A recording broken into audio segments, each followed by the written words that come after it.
Welcome back, people. We're back with another video. Let's jump straight into this. Make sure to tune in till the end because this has got so much information in this video.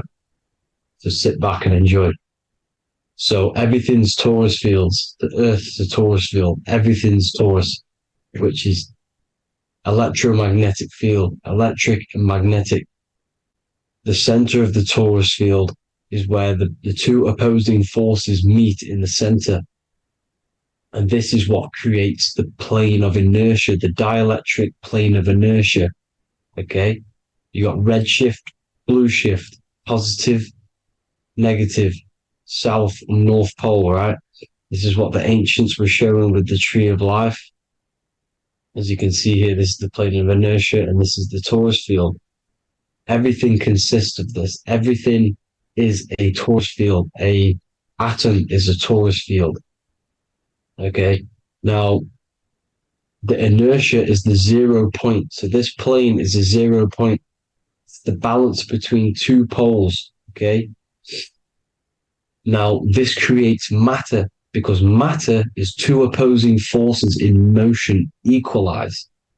So these two forces coming together is what creates matter on this physical plane. And this is why we can't see the electromagnetic field, because it consists of one of the elements, which is either electric or magnetic. But when they combine together, it's what creates this physical plane, which is physical matter, which is light in motion. Now, everything is one. Don't get confused by duality. Duality is two opposing forces, but them two opposing forces are created by the same substance. It's two aspects of the same substance.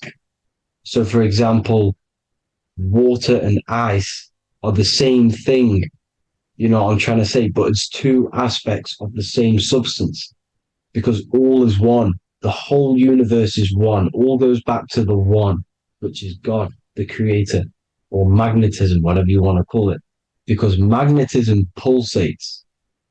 Electricity has two poles, red shift, blue shift.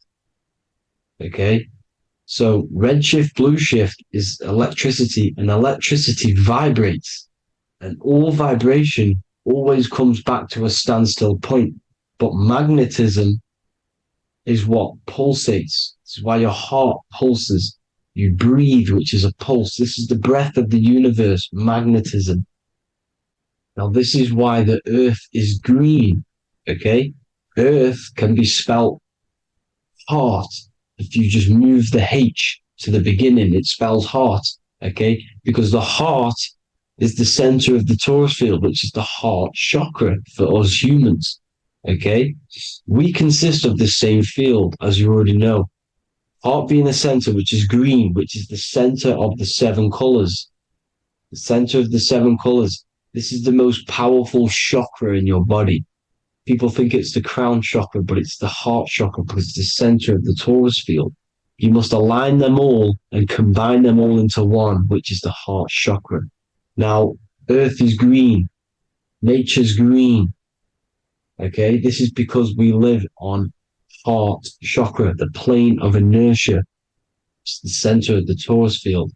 Okay, and this is what the Egyptians called Isis, which is nature. Nature is balanced, and nature is female, Mother Nature, because it looks after us with the fruit it grows with abundance, and the water. It's a female energy, Mother Nature, and this is the symbolism of an equal, balanced arms. This is the scales, it's balanced. Mother Nature is balanced. This is why the sky is blue, because what comes after the heart chakra? Blue. Sky is blue. We live in Midgard. This is what the ancients called Midgard. You don't have to take this tree literally. It's a metaphor. We live in Midgard, where both positive and negative duality here. Now, Mount Meru. Mount Meru was known as the center of the earth, okay, or known as Hyperborea. And this is the North Pole, the electromagnetic North Pole. But when I say Mount Meru, it's not an actual mountain. They weren't saying there was a real mountain in the center of the earth, a magnetic rock. No, the plane of inertia, okay, there's something called a hyperboloid. That's what it's called, a hyperboloid. And this is the center of the torus field. And this hyperboloid is what is in the shape of a mountain, you see? So if I go to this next one, they say Hyperborea on this map. Why do they call it Hyperborea? Because this is the hyperboloid in the center of the torus field. And this is the electromagnetic mountain, a metaphor. Mountain, what they're metaphorically saying, this is the electromagnetic mountain at the center, the double vortex, the center of the torus field, which is the North Pole. Pole of electromagnetic energy. So this is why they call it Hyperborea. It comes from the word hyperboloid. And the center of the earth is so sacred. And they symbolize this with, obviously, the North Star, which is Polaris. And this is where the swastika comes from, because it's the 4 seasons moving around the North Star. This is the Big Dipper constellation moving around the North Star, which is Polaris. There's that pole again. Pole. Magnetic pole of the torus field. And this is where the green, emerald green, aurora borealis comes from. It comes from this center hyperboloid at the center of the earth, where the most electromagnetic energy is stored. The center of the plane of inertia, the center of the plane of inertia. This is the all-seeing eye as well. As you can see, they got the sun, the moon, this is the Masonic cosmos, the sun, the moon, and the all-seeing eye, because the eye is Polaris, the eye of the stars. It's all the big eye. Now, the eye means a lot more as well. It's not just that. There's different ways you can interpret symbols. Now, this is the emerald tablets. Deep in Earth's heart lies the flower, the source of the spirit that binds all in its form. Okay? The flower of life is thine own place of thine spirit, and stream through the earth as thine flows through thy form, giving off life to the earth and its children, renewing the spirit from form unto form. This is the North Pole. That is what he's talking about. He's talking about the aurora borealis. Aurora borealis. It's the Earth's aura. Emerald green. Heart chakra. Plane of inertia. Green. Earth. Heart. You see? All related. Now, there's many symbolism of this. So much symbolism of the ancients. The 7 layers of heaven. 7 layers of heaven, which are the 7 planets. Okay? These planets are the solar system. It's the solar system because we are the soul. We are the sun, the soul. And we're inside of a solar system, which is the 7 planets. That's why there's 7 layers of heaven. Okay? The rings of Saturn, the rings of the planets are moving around us. Okay? So this is what the ancients were depicting in their cosmology. Now this is the Hebrew cosmology of the earth. This is the Mayan cosmology of the earth. You see, it's all an enclosed system. We live inside of a giant torus field. All is atum. It's what the ancients said, ancient Egyptians said. All is atum. Atoms are torus fields. Don't be tricked by the modern science today with the current model of an atom. It's completely wrong. They're hiding the torus field. They're hiding the electromagnetic field, which is in everything. Absolutely everything is in motion, and motion comes from this field. And you see, this is upside down, but this is I think it's pretty sure it's candles, but the 7 candles, the 7 planets, the 7 Elohim. You see, it all goes back to the stars and the heavens. Now, this is how the earth really works, with the stars on the outside of the cosmic egg, and then the torus field spinning around the sun and the moon, the positive and the negative charge. The sun gives you energy, the moon takes your energy. The moon controls monthly cycles. Moon is mon. This is etymology. Mon, month, money, demon, monster. Stir is star, moon star. We are all stars. youngster, minister, superstar, a Hollywood star. We're all stars. We come from the stars, which is heaven. Our soul comes from the stars. You see, we are the universe. The image of man is made in the universe. We are a microcosm of the universe. The universe is a macro. We are micro. We consist of everything: the body, mind, and spirit. The sun, the soul; moon, the mind; earth, the body, mind, and spirit. We have 12 systems in the body, which are governed by the 12 zodiac signs, starting at the Aries, which is the ram of God, all the way down to Pisces and Capricorn, kneecap. It all goes back to the stars. We are the stars. We are the universe. Everything is inside of us. Everything. Like they say, the Temple of Solomon, the temple of the soul and mind. The soul, the temple is the body. The soul is the soul, and the mind is the mind. The temple of the soul and the mind, body, mind, and spirit. We consist of the 5 elements: air, spirit, water, earth, and fire. We consist of everything. We are the universe. We're made in God's image, which is the universe. You see? Now, everything goes back to the stars. The ancients worship the stars because the stars govern everything. They govern the systems in the body. They govern your life.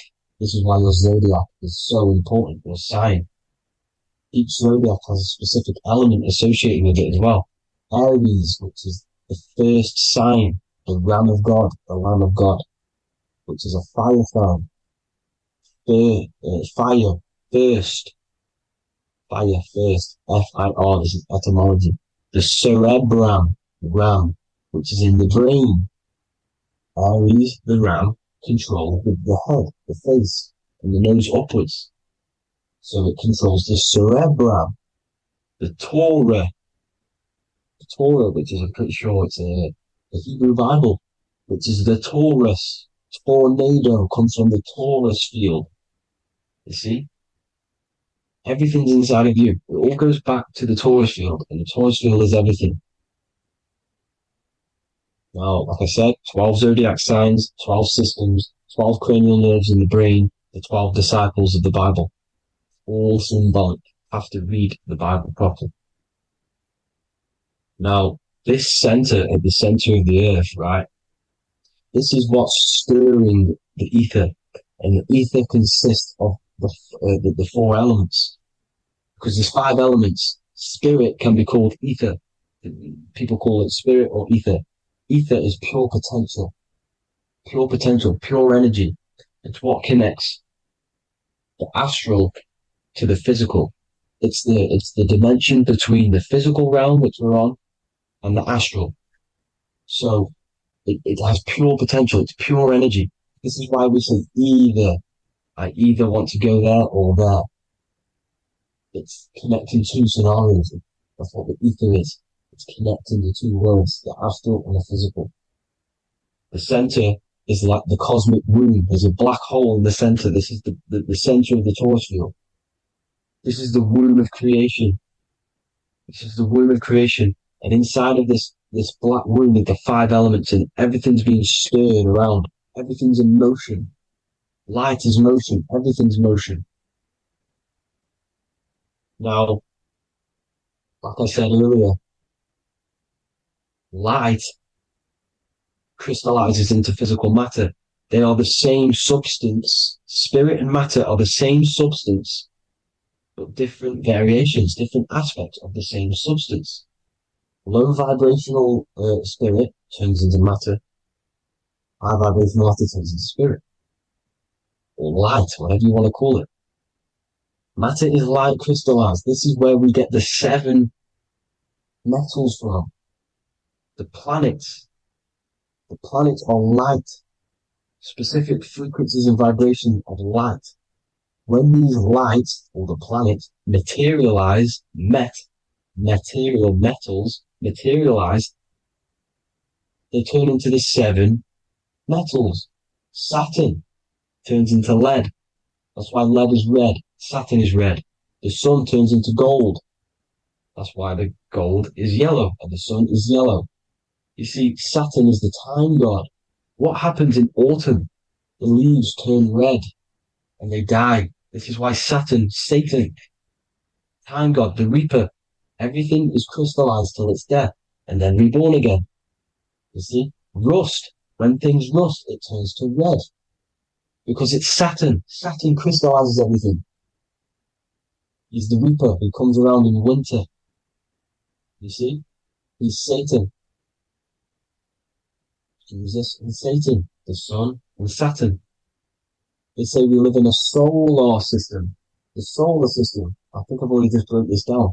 The 7 planets are the 7 chakras. Everyone already knows this. But I'm going through it anyway. But this is where we get the 7 planets from and the 7 metals.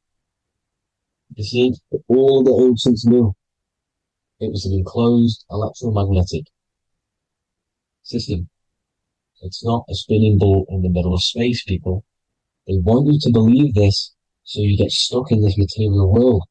Because if you believe everything's material, you can never affect this plane effectively. You can never create your life effectively if you don't understand the planes of existence. Because the mental plane is a higher plane. And it breaks down and it controls the planes below it.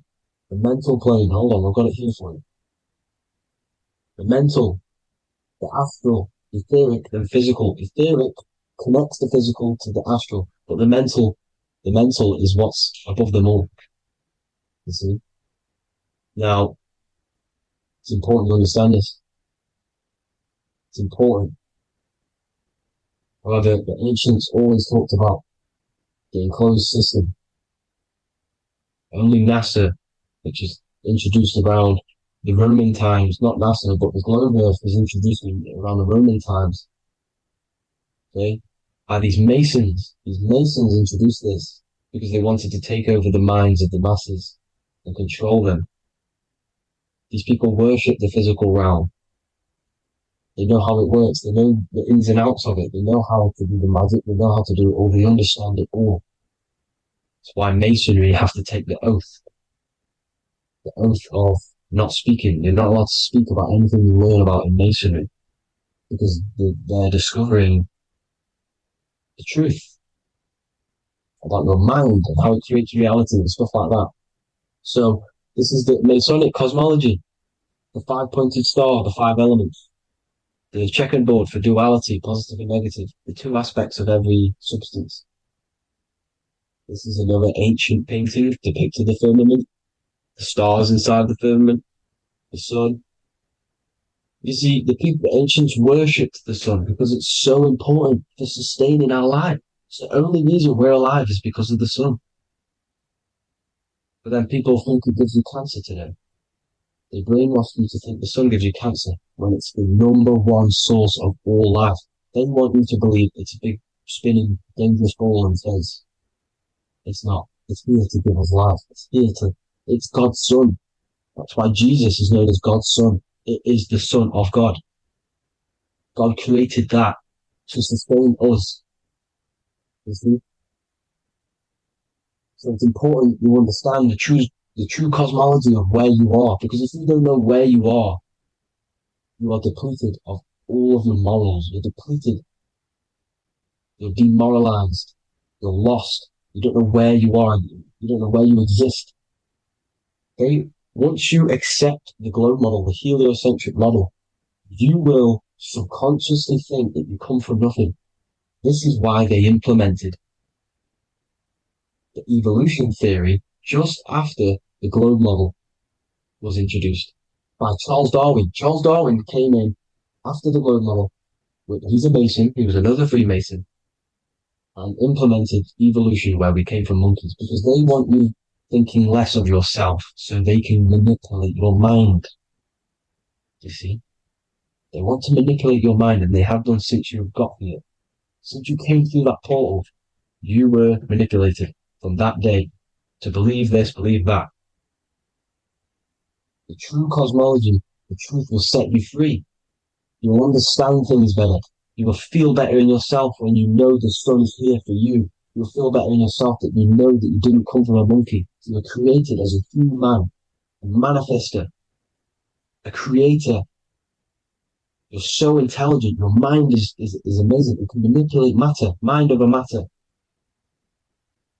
See? Thank you all people for tuning in. Tap in with yourself. Love yourself. Find the truth. Spread the truth. Nothing dies. Nothing in this creation dies. Everything's energy. Everything's light. Light can never die. You're a light being. That's why it says Q. Q man. Q is light in Hebrew or Latin. You're one of the two. You are light. You're a light being. You never die. Ever, ever, ever die. Ever. Stop thinking you're going to die. This body will die because it contains electricity. And electricity always goes back to a standstill point because of vibration. Electricity vibrates. You are pure light. You will never ever die. Thank you all people. God bless. Make sure to like, subscribe, and share.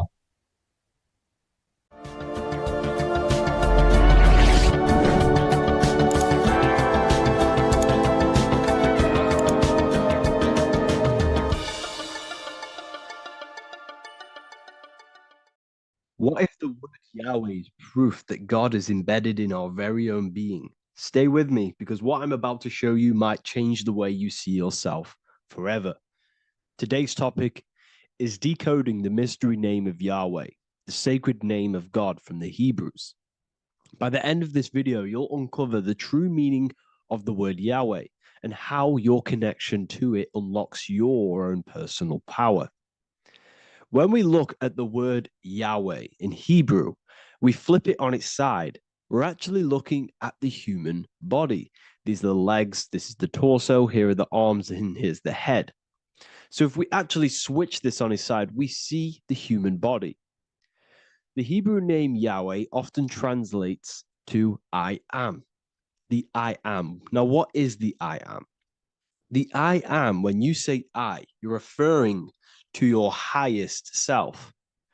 Everything with the letter I in the beginning, most of them words are referring to our inner self, inside, intelligence, internal, in.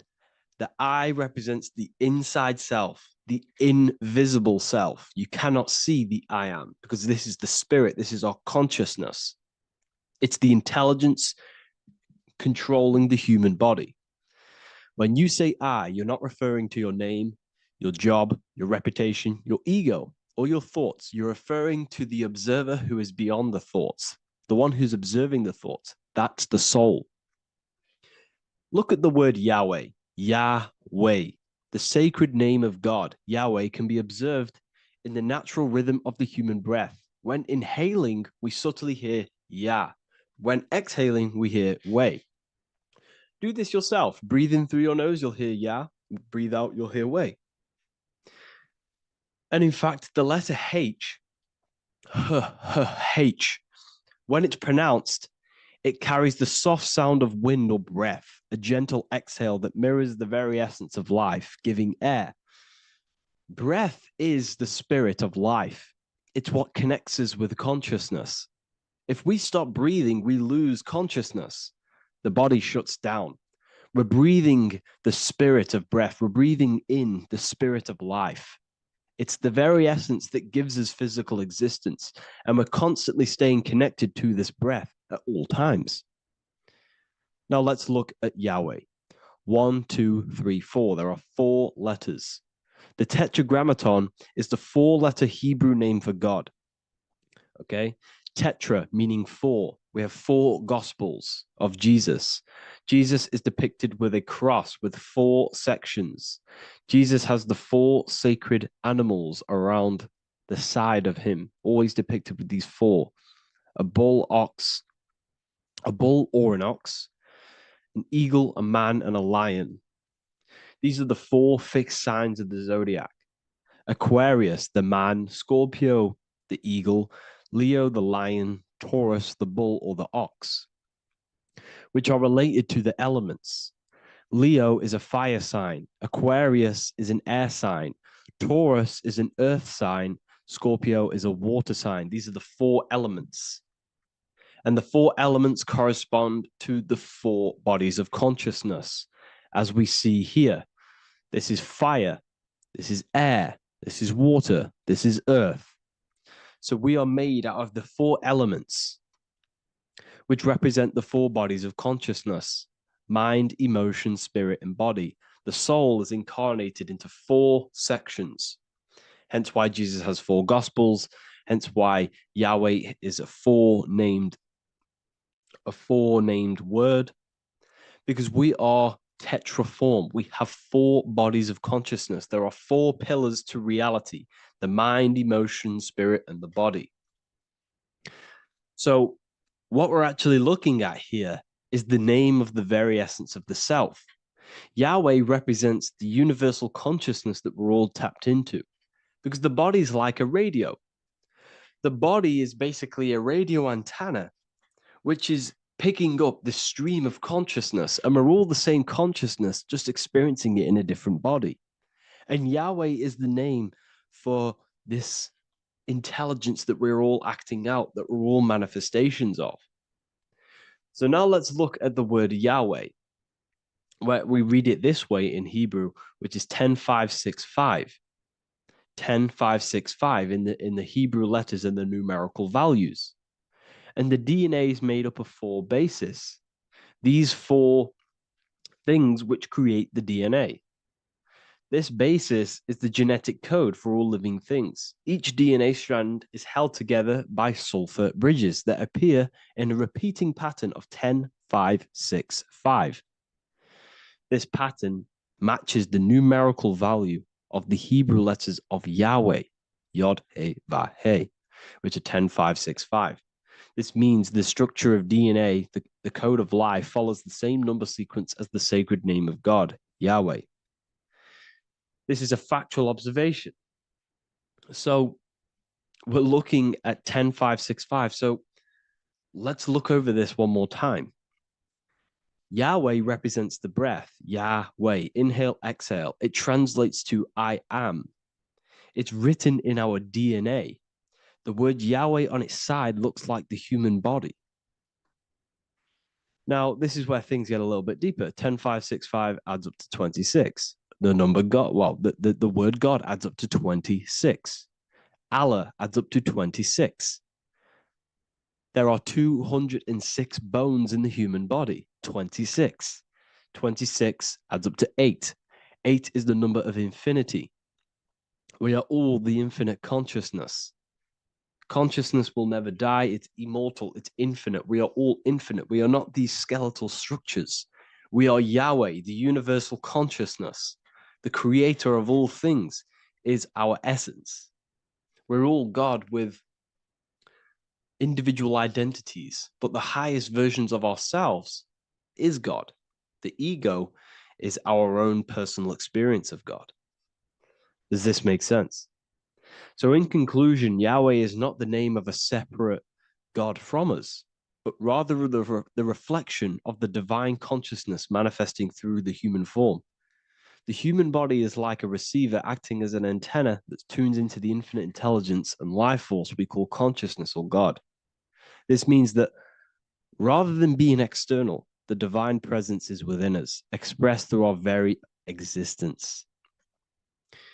It's very interesting when we look into this, and what religion has done is flipped all of this knowledge.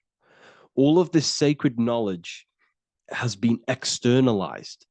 They've externalized God so that we worship God and we view God as something separate from the human experience.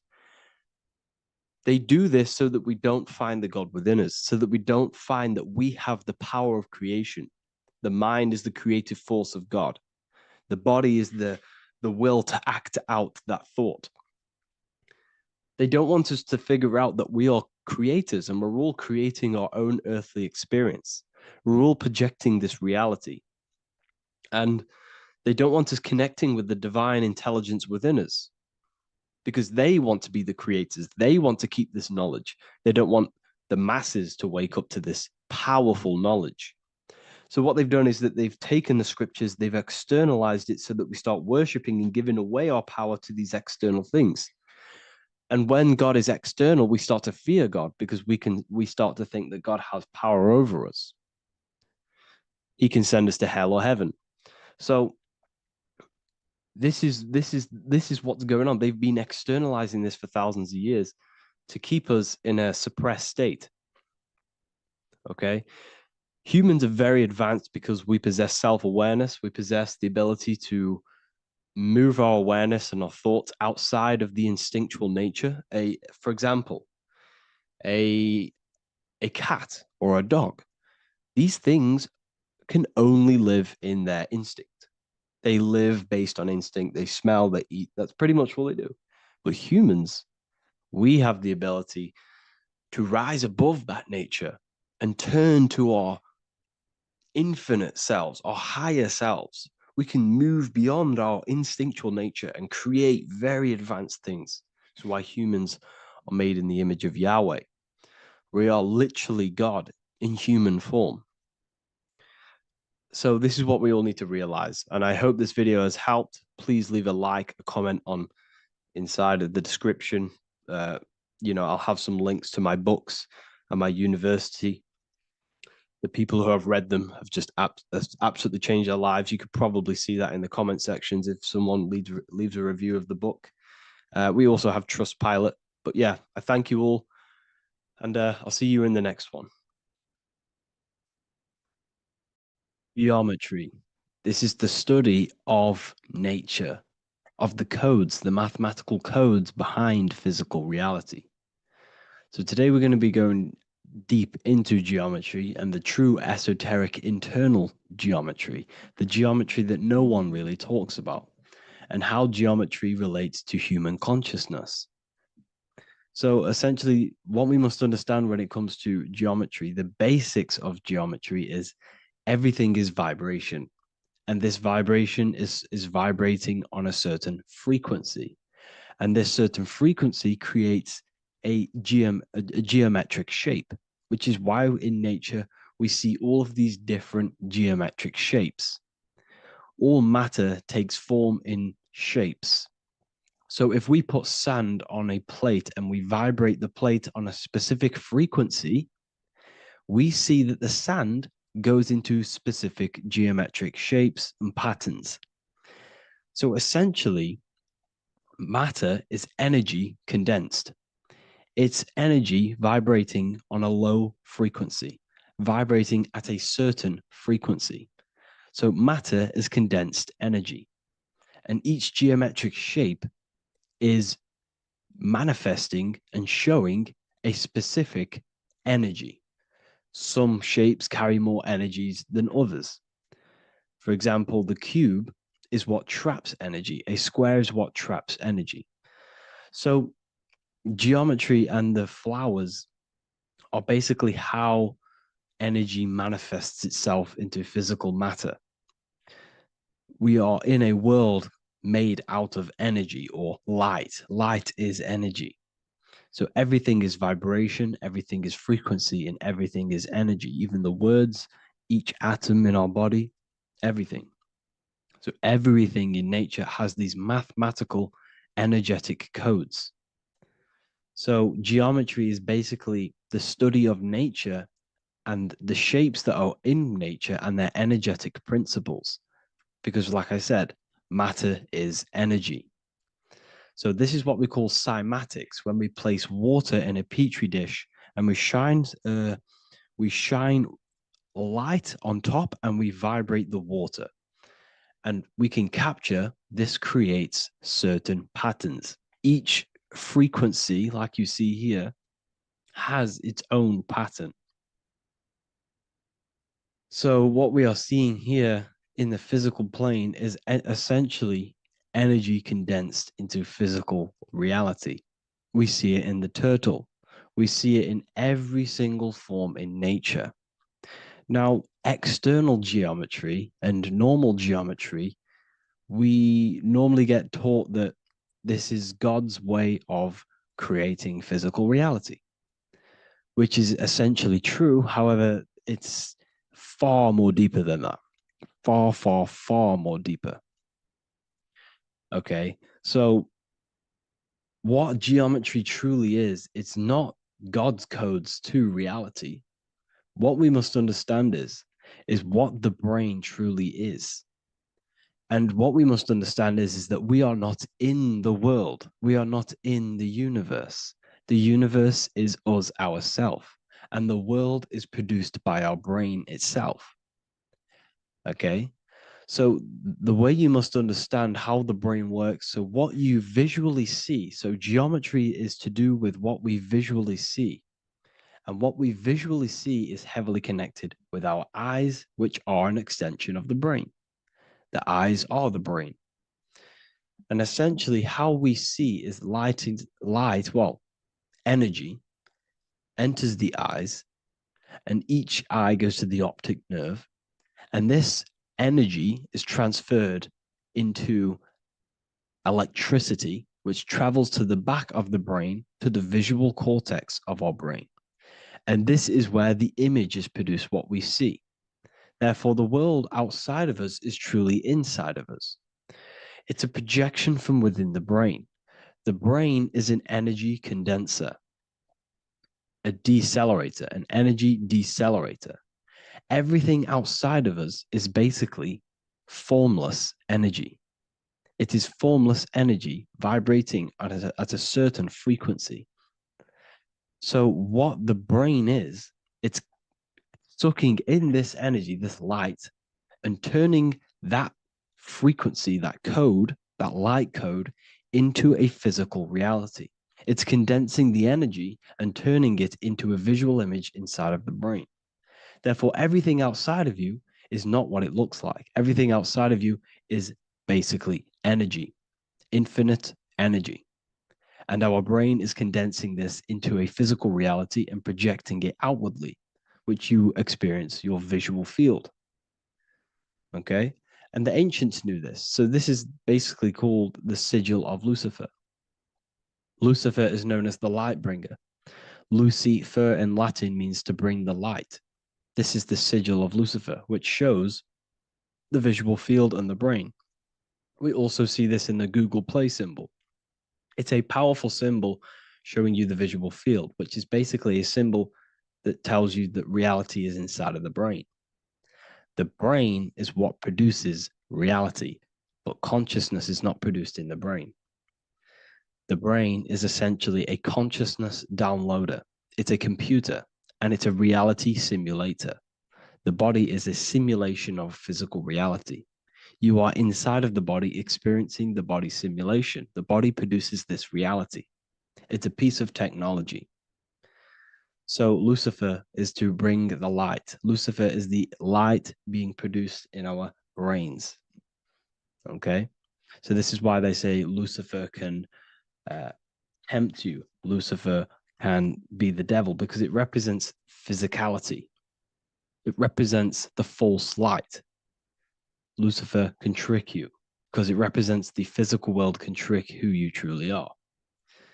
So now that you understand how the brain is basically an energy decelerator and it creates and simulates a reality to your consciousness, you are no longer a person in a universe. You are the universe itself experiencing itself. Therefore, geometry is heavily linked in with the brain. Geometry is essentially how your brain and how your eyes decode energy. So what you are seeing is the mathematical codes of your brain creating reality. So what they teach you is the external is that geometry is God's way of creating this world, and these are the mathematical codes God's created. But now I'm telling you the internal. This is the truth. Geometry is how your brain mathematically condenses energy and light into a physical reality. So therefore, your brain is a computer program. So now geometry is nothing outside of you. Geometry is not something created by something else. It's created by your brain. Your brain produces these patterns through mathematical codes by breaking down energy into physical reality. And this is why you see geometry in everything around you. This completely changes your view on geometry. It's in your ear, it's in your face, it's in everything. Geometry is everything. Okay. So now that you understand this, now, as we were talking about the visual field earlier, the ancients knew about this. The ancient Egyptians knew about this. We can see this symbolism inside of the casket, the Egyptian casket. See, this crossover represents the visual field. This represents the back of the brain. This is the left hemisphere, the right hemisphere. And now some of the most simplest teachings in geometry is that straight lines are masculine and curved lines are feminine. And we even see this in the human body. The feminine human body is curvy and the masculine human body is liney.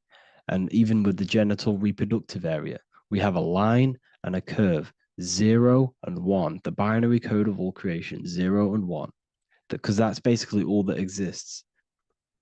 Nothingness and one, nothingness and God, nothingness and consciousness. That's all that exists. Now that I've told you that, the basics of geometry and the line and the curve and the feminine and the masculine, what do we have here? You see this stick here? This is a curve. And what's the right hemisphere? The right hemisphere is the feminine, the feminine energy, the feminine aspect of our brain. Then we have a straight line. This is straight lines. Now this represents the left brain. So the Egyptians are showing you the left masculine brain and the right feminine brain because of the curve and the straight line. And this is the visual field, the crossover. So there's a crossover in the brain. The left eye is connected to the right brain. The right eye is connected to the left brain. Okay, so the left eye is connected to the right brain. The right eye is connected to the left brain. The solar and the lunar. So, like I said, everything outside of you is basically energy. Your body is basically a holographic avatar, condensed energy produced by your brain. There's nothing actually outside of you. Your 5 senses are electrical threads of light. And when you touch something, this is basically electrical signals in your nervous system, which are reporting back to the brain. Therefore, what you touch is actually, you're not touching. The feeling that you feel when you touch something is not the true feeling. That's your nervous system you're feeling. You're feeling your nervous system in the brain. It's electrical signals to your brain. So the 5 senses do not decode, well, what you're experiencing as the 5 senses is not outside of you. This is your brain interpreting electrical signals. You don't experience the world, you experience your nervous system and your brain. The nervous system is an extension of the brain. So this is the truth. This is not woo-woo spirituality. This is true consciousness science that I'm teaching you here. Okay? So nothing is truly outside of you. It is a universe. You yourself are the universe, the fabric of the universe itself. The only thing that exists outside of you is essentially energy. That is it. And your body and your brain condenses this energy into reality. So when we look into architecture, why is architecture, the ancient architecture, so important? Because what did I tell you at the beginning? Shapes and physical matter is condensed energy. Each shape holds specific energy. Some shapes hold more energy, emit more energy. Some shapes condense energy. Some shapes transfer energy. Each shape, each geometric shape has an energetic principle because matter is essentially energy. So when we look into cathedrals and the ancient buildings, they were filled with geometric patterns, geometric shapes, because they understood the energy principle. Architecture is basically solid energy. It's physical energy. If we create this pattern here is an energy code. And if you stand next to it, you're going to gain that energy. It's going to be imprinted on your body. So essentially, they filled their buildings with high energy geometric shapes. Points, triangles, pyramids are very, very energetic. This is why you have crystal pyramids made, organite pyramids. They're always in pyramid shapes. That's why the Egyptians built in pyramids, because pyramids hold high energy. They emit high energy. So this is why you see all these different geometric patterns. Okay. So in the real reality, in the energetic plane, this building would basically look like this: lines and grids of energy. Okay. This is what it would look like in the energetic plane, a blueprint of the energy body. So as you see here, these are the different frequencies in a petri dish, of water in a petri dish. And you can see they are specifically aligned up with these specific patterns. You can see geometry even within geometry. It's fractal. So essentially, when you would stand inside of these buildings, they would imprint the energy of the building in your body, because your body is healed through energy. You have an electromagnetic field around your body.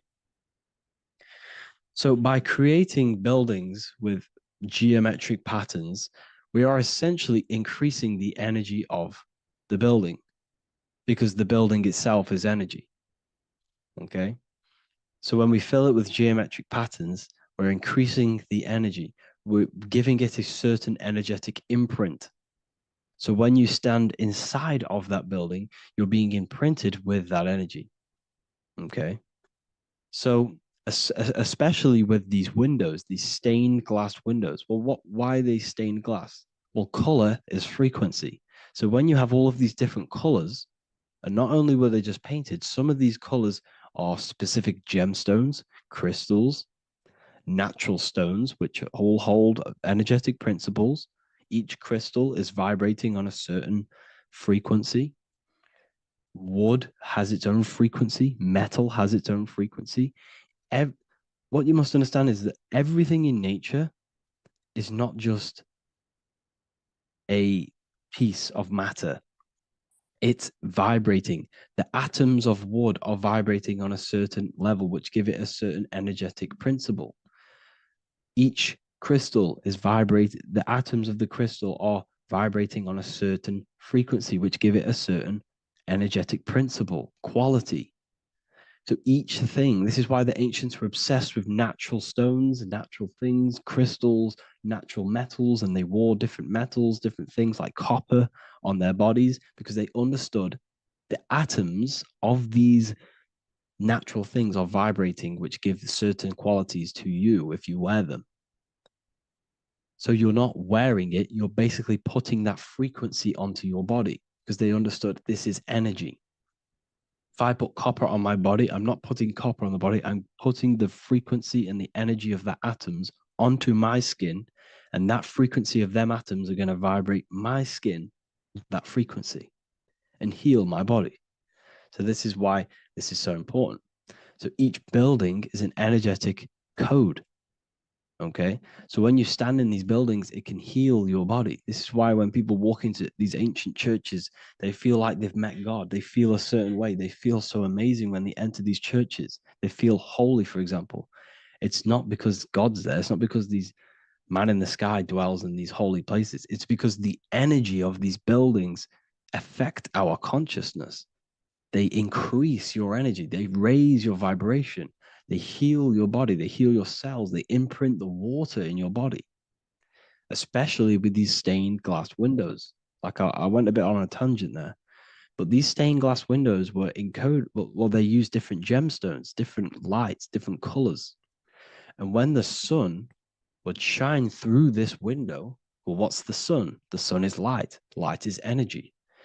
The sun's light would go through this filter of the window of the crystals and the different gemstones and the different colors, and the sun's light would be encoded, imprinted with these crystals, with these colors and these natural glasses, which have healing energetic principles. And when you are inside that building, the sun's encoded energy of the window would be imprinted into your body, into your energy field. and it will heal your energy field, and it would heal your body, your cells on a cellular level. Because your body is what? 60 to 70 to 80, some people say 80% water. And water is encoded with vibration. If you say certain things into water, it gives it a specific geometric pattern, like I broke down in the beginning. If you say love to a water and then freeze it, it will go to this. If you say hate, it will go to a distorted pattern.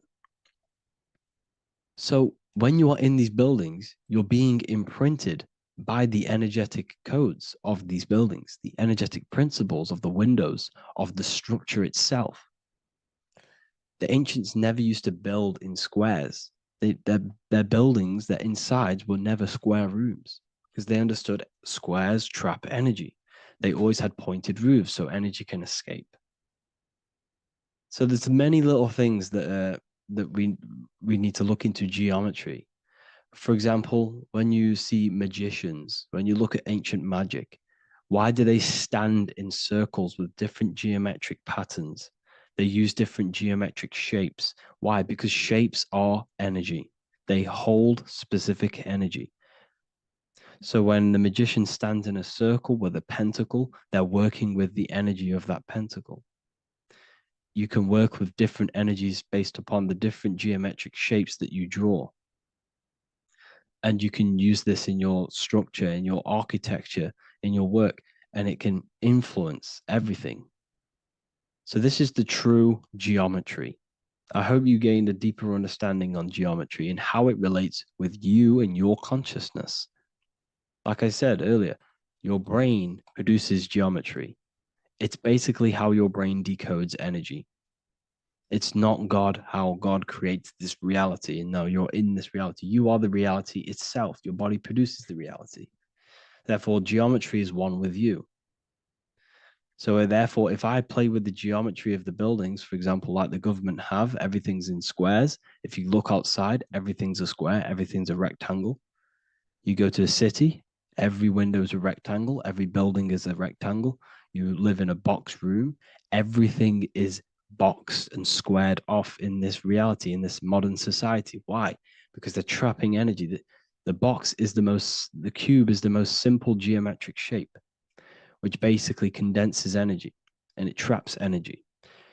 And if you subconsciously see squares all the time, your phone's a square, your TV screen, everything's a square, your keyboard, your desk. Go and look at the ancients. They never used to build in squares and cubes. And if you go into nature, you'll never see squares and cubes. Nature doesn't create squares and cubes. Everything in the modern society is squares and cubes to simple your consciousness down, to dumb your brain down. So the ancients built very, very complex structures. Why? Because they understood what we see affects our brains, because our brains decodes reality and creates reality. If you see a sophisticated building, this is going to give you a sophisticated mind and raise your IQ levels over time, subconsciously. I'm not saying if you look at this building, you're going to become smart. I'm saying if every single building in your environment, ment is mind, mental, every single building in your environment was this complex and complicated, it would increase your IQ on a subconscious level. It'd make you more complex, make you more intelligent. So they've dumbed everything down. They've dulled everything down. Look at everything. Everything is being dulled down. So anyways, I hope you all gained a better understanding on this. If you want to gain more occult knowledge and esoteric knowledge, make sure to read the Book of Wisdom, Volume 2. If you're inside the university, you can get this book for free. Go to the general chat area and follow the instructions, and you can order yours for free. Truly life-changing stuff. Because the issue is with the world is that no one really understands who they are, what they are, and why we are here. That is the issue for people's depression, for people's wrongdoings. They don't understand who they are, what their emotions are, what their mind is, what their body is, what reality is. This book gives you that. This book gives you the sense of understanding, the sense of well-being that will give you a better life because you understand life and what life is. And if you truly want to take your studies to the next level, we have the Ethereal University. This is the place for truth seekers, where you can connect with like-minded people so you don't have to feel insane, because not many people think this way. I've been there. I've been there when people, when you wake up and not many people around you are thinking the same way, and you start to feel a bit insane, and you can't really talk to people about these things. That's why I created this, so you can connect with people and learn at the same time and become the best version of yourself by understanding truth and knowledge. If you join, you'll gain access to free live calls every single week, every single Saturday morning. We do live calls. You can ask me questions and all sorts. So make sure to leave a like and a comment. And thank you all for tapping in.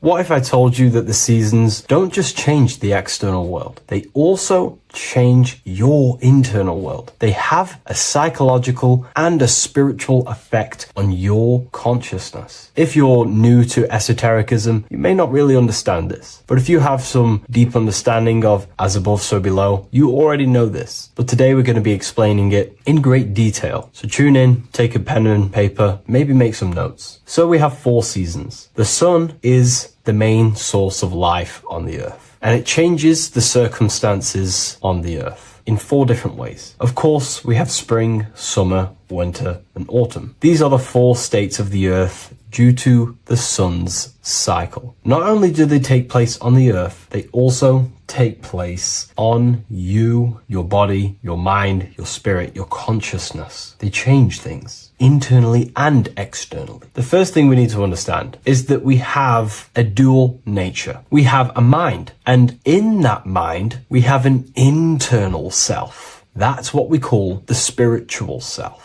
It is the individual that exists within their own mind, within their own consciousness. It is the self that imagines, thinks, feels. That's the spiritual self. And internally, that self is the true self. When it's detached from the false identifications, of course, such as the ego. But the true self dwells within the mind, and that's the immortal self. That's the self that will never die, never perish, that will always be there, and it always has been there. The internal self. But on the other side of the mind, the outside of the mind, we have this, what we call our physical human body. This is our external physical body. So outside of us is a physical reality, but inside of us is a spiritual non-physical reality.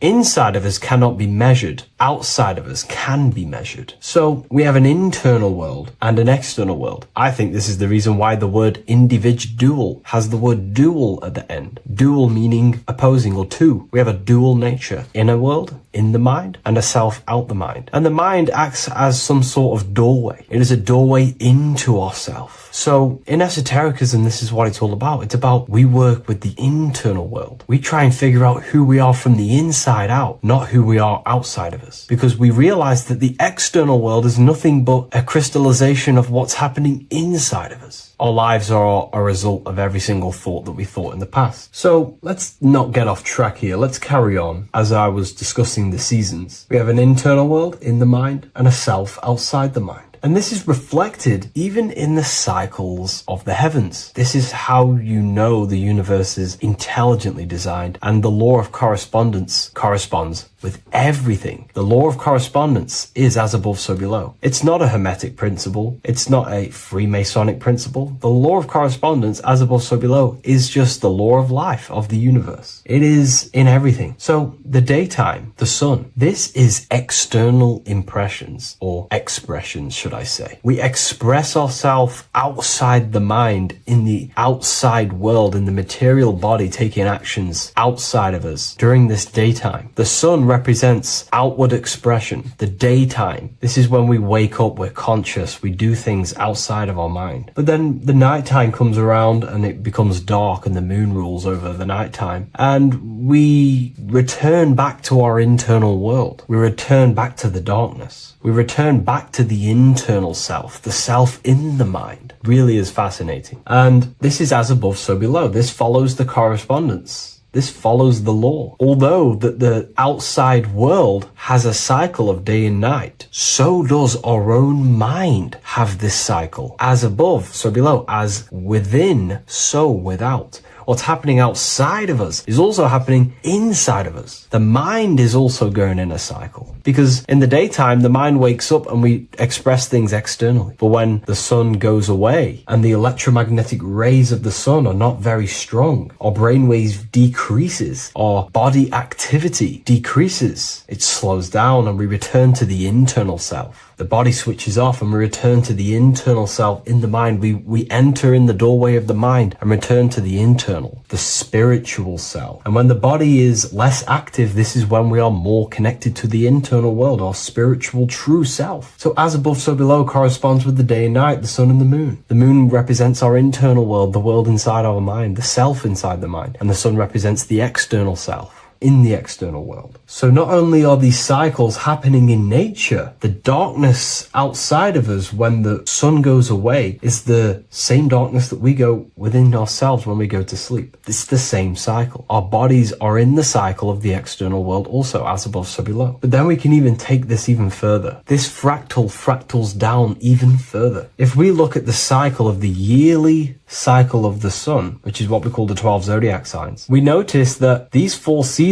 also take place in every single cycle of the day. So a yearly cycle can be seen as a big version of a daily cycle, or a daily cycle can be seen as a smaller version of a yearly cycle. For example, we look at Aries, which is spring. This is when the sun springs everything back to life in the spring. This is when the crops start to spring up and start to grow again. But we could see that at 6 a.m. in the morning when the sun rises and just cracks over the horizon and starts to bring light into our day. Aries is associated with the morning time also as spring. Morning time is a smaller version of spring. Then we look at the summertime. The summertime is midday when the sun is at the top of the middle of the sky. This is when the sun is most powerful, most radiant in our day. This could be seen as the summertime. Then when the sun starts to set, this is associated with autumn. Autumn time is the sunset. Then the winter time is associated with the nighttime, the midnight, when everything's very dark. So a daily cycle is basically a smaller version of a yearly cycle. And just how I explained how the cycle of the sun outside of us also happens inside of us with our consciousness falling asleep when the sun goes away, is also happening to us on a yearly cycle also. So the daytime is associated with the summer and the nighttime is associated with the winter. The winter is like the inhale. The summer is like the exhale. It's the breath of the universe, just like how we breathe in and out of our lungs. Everything takes this rhythm and polarity, okay? So winter is associated with the self and the world inside of ourselves, inside of our mind, the spiritual self, the internal. Because the winter is when the sun's rays, electromagnetic rays, are not very powerful. And this decreases brainwave activity, making us more connected to our internal world, inside the mind. But the summer's the complete opposite. The summer is when the sun is very, very powerful. And the sun's powerful electromagnetic rays increase brain activity, making us more actionable in the physical world outside of our mind, in the external world. So summer is the daytime and winter is a big version of the nighttime. Vice versa. Just like how in the winter, we're more in the house. We're inside buildings because it's very cold outside. Animals hibernate. They go inside. They go into little places. They collect all their food and prepare for the winter. They go inside. They go in darkness to hibernate. So does our consciousness, our spirit, the self inside of our mind. We can use these cycles to our advantage, to evolve spiritually, to connect and be more balanced. You know, I've mentioned a lot of this inside the university to my members, to the family inside of there. We discussed this. We had a great discussion about this. And, you know, the live calls we have are priceless. The conversations you can have with someone when they're awake, you never forget them. You always have deep, meaningful conversations. And we discussed this deeply, and we're going into some interesting things about how we can use these types of changes in the seasons for our spiritual growth. We even discussed about spring and autumn and how they're associated with the different spiritual bodies that we have. But anyways, let's not get off track. Lucid dreaming dreaming itself and astral projections, I find are more easily accessible during the winter and the night times. Like I said, because the brain activity is decreased due to the sun being not powerful, we are more reconnected with the self inside the mind, the spiritual self, the immortal self. Wintertime is a great time to work on yourself, to start to gaining discipline, to meditating, to really working on the subconscious. Because spiritual work is harder than any physical labor. You really got to dig deep within yourself and be honest and true with yourselves. I think this is the reason why, a lot of people convert to spirituality from religion. They come into spirituality and then they go back to religion because they realize spirituality is it's difficult. You have to be honest with yourself. You have to really face the traumas, the negative aspects of yourself, the dark side of yourself, and bring it to light and transform it. And that sort of work is a lot more difficult to do than any physical labor. So the winter time is the time that we go inside ourselves. We reflect a lot more. We need to work on ourselves, on our mind, on our negative habits, on our dark traits, on our things that we have been pushing away and not controlling. The winter time is that time we can really start to connect with the internal self, work on our imagination, work on our mental willpower, work on all of these things like lucid dreaming, astral projections, and purifying ourselves, removing any mental barriers, any negative belief systems that may be subconsciously holding us back. It's easier to access the subconscious in the nighttime and in the winter, especially the winter. That's why I made this video, because we're in autumn now. We're transitioning into the winter. So I thought I'd share this with you all. And it's important to understand that you are a microcosm of God. Like I said, the law of correspondence associates with everything in the universe, people. Everything. And that's the best thing with the law of correspondence. And I've been using this for the past 3 to 4 years, right? The law of correspondence has determined and filtered out so many lies that was given to me, that's given to you, that's given to everyone in the world. The law of correspondence is like a filter. If someone gives you a piece of information, for example, gravity, and it does not apply with the law of correspondence, then you know it's a lie, because it's a universal thing. What happens inside of me also happens outside of me. What happens in my astral world happens in my material world, more than likely. As above, so below corresponds with everything. The same structure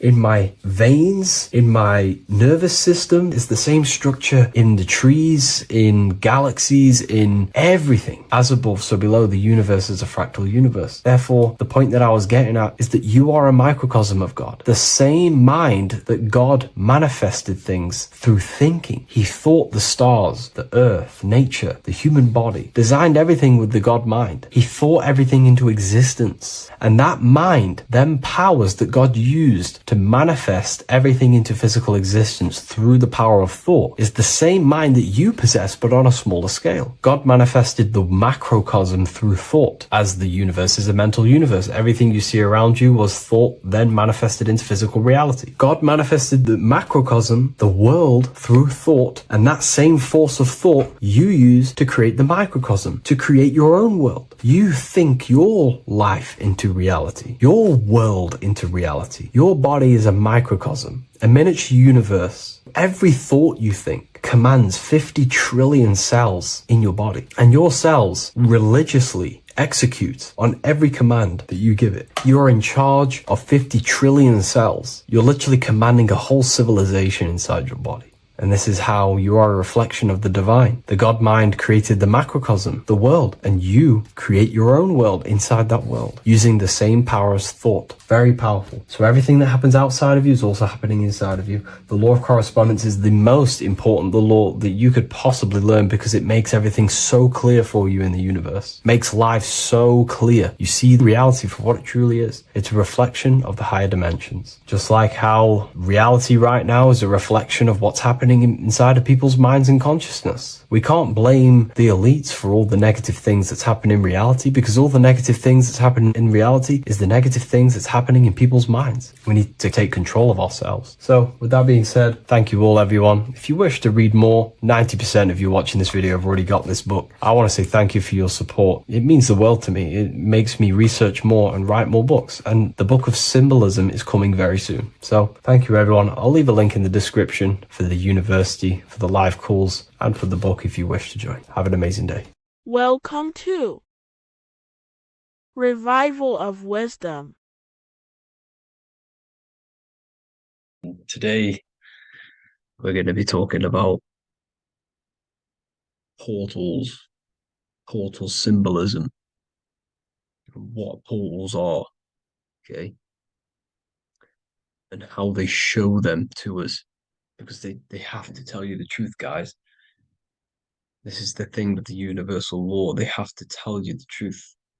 And they tell you through symbols, they tell you through movies, and different things like that. But let's jump straight into this.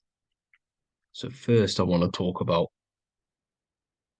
the Freemasonry symbols.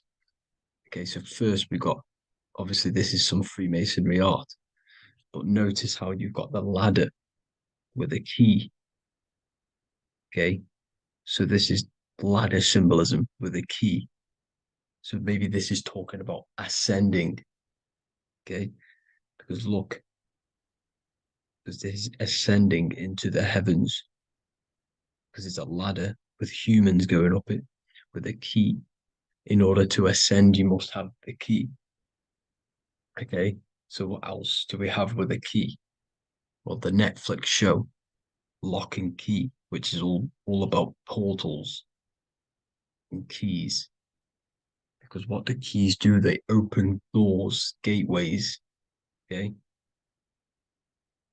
So what's interesting about this is that they've got this key here, which represents the Kundalini energy rising up the spine. Okay, but we'll come back to this. But it's that same portal key symbolism. We've also got the Vatican. The Vatican is in the shape of a key. Okay, so you can see the start of it here and the end.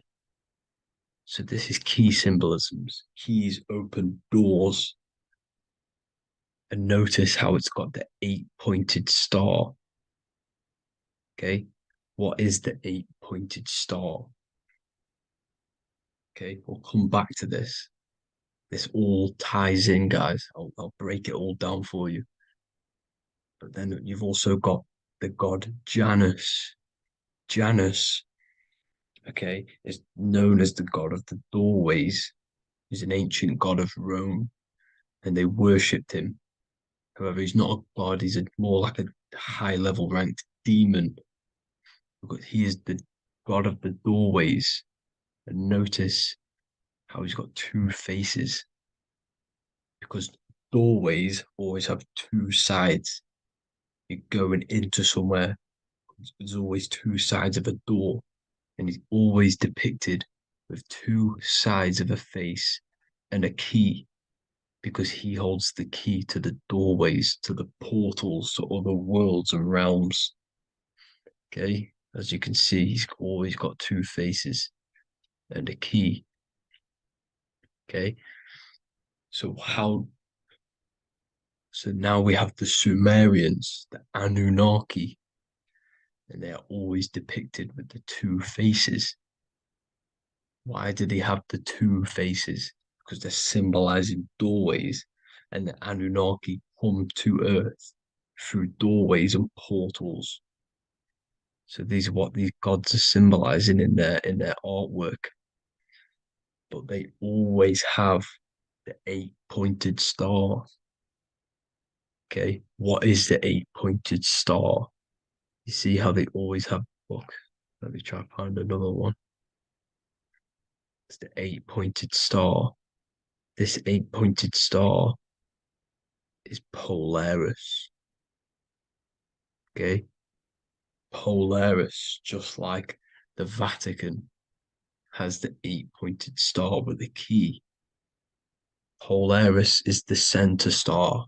Polaris is a fixed star, it doesn't move. Okay, so the Anunnaki symbol is also the 8-pointed star. So this is symbolizing the portals and doorways that they come through in order to get to the earth. But Polaris is that center star which does not move. It's always symbolized with the 8-pointed star, just like a compass. Why is a compass the 8-pointed star? Because at the center of our realm is where the most electromagnetic energy is stored. As you can see, we have an aura field, an electromagnetic aura field. So does the Earth. And in the center, so like our heart, for example, is where the most energy is stored. And like the center of the Earth, this is why all compasses point to the center, because this is where the most electromagnetic energy is stored. It's at the center of our realm. Okay. So like I was saying with the lock and key series, see this here? The Kundalini energy rising up the spine, just like your Kundalini energy rising up the spine. Let me try. I can't zoom in. But you know what I'm trying to say here. Let's go back to Polaris. Because at the center is where pole. Can you see the pole of electromagnetic energy? Polaris, the North Pole. It's symbolized. The truth is in the words. It's like a pole of electromagnetic energy. And this is where the aurora aurebelis comes from. Notice how it's got the word aura in it, because it's the Earth's aura, electromagnetic field. Just like you have an aura, also known as the northern lights, because it's coming out of this center hole in the center of our realm, where the black sun is. And this is where the electromagnetic energy is coming up from. And this is what the aurora aurebelis is, or the northern lights. It's just electromagnetic energy. And it's symbolized through our symbols, the original O. Okay, because it's like a hole through the middle. Polaris.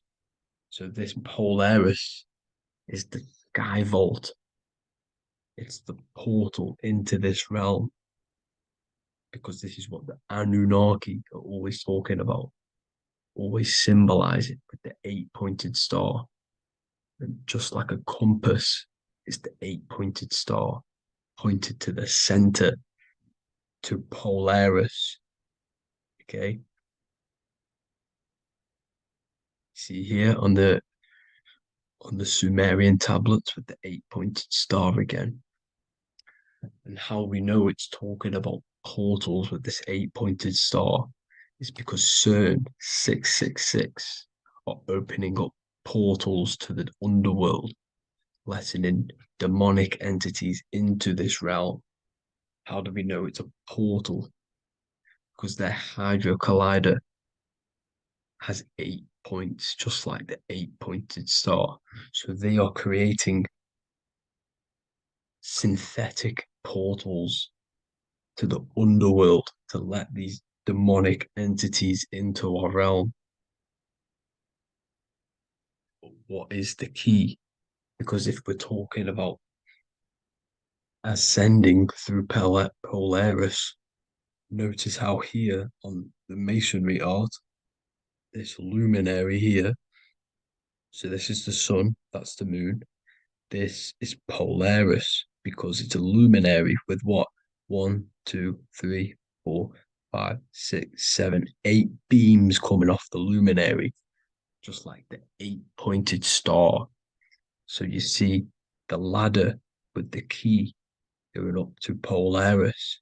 It's symbolizing ascending out of Earth. So what is this key that they're keeping from us? Because it's a human holding a key going up the ladder to Polaris. Well, chakras. We have 7 chakras. Okay, so this is what they are telling us in the lock and key symbolism. The Kundalini energy rising up the spine. Okay, just like they have 33 vertebrae on the back of your spine. Okay, this represents the Kundalini energy going up your 33 vertebrae. just like in masonry has 33rd degrees. Okay. So what is the key? Your chakras. Your chakras have to be unlocked. Okay, you have to unlock your chakras. And you can't unlock this one without going through this one. You have to go through them all. It's like a ladder, just like Jacob's ladder. You can't go from the bottom to the top. You have to unlock each one. Okay, just like you have 7 chakras, you have 7 layers of your aura.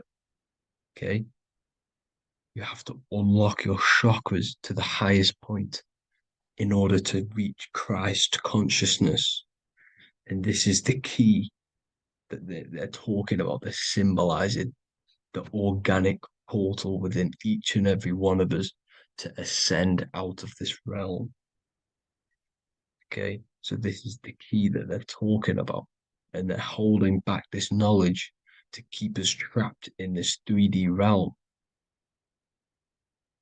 Okay, so like I was saying with the 33 vertebrae and the Kundalini energy coming up the spine, 33 vertebrae, you can see this sort of symbolism going up to the light, because it's the light you see here.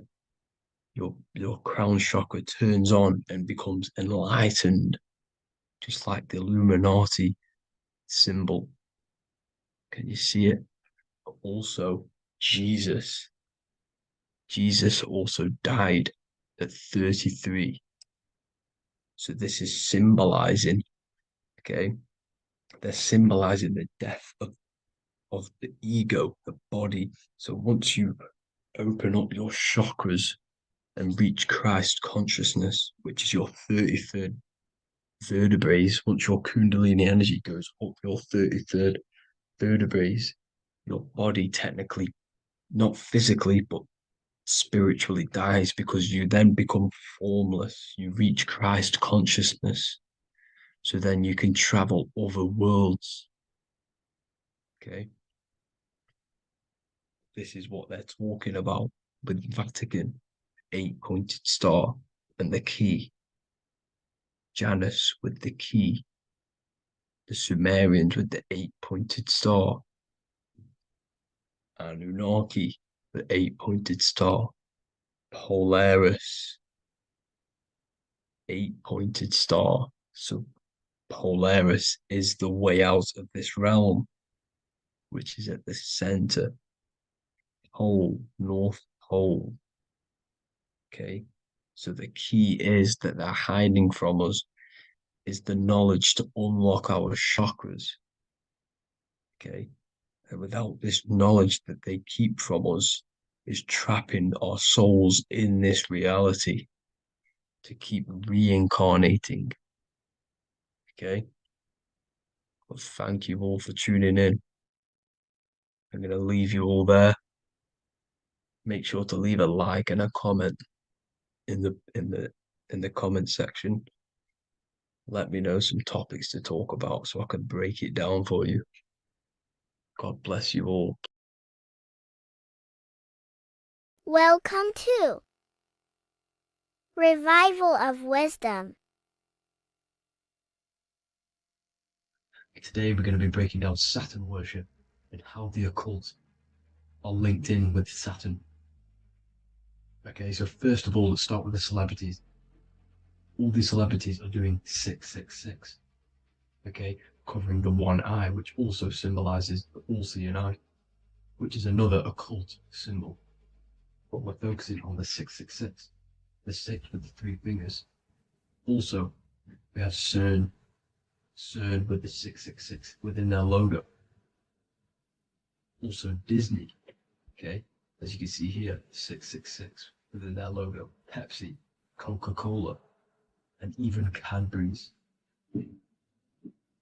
Monster Energy with the 666 in Hebrew numerals. Unleash the beast. So what is 666 to do with Saturn? Because on Saturn, on their north pole of Saturn, there is a 6-sided hexagon.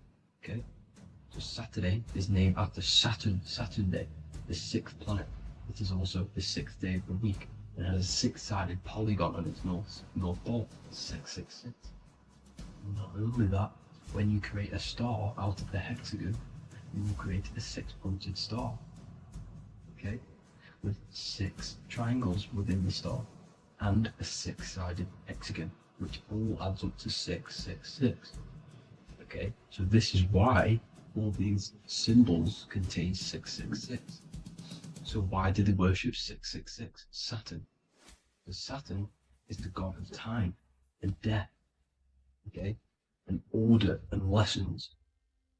Okay, Saturn is a very cold and dry being. That is the 6th planet from the sun. Okay, Saturn represents the winter, which symbolizes death.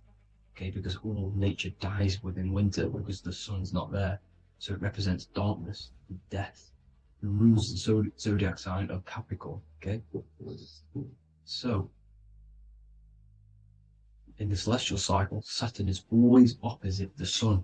So it's the opposite of the sun. So they're worshipping this energy which is death-like. Okay, this god which is death and does not bring life. Okay, also is the god of time. Okay, also in the Roman and in Greek it's called Chronos. Okay, which is just a translation for time. It's also known as the Father Time, aka the Grim Reaper. Okay, the Grim Reaper. Keep that in mind. We'll come back to this. Here are some more logos with Saturn. Okay, NAG, Internet, Wi-Fi. Okay, all these occult logos all worship Saturn. They are a satanic occult. They worship this death god, this evil god. Okay, this is where the cube now comes in. Okay, because what color is associated with Saturn? It's black, because it's the absence of light. It's opposite the sun. So black is the color associated with Saturn. Each planet has its own color associated with it. Okay, so when you make the cube, okay, as you can see here, the cube out of the polygon, it creates what? A black cube. Okay, and the Kabbalah, okay, Kabbalah means cube, Allah means the god, the cube god. These religions are secretly worshipping this cube god, the god of death, Saturn, Satan. It's the same entity behind it all. Okay, so also we have these black cubes in Australia, Denmark, all around the world, these black cubes, because this occult is worldwide. It's Saturn, Satan taking over this realm. Okay, also with this black cube, they walk around it like the rings of Saturn. It's around the black cube of Saturn with the rings, they walk around in circles. What are circles? Cycles. What is a cycle? Time. The time god. This is why it has a ring around it, because it represents time, cycles. Okay, and this is another depiction of Saturn, always depicted with this Reaper staff. Okay, keep in mind this staff, just like we associated it, aka the Grim Reaper. The Grim Reaper also wears a black robe, representing Saturn with the same staff. Can you see it? This is where it comes in. Okay, the same thing. Look, the same staff with the black robe. Black representing Saturn, the god of death. Okay, the Grim Reaper, Satan. Okay.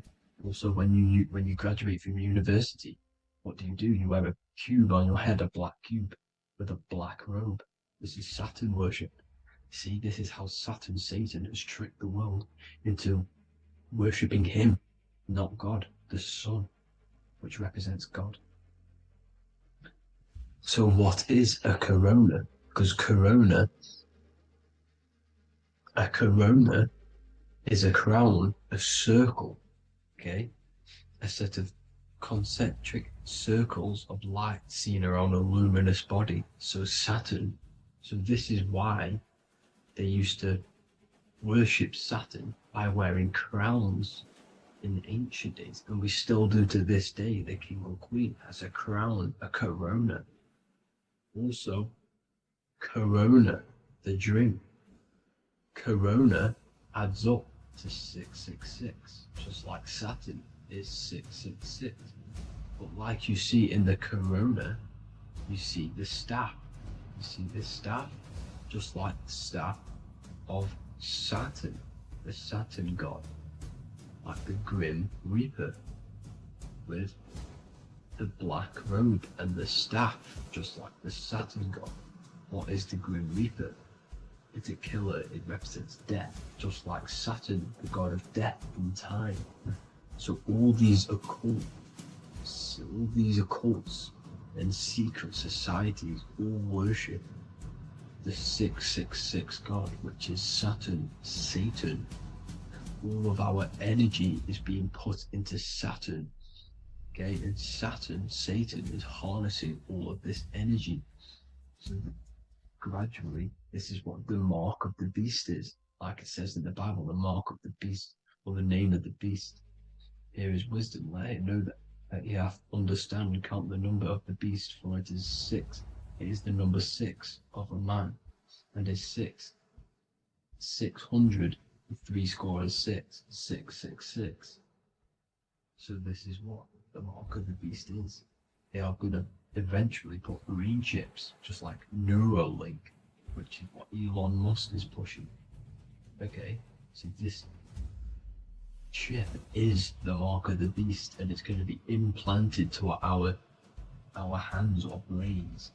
Okay, and they will manipulate our consciousness, and it will manipulate our DNA, and it will directly connect us to AI, and AI is linked in with Saturn, Satan, as the demons and the people who rule this world are in love with AI. They want to connect humans to AI, and this will control our consciousness completely and give all of our energy back to Saturn, Satan, this deity that they all worship. Just like when you get married, you wear a wedding ring, the rings of Saturn, over the finger, which represents the sun. So you're basically seeing Saturn over the sun. The sun is the son of God. It represents the sun, represents God. So you're putting Saturn over the sun. So thank you guys all for tuning in. I'm going to leave you guys here. Please leave a like, comment some topics that you want me to talk about, and please subscribe for more amazing content. God bless.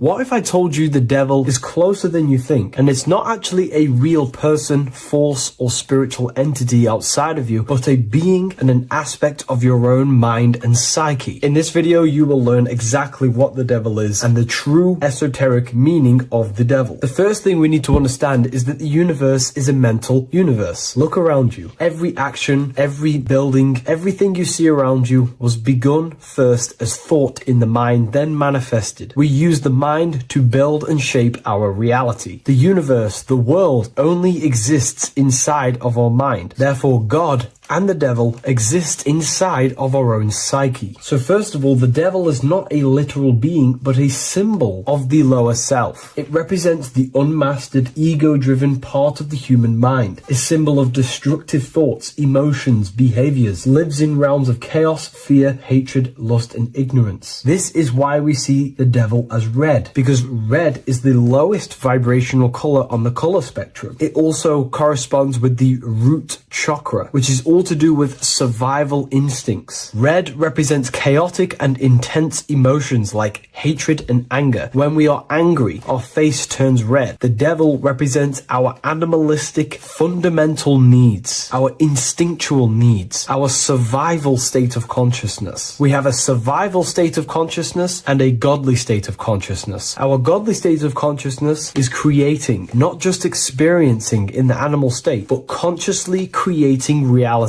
This is why we see the devil with a goat head, an animalistic head, and the head is where the brain is. The animal head represents living off instinct, the part of our mind that lives on urges, impulses, and instincts, eating, sex, power, ego-driven actions, and ego-driven thoughts. Animals are only aware of themselves. Animals live on instinct. They have no ability to consciously create like humans. This is our lower desires for the material world. That's not to say the material world is evil. However, when our consciousness is only seeking material things, this leads us down a path of self-destruction, because nothing material can ever satisfy our soul. Everything material is temporary. Therefore, the devil represents the part of us that seeks only material desires, only material fulfillment, the ways of thinking where we only think about ourselves and ego-driven thoughts. It also represents the unchecked, unconscious self, where we have no mastery over our thoughts, over our emotional impulses, and no mastery over our actions. We're living in instinct and impulsive states, which causes chaos, selflessness, destruction, and keeps us bound to our lower material 3D state of consciousness. It's important to recognize that the word devil was never present in the earliest Gospels. Instead, what was mentioned was a spirit of evil. This distinction is crucial because it underscores that the idea of the devil, as popularly conceived, does not actually exist as an independent entity. Rather, it is a personification of the lower aspects of the human mind, a facet of our own consciousness. The term spirit of evil was not meant to denote a specific deity or being, but rather any force of negativity, whether it manifests as a destructive thought, emotion, or action. A spirit is a force, an energy, and we have three forces that create our reality: thoughts, emotions, and actions. We have full control over these three aspects, which transform and mold reality. A destructive thought, a destructive emotion, a destructive action is a spirit of evil, and it originates from the darker aspects of the human psyche. So now, because we're on the topic of the devil, we have to look at the pentagram, which is obviously connected to the devil heavily. The upright pentagram represents spirit, air, water, earth, fire. Upright, which represents spirit, the most important element on top of the earthly elements, showing spiritual principles over material principles. As spiritual beings as we are, we have to put our spirit first, our higher self first, and material things second. Why? Because material things never satisfy us long term. Seeking material fulfillment will leave us feeling unfulfilled in the long run and very unhappy, and we can lose ourselves in illusions. We have to put our spiritual principles first. Seeking wisdom, knowledge, connection to the divine, and connection to our higher self is what gives us true fulfillment in our hearts and souls. But when we see this pentagram inverted, we now have spirit on the very bottom, which now represents earthly principles on top of the spiritual principles. We're putting our earthly elements on top of our spiritual element, which this inverted pentagram represents no longer caring about spirit, no longer caring about our invisible internal world, and only caring about this external body, food, sex, material things, cars, money, and all the things outside of us, the world outside of our mind. This is what true Satanism is. Satanism is not worshipping an external deity, but it is worshipping the self, only fulfilling the ego's desires. This is what true Satanism is, and we have all been conditioned to live in this state. Satanists want us to believe that there is an external deity called Satan or the devil, and the reason they do this is because they trick us, making figures believe that we are not Satanists, while they are actually conditioning us to be self-seeking, ego-driven people, where we only care about sex, food, material things, and money, which is actually conditioning us to be Satanists. 80% of the population today are unknowingly involving themselves in Satanism, which is ego-driven thoughts, actions, and emotions, dwelling and living in this state where we only care about ourselves. When we are spiritual, we realize we are all one. We are all one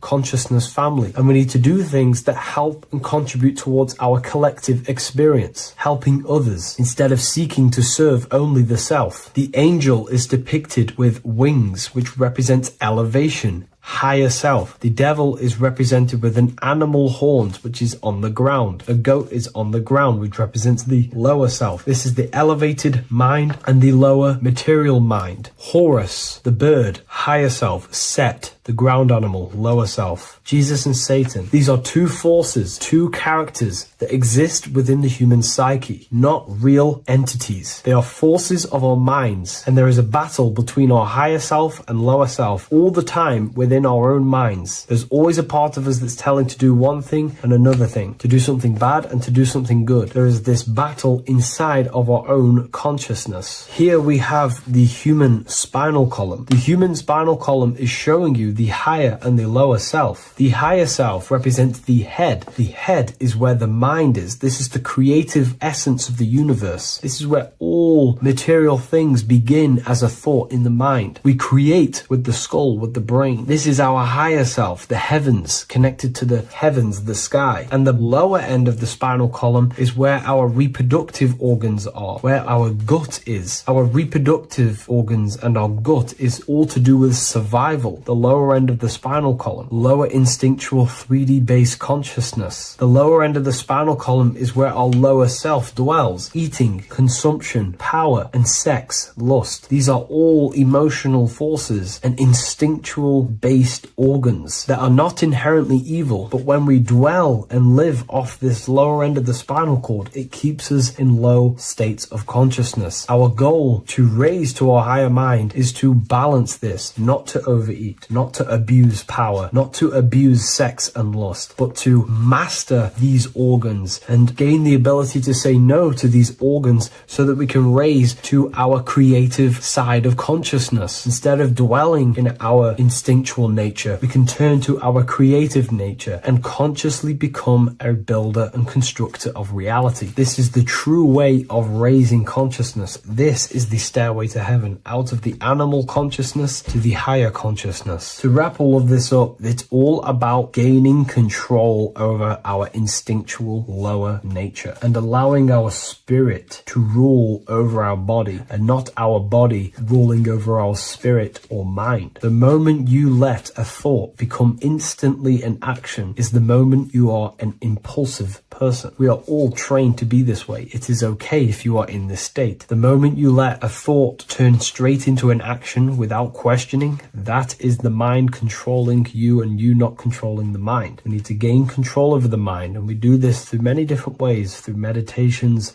affirmations, and discipline. We slowly gain control over our minds. And once we gain control over our minds, we gain control over our thoughts, and we gain control over the attention that we give certain thoughts. We can then start to uplift our mind, our thoughts, out of our instinctual state to the higher mind. If you wish to learn more about consciousness, I'll leave a link in the description for the Book of Wisdom, Volume 2.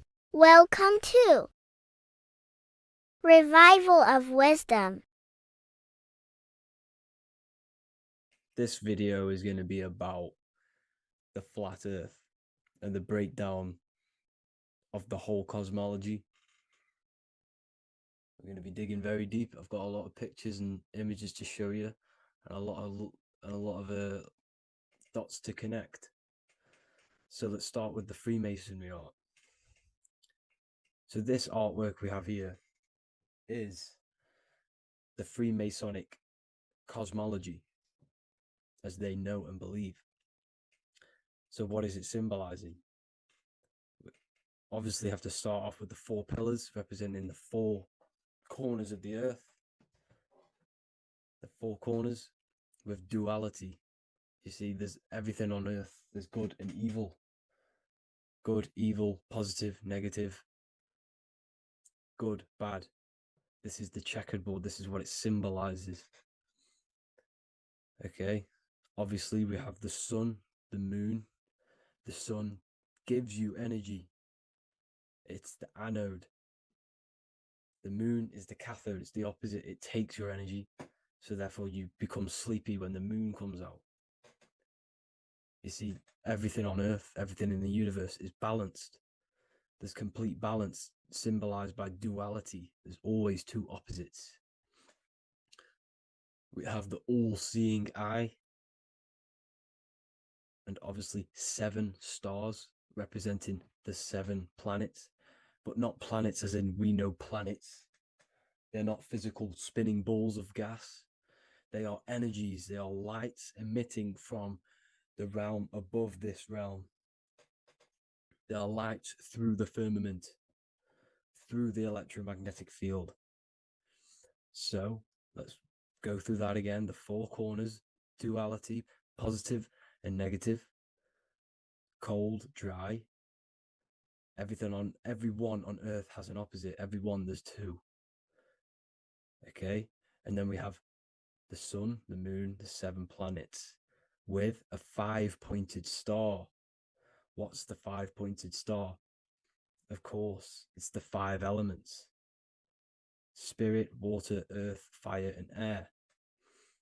Okay, that's what the 5-pointed stars symbolizing, the 5 elements of Earth. And then, most importantly, we have the compass. The compass is very, very important, hence why it's in the center. The compass is symbolizing many, many things. And one of the most important things, but we'll get into that after. We have a boat with water outside of the Earth. So we have a boat on water, symbolizing the waters separated by the firmament, the waters above, separated by the firmament from the waters within the firmament, the Earth. So this is what it's symbolizing. So the compass, what's the compass? This is where the compass comes from. The Polaris, the most important star there is, because it's in the center of Earth, the sun, the moon, and the black hole, black sun. Because all creation comes from center, the seed center. Okay, but we'll get into this after. But also, this is a very important Masonic symbol because they use this symbol a lot. This is one of their main symbols, hence why Neil Armstrong has the Masonic ring with the compass on it. The people who supposedly went to the moon, which obviously they faked to push this globe model, because the globe model is based upon fear.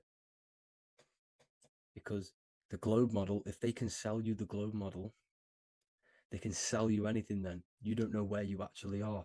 The globe model is to push fear upon the masses, because the globe model means there's not enough resources.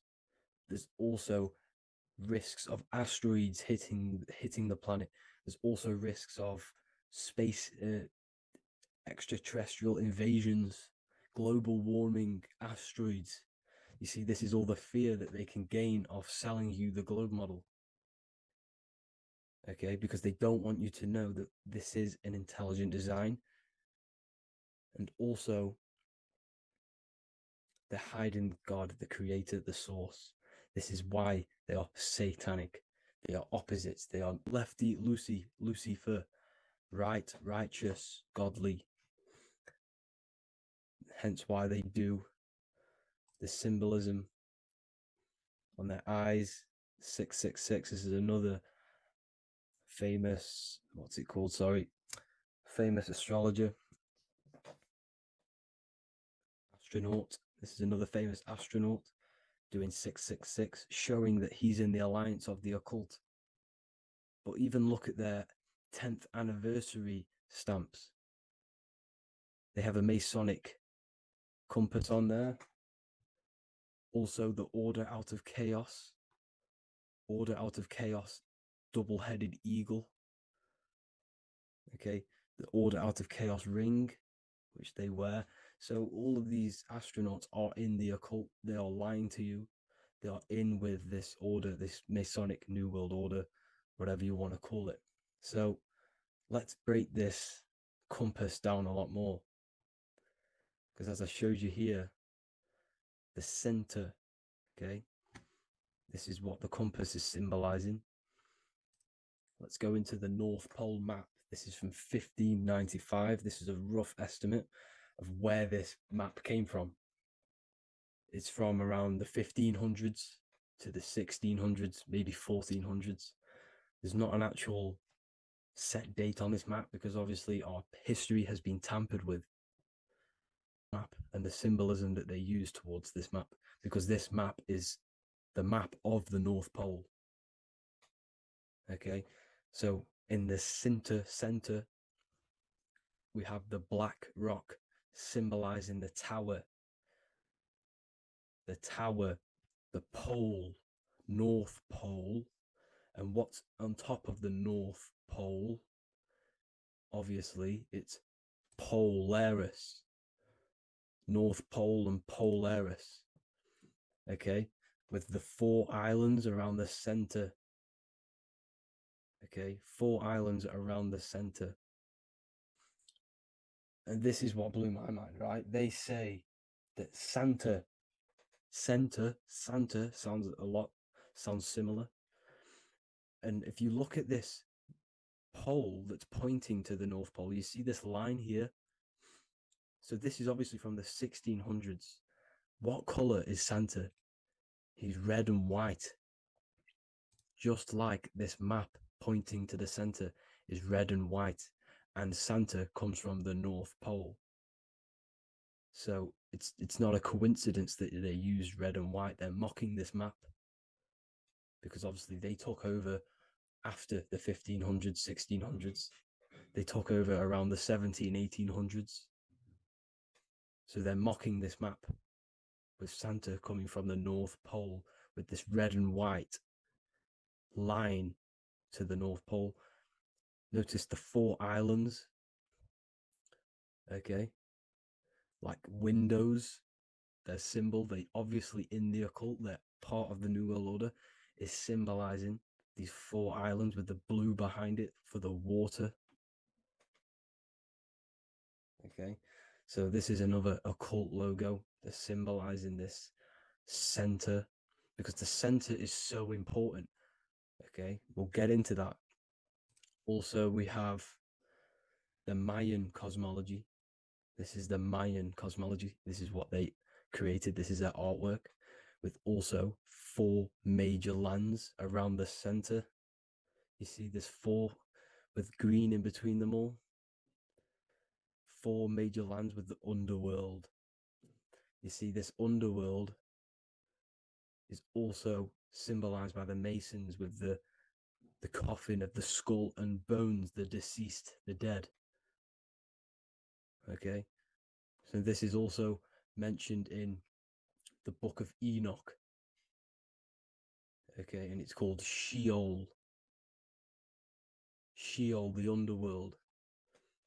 Okay, and in the book of Enoch, it says all spirits of the dead go to these hollow places, that they are wait until their appointed time of judgment.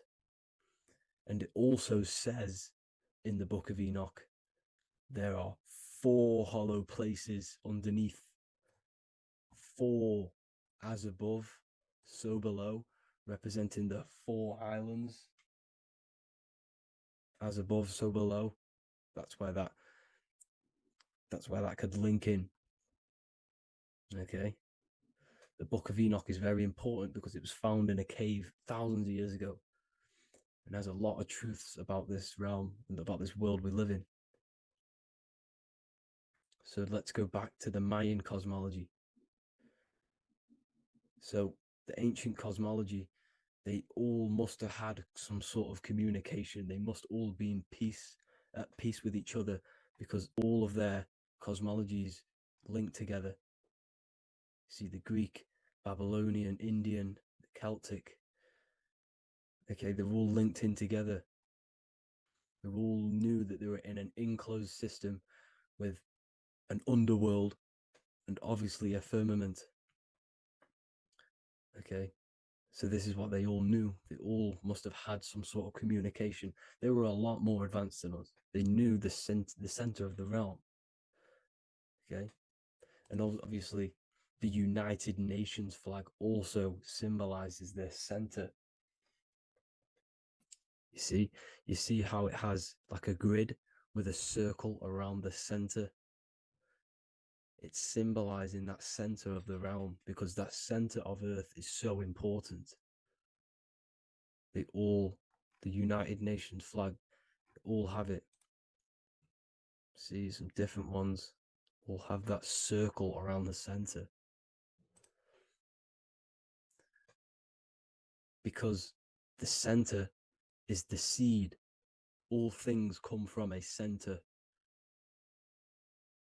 So the torus field is so important because it is the spark of life. It's the building blocks of the universe, this creation. Because all things have a torus field. Just like an apple with what's in the center of an apple, a seed. Because the center is where the energies hold, is where the energies meet, and it creates that spark of life. Just like your heart is the center of your body, and it has an electromagnetic field. Because the center, all things come from the center.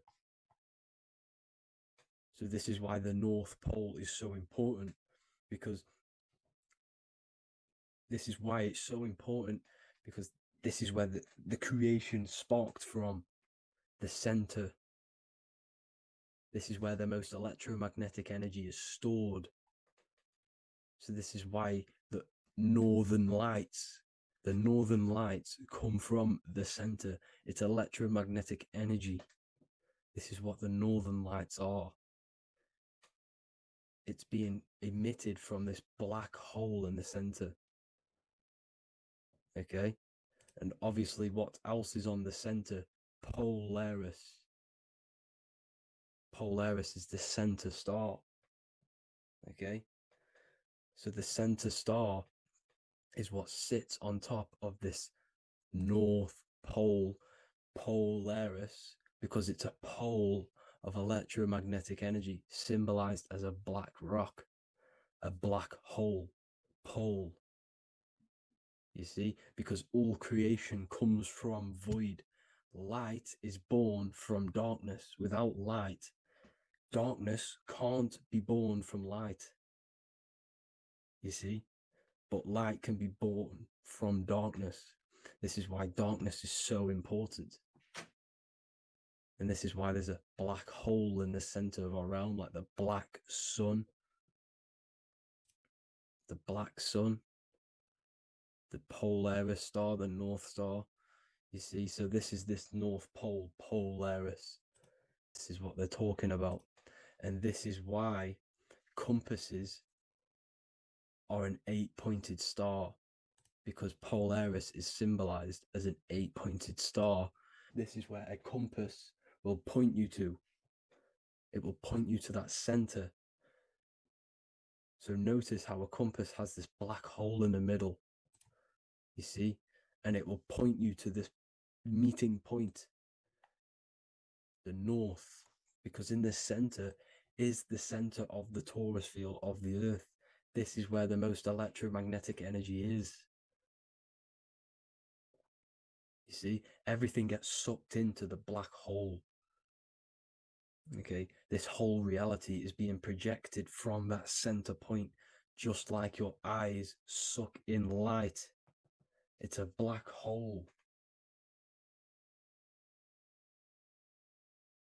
Your eyes suck in the light of this light being emitted from this center place, this electromagnetic energy at the center, which is the seed of everything, of everyone. You see, just like an apple has the seed in the center in darkness, because in the center of the apple, it's dark. It's black. It's pitch black. But that's where the seeds are. That's where the life is. But Polaris is so important because it's that center star which lines up. It is the pole, it's the top of the pole of the torus field. So Polaris would be here at the very, very top. And this is where the compasses point you to. And this is why the star of Ishtar, the 8-pointed star of the Sumerians, also talked about this 8-pointed star, and it's called the Star of Ishtar. Okay, and who is Ishtar? Ishtar is the goddess. Okay, so she's not a male, she's a female, because every creation is brought through a female, a womb. Every single human on earth is brought through the womb, the sacred feminine energy. And the womb is pure darkness. There's no light in a womb, just like the center of our realm. It's a black hole. Okay, and guess what? She's the god of fertility and sexuality. She is responsible for all life. Okay, so the star of Ishtar is the star of Polaris, which is symbolizing the responsibility for all life, the center of our realm, the black sun, the black hole. Okay, so this is what that god of Ishtar of the Sumerians is talking about, the goddess, the womb, the seed of creation. So this would be the portal, more than likely the portal in and out of our realm, because it's the top of the torus field. And what's above this realm is the heavens. So this is where you get sucked in from the heavens. Your soul gets sucked in and brought onto this plane of existence called Earth. These are some space NASA symbols. Look how much Polaris symbolism there is. And notice how it's at the center. You see this circle? This is like a half circle. And at the center is an 8-pointed star of Ishtar. It's the same thing. It's Polaris. It's at the center. And notice on some of these, look, this one is a bear holding the key and an arrow pointing to the Polaris star, so that they hold the key to Polaris. And another one with like a demon holding a key to the what? Polaris on top of him. Also an eagle, which is a Masonic symbol. The eagle holding a key on top of the center. You see, and notice how there's an arrow going up to the Polaris and an arrow down, as above, so below, to Earth. So you can go out of Earth and into Earth through Polaris, and the eagle holds the key. You see? The eagle holds the key, just like this. This demon dragon holds the key to Polaris. And look at this one, Earth, with an arrow up to Polaris, the 8-pointed star. So Polaris is more than likely that portal which the Anunnaki used, the Sumerian gods used, because the Anunnaki symbol is also an 8-pointed star. Okay, and like I said, that center is the seed of creation. The center is the black hole. Okay, just like your pineal gland is at the center of your brain. The pineal gland is at the center of your brain, and that's what connects you to that spirit realm, to the source. that's it for this video, guys. Thank you all for tuning in. I hope you all learned something today. Please leave a like, a comment, and please subscribe to the channel for more content. God bless you all.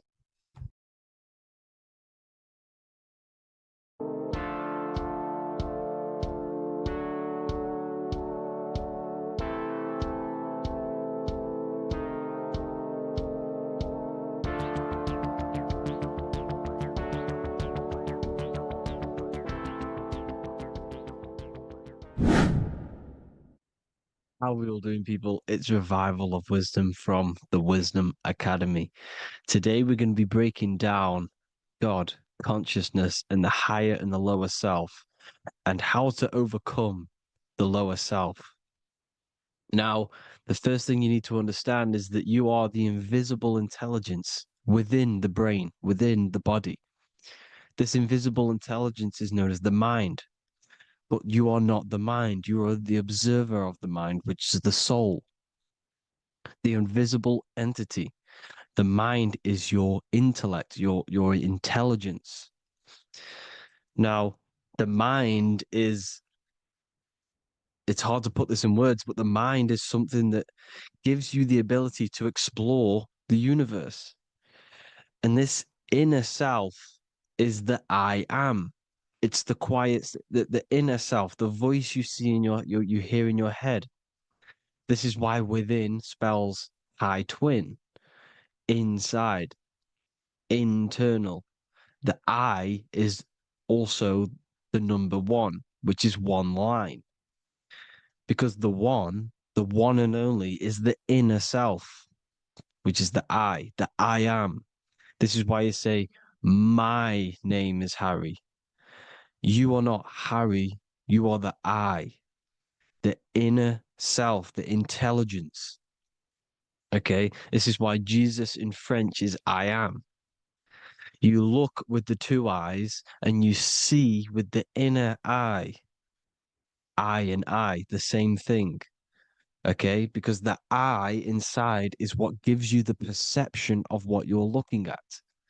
So when someone's trying to explain something and then you catch on saying, I see now, it's because you're seeing with your inner eye, the one that gives you perception, gives you intelligence, gives you the the ability to understand things. This is the internal eye, the invisible self, which the physical body is nowhere near as complicated as this inner self. Is in infinite potential, infinite potential. God, God, generator, operator, destroyer, soul, mind, and body. Brahma, Vishnu, Shiva, the Father, the Holy Spirit, and the Son. They're all the reason why you see God is always a triad is because it represents yourself. Your invisible intelligence is God. Me and you are the same invisible intelligence. We are the invisible intelligence experiencing the program being ran by the central nervous system and the brain. I always say this in my videos, but I have to, in order for you to understand the things that I'm going to say later on in the video, you need to understand this concept, is that you are the consciousness experiencing the nervous system, the tree of knowledge of good and evil, which is you here. You would be in this invisible intelligence right here in the center of the brain. Now, this is why the ancient Christians show God is in the brain. This is the brain stem. This is the brain. This is also the brain stem and the brain. The brain stem and the brain. It's all depictions of the brain because the brain's the computer, the electromagnetic computer, which decodes the demands created by the invisible intelligence, the I, the inner self, you, your true self. The person moving, if you observe what someone moving, this is going to sound, but if you observe someone walking, it's not the body. The body is moving, but the thing telling it to move is the invisible intelligence. Before you kick a football, a decision is made within your invisible intelligence, your mind. And this consciousness, this invisible intelligence, is either stuck between the lower self and the higher self. Okay? When the invisible intelligence, meaning the true self, identifies itself with the physical body, it will trap its mind within physicality. This consciousness that we have is either operating in the lower self or the higher self.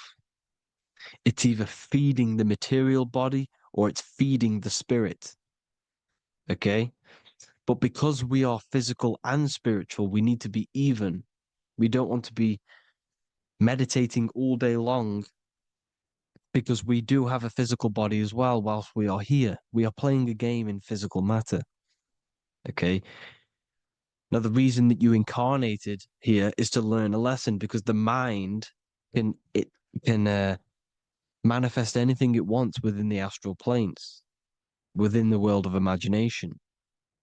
It can manifest anything it likes, but it incarnates into matter, into this game, so we can understand labor, because anything in matter you have to labor to manifest. But in the astral, you can manifest at the click of a finger.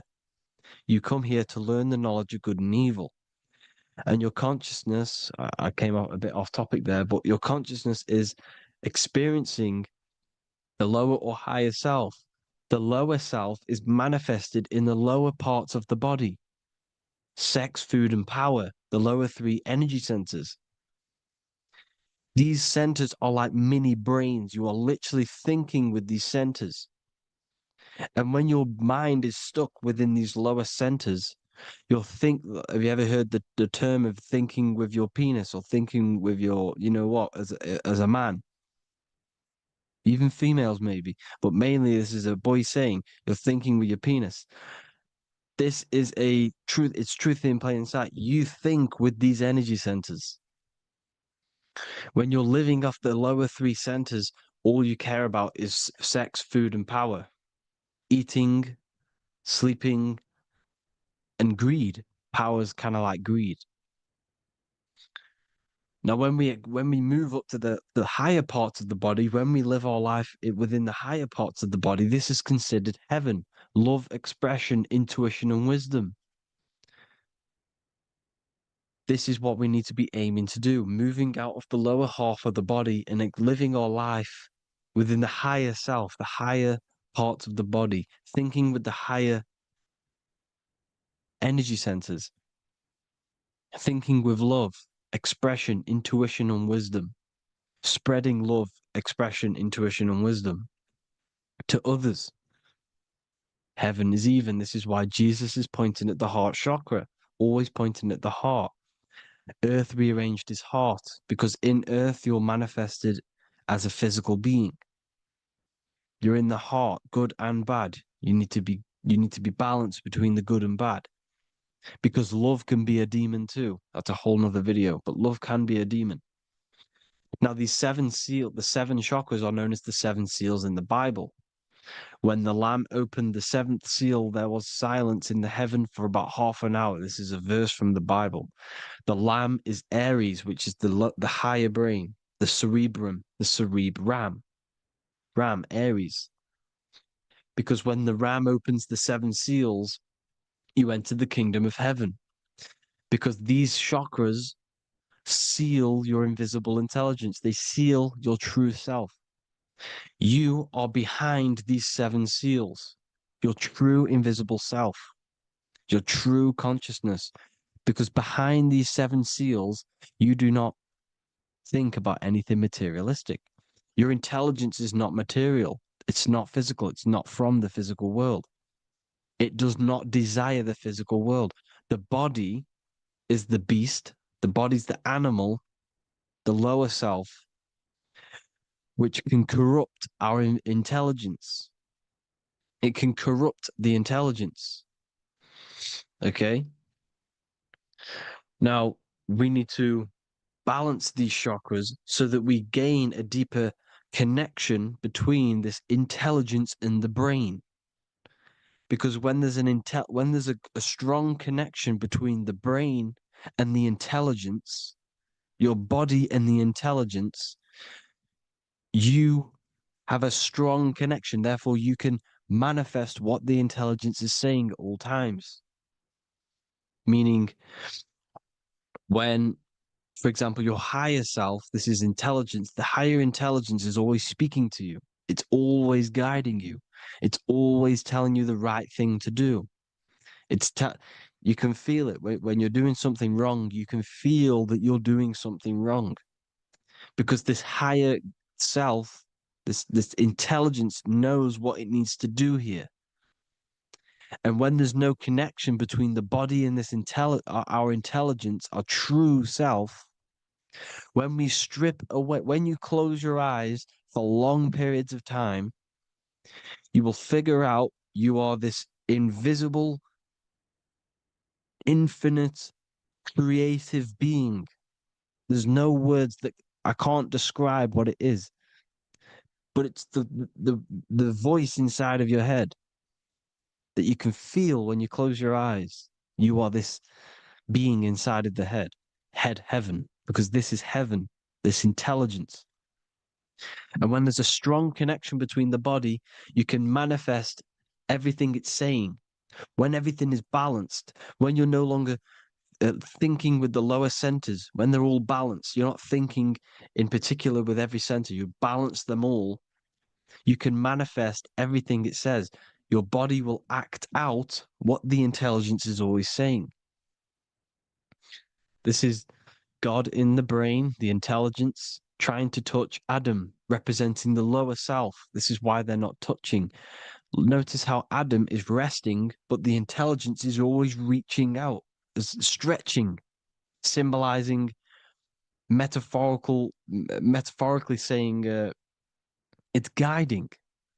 I'm always reaching out. The intelligence, your intelligence is always guiding you. It's always reaching out to you. But Adam is ignorant of it. The lower self is ignorant of it.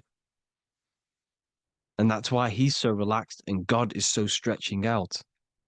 Because at our highest self, that when you think of when you want to better your life, that highest true version of yourself is God. When you're manifesting this, your highest self, this is God.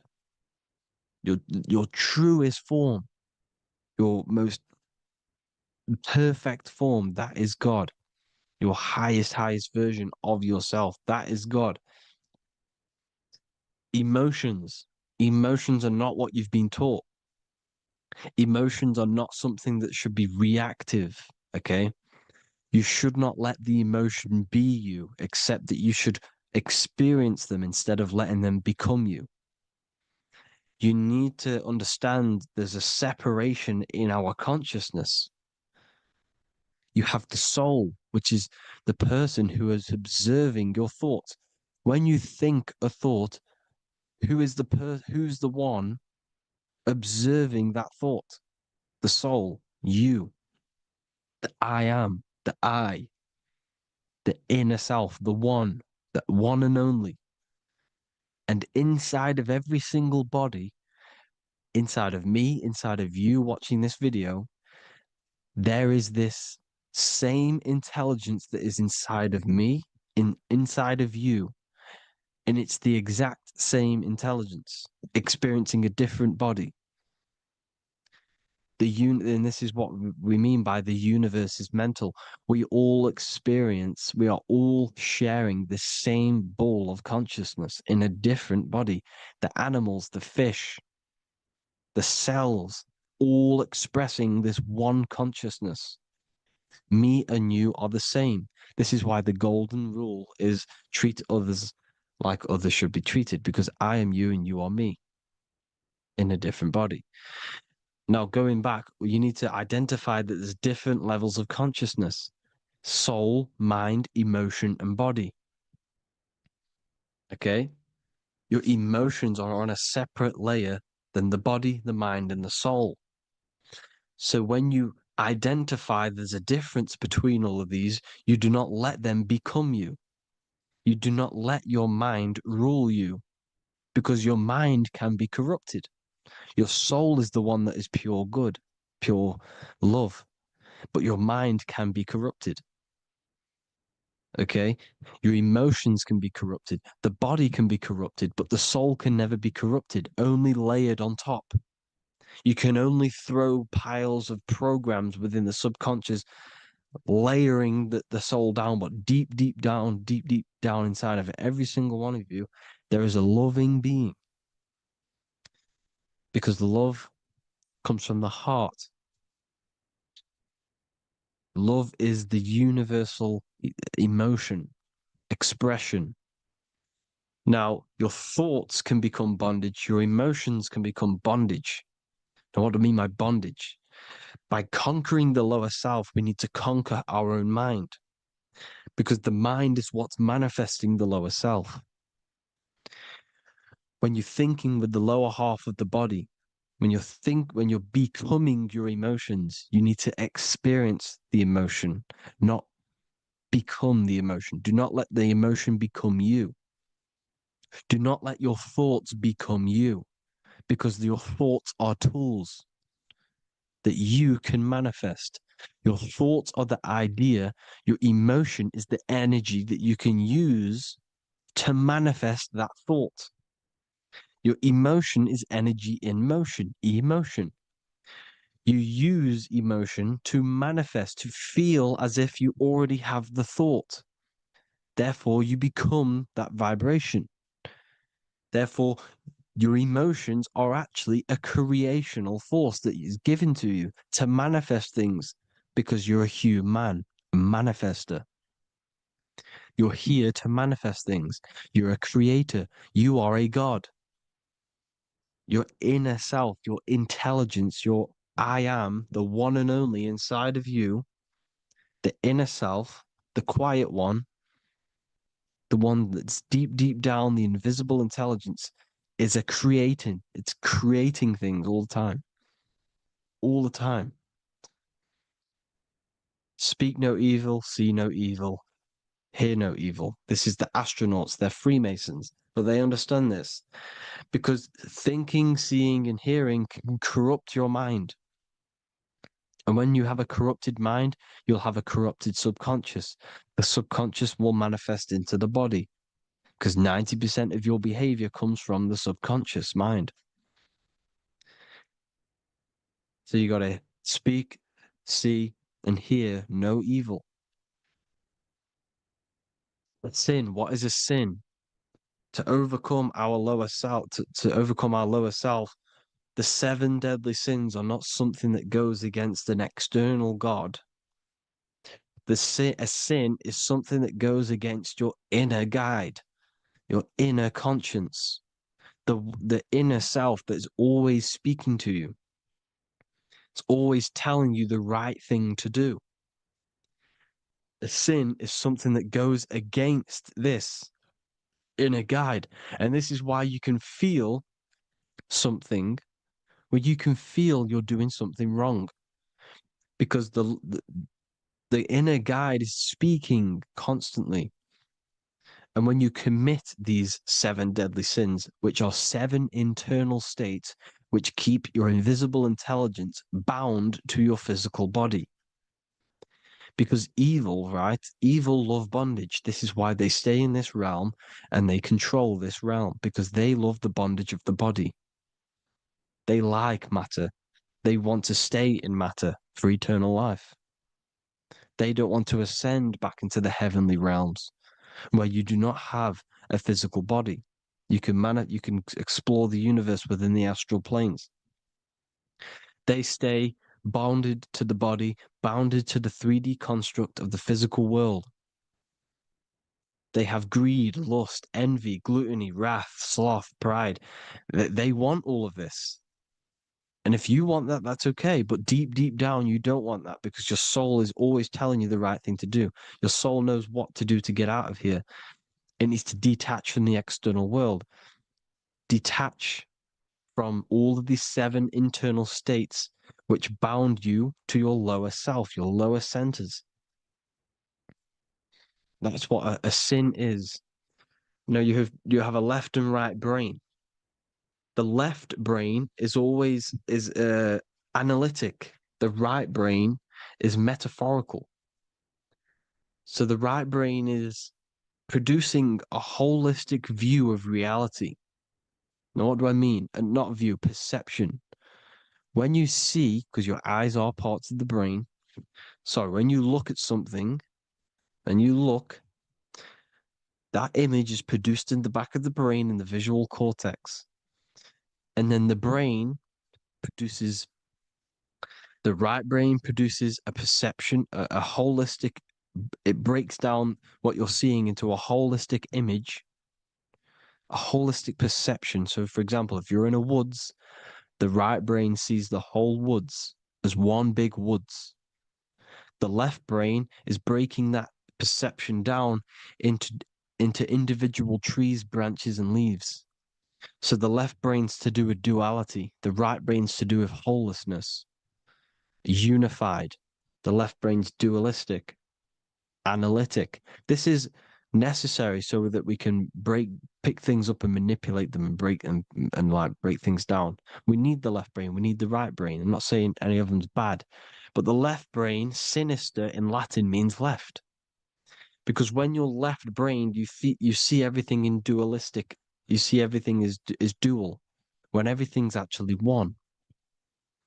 We need to be focusing and strengthening our right hemisphere. I'm not saying sit in the right hemisphere all the time, but we need to be strengthening our right hemisphere. And this is why left is sin and right is right. Because when you focus on the right hemisphere, you see the holistic perception of creation. The right hemisphere sees humanity as one unified consciousness. The left hemisphere sees everyone as individual persons and egos. Because the left hemisphere is dualistic. And this is why the Bible says, cast the net onto the right side of the ship and ye shall find. John 21:6. What does that mean? Cast your energy, cast your perception into the right hemisphere of the brain, and ye shall find unified consciousness. You shall find your higher self, the one and only. If then you have been raised with Christ, seek the things that are above, where Christ is seated at the right hand of God. Wow. Powerful. What does this mean? Seek the things that are above, where the Christ is seated at the right hand of God. God is your consciousness, your invisible intelligence between the two hemispheres. The right hand of God is the right hemisphere. Seek the things that are above the heart. Love, intuition, expression, and wisdom. Seek the things that are above the heart, the higher self, the higher part of the body. Because when you seek the things of love, expression, intuition, and wisdom, you create a strong aura.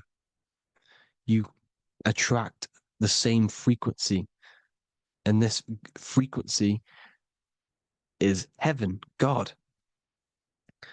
This is the Sumerian artwork showing the lamb. This is a step symbolizing stepping upwards, raising up. He's stepping over the lamb up to the bird. His hand is going to the bird. The lamb symbolizes the lower self. Okay? The bird with the wings is in the sky. It represents the higher self. This is why angels always have wings, because it represents the higher self in the sky. The lamb is a ground animal, symbolizing the lower self. He's stepping over the lamb to the bird, his higher self, his invisible intelligence. Horus and Set, Jesus and Satan. Look, Horus has an evil brother, Set, just like Jesus and Satan. Horus is a bird, higher self. Set is a ground animal, lower self, which is the devil and the angel on your shoulder. You see? The right and the left hemisphere, the two wings. So the devil and angels always speaking to you. The higher and the lower self. It's the battle between the higher and the lower self, between the invisible intelligence in the physical body, because the body's the one that wants the sugar, it wants the pleasure, it wants the sex, it wants the porn, it wants all of the materialistic things, it wants the 7 deadly things. Okay, it wants this. There's a battle between the higher and the lower self, your intelligence and the body. This is why you need to become balanced, so that there's a deep connection between the body and the invisible intelligence that I am. You need to master your mind with discipline, and you gain a connection between the brain, the body and the intelligence. Resurrection, transmuting sexual energy. Okay, this is important. Res is resh, which is Hebrew. The early Hebrew resh symbol is the head. This is the head. Resh, erection. Erection is a sexual stimulation. Resurrection is rise-erection. You got to raise your sexual energy up the base from the spine to the head. This is the Christ, the Christos. Because there's a psychophysical psychophysical oil produced in the brain every month. Go and watch my other video on raising the chrism. Okay? And every month there's this fluid produced in the brain, which takes 2 trips, because one's produced by the pituitary, one's produced by the pineal, magnetic female, magnetic and electric charge. And it takes 2 trips down the spine to the solar plexus, the bread of life in the Bible, or Bethlehem in the Bible, because the River Jordan's your spine. Goes down to Bethlehem. It gets born in Bethlehem, just like Jesus. Because when this oil travels to the solar plexus, it creates the seed, the seed of life, and it feeds the body, all the central nervous system, all the cells. It regulates the blood, does all sorts of good things for the body, this oil.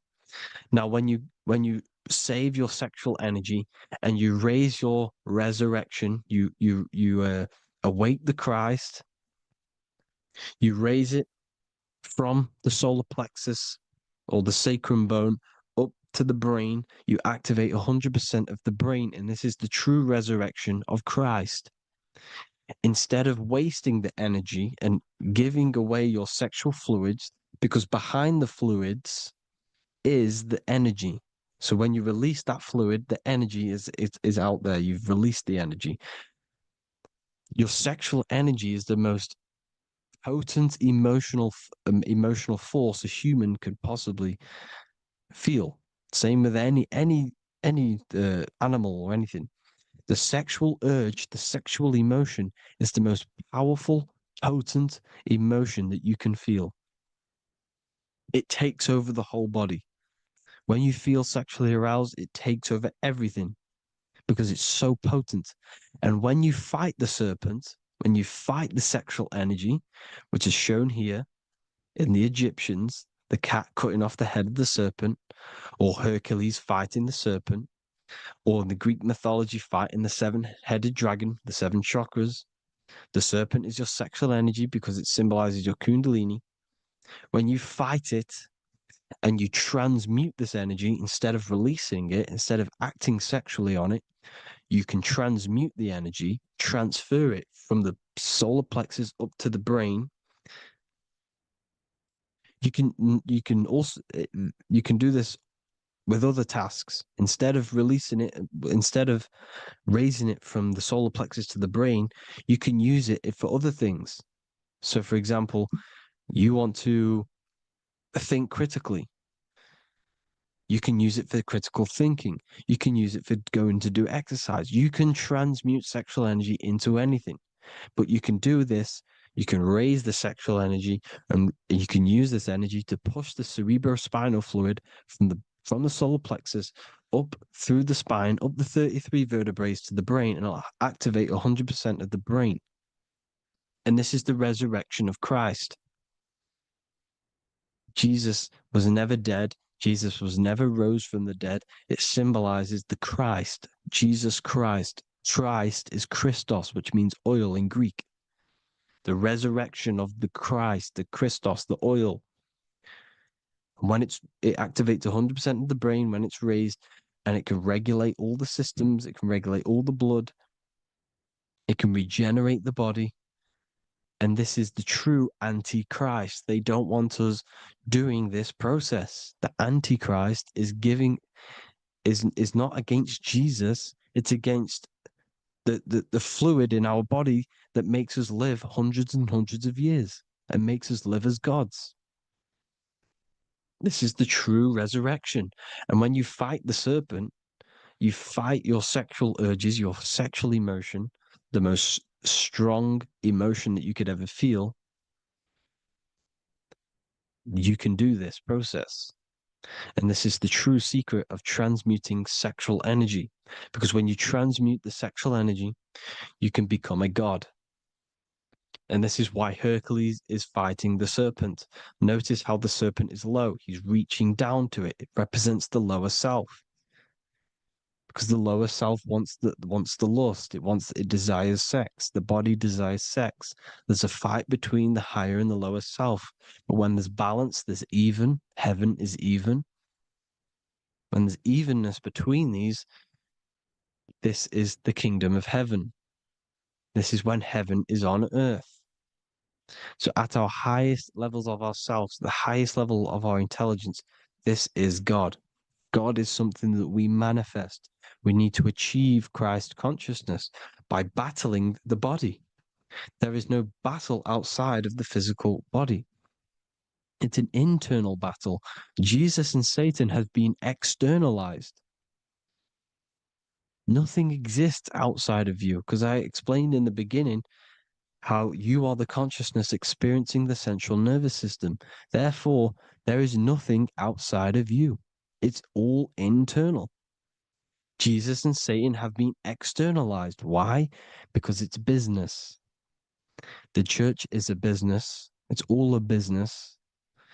They've created these figures to be historical when they're not historical. The Bible's not historical. It's all externalized. It's called exoteric, when the truth is esoteric, internal teachings. So, anyways, people, balance the chakras, balance the two hemispheres of the brain, balance the conscious and the subconscious. Balance is perfect, the yin and yang. You are spiritual and physical. You live in day and night. You need to be balanced. Oneness. Seek oneness. And this is the true kingdom of heaven. And when we all realize that we are all the same intelligence, the same consciousness expressed in different bodies, when we all realize this, we all realize we're all one. Doesn't matter what race you are. It doesn't matter what race you are, where you're from, your nationality, because none of you are actually from here. None of you are from the physical world. You're manipulating the physical world through the physical body. You are the I am. We all have a soul. Every single one of you has a soul. We all have souls. The reason why they say some people don't have souls is because they're trying to suppress your mind. They don't want you to know that you have a mind. That sounds crazy, I know. But a lot of people haven't realized that they have an infinite intelligence called a mind.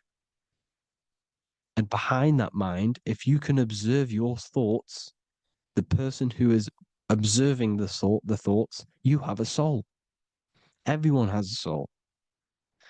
Don't listen to all these people saying some people don't have a soul, some people do. We all have a soul. Every single one of us. So anyway, you need to break the lower nature of yourself. At our highest levels, we are gods. Our intelligence, our universal intelligence, the I am, the intelligence that's inside of the brain, is God. Our minds are being corrupted within believing that you are the body, and the result of this is a society like today, because everyone thinks they're the body. And everyone's living in the lower nature of self, where everyone only cares about themselves. But when we realize we're all one big consciousness ball, we're all the same consciousness expressed in different bodies, there will be peace. So thank you all, people. If you do want to learn more, if you do want to read my book, it's called The Book of Wisdom. I'll put it in the description. It's an amazing book, people. It's going to give you the best understanding possible about creation, yourself, and the world. It's amazing. The Bible, everything. I have just launched a new cymatic library. A friend of mine has just added this to the website. He creates beats and he creates the purest beats. So they are actually the frequency that it tells you. Most of the stuff on YouTube and Spotify and Apple Music is all, it says it's a certain frequency, but we know these major platforms are all playing with the frequencies of the app. So if you want a real binaural beats, solfeggio scale frequencies to meditate on or listen to throughout the day, join the Occult Library. You can get a 2-day free trial. I'll put the link in the description. Thank you all, people. Hope you all enjoyed this video. God bless you all.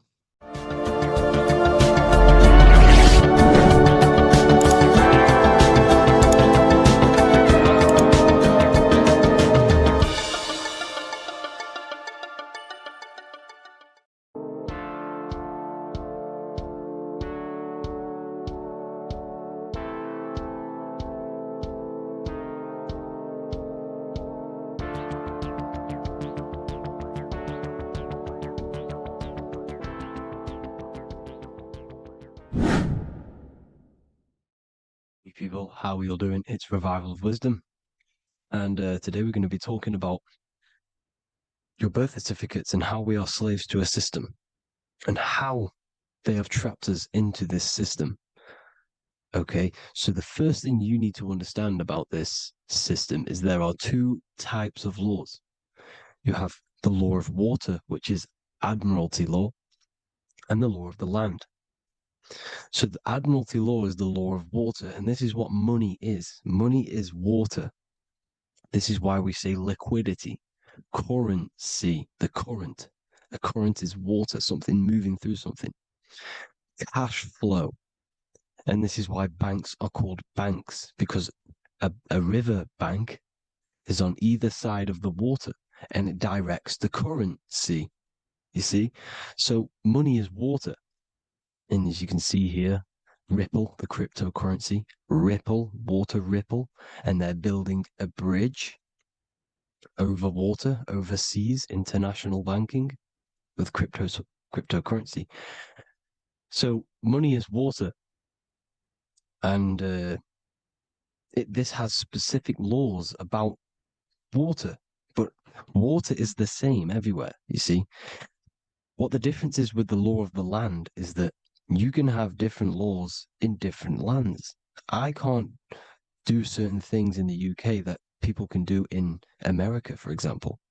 You see, that's the law of the land, but the law of water is the same because water is everywhere. Now, this is very important to understand when it comes to, these birth certificates. So, Pope Gregory, this is where we're going to start off. Pope Gregory in 1582 took the Orthodox Eastern sunrise calendar and changed it to his own Gregorian timeline, not a calendar, a timeline. This timeline was copyrighted by Pope Gregory under the name of the Vatican. So the Vatican owns the timeline that we are using today, 2023. They own it. They own the title of this Gregorian calendar. Okay.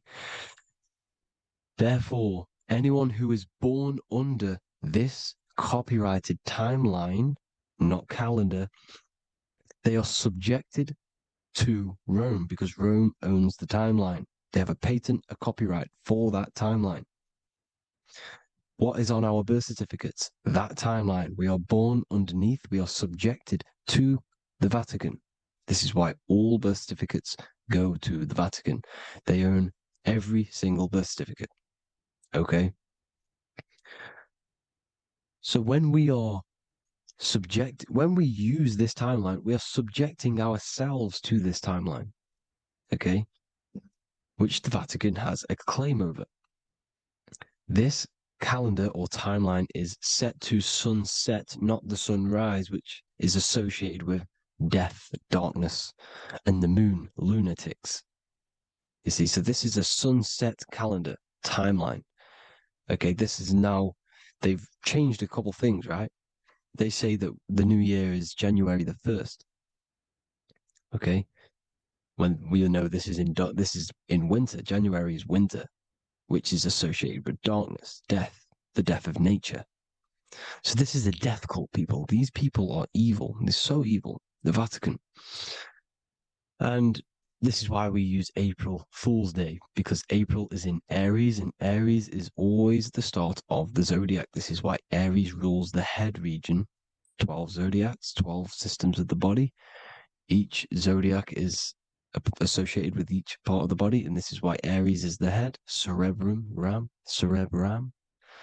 But we're not going to talk about in this video. But yes, that is what April Fool's Day is. They're putting it in your face. April Fool's Day is the real start of the year, when the sun starts to rise again, when the risen Savior is resurrected, when it's born again. This is when the Jews celebrate the Passover. This is when the Christians celebrate the resurrection of Jesus, and they eat lamb. The Jews eat lamb because we're in Aries, the new year. The sun is now born again, our risen Savior, the light of the world. So yes, this is what April Fool's Day is. It's the first day of the year, which they changed. Pope Gregory changed. So you need to understand is that you are in the womb. You are inside of a ship, because every ship, literally a ship, every ship is female. This is why they say she delivers the product, because she does deliver the product, you, the baby. Same thing with a ship, they deliver products. They are a she. And when they pull up to the bay, like you can see on this picture, they're pulling up to the bay. This is now called the birth canal. The ship is now in birth on paper.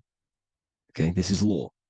And when they pull up, they tie up to the bay, and now they get a certificate of manifest certifying all of the products which are on the ship and what they are bringing into that nation. Okay, so you're bringing in this many of that, everything's on the certificate of manifest. And this certificate of manifest is also your birth certificate, because you are traveling through water when you are in the birth canal of your mother, because you are in water when you are in the womb, and you travel through the birth canal. And when you arrive, you get a certificate of manifest with the name, how many, the quantity, that's your birth certificate. Okay. And this is what it is. We are a we're not a corporation, but we represent a corporation, which is your name in full capital letters. That is your corporation. You cannot physically tax a body, but you can tax a corporation. This is why we get charged. This is why we get taxed, because it all goes down to the corporation which our name represents, which we are subjecting ourselves to. We are my name, I am subjecting myself to this name, and that name has a corporation which I represent, which I subject myself to. You see, this is how we are attached to this straw man, this character that they have built on paper. So it's a character which is on paper. This is what we represent. So when the woman gives birth, she delivers the baby, and then she has another substance. Now I'm going to break down how they attach this name to us, how they do it. Okay. Our mother is carrying us the product in the womb, the water. And it goes from the United Kingdom into a state-owned, corporate, federal-owned hospital, which is government-owned. She does not declare the package when she enters the building. Aha, so keep that in mind. When she delivers the package in the federal territory, she does not declare the package either when she leaves. Therefore, there is no evidence that we exist when we arrive on paper. On paper, there is no evidence that we came into the building or left the building. We have not been declared. So we do not exist on paper at this point. When the woman gives birth, she delivers the baby, and then she has another substance, which is called the afterbirth material. Okay? This afterbirth material has the same DNA as our physical body with the body, mind, and spirit. Okay? This is how they get this cooperation. Hold on. The afterbirth material does not get claimed by the mother nor anyone. Therefore, they salvage that substance because we are under the Vatican. Every state is all Catholic. Your birth certificate is Catholic. No matter what religion you think you are, every single birth certificate is Catholic because we are subjected to Rome. All roads lead to Rome. Rome runs all of this. Okay? We're still under the Roman Empire. Okay, so Rome are Catholic and they believe in salvation. This is how religion comes into this. This is how they use religion to get this. So they salvage the afterbirth material and they claim it and they salvage it and give it and charge it to Rome. And they give it a name. Here's the legal term, born alive. Here's what it says. Each product of such birth is considered live, born, and fully recognized as a human person. So each product of such birth, so that could be anything, the afterbirth, the person who actually comes out, the baby. So your afterbirth, which we do not take with us, we take the baby with us, they keep that in the hospital, they collect the afterbirth, and they salvage it, and they give it the name, which it is us. We are a representative to that afterbirth material, which they put the name on, they claimed, which is subject to Rome. So we are walking around our whole lives as a representative to that claimed salvaged afterbirth material, which the federal state have. Okay. We are under the Catholic Church, Vatican. Therefore, the afterbirth material is a child of God. See, on paper, therefore, they believe in salvation and salvage the afterbirth material. This material has no mother or father. The state pick it up. It becomes a war to the courts and gets charged to the state. So we are a representative to that character they salvaged because it is the exact same DNA as you. Subject is the name or the title, and the matter is the physical aspect left behind in the hospital, which represents us. You see? So now we're moving on to Unum Sanctum. Unum Sanctum was in 1302, a very, very important year. Very important year. Unum Sanctum says this is basically how they claim everyone in the world. So the Vatican had all this power, all this gold, all these people under them. They need to get a claim for them so then they can rule over them and make them slaves. So what they did, they created Unum Sanctum. Pope Boniface VIII did this. And it says, the spiritual man judges of all things, and he himself is judged by no man. The spiritual man, keep that in mind, unless he invent like Manichaeus, two beginnings, which is false and judged by heretical, since according to the testimony of Moses, it is not in the beginnings, but in the beginning that God created heaven and earth. Furthermore, we declare, we proclaim, we define that it is absolutely necessary for salvation that every human creature to be subjected to the Roman pontiff. So they are claiming us in Unum Sanctum, and it's in the vaults in the Vatican. They will put a spell on it because they are sorcerers, they are magicians. They put a spell on it, they lock it up, and whatever goes on that piece of paper goes. And this Unum Sanctum is claiming all of us. So what does it say in the beginning? The spiritual man judges of all things, and he himself is judged by no man. The spiritual man, the man with the body, mind, and soul, the first baby that comes out the birth canal. That's you, your body, you, body, mind, and soul. You have the Christ, which is I am, which is grace. Grace means here now, in the present. You have the Christ, which means I am. Therefore, you have a soul. If you can say I am, you have the Christ. You have a soul. But a creature can be anything with no soul. You see, so no man can judge the man with the soul. However, as it says in the second part, we proclaim, we define that it's absolutely necessary for salvation that every human creature to be subject to the Roman pontiff.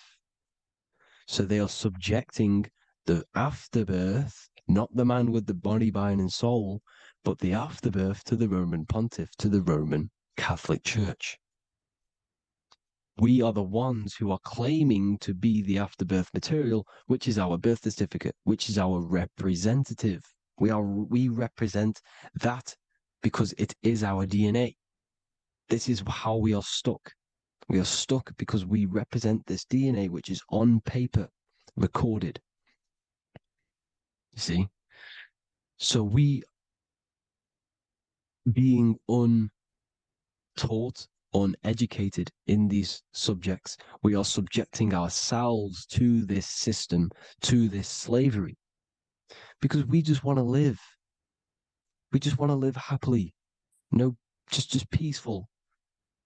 Think about it. Where's all this coming from? Where's all this war, all this killing, deaths coming from? We just want to live. It's coming from the Catholic Church, these evil death cult, which has subjected us, which has used us as slaves, and we are still slaves, and it's just going to get worse and worse and worse. So this is how we have subjected ourselves to be the slaves to this system. It's a lot to take in, and there's a lot more deeper stuff which goes into this. I'm just going over the surface. I'm going quite deep, but there is little details that I still need to learn myself. But this is the general how that we've been stuck to this slave system. So we are batteries, okay? This is why we get charged. When you go in a court, you get charged, okay? Because you're a biological battery. This is why cities look like motherboards, because we are feeding energy to this matrix. Okay, when we look outside of ourselves, when we give power to so-called Jesus Christ, worshipping idols outside of ourselves, where attention goes, energy flows. We are feeding the matrix with energy. By looking within, placing your attention within yourself, you are taking back your power. Because the I am is Christ. The you, the soul, is Christ. It's God. The awareness is God. Okay? However, we are subjecting ourselves to this system. We're subjecting ourselves to this system and the feeding of our energy. So what we need to look for the future is that, think about it, with the end goal is to change our DNA, is to literally make us robots, transhumanism, slaves. This is why we have smart cars, smartphones, smart watches, smart meters, smart cities. And all of this is going to be connected by the smart grid, which is 5G. This is why 5G is rolling out. 5G is going to connect all of these technologies to one. It's like a big net system. And you know why they're doing this? It's because all of this is going to be connected through AI, through this 5G, and that 5G is going to be controlled by the elites. So you say anything wrong, you do something wrong, you say the wrong thing online, they'll turn off your car, they'll turn off your phone, they'll turn off your smartwatch. to turn off your TV, because it's all going to be connected and controlled by the smart grid. And this is what the Great Reset is, people. But they're going to trap us inside of these 15-minute smart cities so we can't leave the area, because they're going to use climate change as a tool to enslave us to not travel because of so-called climate change and the fumes that we are putting into the air, which is all BS.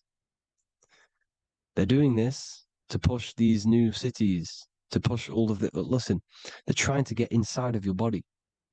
The only way they can do that is to get you addicted and using this technology. First, they got on the body with the smartphone. Well, first of all, we use the technology. We get used to it with it in our hand.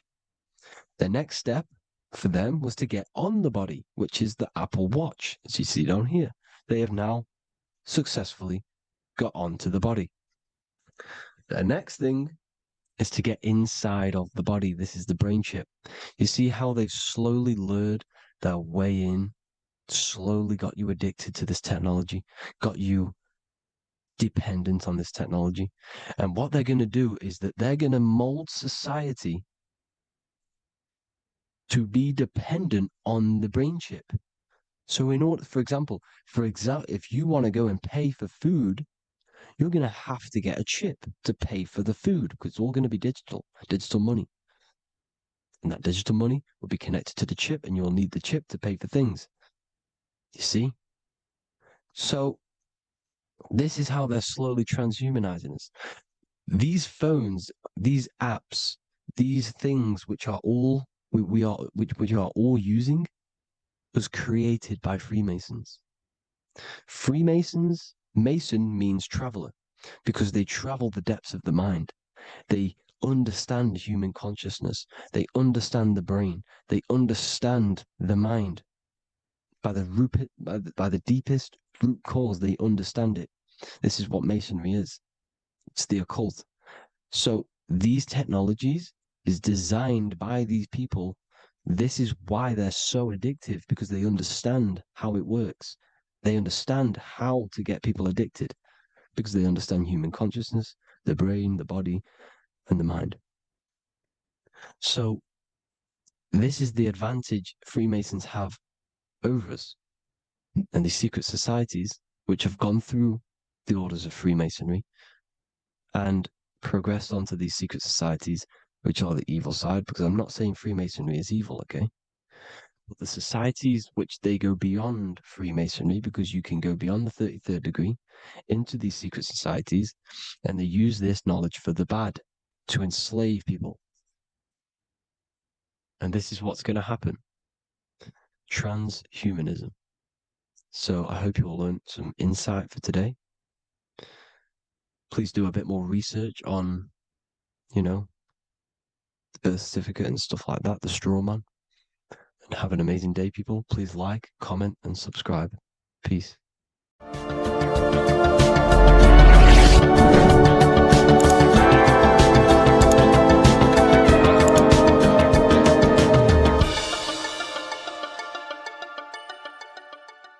The Freemasonic square and compass is not just a symbol that represents Freemasonry, a lodge, or a secret society.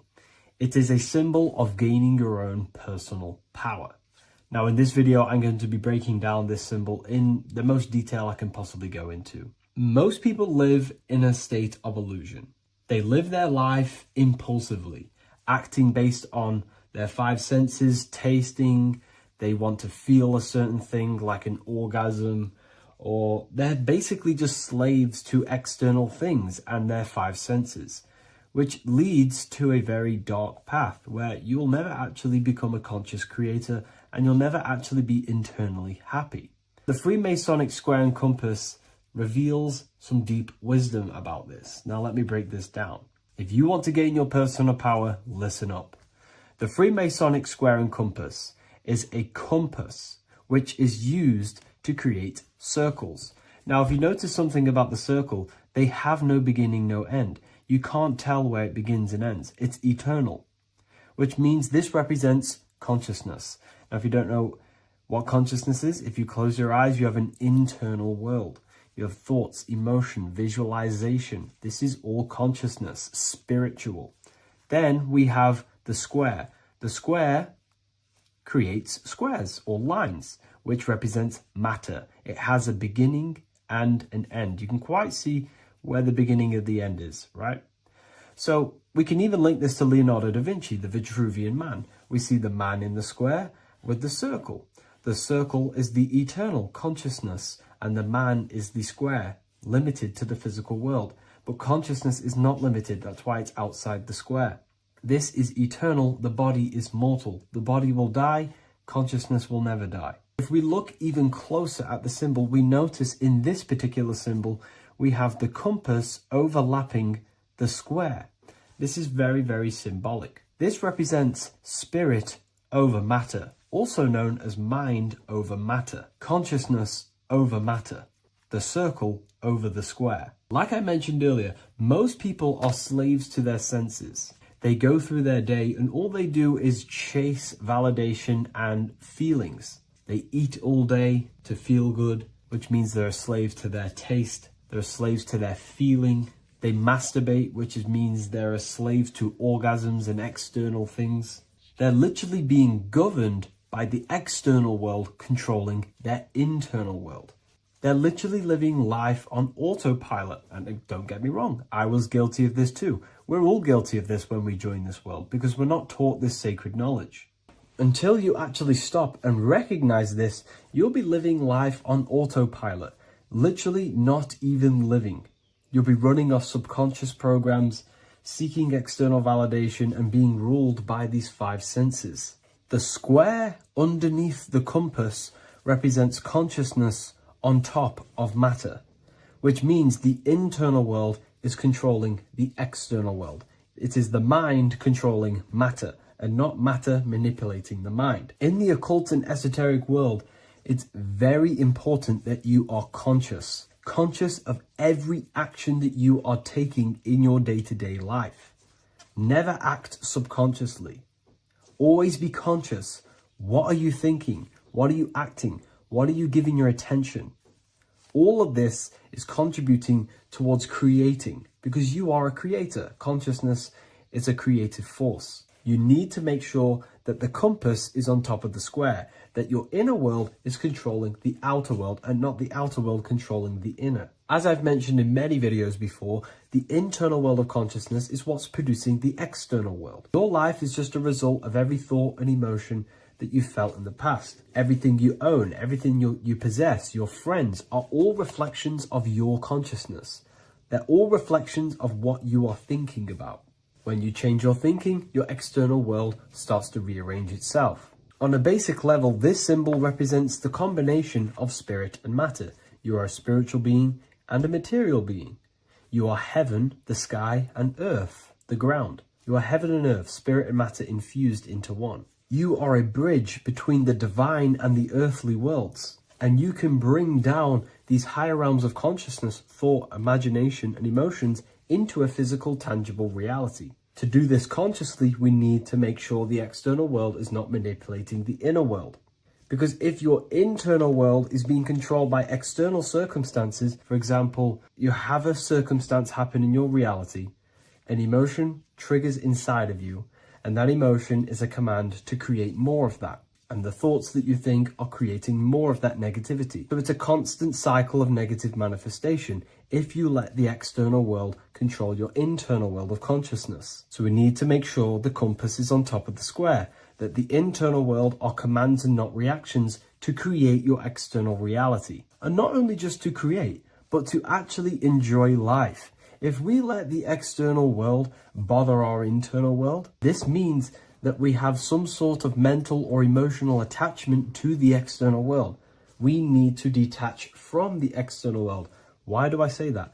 Because it's temporary. It's an illusion. We are going to die one day, and none of this will matter. You need to understand that everything in this world is temporary. You have to be okay with losing things, losing family, losing things in this world, because it's guaranteed to be temporary. We need to make sure the internal world is order and not chaos, commands and not reactions. Now, at the back of the Book of Wisdom, Volume 2, the book that I've wrote here, I go over the different meanings of the different arrangements of the square and compass. Sometimes we see the square overlapping the compass, which is the opposite of what we've just broken down.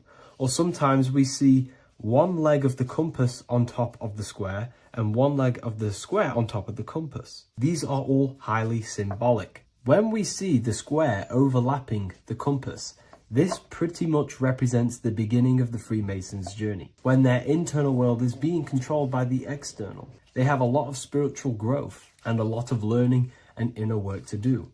Now, when we see half and half, one leg of the square on top and one leg of the compass on top, this represents the Masons' gradual emergence from the material realm into the spiritual. This interplay of symbols reflects the process of gaining greater light and knowledge as the Masons ascend from material concerns towards spiritual enlightenment. And of course, we've just broken down what this means. This represents spirit over matter. They're not chasing external physical things anymore. They're actually chasing and gaining validation and happiness from spiritual growth, more knowledge and deeper understanding of consciousness and themselves. Most people chase external material things, which actually don't make you happy in the long run. You could be given £1 million today. In a week's time, you would be back to the same original state of consciousness and actually chasing more and more millions of pounds. It's because nothing physical in this tangible world will ever satisfy your internal world of consciousness. So through spiritual growth, we can actually become happy and seek higher understanding, higher consciousness, which actually satisfies us eternally. So when we see the compass on top of the square, it symbolizes the triumph of spirit over matter. This arrangement not only signifies the mastery of spirit over the material realm, but also represents the resurrection, ascent, and dominion of spiritual principles over all earthly conditions. It's all about gaining personal power and spiritual growth. It's all about spiritual evolution, going from matter to spirit.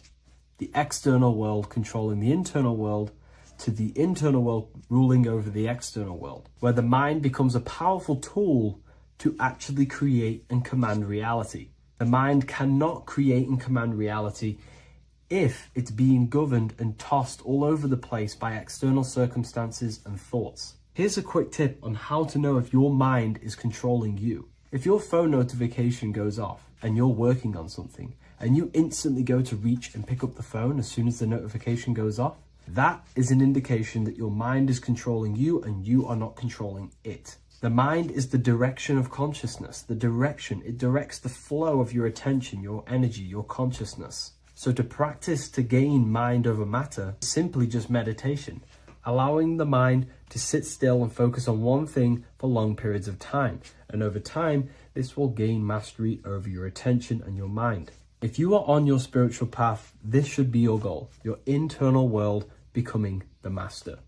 The mind becoming a vessel for you and not a vessel controlling you. It needs to become a command center and not a reaction.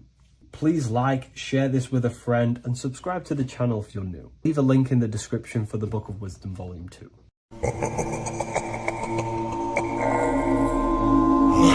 If your ultimate goal is to be famous, then you're gonna do a lot to get there, like sign your name in blood in a contract with the devil. That's how I got introduced to the music industry. I swear I wanted to be like the Amy Grant of music. Yeah. But it didn't work out, and so I sold my soul to the devil. Well, needless to say, sold my soul. Alright, y'all. I'm finna sell my soul. I'ma hit y'all when I'm through. I'm gonna be rich as hell, alright? Bro, man. Trying to sell your soul, man. Look.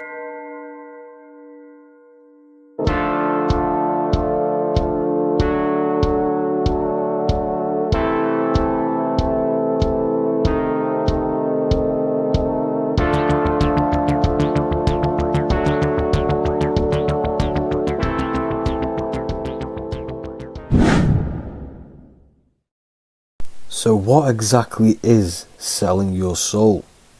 In order to understand this to its full potential, You have to understand the spirit world and the occult world which our eyes cannot visibly see.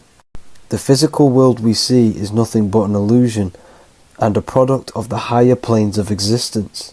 For example, you can see someone's physical body, but you can't see the complex structure of the consciousness and the thinking behind that being. With that being said, there are forces and entities not attached to physical bodies, which they exist on the astral and etheric plane behind the physical plane. Now, there are numerous videos and music with artists talking about this. For example, I sold my soul to the devil and the price was cheap. Why do you still do it? Why are you still out here? Well, it goes back to the destiny thing. I mean, I made a bargain with it, a long time ago, and I'm holding up my hand. What was your bargain? To get where I am now. Should I ask who you made the bargain with? with the chief commander. On this earth? And on this earth, and then in a world we can't see. So selling your soul is cutting a deal with an astral plane entity in exchange for wealth and fame on this physical plane. This is classed as black magic because you are bending reality against your intuition. Now, making deals with entities beyond the physical plane, you always have to give something in exchange. When it comes with demonic entities, it always involves some sort of sacrifice, bloodshed, or humiliation. Now, there are countless of rappers who someone close to them have died just before their career takes off to the next level.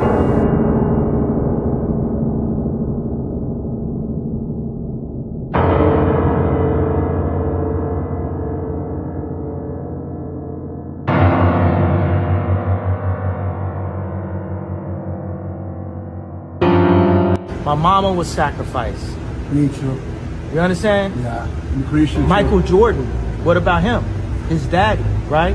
Bill Cosby, his son, right? Dr. Dre, his son. Out in Hollywood, a lot of people come up missing.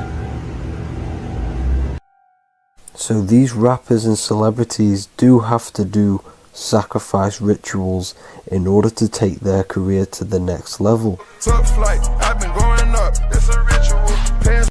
So the occult side of this reality is heavily connected with the music industry and the elites. This is why they are all connected to Freemasonry.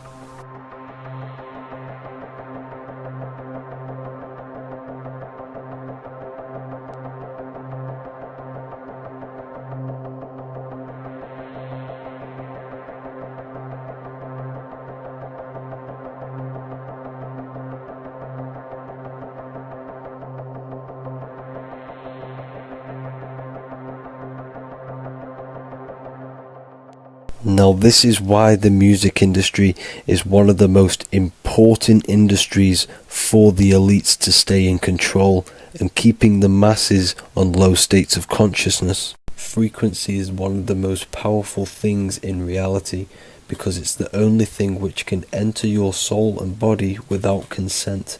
The frequency on Spotify and all major platforms are all tuned to 440 Hz, which was set by the Rockefellers.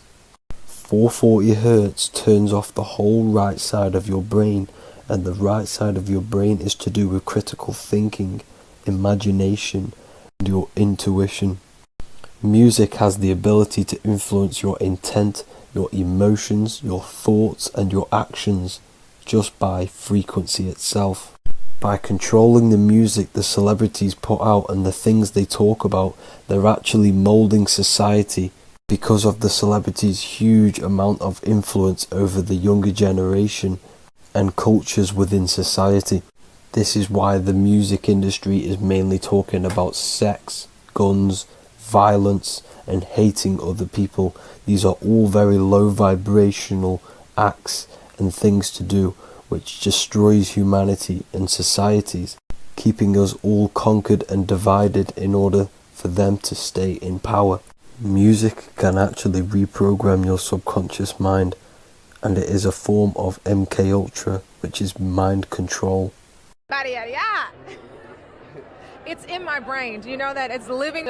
You do need to be very careful with what you're listening to and what frequency it's playing at, because all of this has an effect on your electromagnetic field and your state of consciousness. Now let's go back to selling your soul. When these rappers and celebrities sell their soul, they now gain eternal life on this physical plane. When you do sell your soul, you are allowed to live forever.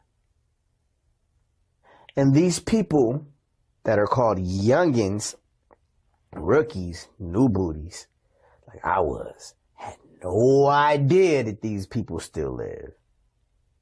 They will prey, haunt, kidnap, anything to stay on top. This is their world. They have nothing but time, is what they believe. Now this explains why there's so much Saturn worship, because Saturn is the father time. He's the god of time and crystallization in the physical realm. If you want more information on that, go to my previous video.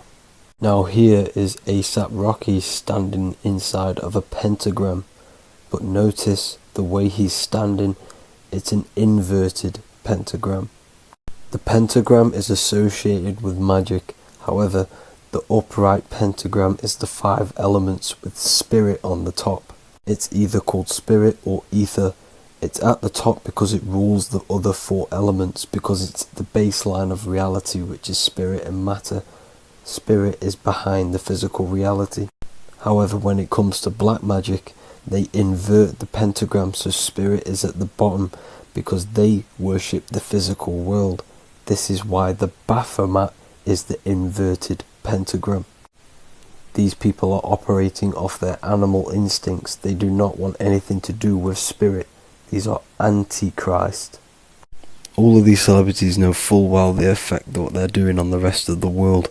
They have sold themselves out, and the elites use them as puppets to push this new world order and mold society in the way they want it. This is why all the celebrities are linked to Freemasonry, because in Freemasonry you have to take the oath of silence, where you can't speak on anything that they learn inside of Freemasonry. This is the symbol of silence.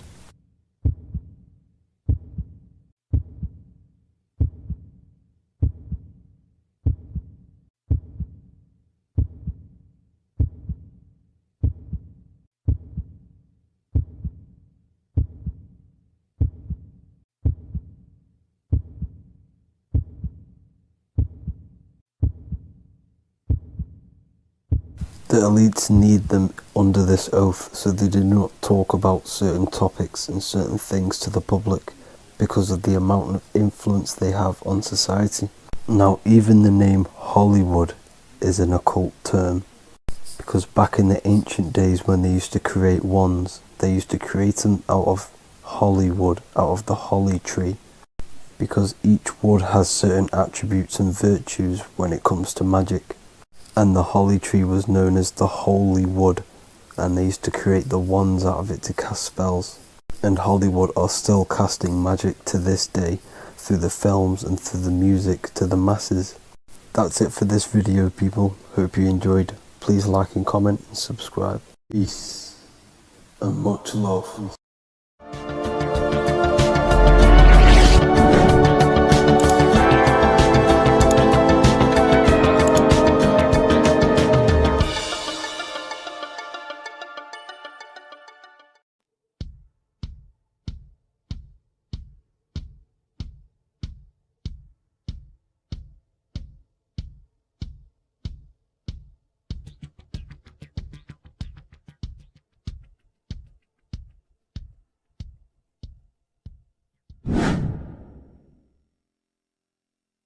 What is good, people? How are we all doing? Today we're going to be talking about the different planes of existence, the occult side of the world, the things they don't teach you in school. And of course, you can only find that on this channel, so welcome. So you need to understand is that your consciousness moves through these different planes of existence, these different states of consciousness, which make up all of you. Okay?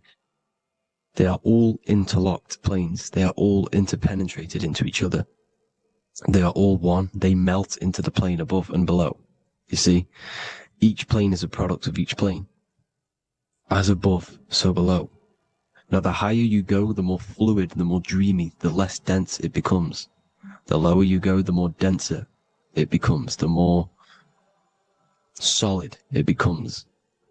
The lowest plane is the physical plane, which you are obviously aware of. You are inside of the physical plane now. But while you are in this inside of this physical plane, you are indeed inside of all these other bodies which you have not awakened yet. You have to awaken these different bodies. You have these bodies. Okay?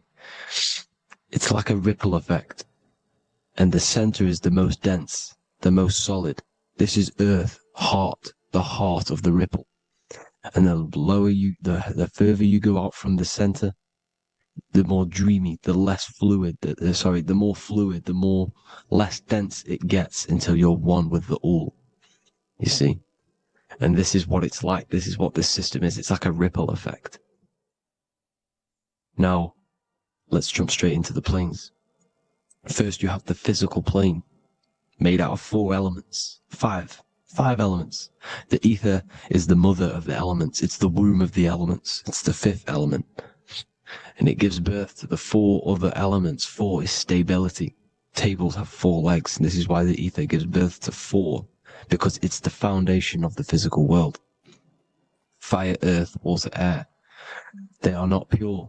Each one of the elements melts into the other one. For example, earth and water both share cold. Water and air both share wet. You see, they compose of each other. They melt, they mold into each other based off the vibrational state of the ether. That's what it is. The 4 elements are the vibrational states of the ether. Okay?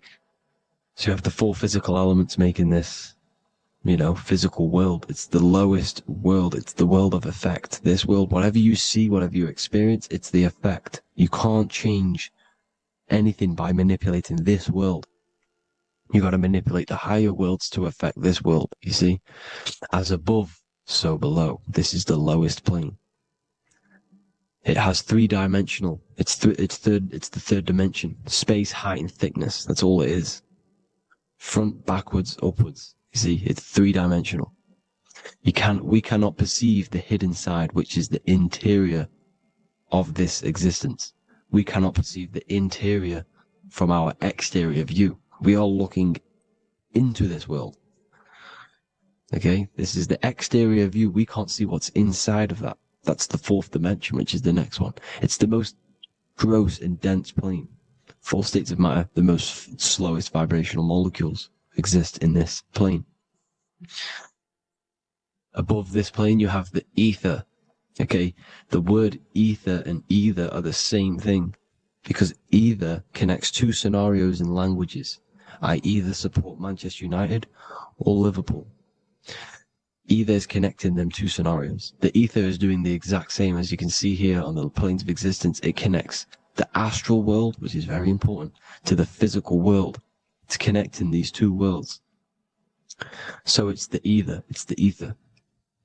The ether is pure potential. Energy flows through the ether. It is pure energy, pure potential.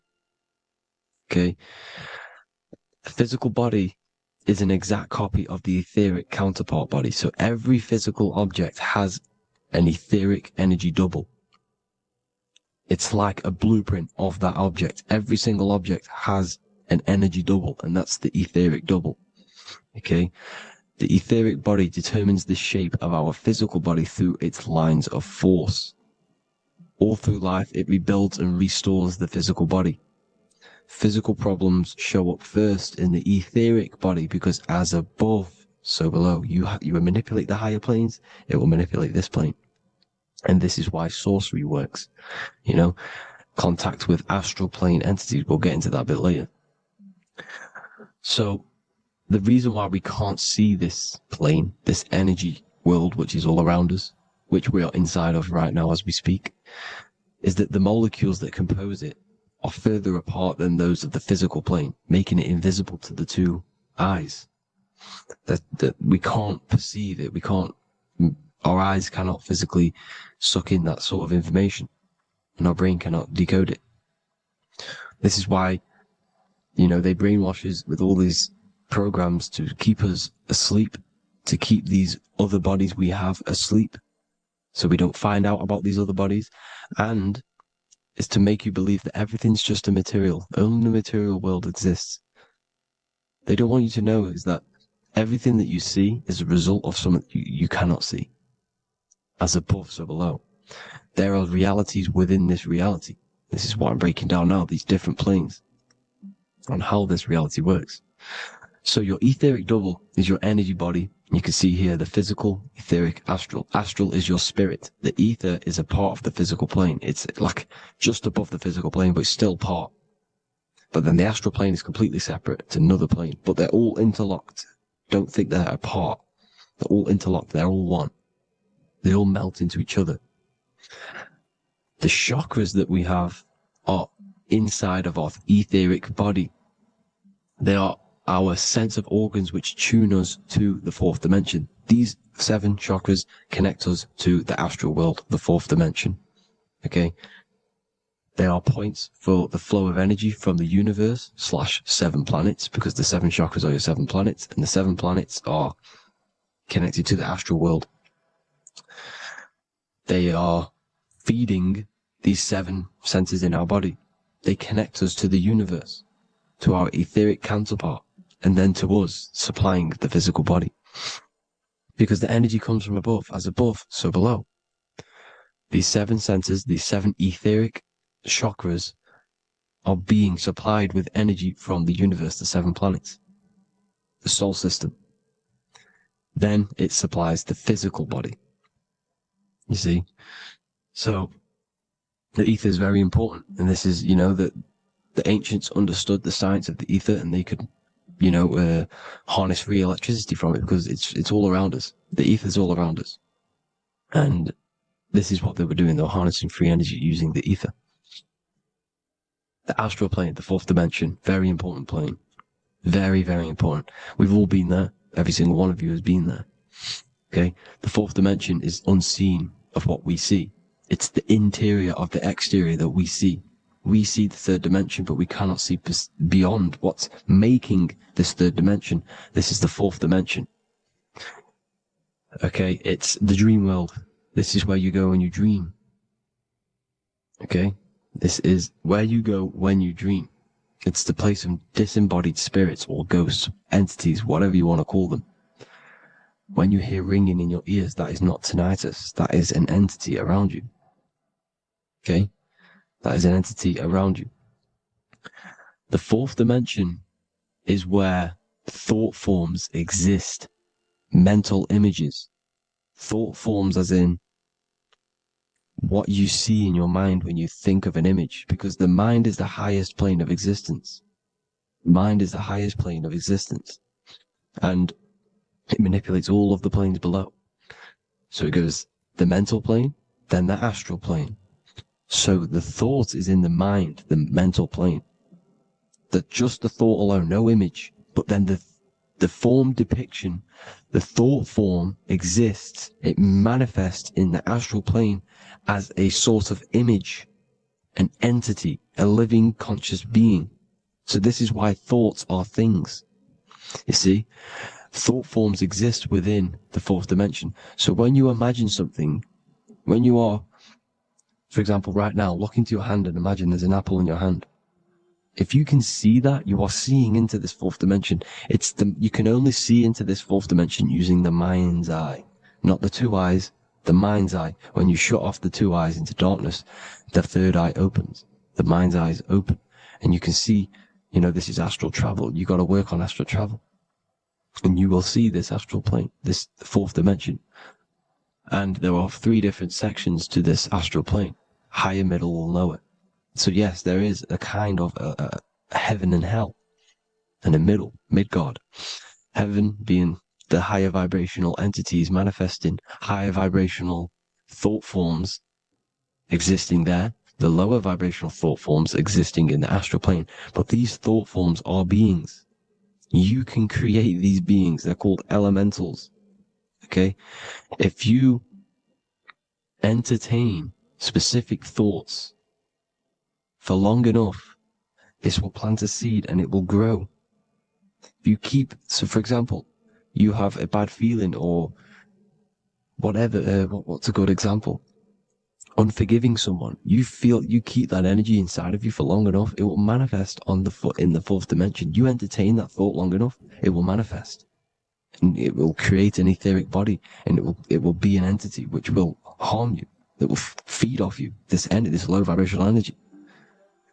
Your mind is so powerful. It creates thought forms, and these thought forms can take consciousness, can take bodies, etheric bodies. Now, that's why it's very important that you master your mind, master your thought patterns. So this fourth dimension is the astral world. So when you have a nightmare, this is the lower astral plane. You're in the lower astral plane. Whilst this physical body rests at night, your consciousness, while you awaken this other body, your consciousness goes inside of this other body, whilst the physical body lays asleep. You see? So it's all inside of you. This is what you need to understand. You just haven't awakened these bodies yet. You can awaken them. You just got to awaken them. Okay? The next is the mental plane. This is the mind, the source, pure cause, pure motion, the most less dense, the most fluid. No form. There's no form to the mind. Astral plane is the first plane where a form takes existence, pretty much. The mental world has no form. It's pure mind, pure intelligence. Thoughts alone exist here without any images or manifestation. The most fluid, the most dreamy, the most causal plane. All of the rest take the effects of this plane. That's why it's mind over matter. Your thoughts they create vibrations. Each vibration is vibrating on a specific frequency, which creates mental images, creates effects down here on this physical plane. This is why it's so important to master your mind. Master what you think. Master your mind. It's the hardest thing to master. You could conquer the world, but it's probably harder to conquer your own mind than to conquer the whole world. I can promise you that, because the mind can play tricks on you. You got to listen to that inner guide within you that will constantly manifest the good things. So anyways, people, hope you learned a lot from this. Please work on trying to activate these other bodies. I will maybe do another video on trying to activate these bodies if you wish. Please comment down below if you would like to see that. And have an amazing day. Please like, subscribe, comment down below any video ideas you want me to do, any information you want me to spit. Thank you all. Have an amazing day.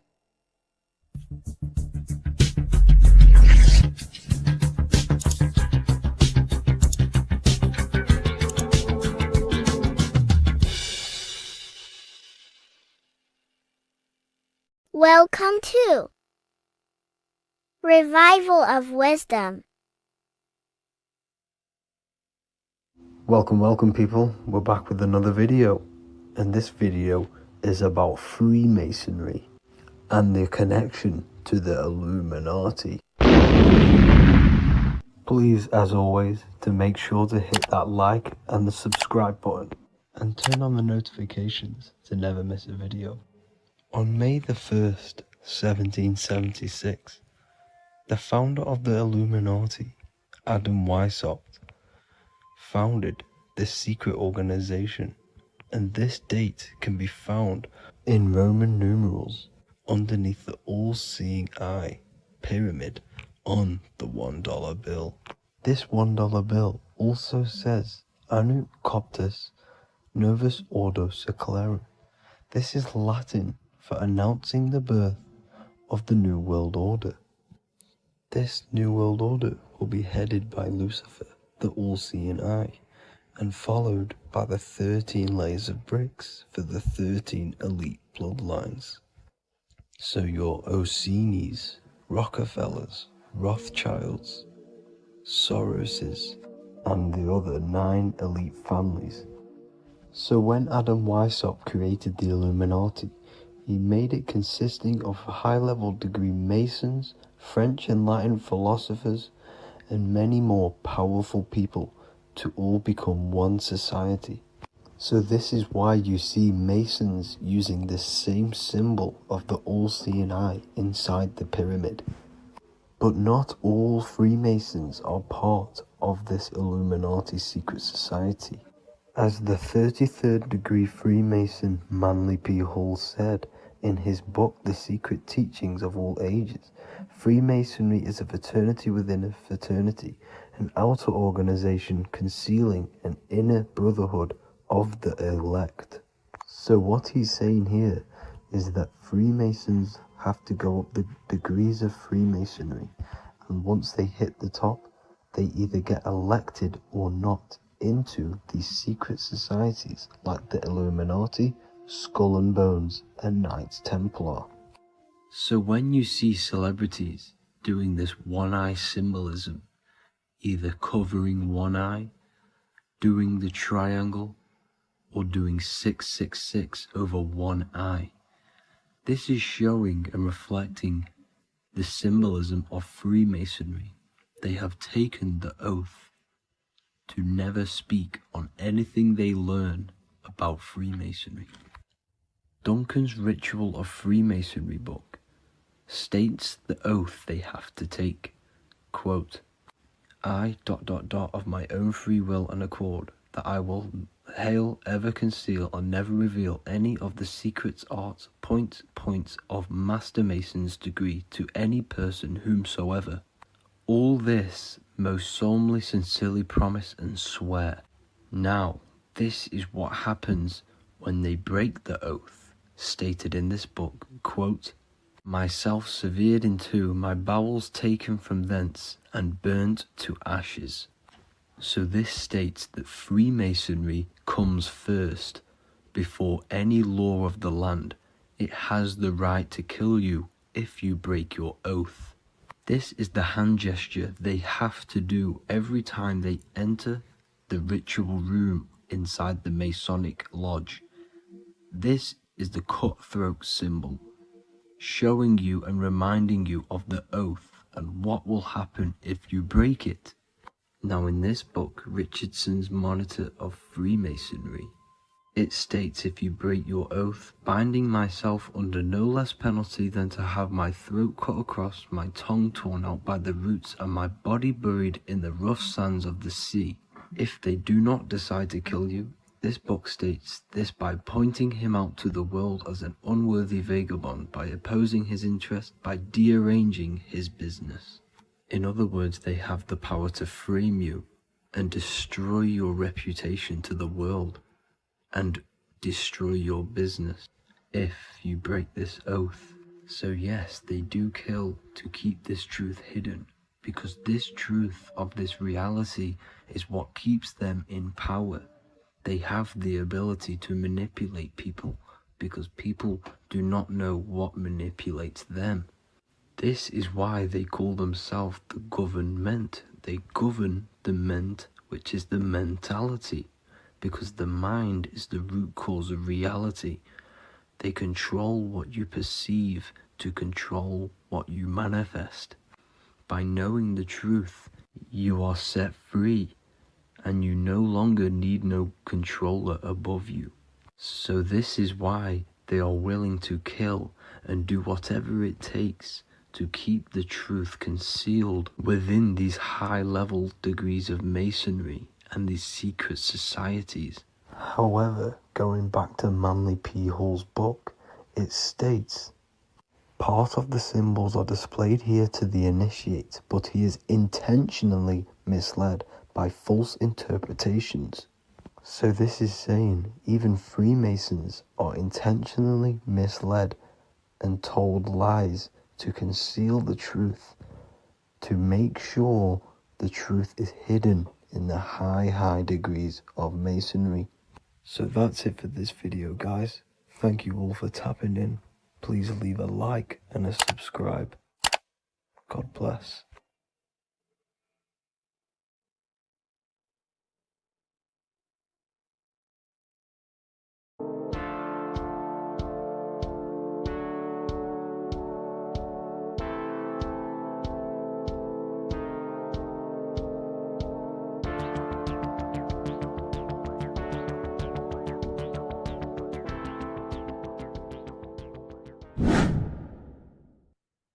left and right hemisphere, and what are they doing? How does it contribute towards your perception in this world? And this is what we're going to be talking about in today's video.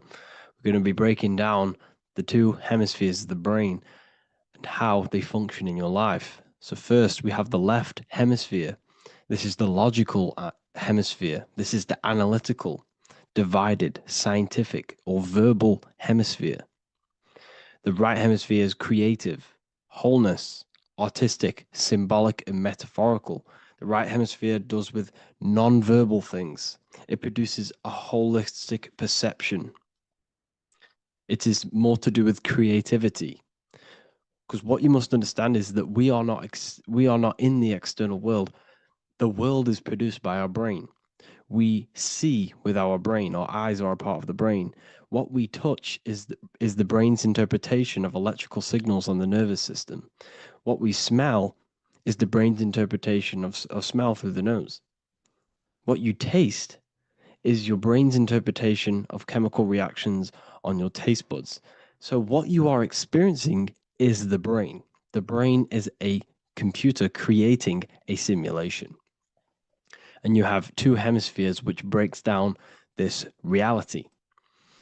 So essentially the brain is the perception creator. It creates perception. So if the brain is creating this, who is the one experiencing the brain? Well, that is you, the consciousness, the mind, the all-seeing eye. You are the all-seeing eye experiencing the brain, the observer behind the brain, behind reality, behind the emotions. So if you're walking through a woods, this left brain sees individual trees. The right brain sees the whole woods. It sees the biome. It sees the bigger picture. So when you are walking through this woods, the right brain picks up a holistic perception of reality. It creates the woods as one unified woods. The left brain's job is to break this down and analyze it so that we can see individual things. And this is also necessary for humans to have the ability to break things down and manipulate things in this world. So without this left hemisphere, we could not manipulate things and break things down. So this right hemisphere is important because it sees the whole woods. It sees humanity as one unified consciousness. However, the left hemisphere sees individual egos. So the left hemisphere is the place of the ego because it only understands it sees the world very divided. Okay, so for example, here's another example of the left and right hemisphere. If someone pulls out in front of you in traffic, your left brain is going to start going crazy and analyzing them, calling them names. The right hemisphere, however, sees the bigger picture. Maybe he didn't see you. Maybe it's just a mistake. Maybe he's in a rush. You see how the two brains are very different. They do the same thing, but they function in different ways. The right hemisphere is feminine, the left hemisphere is masculine. So, like I said, this person pulls out in front of you, you start to think with the left. If you start to perceive that in the left brain, you're going to start analyzing them, you're going to start going crazy and calling them names because you're analyzing it. You're not seeing the bigger picture behind it. You're not seeing it from his perspective. So there is a crossover. So the left hemisphere of the brain controls the right side of the body, the right ear, the right eye. Everything to do with the right side of the body is connected to the left hemisphere. And the right hemisphere controls everything on the left side of the body, including your eyes, your arms, your legs. So everything is crossed over, and even your visual field is crossed over. So this is your visual field, as you can see here, and even the left side of your visual field goes to the right brain. There is a crossover. No one really knows. There's not really a reason for this. However, this is how the human body is designed.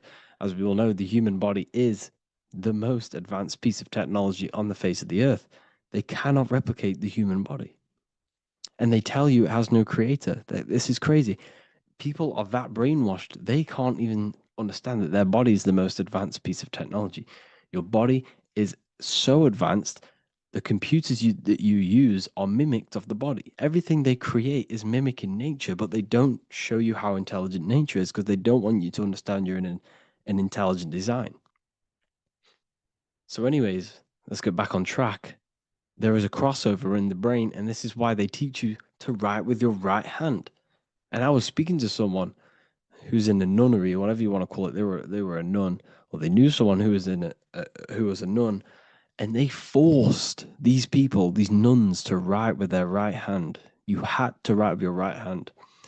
This is why, I'd say at least 70% of the world or 80% is right-handed and right-legged, because they taught us this to activate the left hemisphere more because of this crossover that happens in the body. So when we are using this right side more, we are using that left hemisphere more. Why? Why are they doing this? Well, they also called it writing. Writing is a spell, to cast a spell on you to use that right side of the body so that you use this left hemisphere, because they want you to see the world as a divided perception. They don't want you using the right hemisphere, using that left side of the body to activate the right hemisphere to see the bigger picture and see how everything is all one and everything is created. This left hemisphere domination keeps you from seeing the connections between everything, because that left hemisphere analyzes, it breaks things down. So when we are left hemisphere dominated by using the right side of the body, we are essentially seeing everything as divided. And this is why so many people will not understand my work, because my work connects dots and connects fields of knowledge, and makes you see the bigger picture. So people who are left hemisphere dominated will see my work and think this guy's crazy. But it's all about activating that right hemisphere. So they called it writing because every word you say is molding your mind in some sort of way. The things you see is molding your mind. Everything you take in through the five senses is molding your mind. And language is a massive spell, especially the English language. They called it writing so that you use that right side. It's a spell because your subconscious mind picks up everything you say. And 90% of your daily basis behavior and thought patterns is produced by these subconscious programs within the subconscious mind. Essentially, your conscious mind is only the 10% of you. The conscious mind is just what you're aware of, what you're wearing, how you're feeling, what you're thinking. That's your conscious mind. The subconscious mind is controlling every system in your body. It's telling your heart to beat without you being conscious of it. So essentially, this is what they're programming. They're programming this system in the back of the mind, which is controlling everything through the words. And this is what spells are, because it's all about creating perception in the subconscious. So they want you to use that right side more. I truly believe the ancients, they were balanced. They used the left and the right side of the body. They didn't have a stronger side because they understood this science of the body and how the body works. So this is actually called phonetics. It's not etymology. Etymology is the study of root words. Phonetics is the study of how words sound similar. The way words are spoken. So phonetics, phone, is why we call them a phone, because you speak into a phone. So this is write and writing, to use that right side to activate the left hemisphere more. So your hands are a manifestation of your brain. The left hand is the right brain, the right hand is the left brain. And as a child, we were always taught that when you place your hands together like this is the size of your brain, which is true because your hands are a part of your brain. They're an extension of your brain. Every part of your body other than your brain is an extension of the brain. Everything's working and feeding back information to the brain because you're experiencing the brain. So another trick that you can do, or another exercise, is looking in the mirror and closing one eye at a time. If you close your right eye, if you take your top off, for example, you'll analyze your body if you close your right eye, because you're using that left hemisphere. Sorry, other way around. If you look at yourself through your right eye, you'll use that left hemisphere, which will analyze yourself. You'll see individual body parts. If you close the right eye and use the left eye, you'll see your body as a whole. You won't really analyze it. This is how you can analyze yourself using these two hemispheres. So this whole system is created to keep you thinking logically and to restrict you from creating and restrict you from understanding symbolism, allegories, metaphors, and teamwork.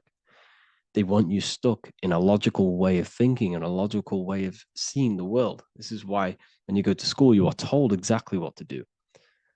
You're told to think this way and no other way. You're told to do orders, do this.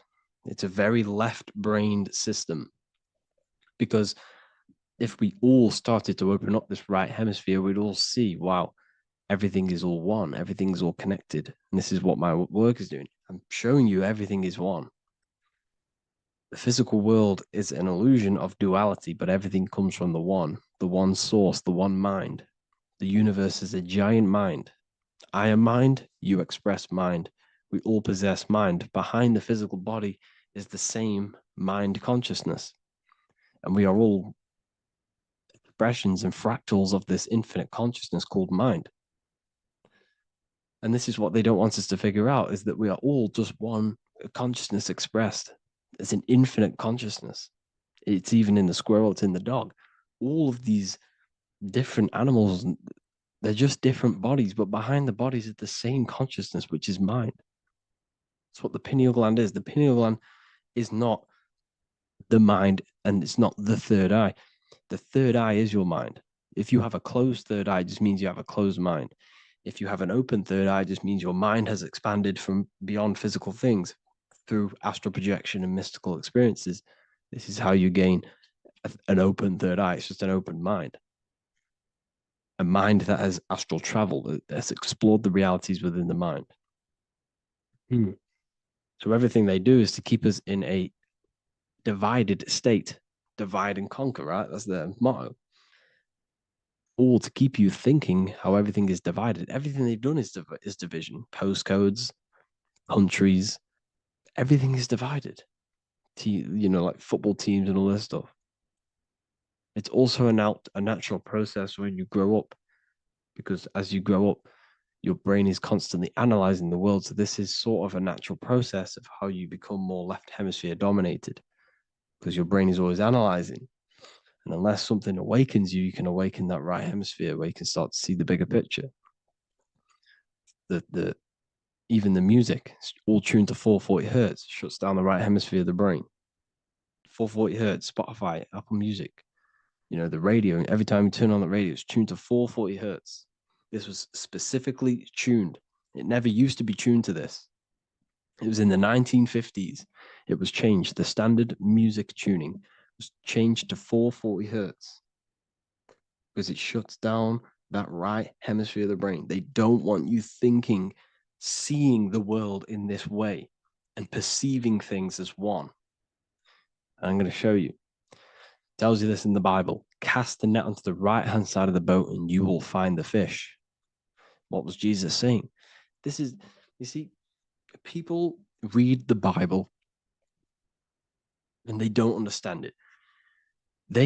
If the Bible is not talking about you, then it has no meaning.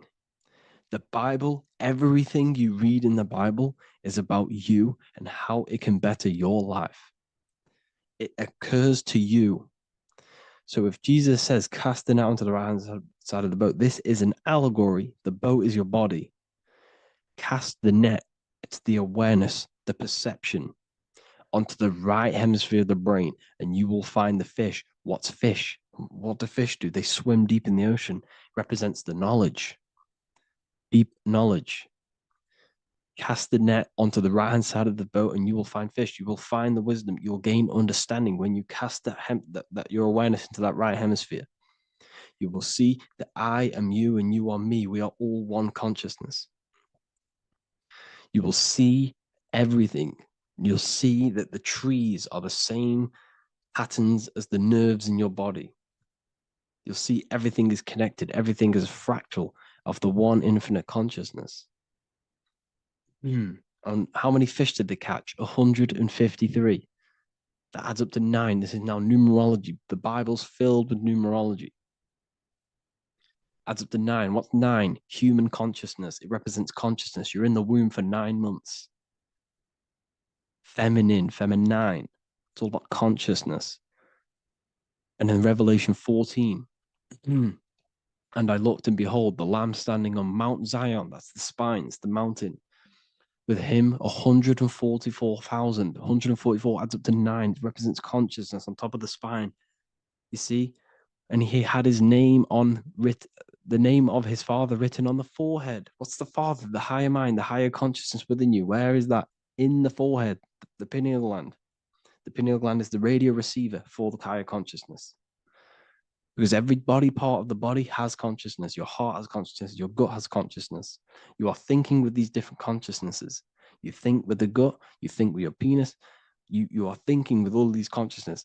And it's about raising your consciousness to the higher consciousness, which is the Father, the mind in the head. Don't think with the lower parts of the body, because that is your animal nature. Think with the higher parts of the body. It's all representing consciousness. How to activate the right hemisphere of the brain? Well, it's all to do with non-verbal things. So music will activate the right hemisphere. Make sure it's tuned to the right frequency though. 432 hertz, 528 hertz. Any frequency that adds up to 3, 6, or 9 is good for you. Meditation, turning off the thoughts, and you raise yourself to the higher brain. Symbolism. Symbolism is all right hemisphere. Reading between lines, metaphors, determining the Bible, it's all right hemisphere. Seeing the bigger picture, it's reading between the lines. So tithing in the Bible.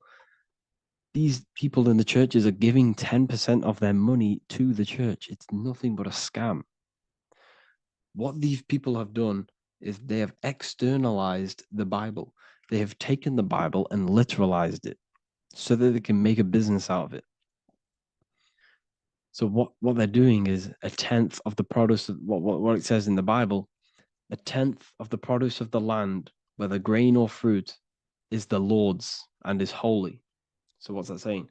The 10th of, it's basically saying give the 10% to the Lord, to God. What does that mean? Well, what's the land and the fruit? This represents physical things, the physical things that you have. The 10th of the physical things that you have, what's that? That's your ego.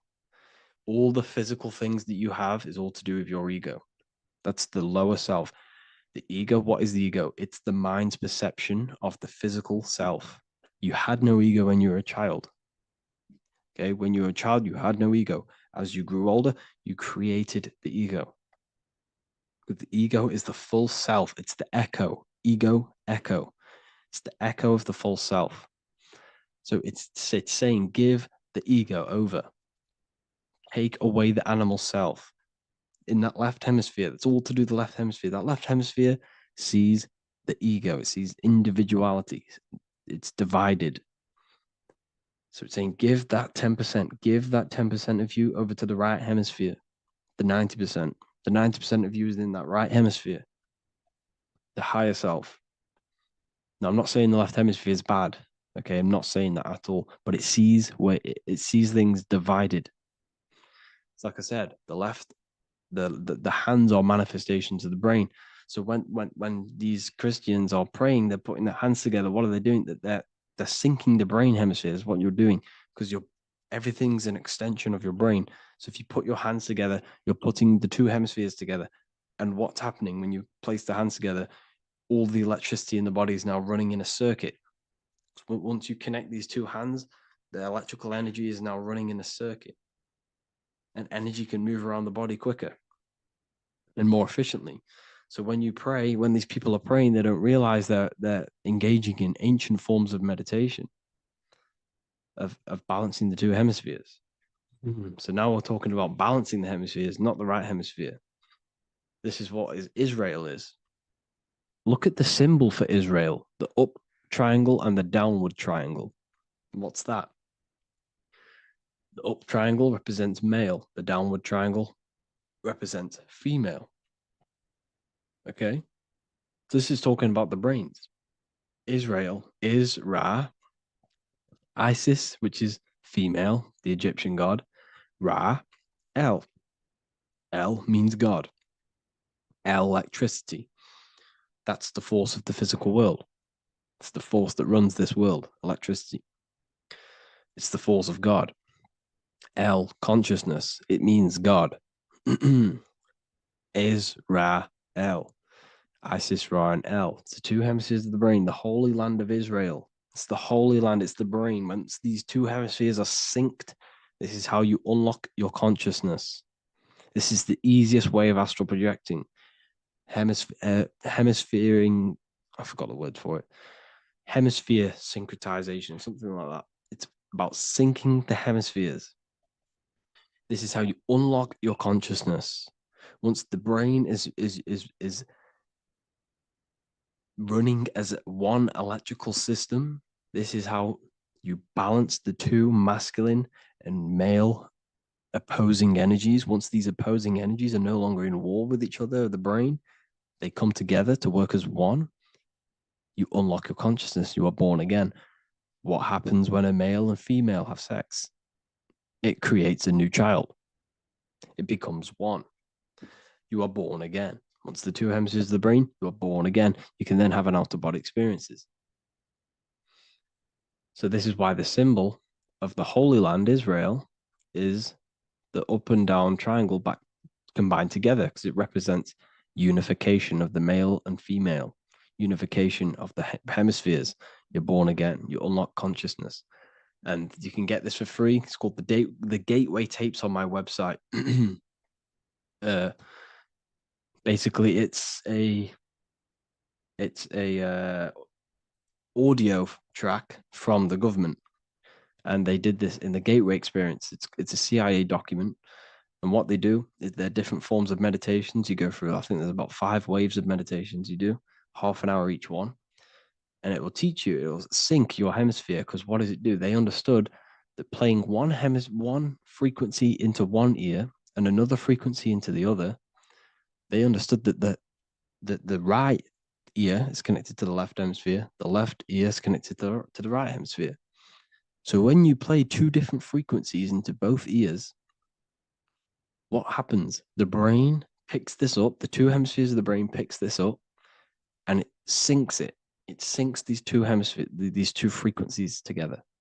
So now the brain is working as one to sync this frequency. So this is how you can sync your hemispheres, through listening to these frequencies. Okay, you can get them for free and do the meditations yourself. This will definitely help you. This is an easy way to astral project. So it's all about syncing the hemisphere and seeing reality from a unified perception. We should all aim to get out of that left hemisphere. I'm not saying don't use it, but we should now start to see. We should not start to read between the lines of the Bible, read between the lines of the symbolism they're showing. Study symbolism, study allegories and myths. What are they trying to tell us through these allegories? And, this is how we start seeing things in a better way. Once we understand that we are all microcosms of an infinite consciousness, we can all come to one, because love is the unifying force of this infinite consciousness. We are all divided. We are all disconnected from our hearts. Once we all connect with our hearts and see that everything is one, we can all start to love and come together as one, because love is the unifying force of consciousness. So if you haven't already seen, I now have launched the Ethereal University. I will be doing lectures like this one, but even better, deeper, and even releasing knowledge that I can't talk about online, as they are censored. I'll be doing lectures every single week. I'll be doing live calls every single week. You also gain access to my library, which is filled with over 45 occult books, filled with knowledge. Okay, I'll show you now. Plus, you get my book, The Book of Wisdom, PDF form, and the Human Health Guide, PDF form. You also get all of this stuff, the health section, Q&As, Ethereal meditations. We've got some celestial studies, cosmology, and numerology coming soon. You also get the brand new Manifestation Mastery course, plus the library. And there'll be new books, new lectures, new live calls every single week. Or you can get the Book of Wisdom, use the code WISDOM in all capital letters to gain 40% off. This sale will be ending very, very soon. So if you're watching this, be very quick to get yourself a physical version or a PDF of my book. You can get it in all these languages. Hope you enjoyed this video, people. I'll see you inside the Ethereal University, the real university. Have an amazing day.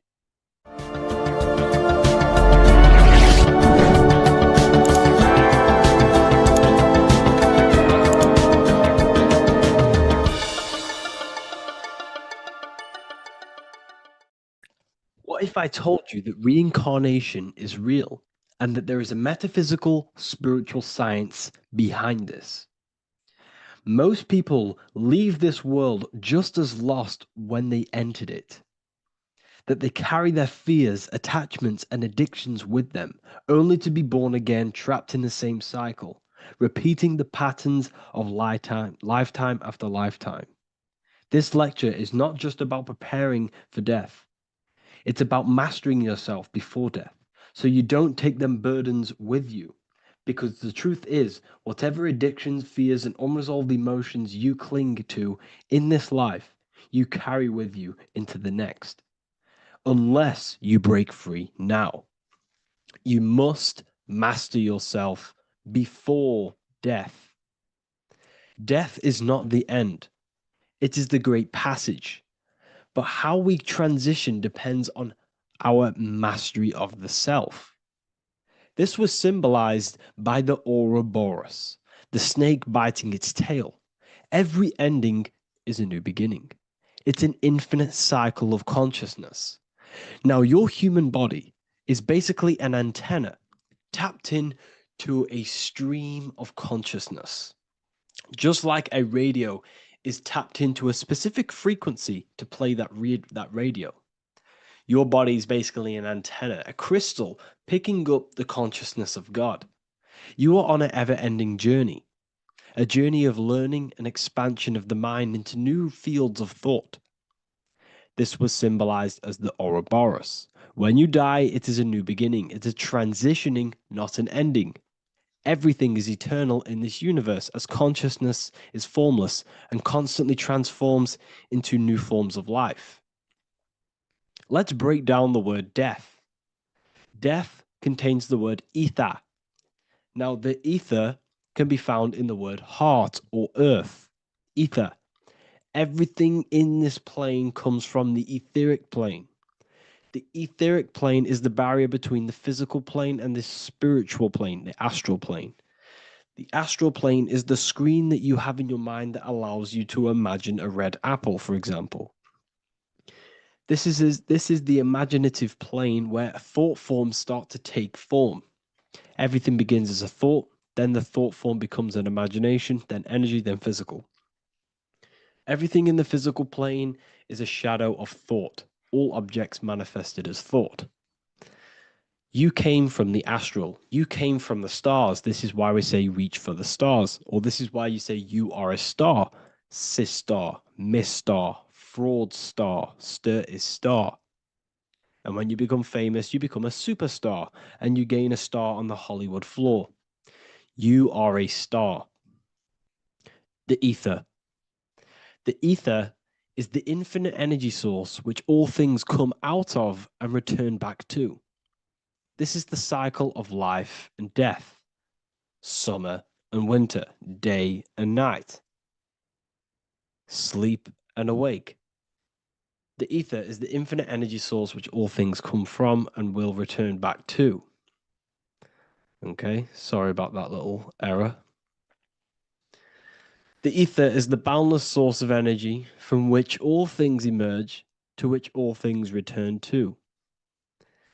We can see this in the cycle of the sun. The sun does this wave of creation.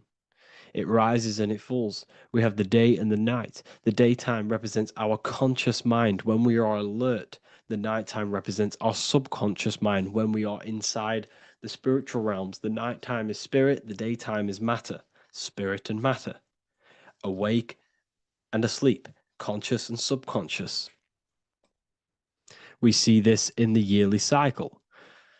Summer is life, winter is death. Spring is the morning, summer is midday, autumn is evening, winter is the night. Everything is a macro and a micro cycle of being born out of the ether and returning back from life and death. Life and death is manifested within the cycles of the sun and everything outside of you, as within, so without. This is why we say sleep is the cousin of death. The macrocosm is death, the microcosm is sleep. Every time you go to sleep, you are essentially it's a miniature death. You're entering into spirit and then returning back into matter in the morning when the sun rises. Everything is a reflection of the macrocosm cycles. Preparation for death. The first thing we must do in order to prepare for death, for life after death, in order to stop being reincarnated in this cycle of materialism, in order to progress as a soul, because remember, you are a soul in a body. Just like the sun gives power and life to the earth, your soul gives power and life to your body. When you say I, you're referring to the soul. And your soul can be stuck underneath layers of false identifications. Who you believe yourself to be is merely a collection of subconscious programs running within your mind.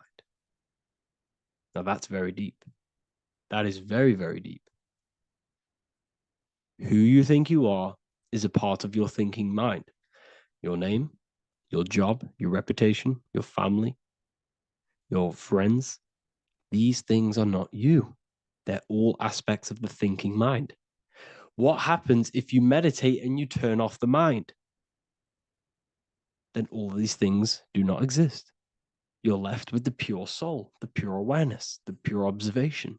If you turn off the thinking mind, you're no longer your body, you're no longer your reputation, you're no longer your friends, you're no longer your job and your labels. You are the soul. That's the true you, the observation of the mind, not the thinking mind. The ego is the echo. It's an echo of your true self.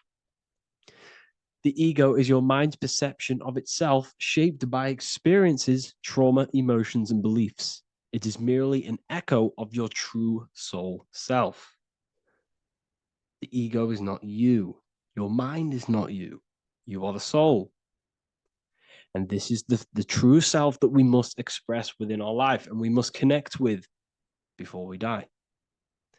Because when we die under the echo, under these false layers of the emotions, the traumas, the experiences, the addictions, the emotional attachments, when we die underneath all of this, when we don't know our true self, the soul is still hidden.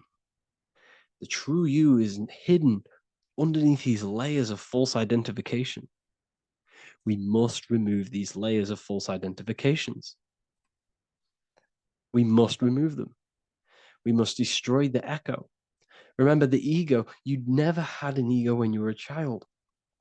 When you were a child, you were pure. You didn't, you didn't show off things. When you were a child, you were pure. You expressed yourself freely with you didn't hide anything. You didn't hide any aspect of yourself. You didn't suppress any aspect of yourself to fit in as a child, as a baby. Because the ego was not here when you came here. The ego grows with experience. The ego is a false perception of yourself while being incarnated in this material world. It's your mind's perception of itself and it's created through your experience. Remember, you are unconditioned consciousness, and your experiences, thoughts, traumas, emotions, and beliefs have conditioned your consciousness into believing you're only a physical body, but you are the soul. We have to remove these layers. How do we remove these layers? Like I said, the best thing, meditation. Meditation. There is a great meditation that you can do every single morning and every single night time. You can sit there and repeat over and over before you meditate. You can repeat that you are not this, you are not that, you are not this. You can label them one by one. Start with, I am not my body, I am not my job, I am not my name, and then detach from absolutely everything until you are left with nothingness. And when you start to meditate, detach from everything. Nothing matters. I am here right now. And what will be left? The only thing that will be left is the language that your mind is using. Now, this is very deep. Not many people will tell you this, but I've lingered in meditation many times. And I can tell you from experience that the only thing left once you detach from everything is the language that your mind is attached to. So whether that's English, Italian, French. Once you detach the language of the mind that that little voice in your head's using, you're left with the soul. Once the mind is switched off, you're left with the soul, and you have detached from all of these external things. You're left with the soul. That's you. That's the power. That's the source of all creation, where everything you've ever done has come from. Every thought, every idea has come from your soul. Number two, that's meant to say number two. Sorry about that. Mental addictions and emotional addictions. Okay. These two are very important. Mental addictions, this could be thought patterns. This could be the labels that we've just been talking about. Then you have emotional attachments, which is maybe you're too attached to an external thing. Maybe you're too attached to your phone. Maybe you're too attached to family. Maybe you're too attached to loved ones. Yes, I'm not saying don't love them, but what I'm saying is do not rely on anything in this world to make you happy, to fulfill your emotional needs. Everything is found within you. You must look within, and if you're looking without, if you're trying to find yourself in the outer world, you'll never find yourself. You'll constantly be looking around in loops. Because nothing, you cannot find yourself in the outer world. Nothing will give you long-term validation. Seeking validation in the outer world will leave you soulless, leave you feeling empty inside and sad and depressed.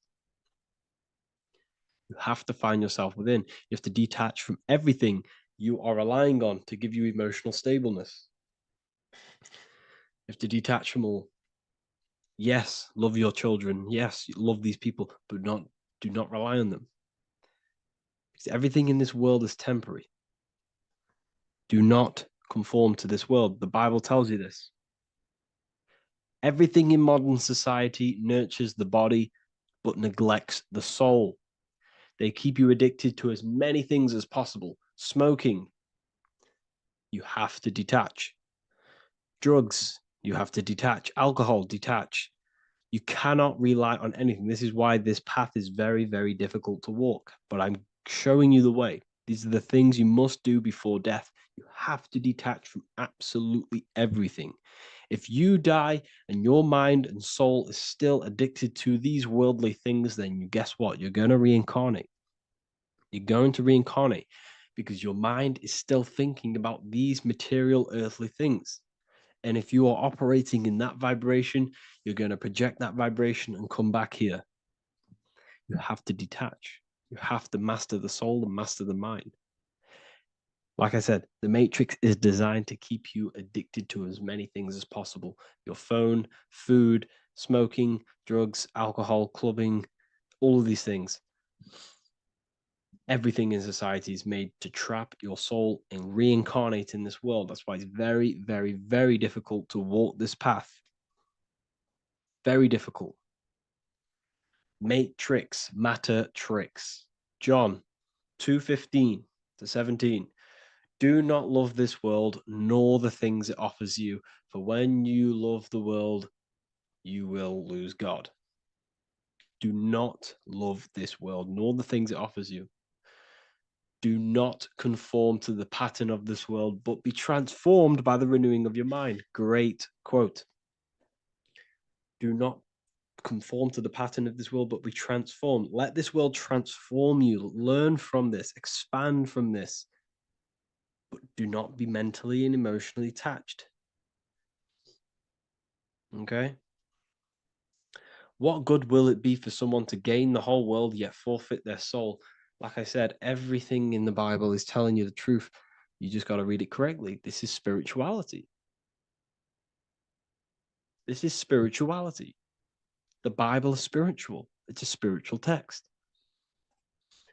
We must disconnect from everything outside of us and connect with the true soul. Here we have the Egyptians showing you the soul leaving the body. Here we have the soul here. Here we have the Masons showing you the soul coming out. The soul is real. You are the soul. And when you leave this physical plane, you will go into the astral plane. That's where you came from. You came from the astral. You came from the stars. You incarnated into this physical body. Your consciousness fell into this material form to experience limitation, to experience a 3D world. So in order to ascend properly before we die, we have to let go of all the attachments. Every addiction you have, write them down. And one by one, tackle them. Before you die, you have to, or else you will reincarnate. This is the teachings of Egyptians. This is the teachings of Masonry. All of these addictions contribute towards life after death. Everything must be controlled. And we must be attached to the soul. I'm not saying I'm perfect. I'm not saying I'm perfect, people. We're all not perfect. We're all under psychological operation by the government. We're all in a very difficult situation with this awakening. I'm simply pointing out what I know from my journey and what I've been learning through occultism and research and reading lots of books and many different things. I'm on this journey just as you are. Maybe I'm further. Maybe you're ahead of me. We don't know. But this is what I'm sharing with the world. This is what I'm sharing with my research. And this is what makes sense. It's common sense. Look at everything around you. Everything's made to feed the body, not the soul. So my beautiful watchers and fans and supporters, I appreciate every single one of you, and I hope this video has supported your journey. If you're feeling lost in life, if you're searching for deeper answers, whether you're seeking clarity, looking to expand your studies, or ready for personalized mentoring, this is your chance to connect with me live and receive insights tailored just for you.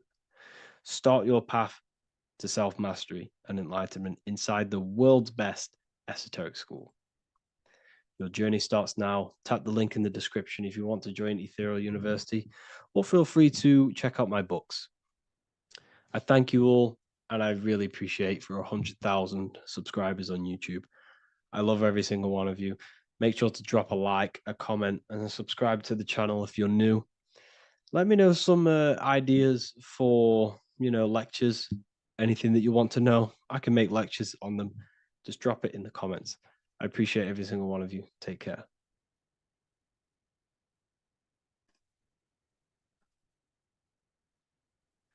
You're living in 4 planes of existence right now, but most people are only aware of one. And that's why they feel lost, disconnected, and stuck in cycles they can't explain. If you don't understand the blueprint of reality, you'll keep trying to fix the physical, while the real causes lie in the unseen dimensions that you have direct access to. You must understand is that the universe only exists in the mind. Everything is a projection of consciousness. Therefore, consciousness produces everything. Our internal world is consciousness. Our external world is this physical body, physical world. Everything is an externalization of consciousness. For example, this was a thought. Now it's made physical. But before this was invented, it was existing in someone's mind, in consciousness, invisible. Then it was made manifest, made physical. So everything in this physical plane is the effect. The cause is consciousness, mind, the mental plane. So now I'm going to explain these different dimensions of consciousness. You don't just exist in this physical plane. The physical plane, in fact, is the lowest plane there is. It's the illusionary plane. So first of all, we have the Buddhic plane. This is the nothingness. So think of it like this. Absolute nothingness. If you turn off thoughts, there is nothingness. This is the void. And out of the void springs infinite potential, which is the mental plane. Now, your mind has no limitation. It can think anything, be anywhere, anytime, any place. In the whole world, there is no limitation with the mind.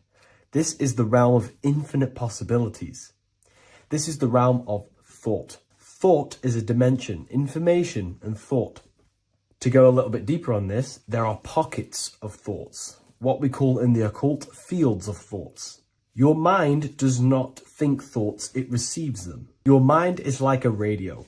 Whatever the mind is tuning into, setting its mindset, setting your frequency or setting your mind, you will receive thoughts based on that set, whatever you set your mind to.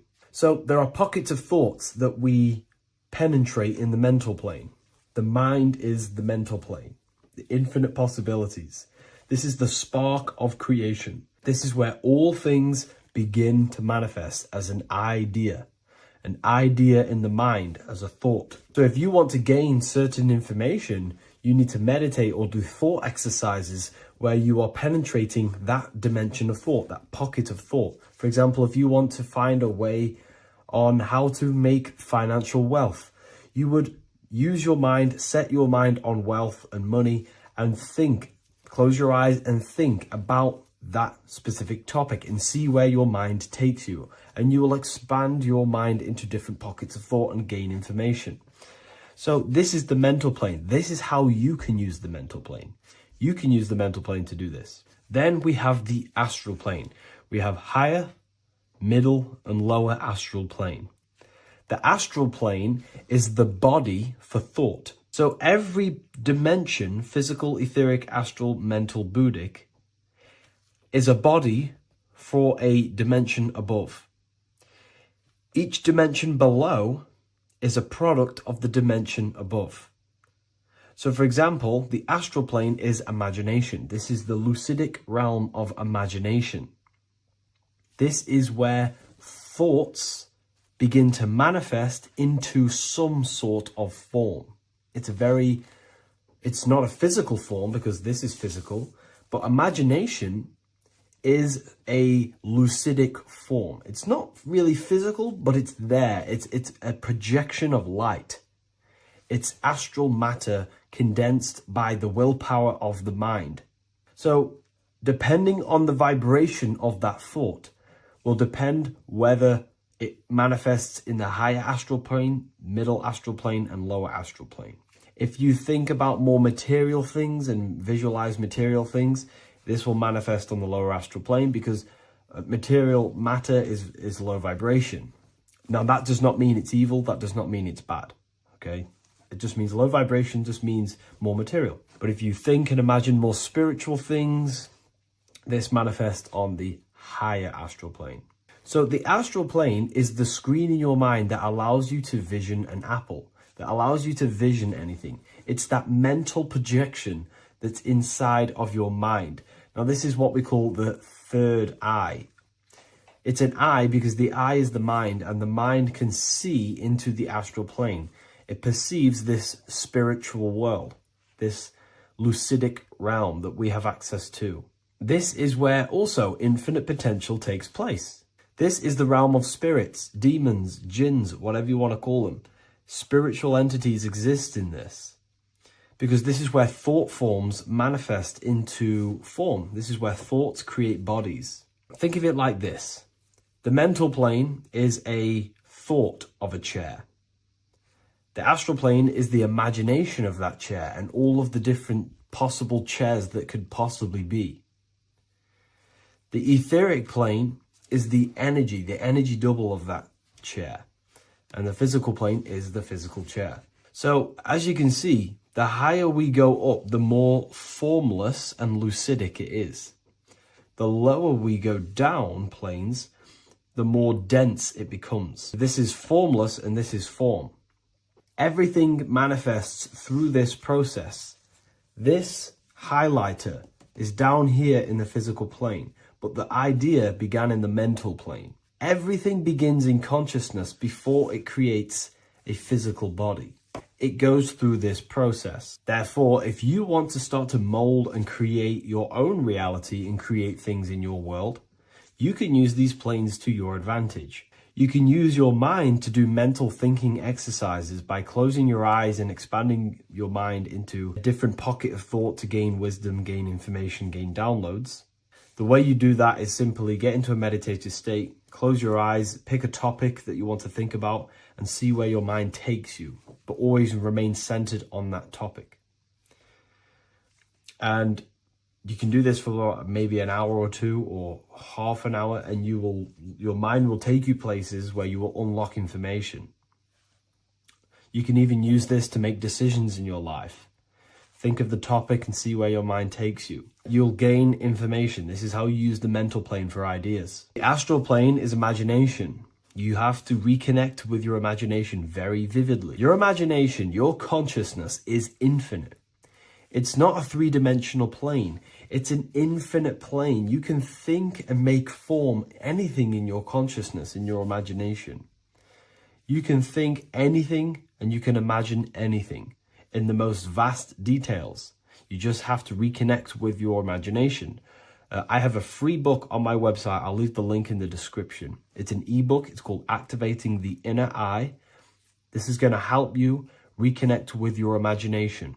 It's a practical guide on how to imagine. So once you know how to use the mental plane and astral plane, thought and imagination, you pretty much need to use the physical plane to take physical action with this physical body that you have and start to manifest these desires you have in the higher planes. Now, it's very important that we master the mind, because the mind is the very fabric of reality. We become what we think about. Your life is a product of every thought you thought in the past. It is the mind that directs the flow of consciousness. And wherever this consciousness is flowing is what you will create in your life. Consciousness is the most potent force in the universe, and the mind is pretty much the universe in a microcosm form. It is infinite potential, and your mind will continue to expand into new realms of thought forever and ever and ever. You are eternal. You are not this physical body down here. You are consciousness, literally dreaming that you are in this physical body. So everything begins with the mind. We need to be conscious of the thoughts that enter our mental field of consciousness. There is a level of self-awareness that you can reach where you can become conscious of pretty much every single thought that enters your mental field. Now, we have over 7,000 thoughts a day. You can gain such mastery over your mind where you can become conscious of every thought you think. And that is when you gain superior power. Because when the mind is fully under control of self, you can direct the mind's potent force into a specific goal. Most people's minds are dualistic. They want something, but their mind is thinking something else. They have limiting belief systems. They have the little voice that comes in and says, you can't do this, you're a failure. That is a fractaled mind. The mind needs to be singular. It needs to be on your team and not an enemy. Do not let your own mind take away your power. Your mind should be on your team, giving you power, giving you the best possible thoughts and the best possible beliefs. When the mind is in this condition and on your team and not taking away your power through the destructive thoughts, it becomes a potent, powerful force used for manifestation to create anything. And the way we get the mind on your team is through constant meditation to learn how to control the mind and turn it on and off. Subconscious reprogramming through visualization, affirmations, cultivating emotions associated with your goal. All these three ways we can reprogram the mind slowly over time so that it becomes powerful and becomes on your team and doesn't give you negative contradicting thoughts. When the mind is fully aligned on one thing, it can create massive empires and things in your physical reality. So I hope this video helps, and I'll see you in the next one. Welcome to Revival of wisdom. What is good, people, is revival of wisdom. We're back with another video. Today we're going to be talking about the importance of Saturn and the occult. Let's jump straight into this. So Saturn is the god of the earth, right? It's the time of God, change, destruction, physical matter. He creates and destroys because the energy of Saturn is the key to crystallization. It wraps things in physical matter, right? He creates everything, all life forms, and he takes things back because the day that you're born, that's the day that your expiry date is coming. The time is ticking until Saturn takes your life. This is why he's known as the Reaper. Okay? As he's personified as eating his child here in this ancient Roman painting. As you can see, he's eating the child. We are all children of Saturn, right? He creates physical matter, our physical bodies, right? He's the god of time because he's the slowest moving celestial body. He's the Lord of the Rings, as you can see here. He's the last one on the ring. He's the slowest one moving, okay? So he is the Lord of time, destruction and creation, okay? This is why his name is Satan. He's the devil, okay? But I'm not saying Saturn's evil, guys. It's a part of life. Everything lives and dies, right?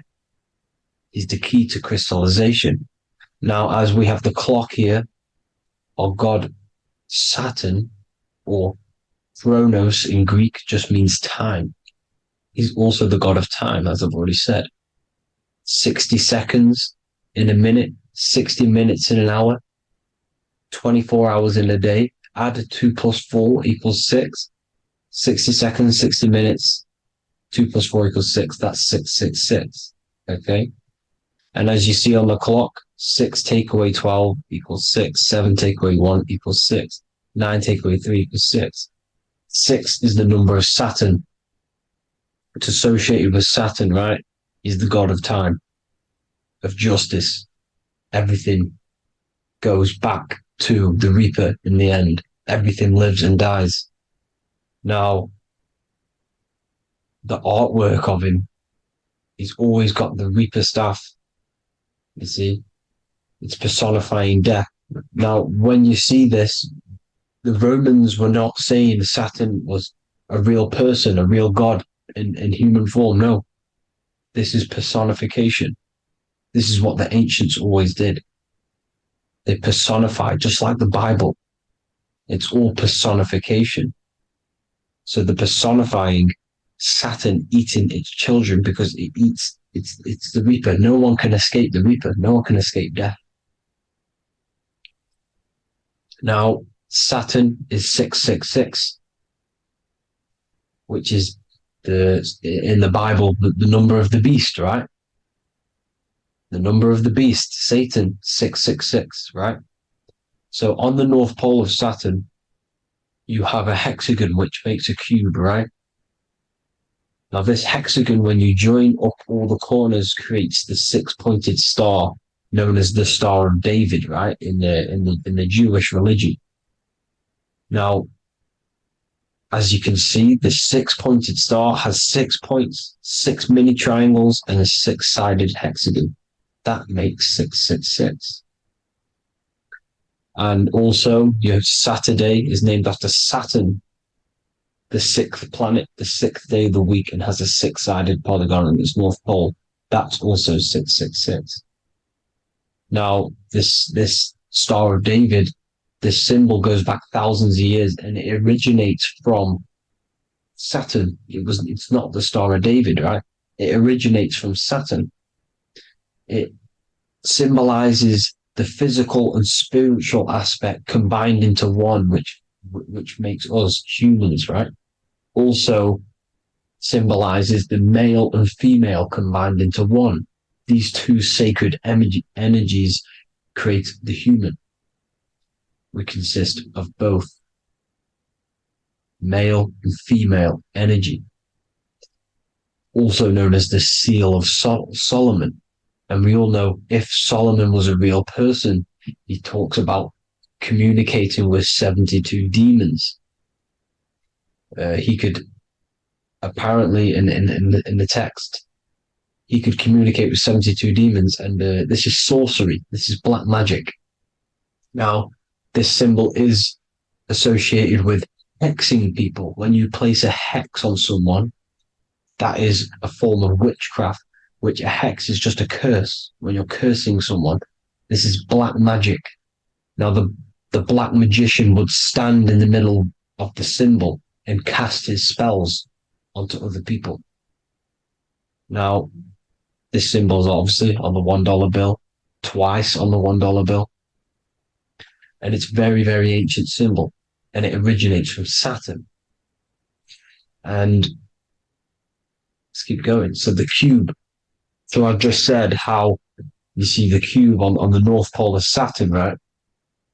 The cube is limited. It's a 3D shape. It symbolizes limitations to the physical 3D dimension, the third dimension, the physical realm which we are in.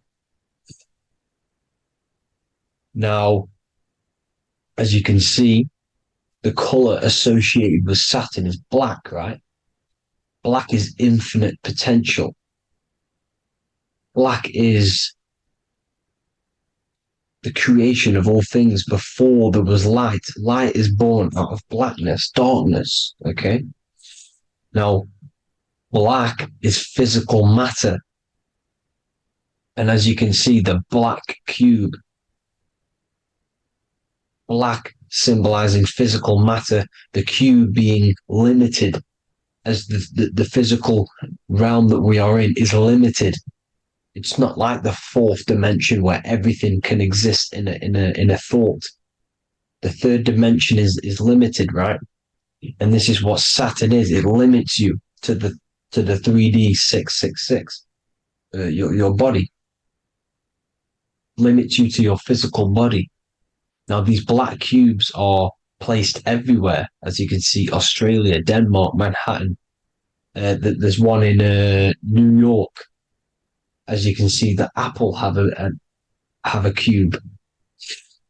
The Nintendo GameCube. Trump Tower is a black cube. This is worshipping the energy of Saturn, the god Saturn. Okay, it's not a god, it's a celestial energy. However, it rules over Earth because it pretty much created the physical realm. Now, as you see, when you go to a funeral, you wear black, a black suit symbolizing Saturn, which is the color associated, black. And as you see in Mecca, they walk around the black cube in rings. As you can see here, they're stood around in rings, like the Saturn, the rings of Saturn. The Mercedes symbol. You probably wouldn't notice that, but yes, it's Saturn. And when you graduate from university, you wear a black cube on your head. This is all symbolizing Saturn. Okay. Now, as you can see, the Jews here have a black cube on their third eye whilst they pray. Notice how he's shutting his eyes into blackness, darkness, and he's wrapped around a black strap around his arm. This is symbolizing the wrapping of physical matter, of how physical matter wraps things into existence. And as we all know, the Star of David is a Jewish symbol. So he has the black cube and the Star of David, right? So all of these religions are secretly worshipping Saturn. Okay, this is all Saturn worship, Kronos, the god of time and destruction, the physical reality. Now, as you can see, it's symbolized everywhere in all major corporations. Pepsi, internet, that's obvious. NASA, of course, NASA. NASA means to deceive in Hebrew. Universal, Walkers, that one's so obvious. Nike, Toyota. So many different ways they symbolize it. You either see the rings of Saturn or the black cube, as I just showed you here, the Nintendo and the Mercedes, right? It's absolutely everywhere. Now, they also use 666 to symbolize it, as I've just broken it down to you. 666, the World Economic Forum. We all know how they're trying to enslave us into this new world agenda. Google Chrome, CERN, Disney, Coca-Cola, Cadbury's, all of these have 666. Now, every UPS barcode has 666. And even www. Is Hebrew for 666, as you can see here. Monster. It's the same Hebrew letter that means 666. Drake, 6 God. That's his God, Saturn. Why? Because they love physical realm. They love the physical dimension, the third dimension. Because they can rule here through riches. They can build an empire here. It's not like the fourth dimension. They don't want to ascend. They want to stay down here in the physical realm. Okay? Now, this is why they're cloning. They can move their consciousness into other clones to live forever. This technology exists. This is why they love the third dimension. As you can see, all of these sellouts here, Drake, Leonardo DiCaprio, all of these people doing 666 because this is their God. This is their God. They love the physical realm. They sold their souls for wealth and fame in this physical realm. So why would they leave? You see? Now, this isn't all just evil, okay? So you have 7 chakras, right? You have 7 days of the week, 7 solfeggio scale notes. These are frequencies, the solfeggio scale. Now, it's called the Saturn moon matrix because the moon symbolizes your mind, because you're created out of the Holy Trinity, which is body, mind, and spirit, right? That's the triangle, the equal triangle, body, mind, and spirit. Now, the 3 main celestial bodies are Earth, Moon, and Sun. The Earth being your physical body, the Moon being your mind, and the Sun is your soul, hence why it's called solar. It's a solar, soul. Now, these symbols are alchemical symbols, so when you're doing alchemy, you use these symbols to obviously symbolize what we're talking about. Now, as you can see, these are all the symbols of the planets. Of Saturn is created out of the moon on top, the moon on the bottom and the earth on top, as you can see here. You see? And this creates the number 5. Now, with the moon being your mind and the earth being your physical body, this is mind over matter, because the earth is your body's matter. This is matter over mind. You don't want to be matter over mind. This is low states of consciousness. You won't be mind over matter. You see, to manipulate matter, to create your own reality. Now, obviously, we all know Saturn is associated with the lowest chakra, which is the root chakra. This is to deal with your animal instincts. When you're down here, you identify as the physical body. You don't know anything spiritual. You're pure a physical, you have a pure physical mind. You don't believe in anything spiritual. This is survival mode, consumption. They want you trapped down here, which is matter over mind. They don't want you to create your own reality, which is mind over matter. You see? Now, that's what Jupiter is. Saturn is the moon on the bottom and the earth on top. But Jupiter is the moon on top with the earth on the bottom. That's mind over matter, you see?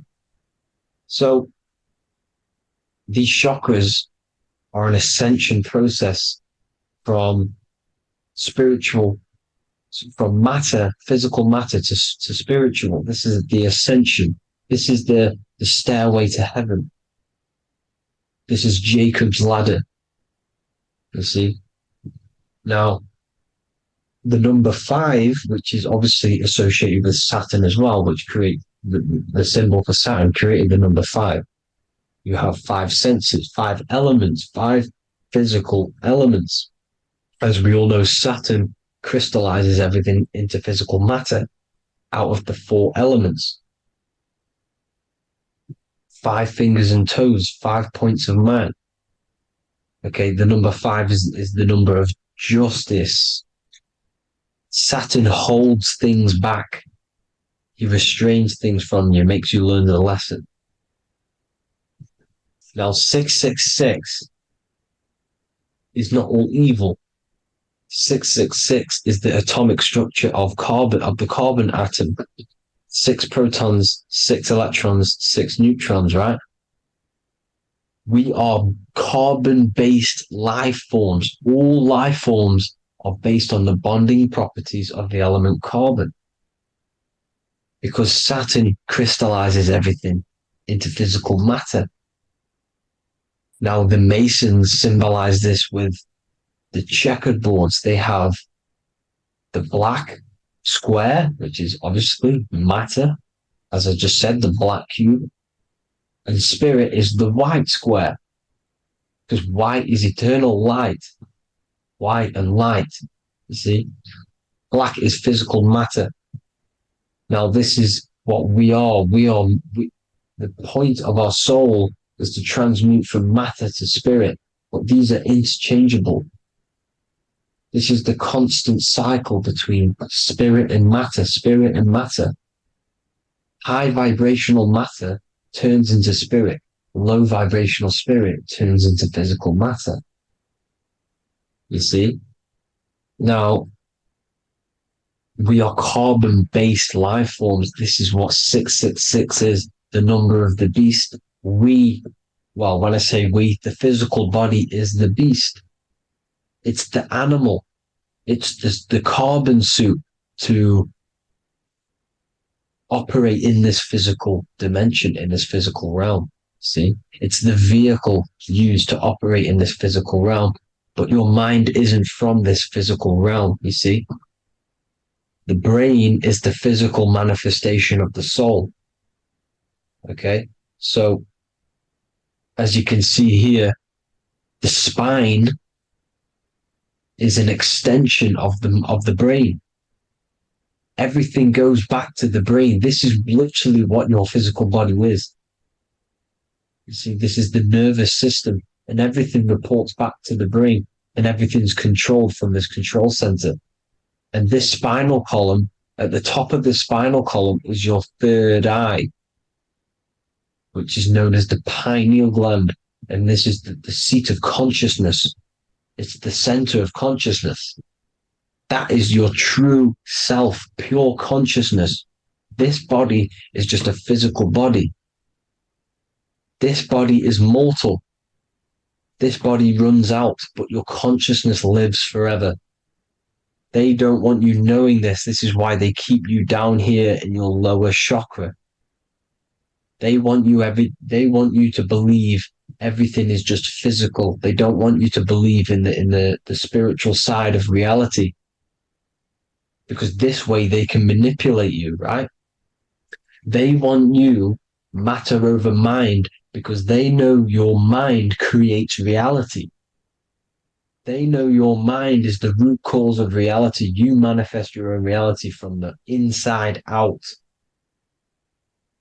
So this is why they control your perception of reality. They control your information in order to manifest their new world order. You, who are ignorant to knowledge and wisdom, you who are ignorant are manifesting their agenda because you accept their information and their perception of this reality. Now, this is why they tell you the globe model, the heliocentric model, to trap you into physical matter. Now, if you understood about this true form of this realm, you'd understand that there's a spiritual side behind everything. The spiritual side, something has to exist. The root cause of reality is higher planes of existence. It happens in the mind before it happens on the physical plane. You see? They don't want you knowing this. They want you matter over mind, which is the symbol for Saturn. Moon over Earth. The Holy Trinity.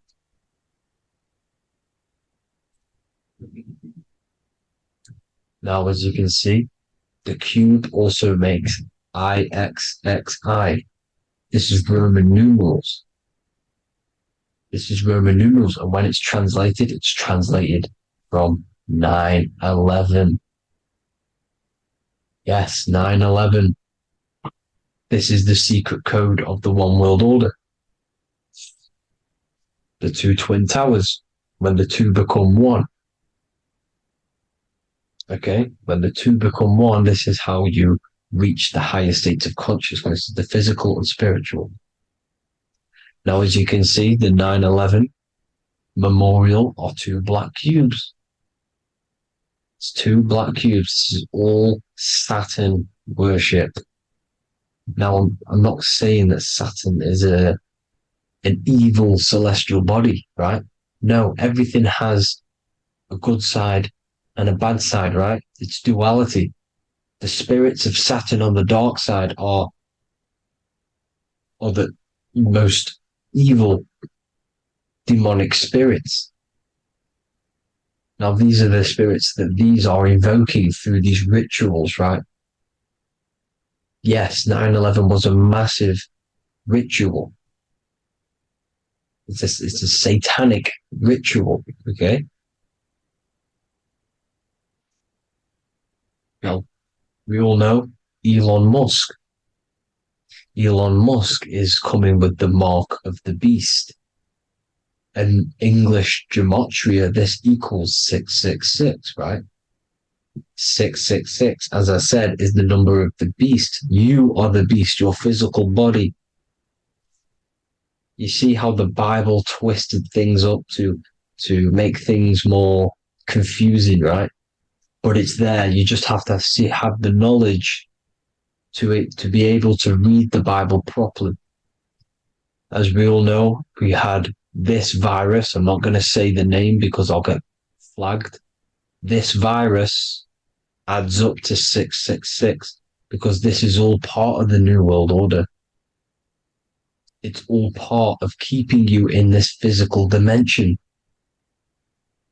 Okay? Now, as you can see here, Novus Ordo Seclorum on the back of his shirt, on Elon Musk's shirt, this is also on the $1 bill, Novus Ordo Seclorum. This means New World Order. Yes, New World Order. This is on the back of Elon Musk's shirt.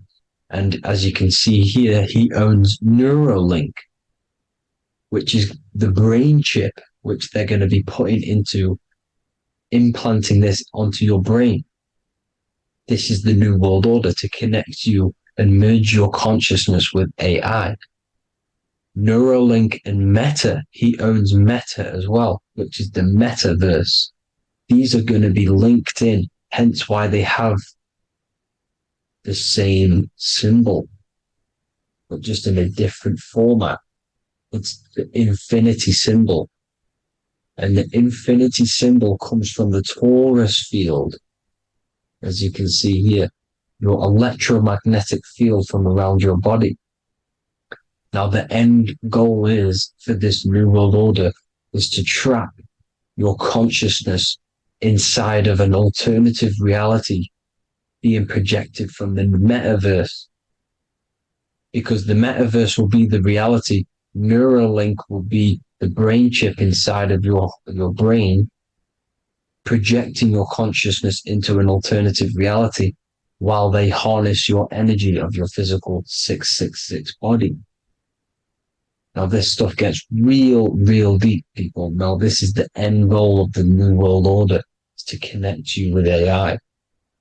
This is why they're trapping you and keeping you in these lower states of consciousness in the Saturn associated root chakra. So you don't find out about the spiritual side of reality, because if you knew the truth of this reality, you wouldn't connect to AI. You see, you have the power within you to travel to other worlds, the astral plane, for example. You travel to different worlds when you are sleeping. Okay? They want you to know it's just a dream. However, their end goal is to trap your consciousness and feed off your energy, spiritually and physically. Okay? I don't know why these people are just pure evil. As I said, evil love bondage. They love the physical dimension. They don't want to ascend to other realms. These evil love the third dimension. This is why evil spirits will inhabit bodies, exorcisms, because they miss being in the physical realm. They miss it. Evil love bondage. So this is why they're cloning and putting their consciousness in clones to stay in this third dimension, to stay as further away from the source as possible. Okay? This is why they're doing it. And this is how it's all linked in. So I hope you all enjoyed this video. Hope you gained some wisdom. Please feel free to join the Telegram. And please leave a like and a subscribe. Thank you all, people. God bless.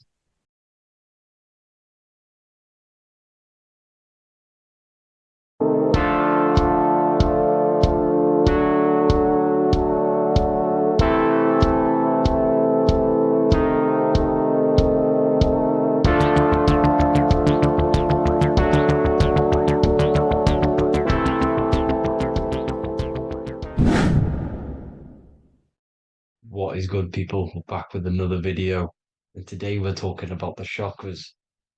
Let's jump straight into this because I know there's been a lot of requests for this video. So let's jump straight into this. So you have 7 chakras, right? 7 chakras, and these chakras are feeding off your electromagnetic field, known as your aura. This is both positive and a negative pole, male and female, right? This electromagnetic field is made out of electric and magnetism, and together they come as electromagnetic. Now, your chakras, the word chakra just means wheel, spinning wheel, because that's what they are. They are spinning wheels of energy. They do not exist on this physical plane. They exist on the etheric plane. Okay. Now, these energy centers are known to regulate your emotions, and each energy center controls the organs and cells in that particular area of the body. So, for example, your sacral chakra will control the cells and organs of your sexual reproduction area. Okay? The navel chakra or solar plexus will control the digestion in your body. Same with the heart, same with the throat, right? So they are like mini brains for each center of your body. They run along up the spine, but notice the crown chakra exists outside the body. It's just above the head. Now, this process of the chakras is obviously the 7 colors of the rainbow, starting from red, which is the lowest vibrational color, all the way to violet, which is the highest vibrational color. This, like I said, these energy centers are feeding off your electromagnetic field. So if these chakras are unbalanced, they are taking too much energy from your electromagnetic field, making it weaker.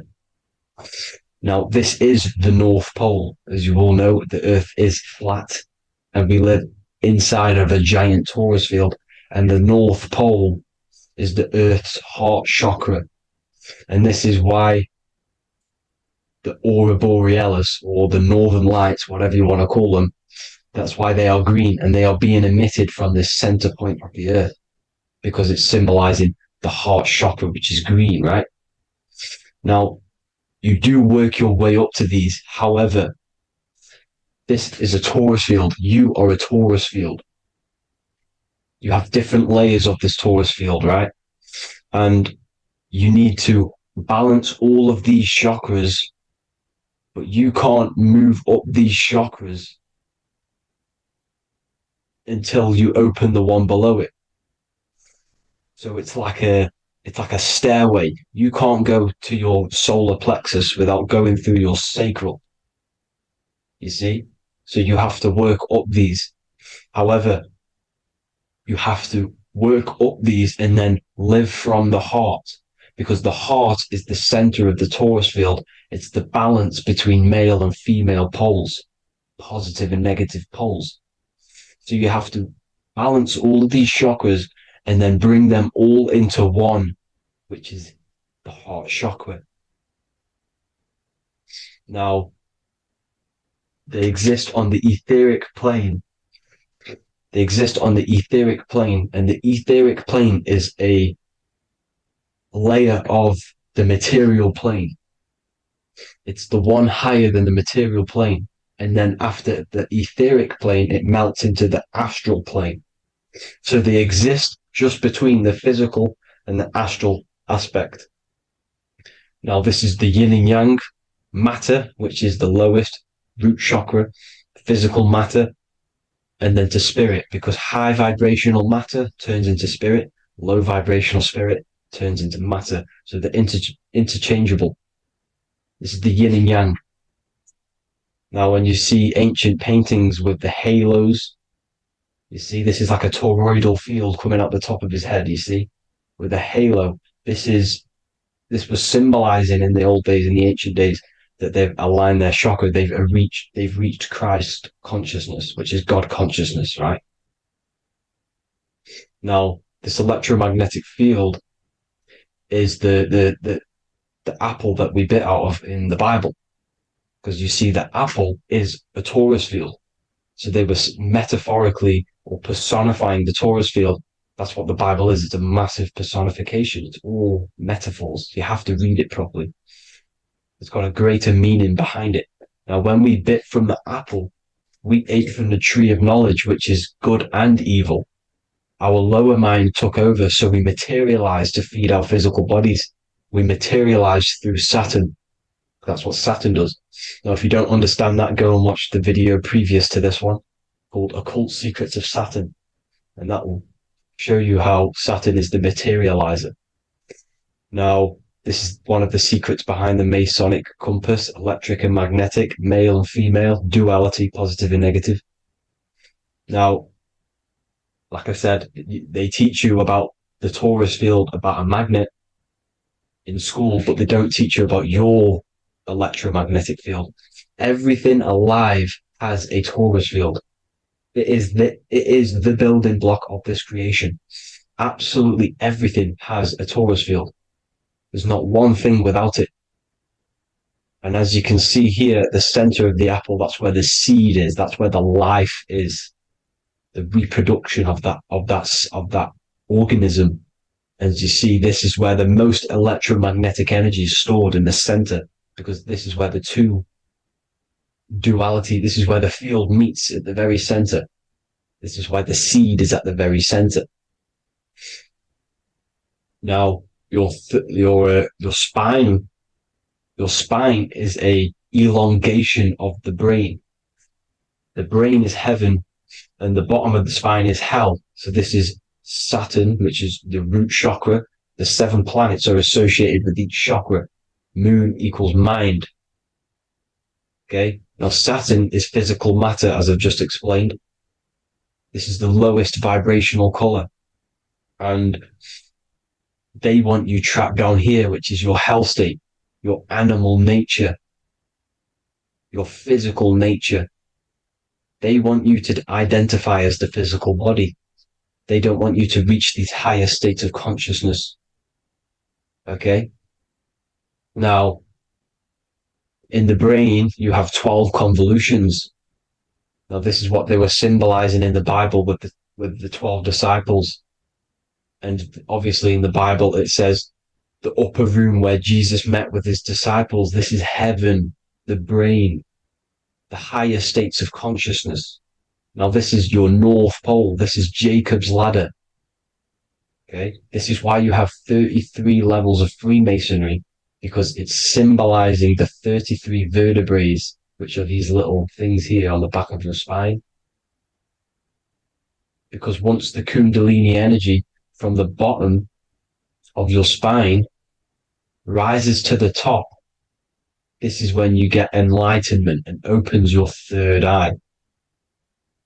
Spiritual enlightenment. As you can see here, this is Jacob's ladder. This is the Kundalini symbol, right? And they're even showing you this in the medical symbol. They're putting it in your face.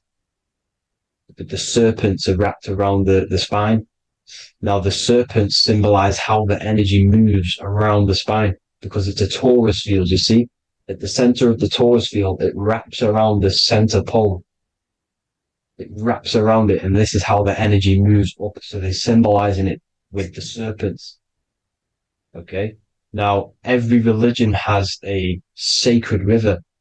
For the Egyptians, it's the River Nile. For Christianity, it's the Jordan River, right? This river is the canal, the energy canal at the center of your spine, all the way leading to heaven, to the Holy Land. This is the chamber which the energy rises up, right? Now, they used to say the gods descended from heaven to man. This is just heaven. This is the mind state.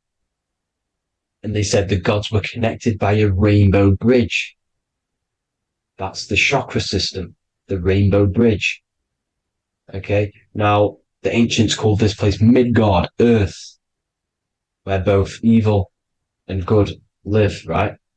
Midgard. But you can go to heaven, which is a pure mind state, because once you're in heaven, nothing negative can ever bother you. That's completeness, pure Christ consciousness. Now, this is why Jesus dies at 33. He didn't actually die, but it's symbolizing the death of the physical body. Not the death of the physical body, but his consciousness rising above the physical body to, as I said here, matter to spirit. Matter died off and he came spirit consciousness. This is symbolized by the 33 vertebrae, which is obviously the 33 levels of Freemasonry. And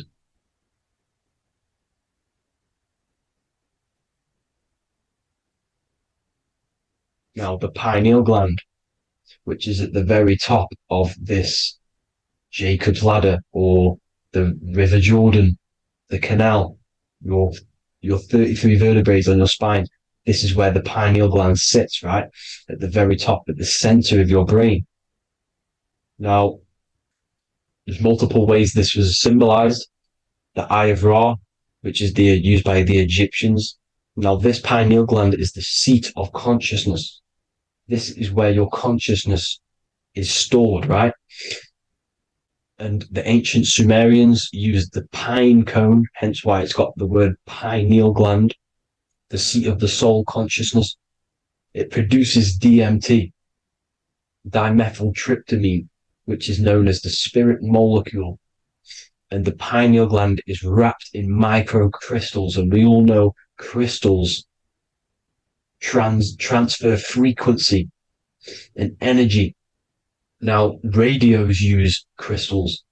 A radio is a frequency transmitter, turning a frequency into a frequency that we can hear with our ears, right? Because all the radios are actually playing right now in your ears. However, our ears can't pick it up, so the radio transmits it into a frequency that we can hear using crystals. So this is the power of crystals, and this is what our third eye is wrapped in, crystals. Now, this third eye is not actually your third eye, it's your first eye. When you're being materialized in your mother's womb, this is the first gland that is produced and everything's built around it, because it is the consciousness. It is your consciousness. Your consciousness never dies, ever. It's an eternal essence. It lives forever. You never actually die. Only the mortal body dies. Now that's what we call life. Life is abided by time, and time is change. And change is what we call life, because everything's constantly moving and transforming into different things, right? Now let's not get off track. The pine cone is obviously, this is in the Vatican here. The pine cone is symbolized as the pineal gland, pine. And this is the opened pine cone.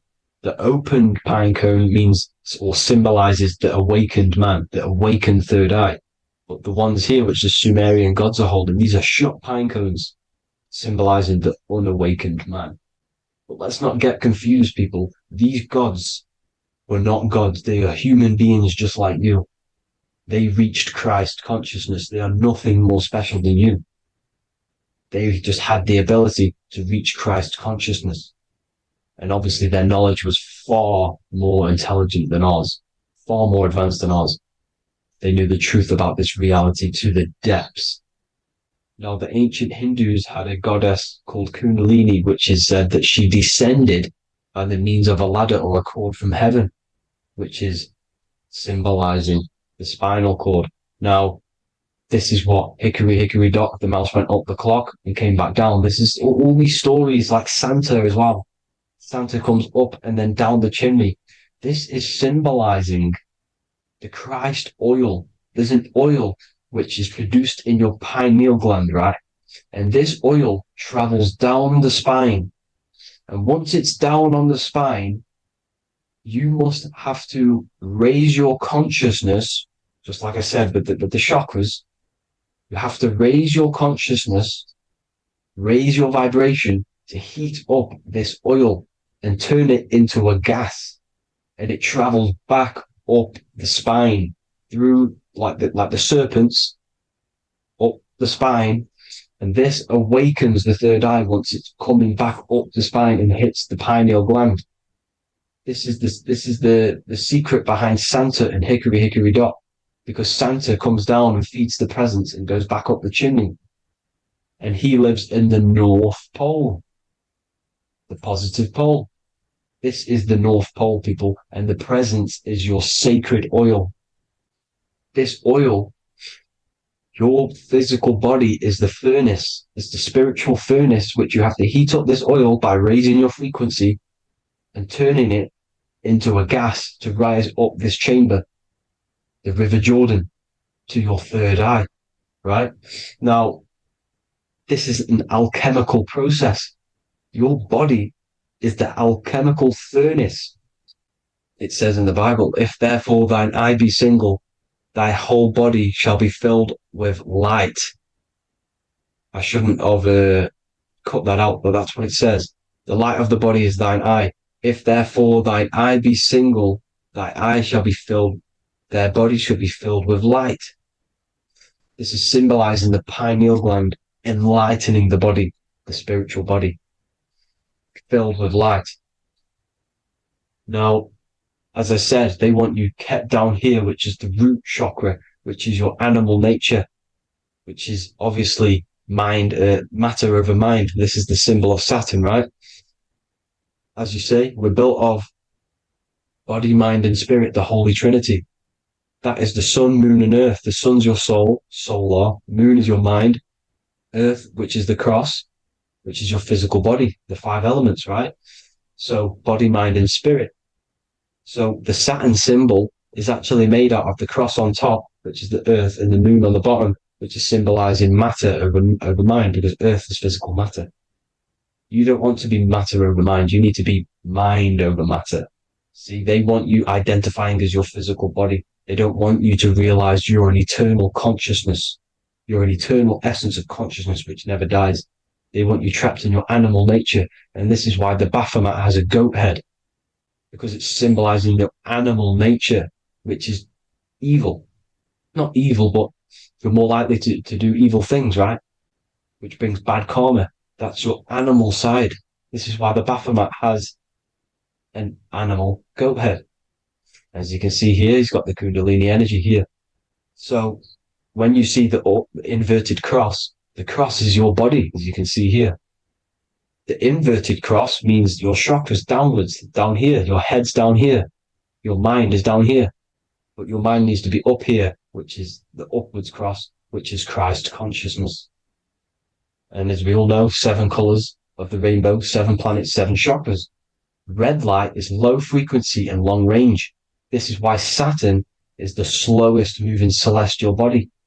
And it's the lowest chakra, because it's low frequency, long range. The moon being the crown chakra, which is high frequency. This is why the moon moves around the quickest. The moon is your crown chakra, which moon in mind.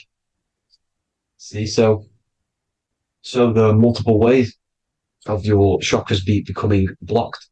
Now, each chakra has a specific intelligence. It has a specific thing that it's doing for the body, right? Now, this can be overused. It can be abused. For example, masturbation. That keeps you down here in your sacral chakra because you're abusing that energy center. You're abusing your sexual energy, which is then becoming unbalanced. So this is how energy, this is why these centers are pulling more energy out your electromagnetic field, because these centers are wheels. The chakras just mean spinning wheel of energy. So when you're abusing these certain centers, you're pulling energy out of your electromagnetic field, which is making your field weaker, which is making your frequency lower, which makes you prone to diseases, prone to lower negative energy, right? So you need to align these chakras. You need to unbalance them. And as you can see here, you can screenshot these to see how they're blocked. I'm not going to go over each one because it'll take me forever, but have a little read yourself. This is why they're blocked. Now, the ancients used to say Aum when they meditated. Now, these are the 7 vowels. There's not 5 vowels, there's actually 7.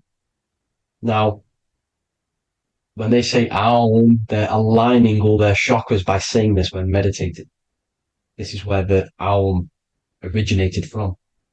Now, emotion is energy in motion. So if you're feeling a certain way, that's the energy you've put in motion. It's a reflection. We live in a mirror reality. Everything's mirrored. Everything's mirrored. As within, so without, as above, so below. Everything's a reflection of some sort. So whatever you're feeling, you're doing something wrong. It's telling you you're doing something wrong from the root cause. Because your energies are the effect. You're feeling the effect of something you've caused. The law of cause and effect, nothing escapes it. Now, the Jehovah's Witness believe that exactly 144,000 faithful Christians go to heaven or be resurrected, right? This is not true. This is symbolic. 144,000 go to heaven. Now, the petals on the chakras, this is the root chakra, this is the crown chakra. Now, if you add up the first 5 chakras, the petals, add up the petals on the first 5 chakras, you get 48. And then you get to the third eye, which has 2 petals. 48 times 2 equals 96. 96 plus 48, which you got from here, equals 144. The last chakra has 1,000 petals. Times 144 times 1,000, you get 144,000. This is a frequency. This frequency is the frequency of the ascension up your chakras. This frequency is a high frequency, which turns that oil into gas, which rises up the spine, activating your third eye. Right? So this is all the religions are all symbolic for this sacred secret of Christ consciousness. As it says in the Bible, the kingdom of God is within. It's not out there, people. You must look within yourself. You are God. You are a spark of his consciousness, infinite consciousness, right? So 144,000 is a frequency, and you must achieve this. Like I said, these people in the past, they're not gods, people. These were just humans. Nothing special. They just reached Christ consciousness. Now, they keep you in these lower vibrational states with the food, right? And as you can see here, all of these fast food restaurants are mainly are red and yellow, which are these lower states, these lower two chakras, lower vibrational colors, because they want you trapped down here in matter. And these foods are so low vibrational, they will keep you down here because your gut produces, I think it's like 80% of melatonin. Melatonin is your feel-good hormone. These foods will not make you feel good. This is very low vibrational. Meat, it's not meat, it's raw flesh. These animals are stripped from their family, put on a conveyor belt, watch their friends be tortured, and then get slaughtered in a slaughterhouse. Think of all the fear that's running through their blood, all the hormones, all the fear, and you're going to go and eat that very low vibrational energy. As you can see here, this is the light photons within fruit. You can see the life force in this fruit. You must think, feel, and do positive to raise your vibration. As you can see, earth equals heart. If you rearrange it, everything in nature is green, right? The aurora borealis is green. You must align all these chakras and then live from the heart, because the heart's the center of the Taurus field. You must become the consciousness in the center. So that's it for this video, people. Thank you all. God bless.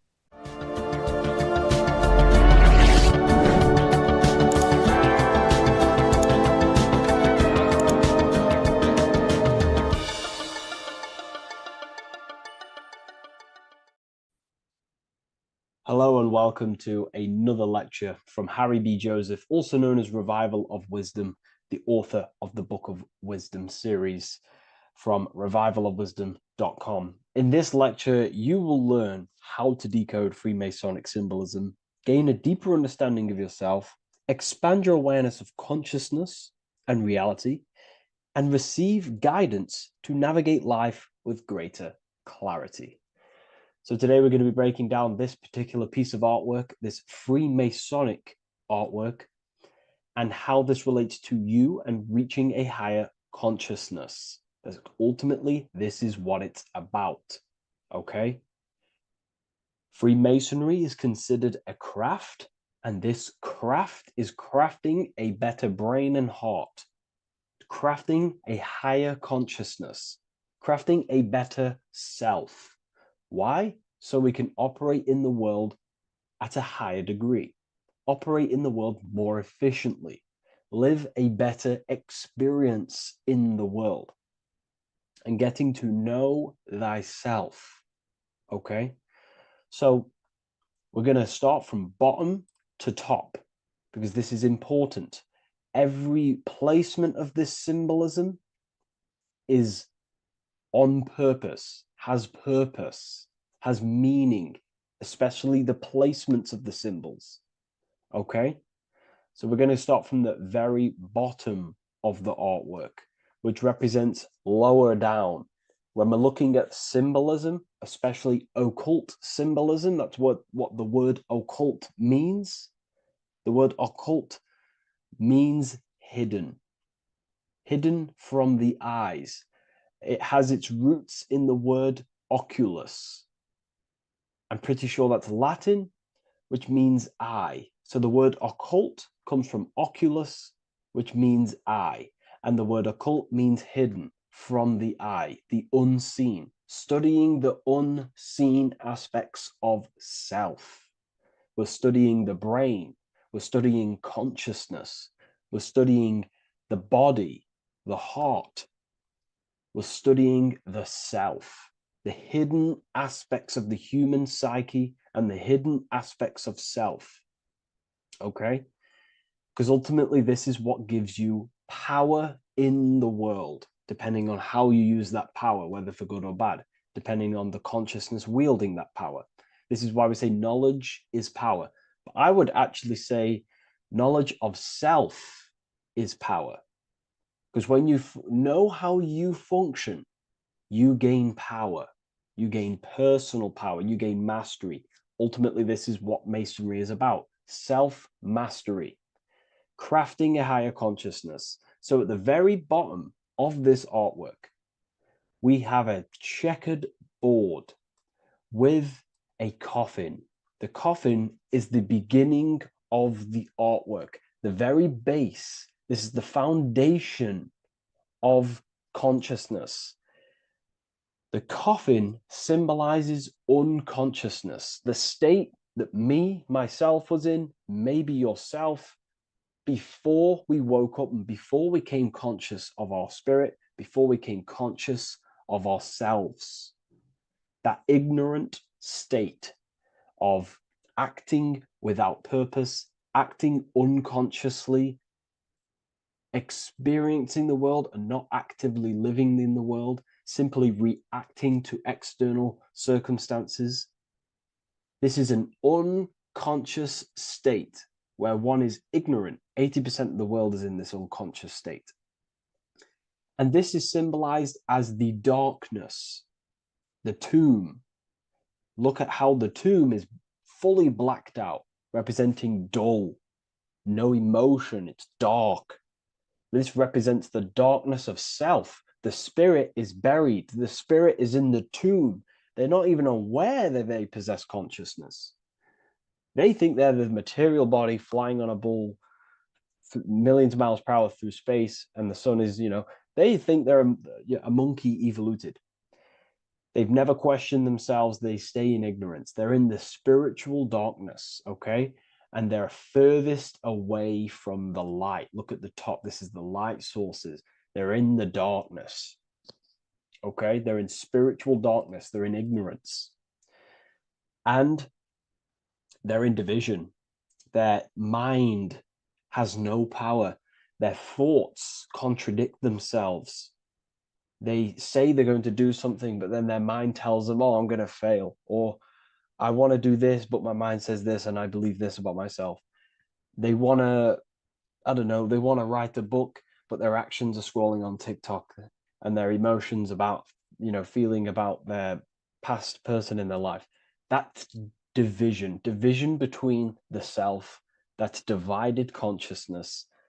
They also have a divided brain hemisphere. They do not see reality through a true lens, because the brain acts as like a lens on how we perceive things. And if the brain hemispheres are not aligned, then we cannot see reality the way it actually is and truly presents itself, neutral. If we're left hemisphere dominated, we see everything as divided. Nothing's interconnected, nothing's a whole. But if they're, right hemisphere dominated, they see everything as a whole. We need to look in the middle of that, okay? So we'll go into that a bit later. But ultimately, they're in a divided state of consciousness. They're in ignorance. But the tomb, the tomb is symbolic of that. The tomb is, you're not even aware they are divided. They think everything's right in that state. I was like that. My family is like that. They're not even aware of themselves, and you try and say something to them, and they don't even know they're in division. They don't even recognize that they're in a bad, low, earth base consciousness. Okay? So when we get out of the tomb, which is representing by a spiritual awakening, we get out of the tomb, we realize, wow, I possess consciousness. I've woken up. You're waking up to the things in the world, and you wake up and start to see the world for what it truly is. When you become aware and you rise out the tomb, you're born again, you start to actually start looking within. You start to become conscious of your thoughts. You start to become conscious of your actions. You start to become conscious of the evil in the world. You start to become conscious of the things. You rise out the tomb. You start to become conscious of your intuition. You then step on the checkered board. The checkered board is now you realizing you're in a divided state, okay? So you're now putting down the ego. Because remember, when you're in the tomb, the ego is fully fully in domination over consciousness, over your consciousness, it doesn't allow you to say that you are wrong. It doesn't allow you to think that there's evil in the world. It doesn't allow you to believe you have a spirit. It doesn't allow you to see that there is maniacs running the world and trying to control you. The ego is so stuck. But when we start to realize this is part of our awakening, we start to realize that trying to keep us safe at all times and keep us locked in that state of thinking and believing that we were in before. It's always seeking safety. Okay? So when we come out the tomb, we start to put down the ego and start to, how do I say this? We start to acknowledge that we were wrong about the world. And that is a lot about awakening. You have to acknowledge that you do not know everything. There are people with such higher knowledge.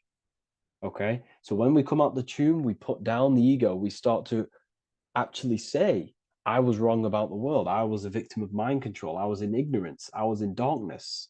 Spiritual, I'm divided. My thoughts, emotions, and actions are not aligned.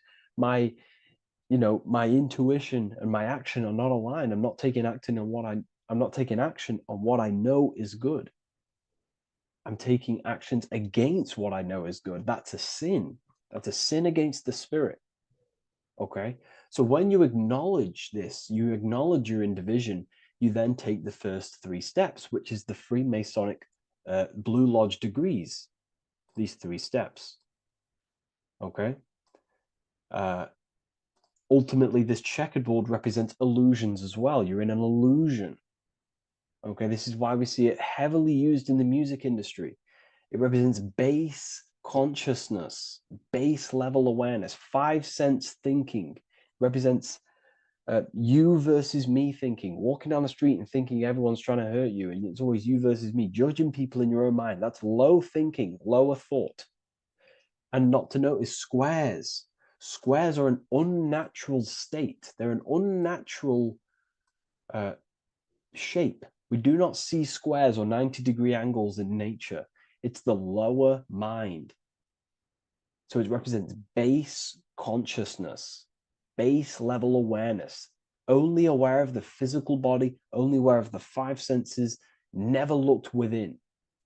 That is the base. And this is the foundation we have to rise up to the light from, up to higher consciousness.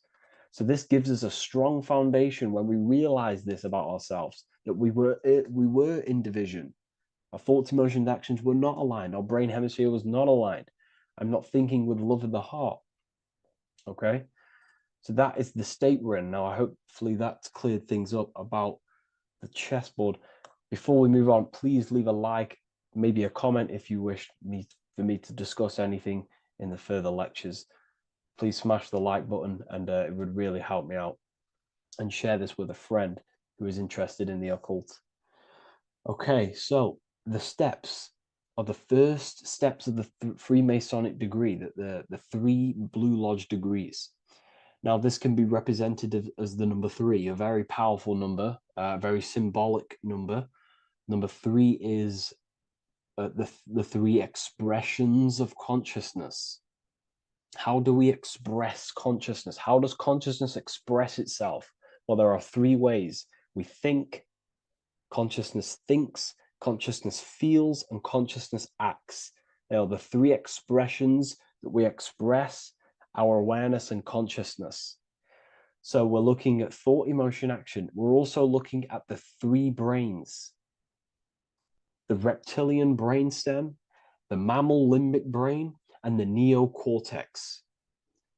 The reptilian brain governs basic functions of the human body: breathing, surviving, scanning the environment for threats, automatic responses, eating, scanning for food. Base consciousness, that's the reptilian brain. That's what most people operate their lives in, including myself before I woke up. I'm not trying to sound big-headed, but this is the truth. Ignore my tone of voice, ignore my voice. focus on the words I'm saying. You know, if you're judging, that means you have divided thinking. It's always you versus me. So we need to get out of that thinking of you versus me all the time. That's lower consciousness. That's animal thinking. That's earth thinking. We're unified. We need to reach a higher consciousness and do not waste our mind's potential on low-level earth divided thinking. Okay? So we're looking at the reptilian brain, the mammal brain, and the neocortex. Now, the neocortex is ultimately what makes us human. It allows consciousness to operate on a higher degree, okay? This is what makes you human, the neocortex. The neocortex. The reptilian brain, like I just said, governs natural survival instincts and the respiratory system, things along them lines of basic awareness, basic functions to operate and survive in the world, in the physical plane. And the neocortex is what allows us to critically think. Okay, it's what allows us to be human, be aware of ourselves. Okay, not. I don't think animals have neocortexes.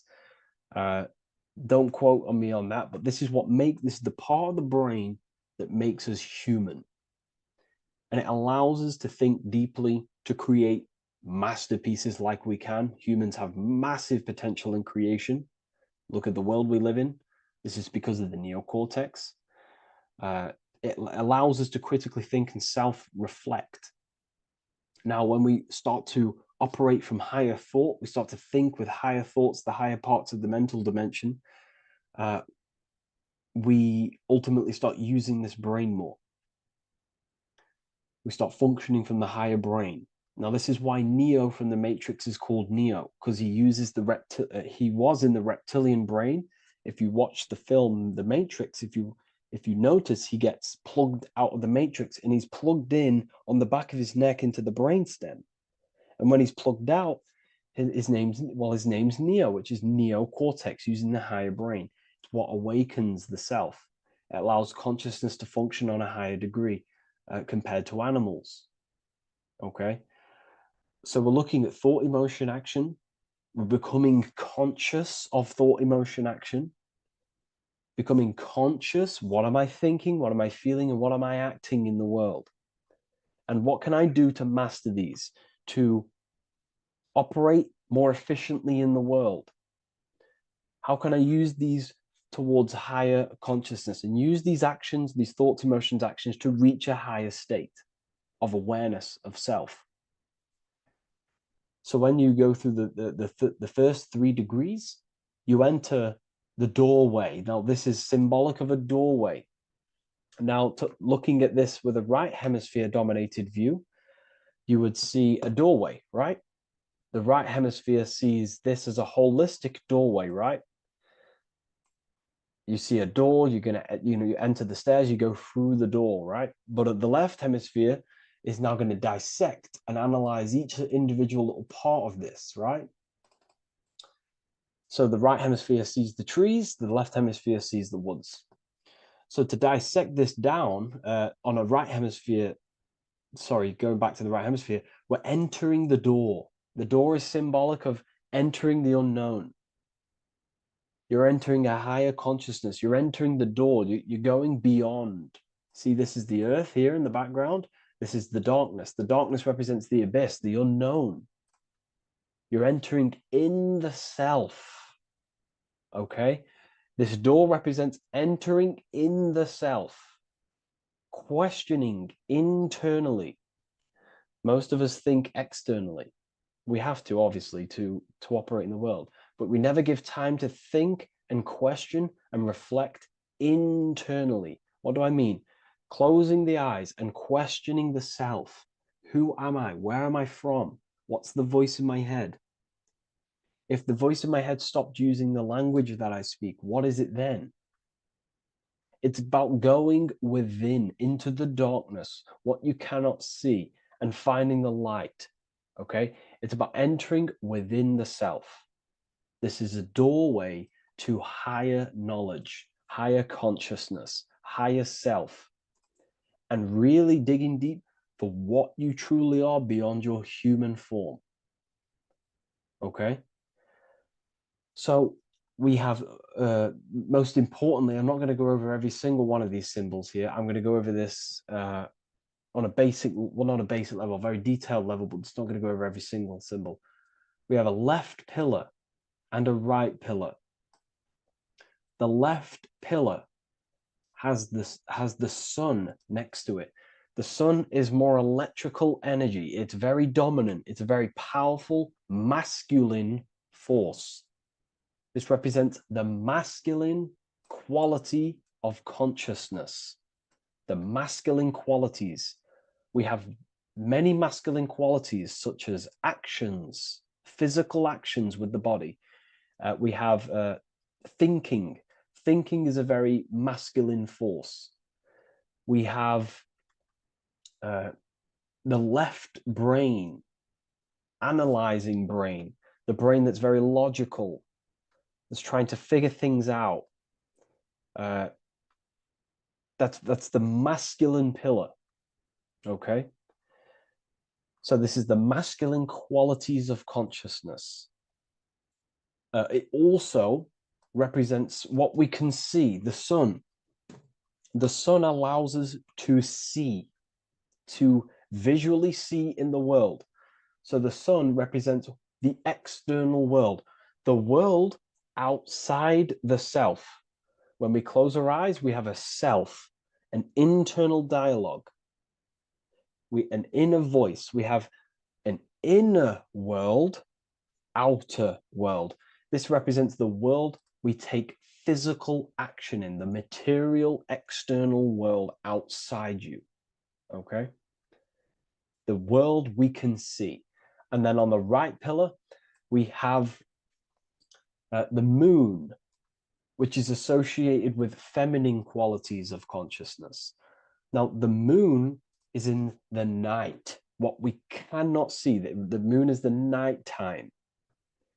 The darkness symbolizes what we can't see. So it's representing the internal world, the world of the self, the immortal world. Okay? The self in the mind is immortal. When you close your mind, you go in the mind, that self inside you is immortal. In the mind, you are immortal. Outside the mind, you are mortal. You will die. This body will die. Okay? So this is representing the internal world on a holistic understanding. It's also representing the right brain, the feminine brain. It's also representing intuition, emotion. They're linked. Intuition and emotion. They're a feminine force. Also, we're looking at the heart, the right pillar. So everything that is feminine falls under this right pillar. Now, don't get confused. I know a lot of people can get confused about what I've just said. So this represents the inner world, the outer world. It also represents everything masculine and feminine. So thought is, although it's an internal quality, it would fall under the left pillar, because thought is a masculine force. It's a penetrating force. So try not to get misunderstood with that. On a holistic scale, it's also represented inner world, outer world, and how they are reflections of each other. Now, these pillars, they're the same height, they're the same structure, but just different in sun and moon, which represents their reflections of each other. Their reflections, the inner world reflects in my outer world. My external world, what I see outside of me, is a reflection of my thoughts and my internal world. So the inner reflects the outer. The inner reflects the outer. As within, so without. So we're also looking at the right and left brain. I've already gone over that. So what we need to do is build the bridge between the two to reach higher awareness of self. Because ultimately, remember, we're still divided. We came from the checkerboard, we entered up here, we've just entered within the self, started questioning the self. We're still divided. We need to build the bridge. And this is what they're crafting in Freemasonry. The bridge, the arc, the agreement, the great work. This is the crafting of aligning the left and right brain. We're also aligning intuition, feminine, with the actions. Because ultimately, the higher self is always guiding us. That's our true spirit guide. Our true spirit guide is our higher self. And the higher self ultimately exists in a higher dimension. This is going to sound crazy to some people, okay? But who you are is not your human body. And your higher self does not communicate through the language of the human material world. It doesn't communicate through English, doesn't communicate through thoughts. It communicates through intuition and communicates through dreams and symbolism. So it's all associated with the right pillar. This is the things we can't see. The higher self is always guiding us to awakening and to our purpose on the earth. Okay, so this left pillar also can symbolize what we're born into the world with, our circumstances, our external world. What are we born into? You know, our family, our current financial situation, where you're located in the world. So it's also symbolizing this. It's also symbolizing the qualities you bring here, the natural abilities you have when you're born, and what we need to do with our environment to ultimately reach a higher consciousness and reach our and transmute our environment we're born into to realize who we were and why we came here. Okay, so we need to build the bridge between intuition and action, and always take action on what we know and feeling is right at all times. That's unity consciousness. And when we do this, we gain the light. We gain more light, symbolic of more information of the self. Because the higher self is always guiding. It's always watching over. And it's always trying to give us knowledge of awakening, of why we came here. And when we take action on what we know and feel is right at all times, it's like a domino effect and a stepping stone that pushes you closer and closer towards your life purpose. Okay? We're also aligning the right and left brain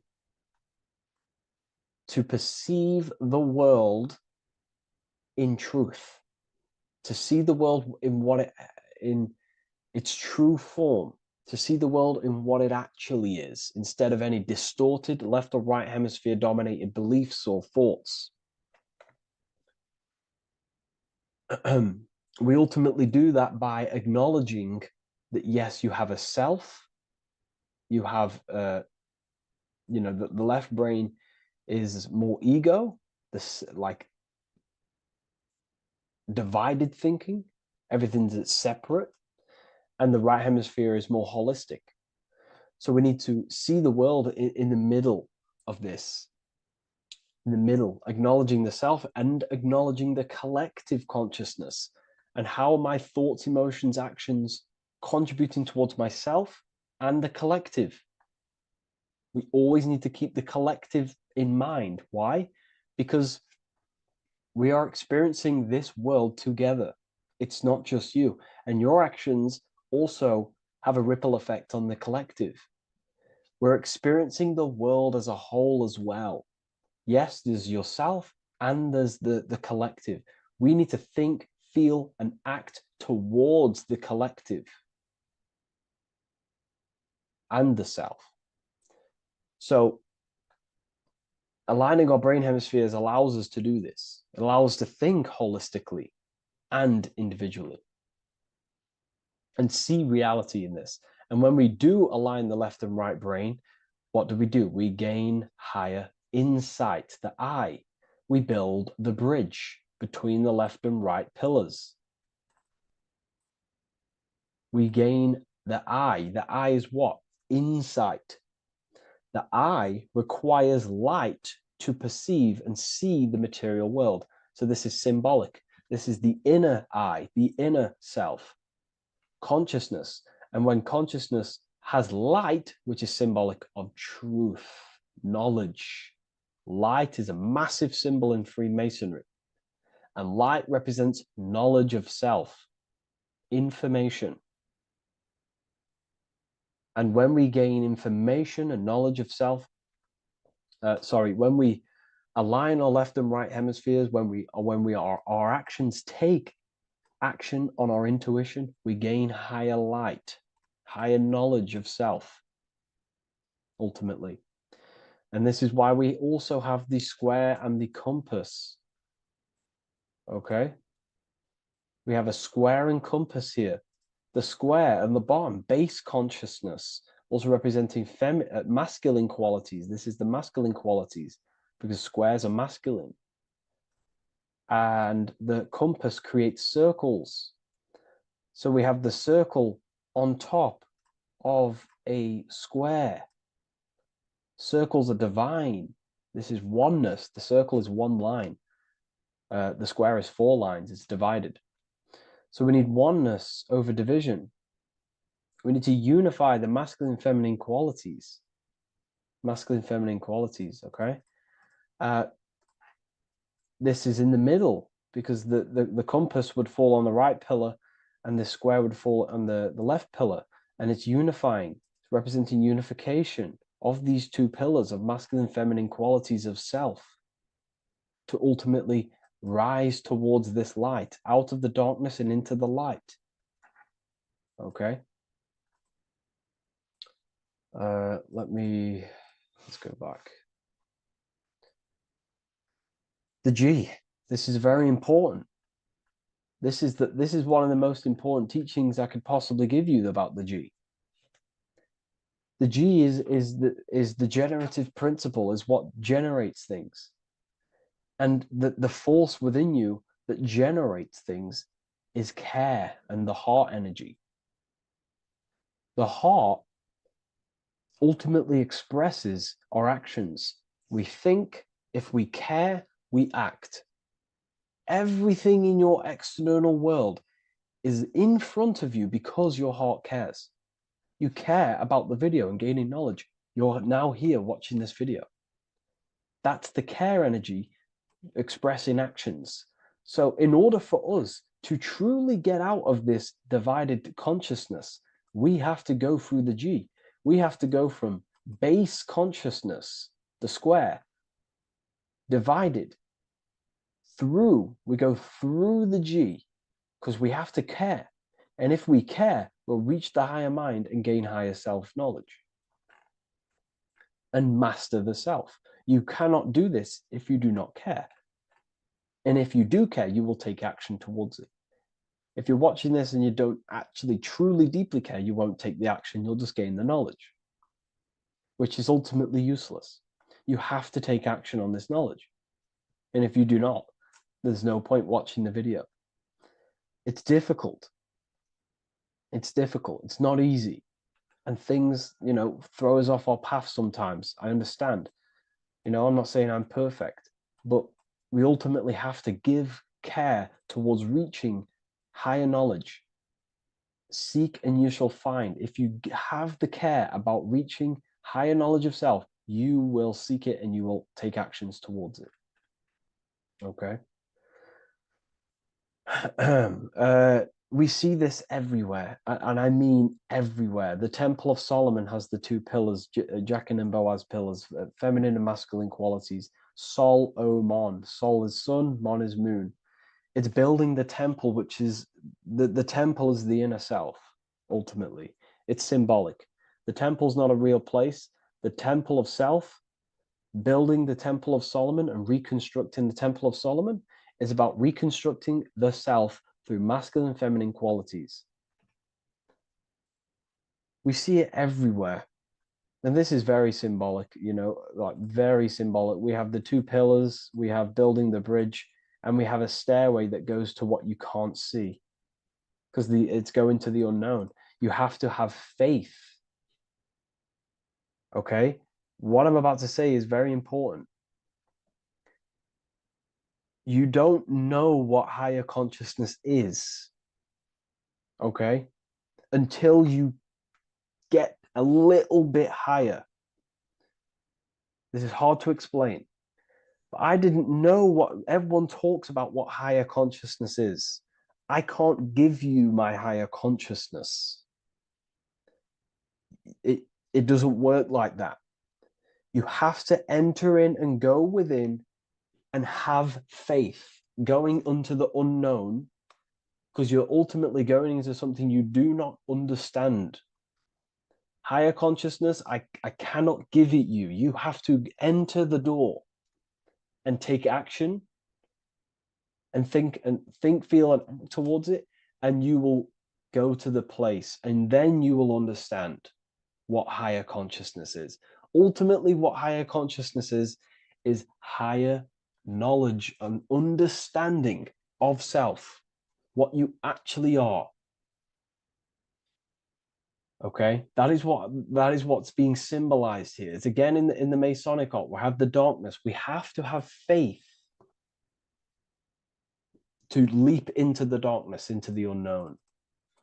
We see this everywhere. Like, you know, you'll see, when I say this everywhere, and I mean everywhere, you'll see this. Every doorway has this symbolism in the ancient world, because ultimately this is what it's about, people.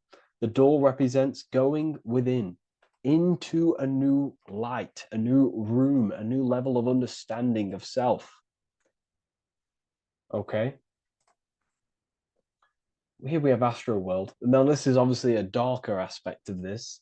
But again, we have the two pillars. See you on the other side. That's the doorway.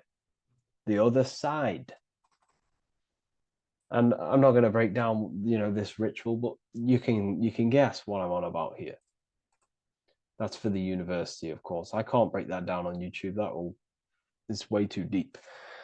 But there's knowledge out there that is so deep you couldn't even comprehend it with the current mind, even for myself. And this is the power of symbolism. The more you learn about yourself, the more these symbols reveal to you. It is a journey of self. And I can't give you these understandings. You have to go within and question and meditate on these symbols yourself, and have thinking exercises of meditating on a symbol and seeing what your mind does with the symbol, what it lets you think about that symbol, and you'll unlock deeper meanings. I'm going to go over one more symbol before we end this. This is the hourglass, which represents time, a very overlooked thing in today's world. We do not have unlimited time in this body. You have limited time. You will die. You will die. You have limited time in the external world. This is why it's on the left pillar, located on the left side, the external world. You are limited. The scythe represents you will be harvested. Your body will die. It'll be harvested. You will die, and you need to fulfill your mission here. You came with a purpose. You have to find that purpose by going within the self and questioning and taking action on what you know and feel is right. Unity consciousness, aligning thought, emotion, action. So if you wish to learn deeper insights, gain exclusive lectures, astral projection, self-mastery, I've just started a new section on mind control methods and how people are using this in society and becoming conscious of it. I've now opened 5 spots at a limited special price for Ethereal University. Use the code MIND, all capital letters, MIND, all capital letters at the checkout. And there's only 5 of these codes. Whoever uses them gets them. It's ultimately going to give you 20% off the university for as long as you're subscribed to the university. We go so much deeper in the university. Remember, social media is just the tip of the iceberg. Tip of the iceberg information. There are certain things I can't talk about, but I'll see you inside, and I hope you enjoyed this video. Please leave a like, comment, and a subscribe.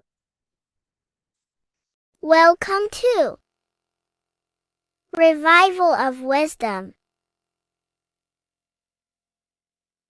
Welcome people, we're back with another video. In this video we're talking about how Jesus Christ and Christianity is all sun worship. The Holy Bible of Christianity is not meant to be taken literal for history. It is a story and has lots of metaphors. Starting with the symbol of the cross of Jesus. This cross originates from this ancient cross of the sun.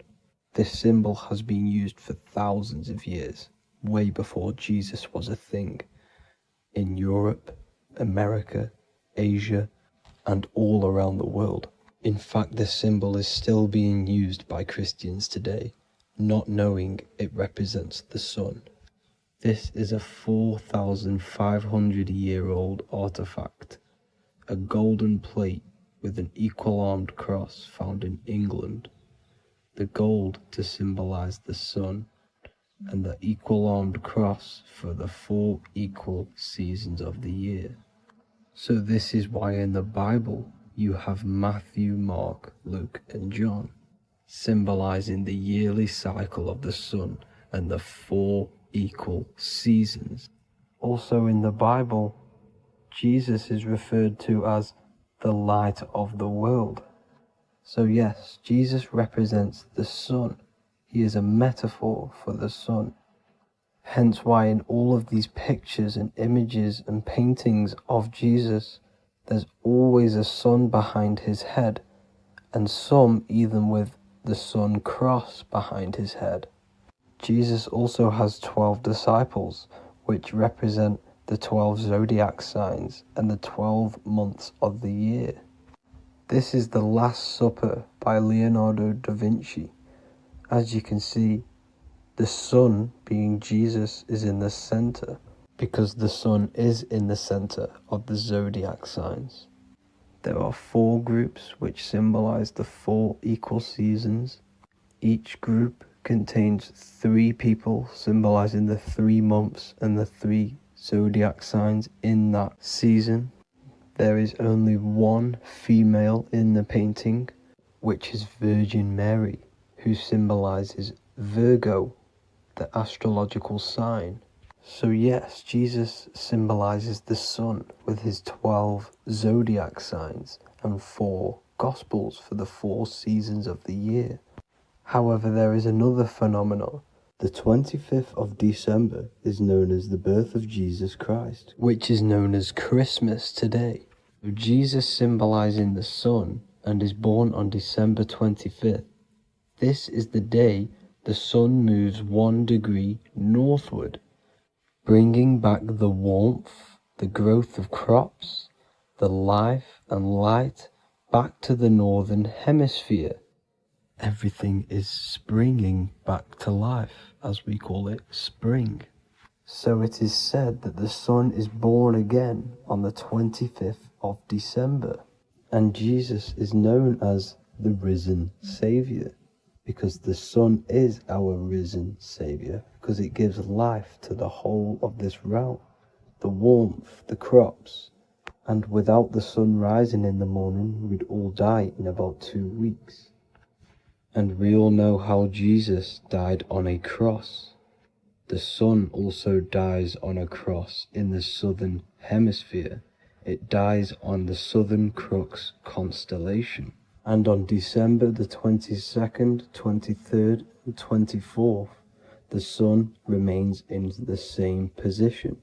So the sun dies for 3 days and it is born again on December 25th, when it moves 1 degree northward. And this is when the sun is born again, or resurrected, just like Jesus. Constellation Virgo is prominent in the spring sky in the northern hemisphere. So therefore, the sun is born a virgin, Virgo. And as you see in this image, you see Virgin Mary holding the sun. Us as humans do not own the sun, so therefore God owns the sun. So yes, the sun is the Son of God, and this is what Jesus is symbolizing. And just how Jesus sacrifices himself for humanity, that's what the sun does. The sun gives out all of its energy so we can live. There are many other Bible verses which represent Jesus as the sun. Now in Matthew 8:23-27, his disciples are in a boat and there is a massive storm. Jesus is asleep, meaning the sun has not arose. And the disciples say, "Save us, Lord, we are perishing." Quote, "Then he rose and rebuked the winds and the sea, and there was a great calm." End quote. Now this is a metaphor for the sun rising and calming the storm, because in the ocean, when the sun is down, that's when there are great storms. The worship of celestial bodies go back thousands of years, and it's called astrotheology, and it can pretty much be traced back to all ancient civilizations. Now going back to the ancient Egyptians, the god Horus, the god of war, and he symbolized the sun in the morning. Ancients used to say that he walked over the sky in 12 steps. Yes, this could symbolize the 12 zodiac signs. It also symbolizes the 12 hours of daylight. So we have 12 hours of Horus, but now they've rearranged the word to hours. Horus and hours. And when the sun rises, Horus rises, we say horizon, which is Horus is rising. That's the etymology of horizon. Another Egyptian god called Amun-Ra was known as the god of all creation. He was the first god of them all. Amun was also a sun god. Therefore, after every Christian's prayer, they say Amen, sending their prayer through the sun to God. So this all goes back to the worshipping of the sun.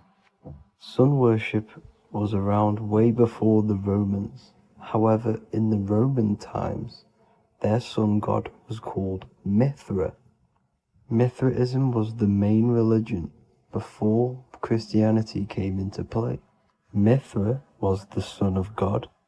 He died on a cross, and he was dead for 3 days and resurrected, just like Jesus. So the Catholic Church was not made in heaven. It was made by the Roman Empire.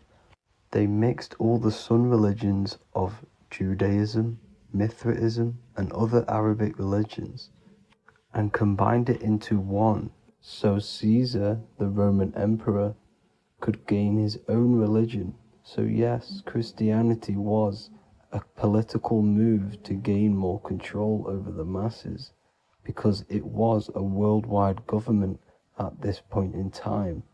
So here is a Sumerian helmet with the rising sun symbol. And then the Romans also used this rising sun symbol on their armor. So sun worship has been going on for thousands of years, and it still goes on today. However, with all the programming and the low IQs, today we do not get the full interpretation of the Bible and these stories from the past. And Christians and other religions are all brainwashed to not question their religion and not realize their true origins and where they come from. I do advise you all to do your own research and come to your own conclusions. However, I'm just pointing out the facts and connecting dots for you all to see. That's it for this video, guys and girls. Thank you all for tapping in. God bless.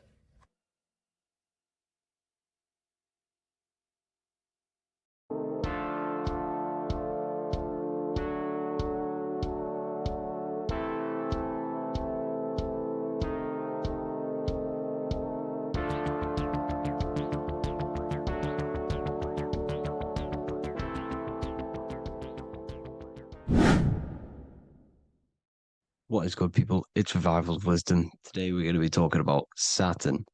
I've done this video in the past. However, this video is going to contain a lot more in-depth explanation of Saturn. So the 33rd degree Mason, Manly P. Hall, said, Saturn is the key to crystallization, physical matter. Light is matter, matter is light. They are interchangeable. Low vibrating light turns into matter, high vibrating matter turns into light. And Saturn is the god of this world, this physical world. He crystallizes light into matter. This is symbolized as the Masonic checkerboard, matter and spirit, matter and light, light and matter. He's also the god of time, destruction, justice. He creates and destroys, because all things in time die. He creates and destroys you. So, because we live in this physical world, which is the electric world, this is why we say electricity, because it comes from the root word of El, Saturn. They used to call Saturn El, E-L. This is why we used to say Elohim is God. The real God of this world is Saturn, but it's being hid.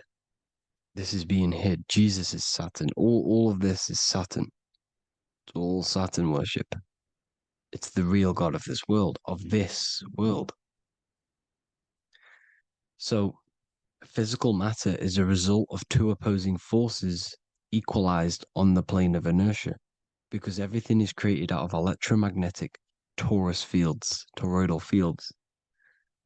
And these two poles equalize on the plane of inertia, which gives you planet Earth, plane of inertia.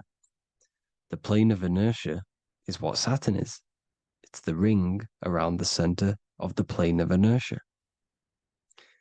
Thank you to Walter Russell saying, physical matter is a result of two opposing forces on the plane of inertia. This is what Walter Russell says, so please check out his work. He's got many books, many books on light and electromagnetism and stuff like that. So I advise you to check him out. So the torus field gives you the binary code 0 and 1, the female vagina and the male phallus. This is the code for this world. Saturn crystallizes physical matter. Now Saturn is the most outermost layer of the 7 layers of heaven, where it says in the Quran, it says, Allah, it is He who created the 7 layers of heaven. Saturn is the outermost layer. He's the top. He's the most high. So when we say the most high, we're referring to Saturn. He's the most high before the firmament, before the stars. So Saturn is the god of this world. He's the Lord of the Rings. He wears the crown. The crown is the rings. Crown, Chronos. So the planets are luminaries. They are lights. They are beings. They are energy, conscious energy. And we're in the heart of the solar system. Saturn is the outermost layer. He is the one of this world. He's the god of this world. Now, on the North Pole of Saturn, you have the hexagon. Add up all the sides. It creates the 6-pointed star. Or it can be created as a cube. The cube is very important. The 6-pointed star is very important. 6 points, 6 triangles, 6 side, 6, 6, 6. Black cube adds up to 6 in gematria. Now, what did I say in the beginning? Saturn crystallizes the physical world. He creates physical things out of light. You are a light being. This is why we say human. Hue means the light spectrum. Hue, man, we are light manifested into physical forms. Human. And we are incarnated through Saturn. Satan, same thing. The number of the beast is 666, and the 666 comes from the 6.6 triangle, 6 sides of Saturn, 666. We are all known as carbon-based life forms. Carbon, the atomic structure of carbon, is 666, 6 protons, 6 electrons, 6 neutrons. We are materialized into our physical bodies through Saturn, through the number of the beast. These bodies are the beast, it's the animal. The divine, the Christ, is the consciousness within, because you're a physical, spiritual being combined into one, hexed into one. Hexagram. This is a hexagram. You're hexed into physical matter, spirit and matter, light and dark, combined into one. Now you contain of the mark of the beast, the mark of your body. Your body's the beast. It says in the Bible, Satan, who is the god of this world. This world. There are many different worlds, but this world is run by Saturn, and it says that in the Bible. Saturn is Satan. It's the same thing. And look at the crown of thorns are wrapped around the heart. The soul is in the heart. The mind is in the brain. The soul is wrapped around the rings of Saturn. You're wrapped in physical matter. This is what it's showing you. This is symbolizing the rings of Saturn wrapping you. And the cross on top is the cross of the cube. The cube, the black cube of Saturn, unfolds into a cross. So Satan, who is the god of this world, Corinthians 4:4 in the Bible, Satan, who is the god of this world, has blinded the minds of those who don't believe.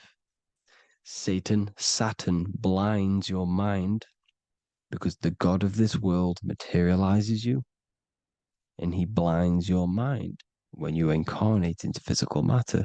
When you enter this soul system, not the solar system, you hit Saturn first. He materializes you. And look at the symbol for Saturn. This is the symbol for Saturn. All of the planet symbols are created out of the Holy Trinity. The Earth, Moon, and Sun. Body, mind, and soul. The Sun is your soul, the Moon is your mind, the Earth is your body. Your body's made out of the 5 elements. The Sun is your soul, because the Sun is life force. Gives life to everything. Your Sun is a soul. Your soul is the sun of your body. The moon is the mind. The moon is the moon of your body, the mind of your body. Intelligence. So all of the symbols of the planets are created out of these. The Saturn symbol is created out of the Earth cross, matter, and the moon crescent, moon, mind, matter over mind. This is why Satan, who is the god of this world, has blinded the minds of those who don't believe. He blinds your mind. Look at the symbol. It's showing you. The Saturn symbol is matter over mind when it should be mind over matter. So we descend into a soul system, into our 666 Saturn carbon suit bodies, and we are matter over mind. Then we have to move up the spine to go back up to spirit, to mind over matter, where you manipulate your own reality. Now look at this. It creates the number 5. 5 is the number of change. You're moving from this side of the number sequence over to the right side. You're moving from the spiritual into the physical world. You're incarnating into the 5 elements, the 5 senses. So the cube, the black cube of Saturn, is another major symbol. Very important symbol. Here you see the cube, and the color black is associated with Saturn because Saturn's associated with death. He creates and destroys. Light and dark. Death is associated with black, spirit, because you can't see spirit, which is blackness. So the black cube is black because Saturn rules the nighttime, which is dark, blackness. And he rules the winter, which is death, blackness. So Saturn is the black cube. Cubes have 6 sides. Up, down, right, left, back, and forward. Cubes are 6-sided.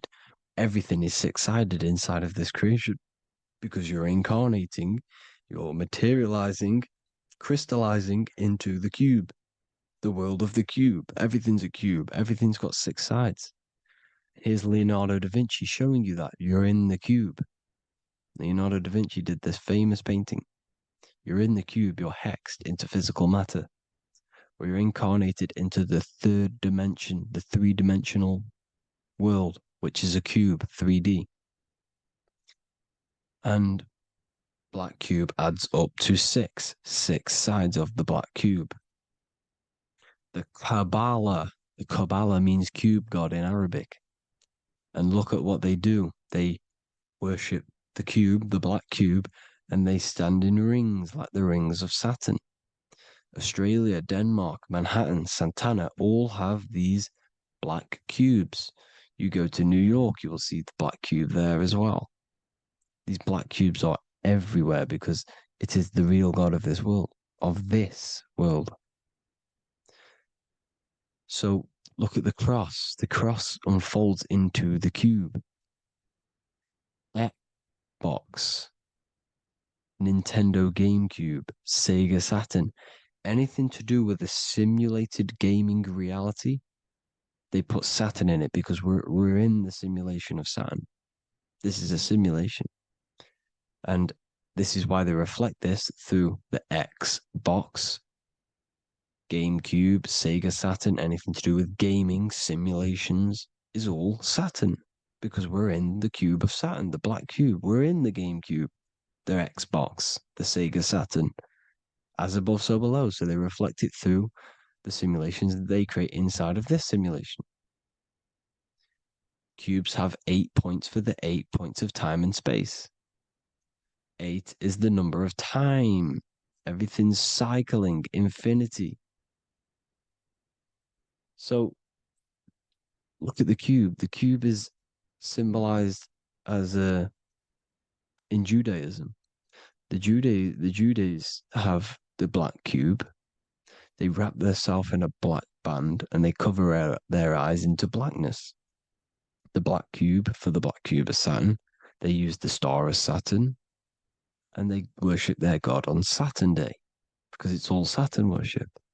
Look how the Saturn god is wrapped around with these thorns or leaves, just like Jesus is wrapped around his heart. And Jesus on the cross is us on the cross. We are in the cross. We are in the cube. The cross is the cube. And the cross is even in the Saturn symbol. This is another symbol for Saturn. There's two symbols. You got this one, the one I've just broke down.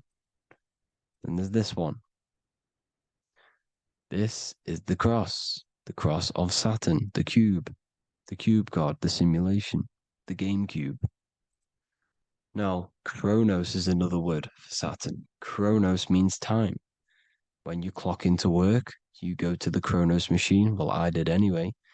And I tap my card on the Chronos because Chronos is time. Anything to do with time is Saturn. He creates and destroys.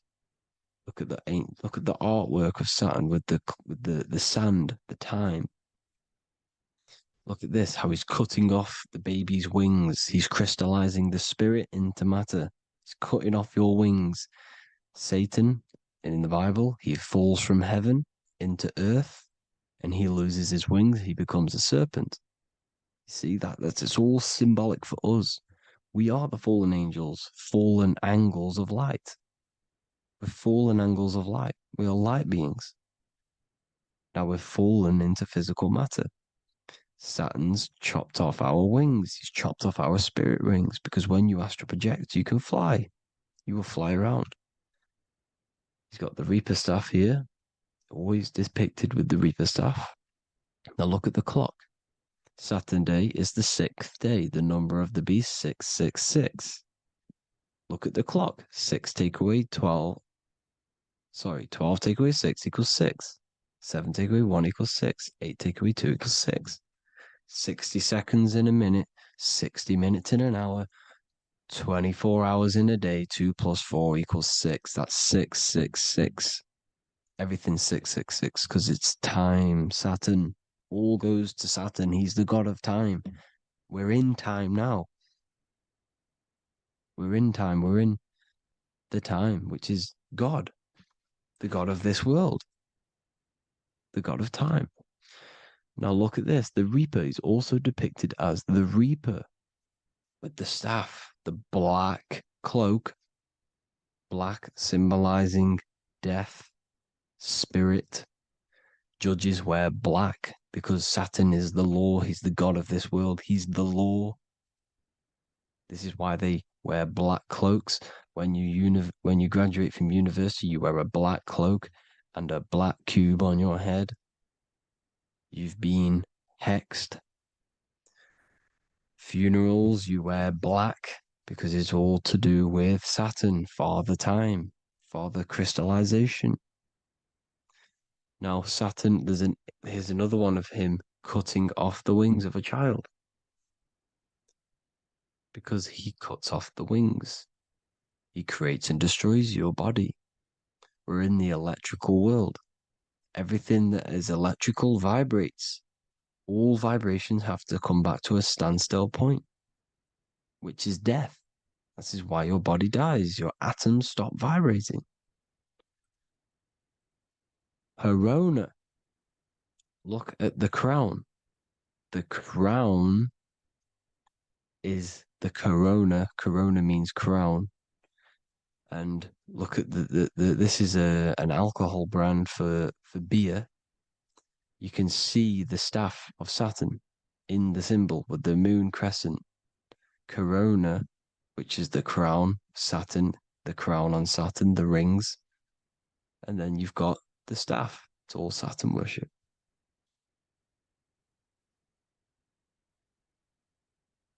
Is the black cubes of 9/11. 2 black cubes. This was a ritual for Saturn. It's all ritualistic. And look at the Star of David, the Star of Saturn. It's not the Star of David.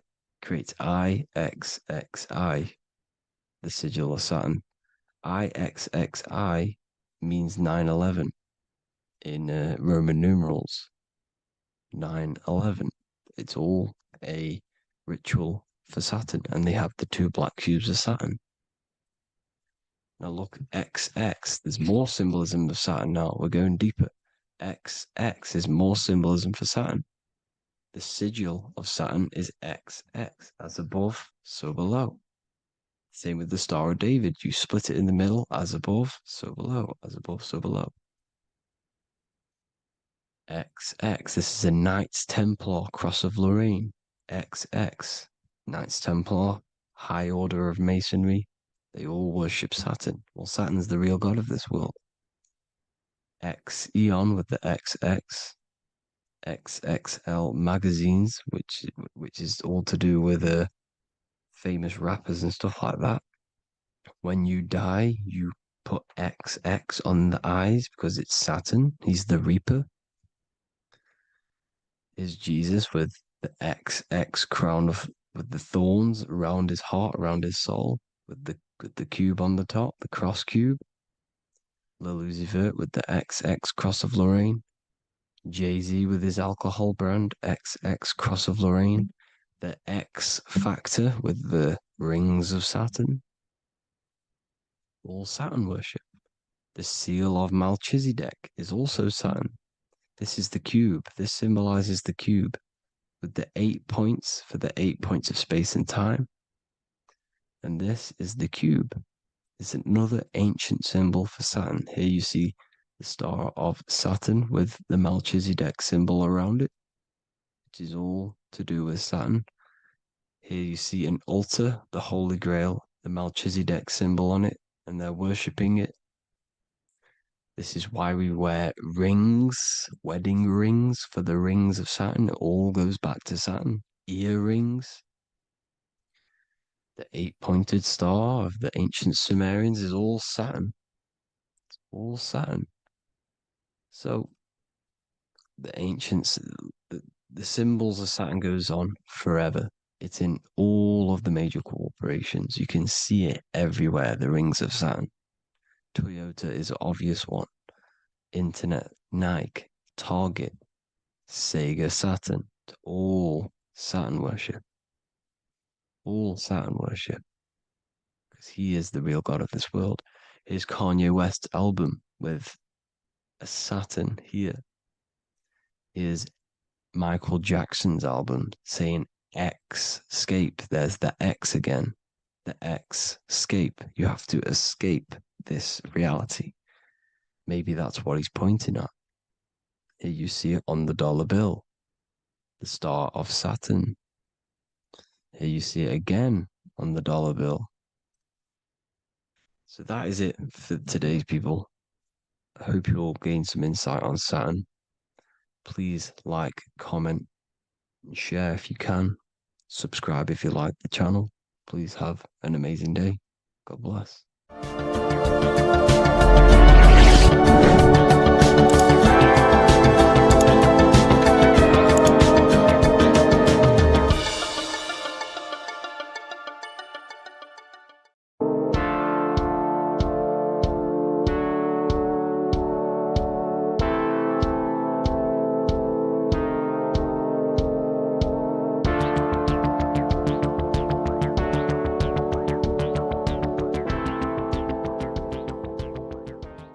Welcome back everyone to another video. Today we're going to cover everything that you need to know about the mind, starting with the two aspects of the mind, the conscious and the subconscious. The male aspect of your mind is the conscious. This is the 10% of your mind. The conscious part of your mind is only aware of everything around you, your vision, your sight, your smell, your taste, your hearing, and your current state of emotion and thought. Every thought that you consciously think about has an emotion directly attached to it.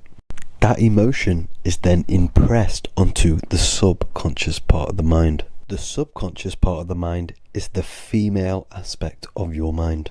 It is also a whopping 90% of your mind. Subconscious mind is controlling all of the subconscious processes which happen within your body.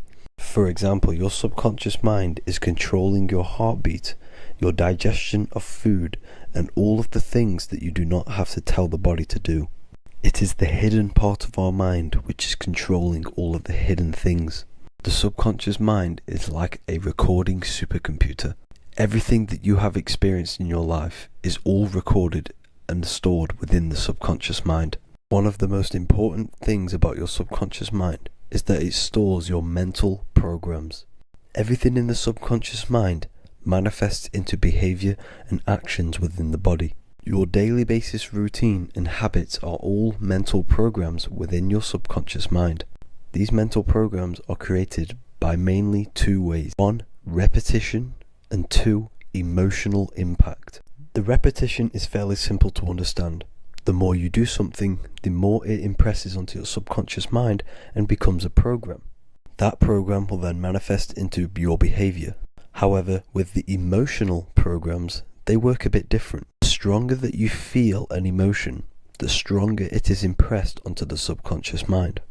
And then that emotion becomes a program. For example, you had a very traumatic moment happen when you were a young child. The emotion that you felt was so strong in that moment that it impressed into your subconscious mind so hard that you can recall that moment like it was yesterday. That traumatic event that happened to you when you were young will still manifest into your daily basis behavior even to this day. However, it manifests subconsciously. For example, if you were in a car crash, you will be wary to enter cars with certain people. All because of that traumatic emotion that you felt and impressed onto your subconscious mind. Another example of the subconscious manifesting into our behavior is posting on Instagram. Most of the time, the reason why you post is because your subconscious mind is seeking gratification. So before you actually do something, question yourself and find out the root cause of why you are doing this. Another thing that you need to understand about the subconscious mind is that it takes everything you say and hear literally. So for example, if you go and say, "You are an idiot" to someone, your subconscious mind will only pick up the word idiot. It only knows yourself. It doesn't know anyone else. You are casting a spell on yourself just by saying that to someone else. This is why the golden rule is to treat others like you'd like to be treated. Now, you can rewrite these programs which are already in your subconscious mind. However, it does take consistency. You have to change these programs which have been running for years. And by changing these programs, you change your behavior, because these programs manifest into your behavior. The best way to do this, personally, is to listen to affirmations first thing when you wake up in the morning, and do this for 10 minutes every single morning. Then at night time, you want to think and feel that you are becoming the reality that you desire. The more that you feel this reality, the more it will become a program and impress your subconscious mind. For example, you're trying to gain financial freedom. If you trick your subconscious mind into creating a program saying that you are financially free, this will manifest into your behavior. You will start doing more work. You will start looking for ways to make money. Your mind will be set on the frequency of money and financial freedom. Therefore, you will receive thoughts based around this program. If you take enough action, your life will dramatically change because of this program that you created in the mind. This is why we call it a mindset, because your mind is a frequency tuner which sets its frequency onto different thoughts, because thoughts are frequency. If you fill your mind with a specific frequency, you will gain thoughts and ideas based around that frequency. To create a stable mind, you need to master your emotions. You need to change your mindset. Everything that you experience is neutral. Based upon the mindset that you see it, you either give it a positive or negative charge. By understanding this deeply, you will then control your emotions. I hope you gained some wisdom and enjoyed this video. Please, if you can, leave a comment and a like, and subscribe to the channel if you like this content. Love and light to you all.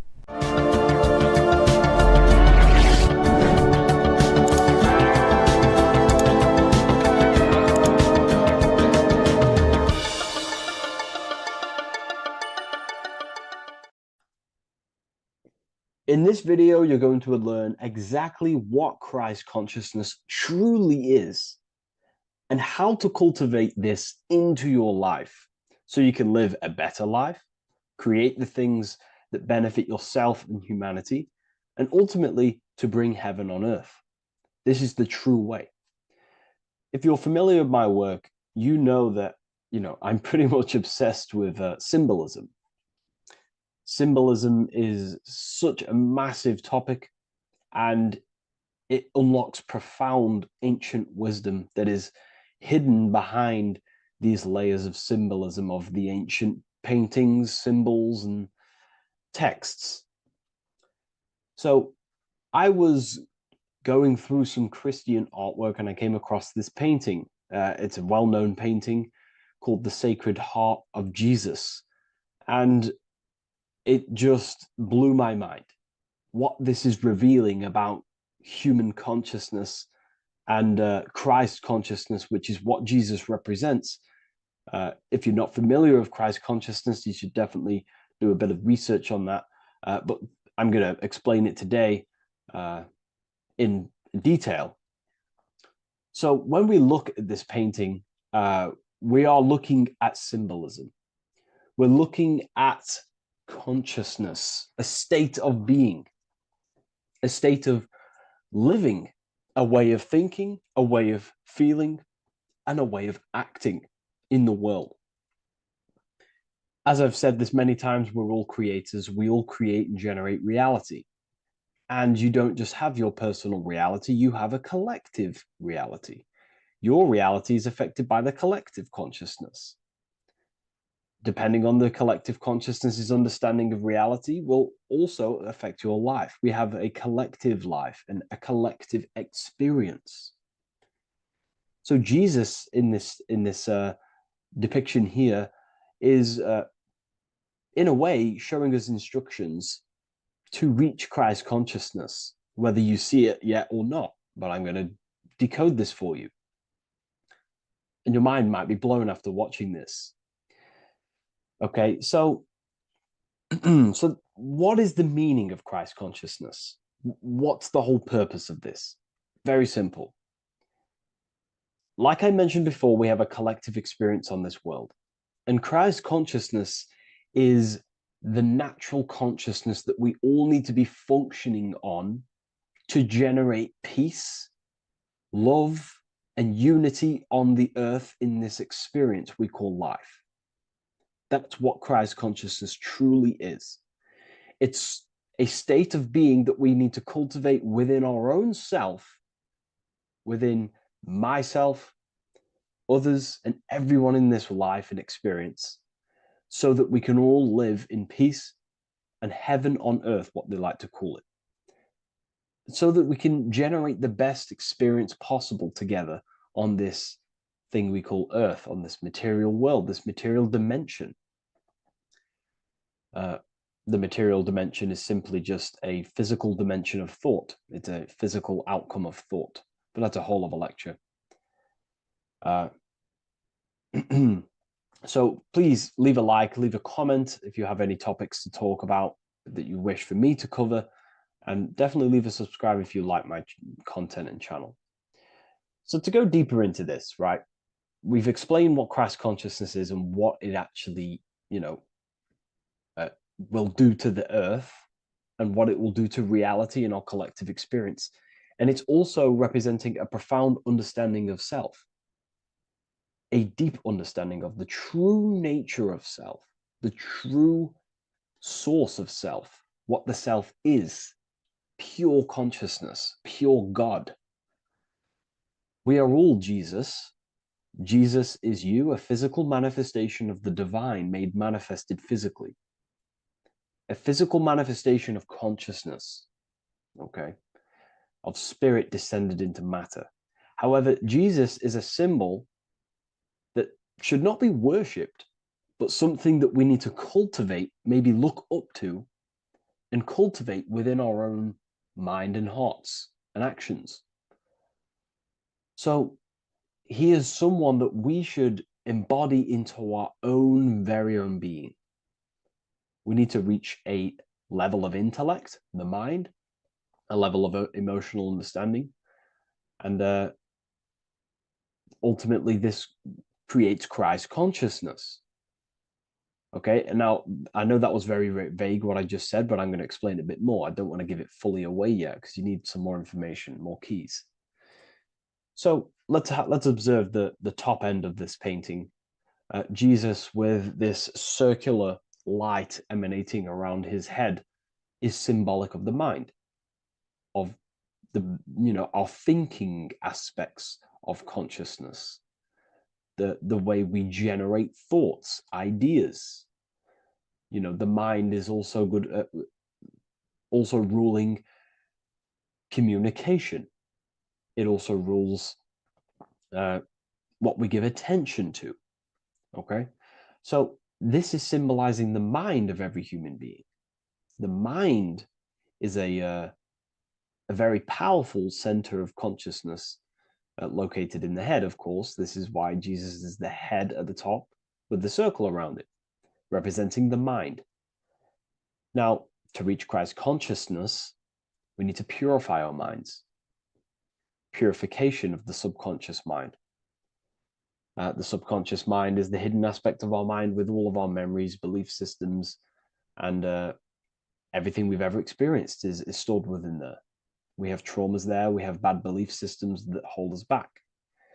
So it's about reprogramming the subconscious and aligning the subconscious with higher consciousness, with higher understanding of self, removing any mental blockages from the mind. Because in today's world, most people's minds, including myself, before I, purified myself, and I'm still continually purifying myself. That's not to say I'm perfect, because I'm definitely not. But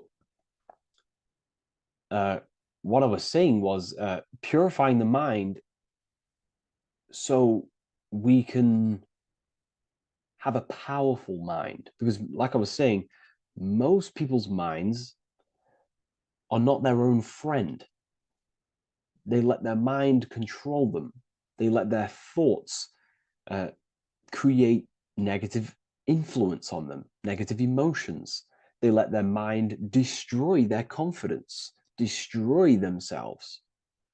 We do not want a mind like this. We need a mind that is our best friend, that receives powerful thoughts, that gives someone power. We do not want our mind taking away our power.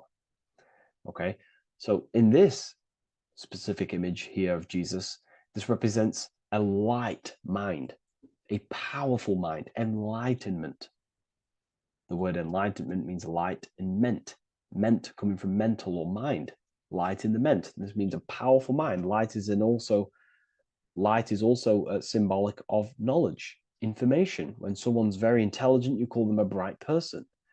It's a bright mind. It's knowledge of self. So the mind is conscious of self. That's another thing. We need to be conscious. A lot of people are not conscious, including myself before I did this, before I woke up. Most people are not conscious of their actions. They're not conscious when they're actually awake in the day. They do things unknowingly. Are we conscious of our thoughts, emotions, and actions, what we're giving attention to in our mind? Because ultimately this shapes our experience. There's a great quote, I think it's Julius Caesar or one of the Roman emperors, who says the quality of your life is dependent on the quality of your thoughts. Something along them lines. I don't know if I'm 100% correct there, but it's very true. Our thoughts dictate our happiness. So to cultivate Christ consciousness, we need to be conscious of our actions, conscious of our thoughts that we're giving attention to. There is a level of mastery that we can achieve within ourselves where we become conscious of every single thought that enters our mind.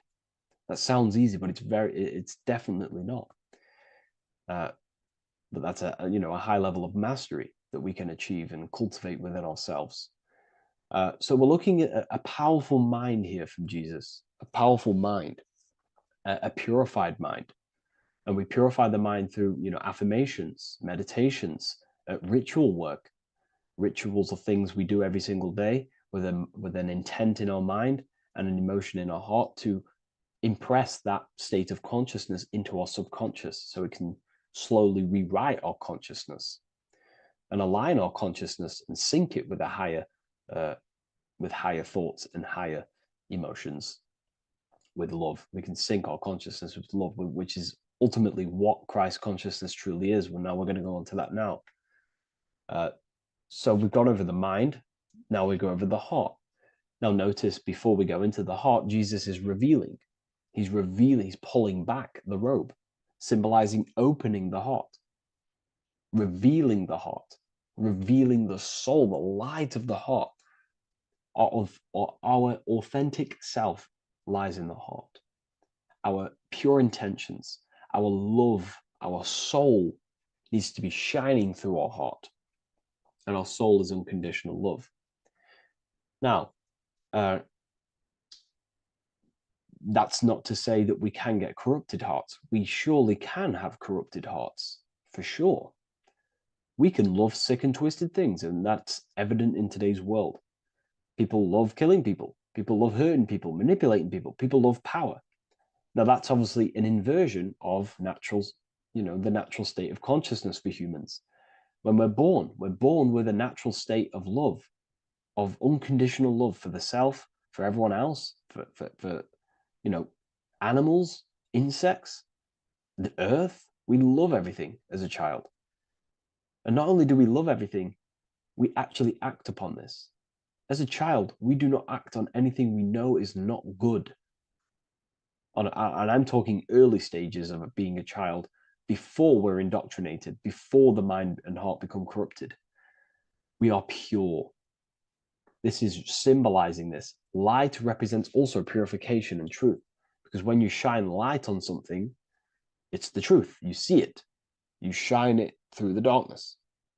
It reveals. So light, this is symbolizing revealing the light of the soul, of love consciousness, holding love in the heart, true love. Not love for sick and twisted things, but true love for the self, the body, and for everyone else and all things. Holding love in the heart. There's a famous saying of keeping the sun in your heart. Keep the sun in your heart. It's a very famous saying. Well, the sun is a symbol of love. What does the sun do? It gives abundantly. All it does is give light, give energy, power, light to the earth, and everything is feeding off this source. The sun expects nothing back. It just abundantly gives. It's a symbol of love. This is the love principle of creation.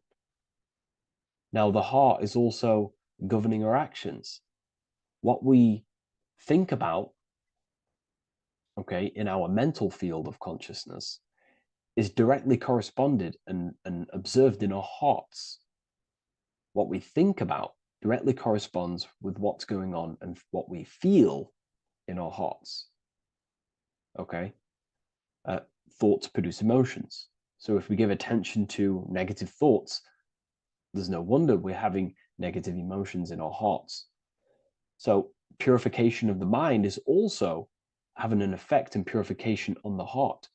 Because when we purify our thoughts and only give attention to powerful thoughts and positive thoughts that uplift yourself and humanity, then we're going to also see this change in the heart, see this emotional change in our consciousness. Okay, so this represents the purification of, a purified heart, the light emanating around the heart. Love for the self, love for one another. And you're revealing this, you're shining the heart on others. This represents, revealing your true self to everyone without suppressing aspects of self. Revealing the light, not holding back the light. Because people in darkness will look at people who are spiritual and say, oh, he's into the woo-woo stuff. It's about revealing that and not caring about others. Because when you shine a light, you're also planting seeds in other people. Now, I'm going to tie this together with the hand gesture. Now, what we're looking at here, we're looking at a hand gesture with two fingers up. We have the middle finger and the index finger upwards. And notice how they're crossed over. They're crossed. They're not separate. They're crossed, representing unification. Unification here. This is a unified two fingers. Two represents division. Crossed over represents oneness. It's the unification of the mind and the heart. A lot of people talk about this, but not many people go into detail about it because, for many reasons. But this is the unification of thought with emotion. This is how we truly reach Christ consciousness. And ultimately, when we do gain the love in our hearts and we do slow, it's a gradual process of cultivating love for the self and everyone else in the world, because we're so programmed to be divided. But it's a slow progress. But when we do cultivate love in our hearts for the self and one another, love is a very, very nurturing and growing force. Like I said, the sun earlier, that is pure love energy. It makes everything grow on the earth. While love in your heart grows connections with people. It grows care. You go out your way to do things to people and do give people things. It's a very nurturing and growing energetic force. And me personally, I think the whole universe is built upon love. The whole thing. Without love, without the love, there is nothing. Nothing is, love is the only true emotion that truly exists. Everything else is either an opposition of love or a different degree and branch of love. Love is the only true emotion, and everything is built upon that principle. Okay, love is what guides us to a higher consciousness. When we cultivate love in our hearts, we become a vessel for light, more energy, more vibration. Our electromagnetic field expands, our biofield, when we hold love in our hearts. It's a very powerful force. And when we do cultivate a strong spiritual compass within our heart, because that's what our heart truly is, it's a spiritual compass. It tells us, well, it doesn't tell us, it knows what is right at all times. If you think something, your heart tells you whether that is right or that is wrong, whether you should act upon it or whether you should not. The heart knows what's good and evil. No one told you this as a child. As a child, you already knew this. You came into the world, you knew what was right and wrong. You knew it was wrong to hurt people. So this unification that he's doing with his hand symbolizes thinking with the love of the heart. Represents thinking with love of the heart. Thinking with love of the heart for the self and the collective. Now, ultimately, what this does is gives birth to perfect action. Why? Why does this give birth to perfect action? Think about it. Every time you've taken an action, why did you take the action? You probably, well, you would have thought about it, you had a feeling towards it, a care energy, and you took action. Why do we go to work? We care about paying the bills and staying in our house. We go to work to earn money. We think, we care, we act. Everything you see in front of your reality, on the screen that you're seeing right now, you called your eyes. Everything is in front of you because you care. It's the heart energy that leads the body. Okay? And that's even present in the body. Have a look at the body. We have the head, thought, then emotion, then our feet is at the bottom, and our feet take action. Thought, emotion, action. Thought, emotion, action. So even the body is basically a blueprint of how creation is manifested. So we receive thoughts from the divine planes, from the higher planes of consciousness. We receive them. That's another thing that I missed. If we purify our minds, we're basically attuning our mind to a higher part of the mental plane, and we will receive higher thoughts. We will receive thoughts that are more genius, what we like to call today, or better quality thoughts. We receive good ideas when we attune our mind to a higher consciousness. Okay, so we are like a radio. We receive thoughts based on what our mind is set to. That's why we call it a mindset. So, like I was saying, we receive thoughts through the head. We feel the emotion, then our feet take action. Thought, emotion, action. So the body's a blueprint of creation. It's beautiful when you really notice this. So this unification is about thinking with the love of the heart, which gives birth to perfect action in the world. And this is the state that we need to cultivate within myself and everyone in the world so we can give birth to heaven on earth through action. Because ultimately the world is molded through action, physical action. And them actions are molded from thoughts and emotions. Now,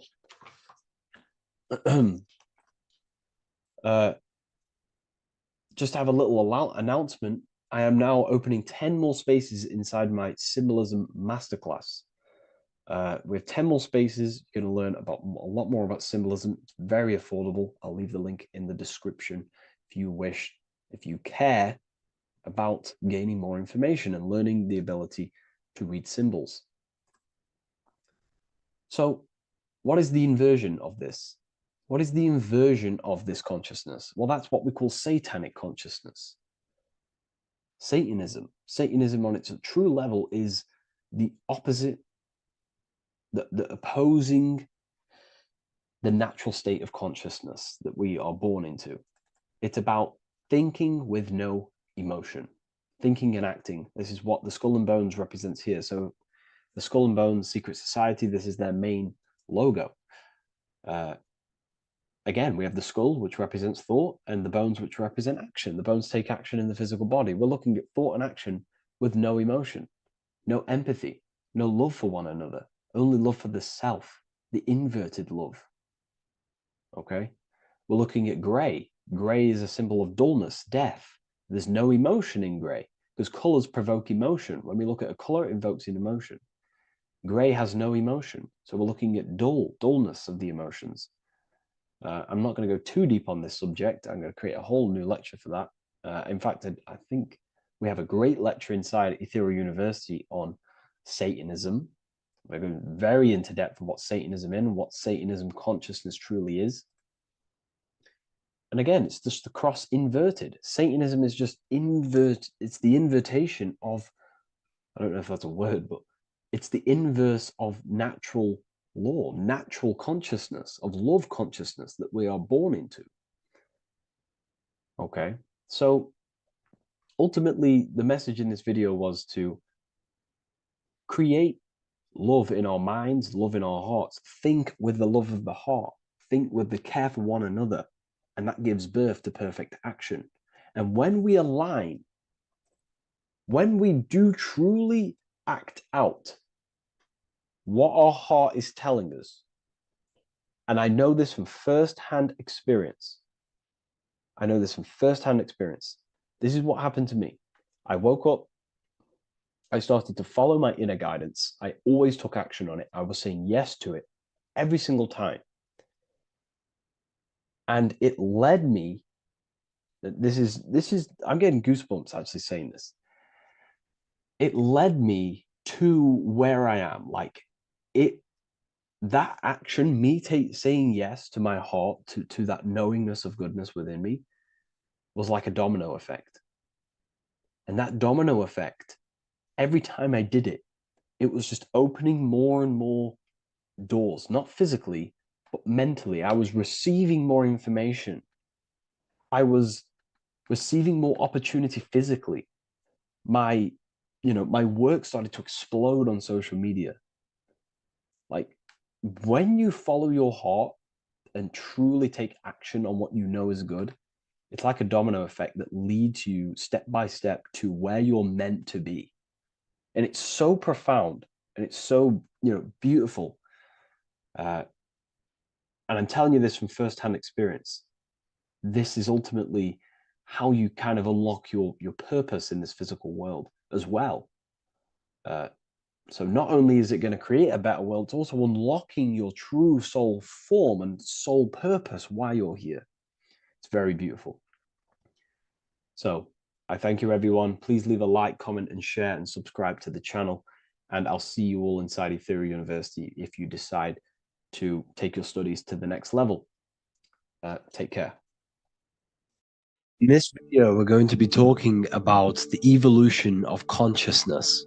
You are born human, however, you possess consciousness, which is the awareness behind your being, the awareness behind your thoughts, the experiencer behind your five senses, the experiencer, the observer behind your thought, emotions, and senses.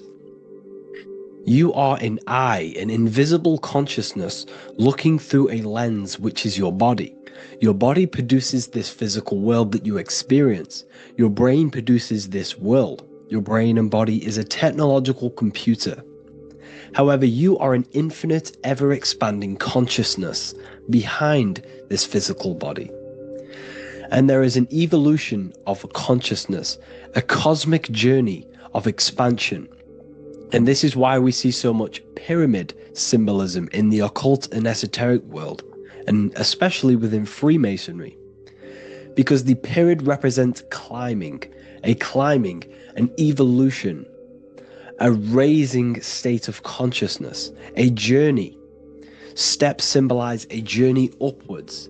This is the raising and the evolution of consciousness, our inner world. The transmutation of our inner selves, of our souls and consciousness and our minds.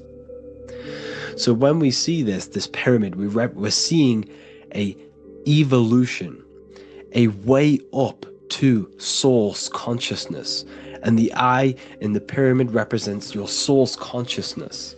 It represents illumination. It represents divine guidance through this evolution of consciousness. This is why we see the ladder. Consciousness is ever expanding on an infinite journey of evolution. Each individual is a part of this cosmic process, contributing towards the ongoing expansion of both mind and awareness. As we evolve, we collectively explore deeper levels of existence, expanding the boundaries of thought and consciousness. The mind has the ability to expand infinitely into new realms of thought, into new dimensions of mind. The mind cannot be filled up. It is not a physical substance. The body can be filled up because it is a physical thing, but you cannot fill the mind. Therefore, the mind is constantly expanding, ever expanding into new fields of thought. So what we see in Freemasonry, the ladder, is again a journey, an elevation of consciousness. When we are born with an infant consciousness, and as we gain older, we gain an adult consciousness. Our inner world, our inner mind, and our emotional intellect changes and evolves. We are significantly different from when we were very young as an infant. It's because our consciousness evolutes, it changes, it alters like water. So, just like this evolution of your own consciousness as growing up, there is consciousness of beings existing in cycles beyond our own. And their consciousness is unimaginably different from ours. They operate on a higher level of understanding and knowing, experiencing reality in ways that transcend our current comprehension. Our minds right now cannot comprehend the highest states of consciousness. There are entities, there are beings beyond our own, existing in higher dimensions of consciousness that we cannot comprehend because they have expanded. They are on a further way up the ladder of consciousness. However, we are all on the same journey. None of us can take the same journey. There is one ultimate goal, reaching source consciousness. However, this is always ever expanding. However, we are all on a different journey. There is one truth, one source, one goal. However, there are billions in different ways of reaching it, and we are all on these different paths to source consciousness, to this ladder, this evolution of universal evolution. Okay? Their awareness is attuned to new dimensions of existence, reflecting a more advanced stage in the cosmic journey of consciousness evolution. So when you take DMT, you are shot into these higher realms of consciousness where you meet these beings who look similar to these images. They are not speaking to you physically. They don't speak to you three-dimensionally through vibration and words. They speak to you mentally. If you have done DMT, then you know this. And if you have met these beings, then you know this. You might have even met some of these types of beings on mushrooms or any psychedelic drugs. Because ultimately, when you take these mind-altering substances, it's altering your consciousness. It's merging your consciousness with the spirit of that substance. And you are essentially attuning your mind to higher dimensions of consciousness. That's why we say we're getting high when we take these substances. Therefore, when you meet these beings on DMT, you are essentially meeting beings who are attuned to higher dimensions of consciousness, and they speak to you mentally. They speak to you telepathically through thought, because the universe is mental. Everything exists within the mind. The way you are now, your physical existence, is a state of mind. Mind, thought creates matter. Spirit and matter are two opposing ways of thinking. If we have a very spiritual mind, we have an expanded mind, we are a spiritual person through the mind. However, if we have a very low state of consciousness where we think about food, sex, lust, and all physical things, then we have a physical consciousness. Matter and spirit are two opposing forces, two ways of thinking. The mind attunes itself to different levels of understanding in different dimensions. So, essentially, this is what we're looking at. The body is a vessel for the fluidic, formless consciousness, a temple that houses the essence of our awareness. While the five senses are limited to perceiving only the physical plane, the mind transcends these limitations, capable of perceiving the full scope of reality. It is through the mind that we access deeper truths beyond the material, tapping into boundless nature of existence. Physical existence is a thin band, a thin layer of reality. It's like 0.001% of reality. And your five senses are only tuned into this layer of reality. But the five senses are, by design, only only allowed to perceive physicality. But the mind has the power to expand beyond this physical five sense state. The mind has the power to expand and evolute. It is a conscious decision whether you want to take this path or not. You can stay in a three-dimensional way of thinking, or you can expand your consciousness from within. It's not an external journey. There is no God going to save you. You must save yourself. Therefore, behind every single one of these eyes is the same source consciousness. However, we are all different cells in a different journey. The organs in your body, the cells in your body are all alive. They all possess same consciousness, universal consciousness. However, we are all on a different journey of evolution.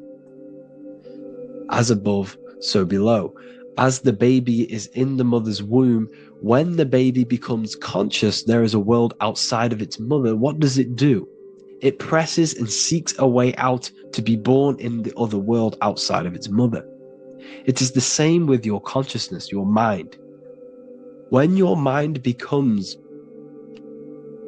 aware that there is realities beyond the immediate surroundings, it seeks a way out. And this is exactly what I'm doing to you now.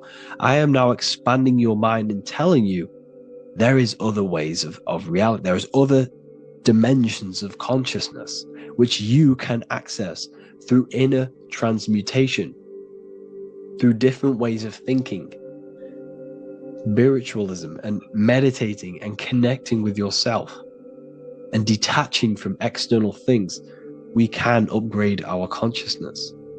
Your body is a womb. Why Jesus says you must be born again to see the kingdom of God, because you are born physically and then you must be born again spiritually, awakening your inner consciousness. So like I said, as the baby is in the womb, it's the same principle. As above, so below. You were a baby, you were in your mother's womb, and you figured out there is a world outside of your mother, so you seek to way out your mother to be born in another world. It's the same now. You must do this now. This is your spiritual evolution. This is the evolution of consciousness. It's ever expanding. When you die, this is a transition. You must learn to not fear death. This is another part of your spiritual journey. You must master death. Therefore, like I said before, the mind has limitless capacity to expand into new realms of thought, continuously exploring uncharted ideas and concepts without boundaries. The mind can ever expand. It can never be filled. It can never ever know everything. There is infinite fields of knowledge, infinite fields of thought. Your current state is just one stage on an infinite pathway. You won't remain human forever. The human experience is a crucial phase where we learn to balance polarities, master the fundamental laws of the cosmos. It is a period of growth and transformation, preparing us for the next stages in our cosmic evolution. The goal is to strive for perfection, yet the true perfection is unattainable. It's like a tunnel, and there is a light at the end of the tunnel. And as you walk through this tunnel, the light is ever moving backwards. You should forever seek to meet that light, but you will never meet that light because consciousness is ever expanding. You should strive for perfection, yet knowing that perfection is forever unattainable. The journey is endless, with each step revealing deeper layers of understanding and experience. The pursuit of growth and expansion is itself the essence of our evolution. You can find all of this knowledge in the amazing book that I have read for years. I have read this book, The Emerald Tablets of Thoth, the Atlantean, by M. Dorial, translated by M. Dorial. I'm telling you now, this book, now that I've told you this, you have some context on the book. The whole book is about evolution of consciousness. He's talking about higher dimensions beings. He's talking about how you can transcend this physical plane. It is truly the most amazing book you will probably read. One of the best spiritual texts you'll see. It's hard to understand So you must read it over and over again. And the more your mind progresses, like for me, I read this every couple months. And the more I learn about consciousness, the more I expand my own consciousness. And every time I read this book, I pick out something new that just completely blows my mind. Because you can only understand this book to your level of consciousness, to your level of understanding. So now that I've told you all this information, go and read this book and it will absolutely blow your mind. And so will the Book of Wisdom Volume 2, which is now available. I released it the other day. I'm just going to read a page out now. This page is called Spirit and Matter.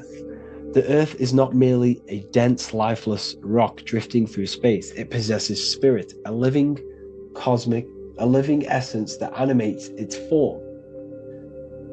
But what do we mean by spirit? Spirit in esoteric terms refers to the energy, the life force, animating the principles infused in matter.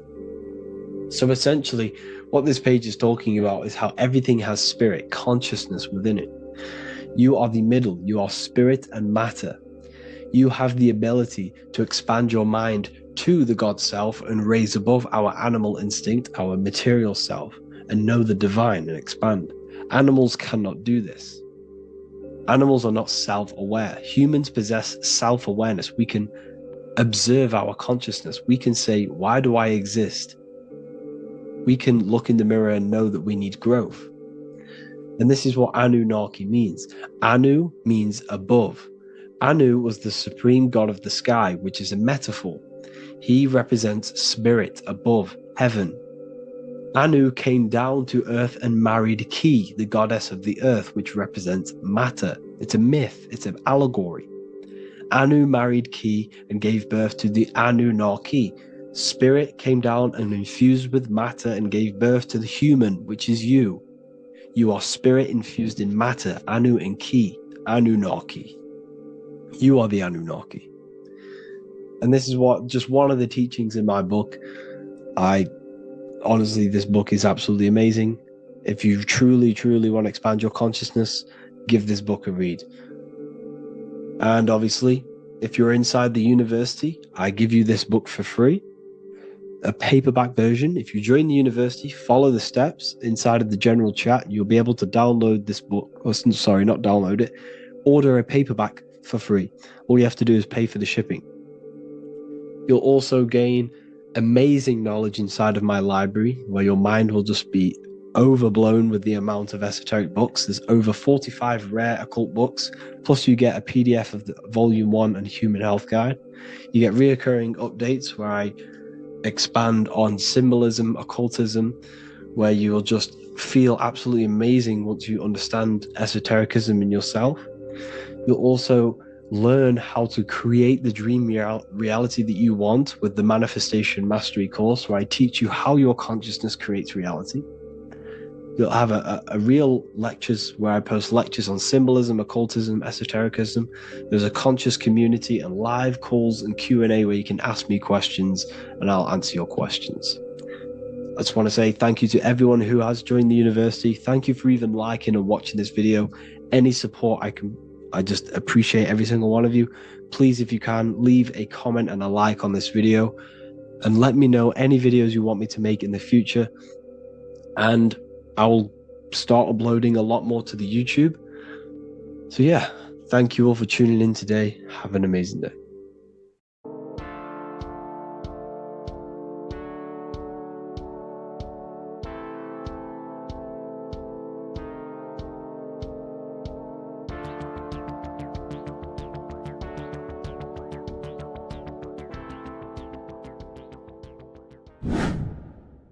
Hello and welcome to another video, people. Before we start, please like, comment, and subscribe if you wish to see more content. Today we're going to be talking about the mental universe and how everything is mental. This is the #1 law on the Kabbalion. If you've never read that book, it's called The Kabbalion. A very good book. It's the first law because this is the most important thing you need to understand. Is how everything exists within the mind. Behind every single one of these eyes is the same consciousness expressed in different bodies. The mind is what gives perception to what you're experiencing. Behind every single one of these eyes is the exact same consciousness, but the brain that they inhabit is giving them a different perception, a different being, a different body. Now, this is the difference between humans and animals. Humans possess a advanced consciousness, an advanced mind that gives us the ability to be aware of ourselves mentally, physically, and spiritually. We can reflect on ourselves. When a dog looks in the mirror or an animal looks in the mirror, it doesn't know what it's looking at. It doesn't realize it has a consciousness. It can't reflect on itself. It can't say, I want to improve in this area. It doesn't have that consciousness. We have a divine consciousness. Take away the N for divine, and you get with a D, put it with a D, you get divide, because we have a divided two-way consciousness. An animal only has one. However, it's still the same mind. We're all mind. We're all mental. We all exist within the mental plane. Look at this person walking. The body, the brain is sending electrical signals through the 12 cranial nerves, which the 12 disciples that spread the gospel of Jesus, right? You have 12 cranial nerves in your brain. There are 12 disciples which spread the gospel of Jesus.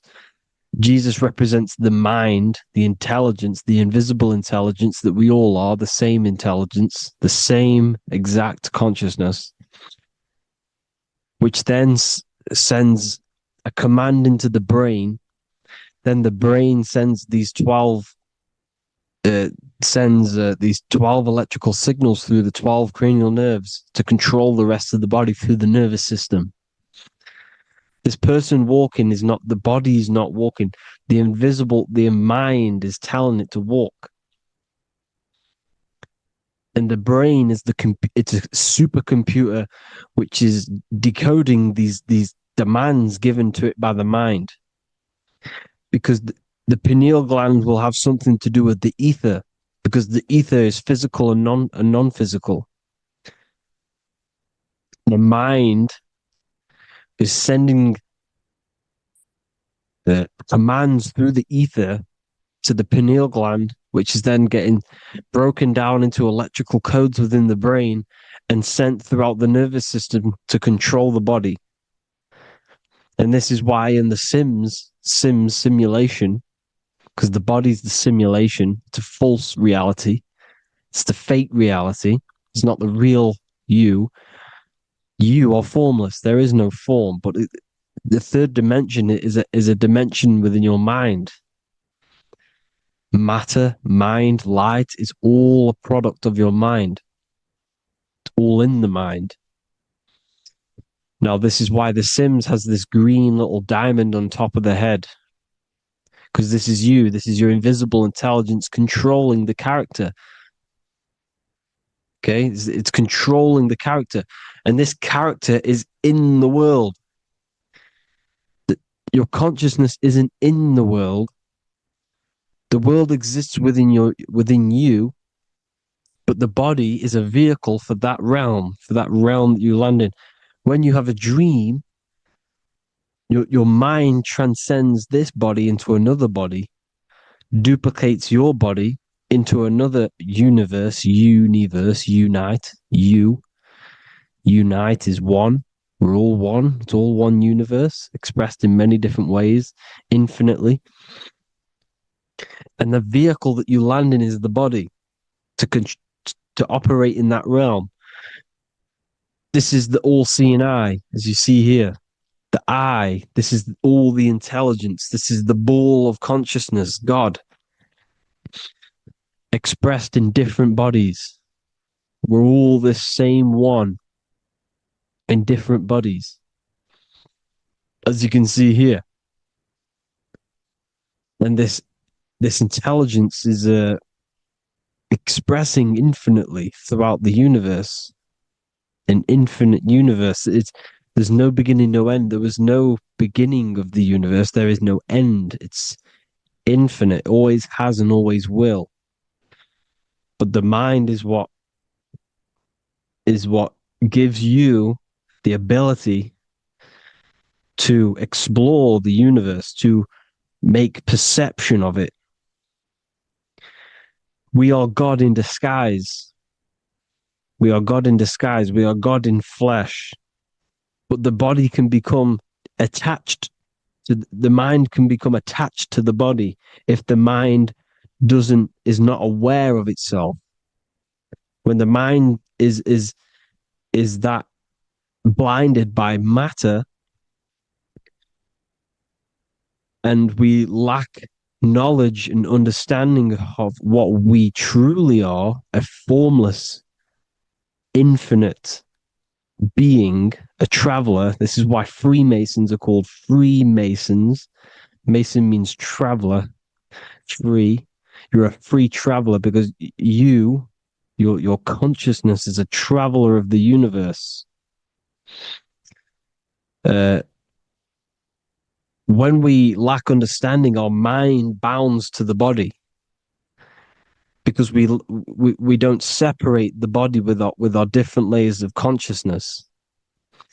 When we separate them and identify that we are mind, body, emotion, you then can apply this knowledge to when you want to astral travel and explore the different realms of your mind, because the mind is the universe. People, this is what we need to understand. The mind is the universe. I am you and you are me. This is the Egyptians showing you this.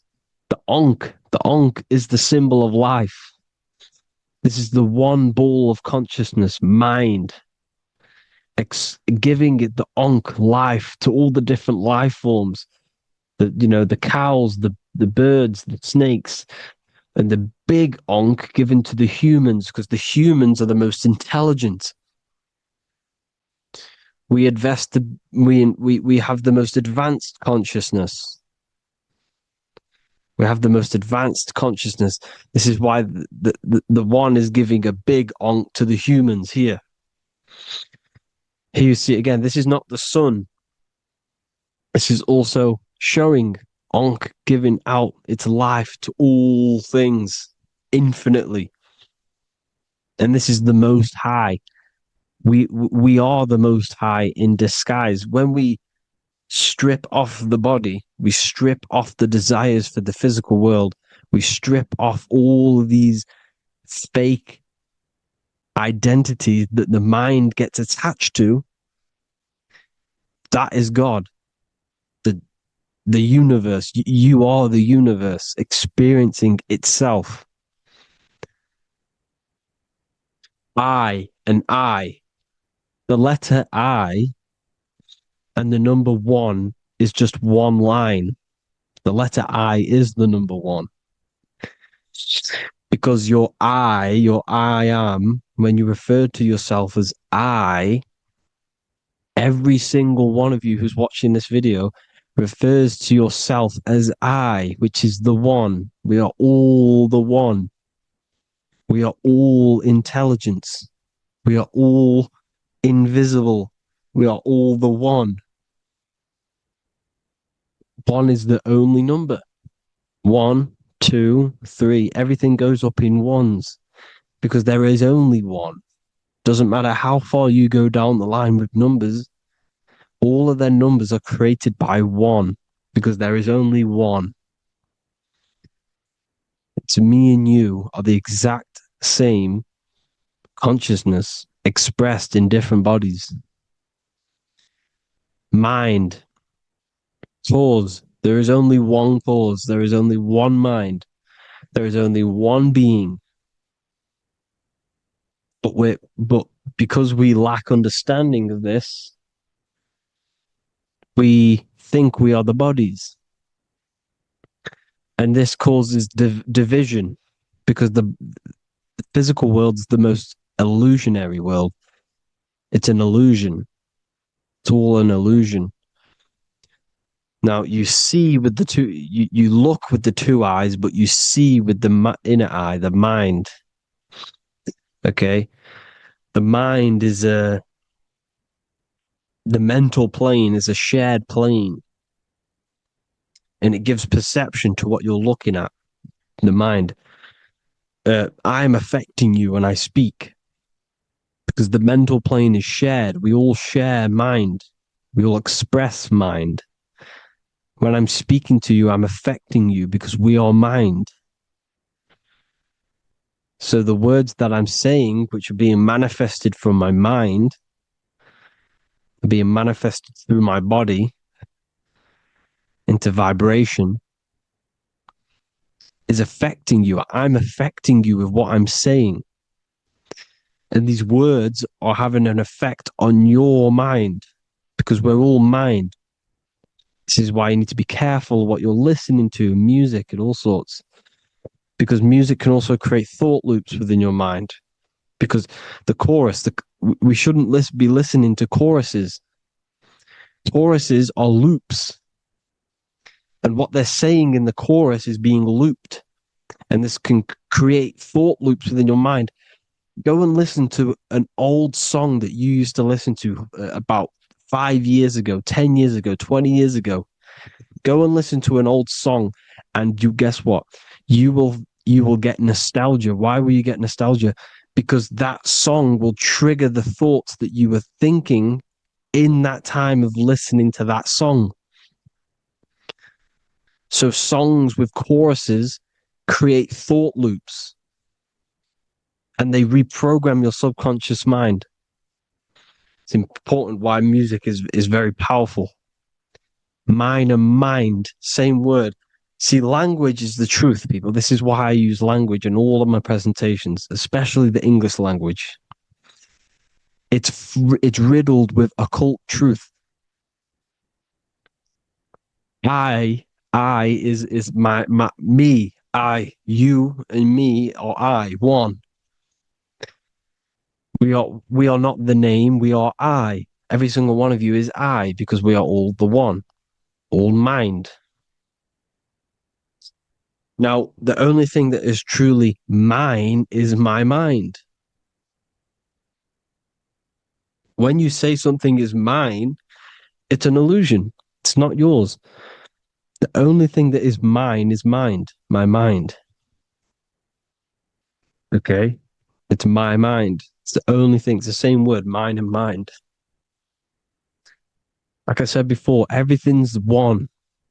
Hot and cold is different degrees of the same thing, of the one substance, of degrees. The 7 colors are different frequencies of the one white light. Everything is one. There is only one. We are all one. Everything is one. Hot, cold, day, night. It's the same degree of one, which is mind. The mind's perception is what's giving it, labeling it hot or cold. The mind's perception of colors is what is giving it red or purple, hot or cold. There is only mind. The mind gives things perception. There is only one, that is mind. The conscious and the subconscious mind. The male and the female, these are married. The subconscious mind is your hidden part of the mind. Okay, it's hidden. You can access it through different meditations and Reiki teachings. And dreams are manifestations of your subconscious. This is how you know mind and matter are one, because your mind creates matter in dreams. Your subconscious manifests everything in a dream, in the astral realms. The conscious is what you're conscious of, what you're consciously thinking of. So me, I am conscious that I am speaking into this mic. in creating this video. My subconscious mind is the hidden part of the mind, which is speaking to my heart, telling it to beat. It's telling my food to digest. It's regulating all my blood. It's doing everything in my body without me being conscious of it. Without me being conscious. The subconscious is the feminine. The conscious is the male. The Bible, of course. Proverbs 12:4. Helpful, not helpful, an excellent wife is the crown of her husband, but she who brings shame is like rottenness in his bones. In the same way, husbands should love their wives as their own bodies. He who loves his wife loves himself. You can take that physically, you can take that literally, or you can take it metaphysically. See, the Bible's written in such a way where you can take it as your level of realization. He who loves his wife loves himself. If you love your subconscious, if you love yourself, you speak good about yourself because your subconscious takes everything literally. If you say, I hate you to someone, your subconscious does not know the difference between me and someone else. It only thinks me, me, me. Why? Because mind is the only thing that exists. You are mind, I am mind. If I say I hate you, you're saying that to yourself. Your subconscious picks that up and says, I hate myself. And that's telling your subconscious that's what you want. Because your subconscious manifests 90% of your behavior. The programs within your subconscious. Tying your shoelace is a program. You don't need to be conscious of it. You can just do it because it's a program. It's deeply interwoven in the subconscious. Driving your car, texting on your phone. You don't have to think about what letter. You just do it because you know where the letters are. It's a program. Therefore, if you look after your subconscious, they are a married couple. It's your wife. Your subconscious is your wife. And it manifests 90% of your daily basis thought patterns, actions, behaviors, emotions, all the things that you all the trauma that you've experienced is stored within your subconscious, which is affecting you. So let's say you were in a car crash 10 years ago, and you had a really traumatic event, you really hurt yourself, and you had a very, very, very strong emotion that you felt of pain, that will still affect you today. And why? Because it will manifest into your behavior. How? Well, you'll be cautious of what cars to go in and who. You'll be cautious because of that event that's stored within your subconscious, because of that feeling you felt was so painful and so strong. It's still manifesting into your behavior today. For example, you won't go in certain cars, you won't go with certain drivers. The subconscious stores everything, all your memories, the programs, and everything. So if you trick your subconscious, that's how you manifest your life. If you trick the subconscious, you already have something. And therefore it will manifest into your life, into your behavior, thoughts, and actions. This is why the golden rule is to treat others like you want to be treated. Because I am you and you are me. We are all subconscious. We all have subconscious. Whatever I do to you, I do to me.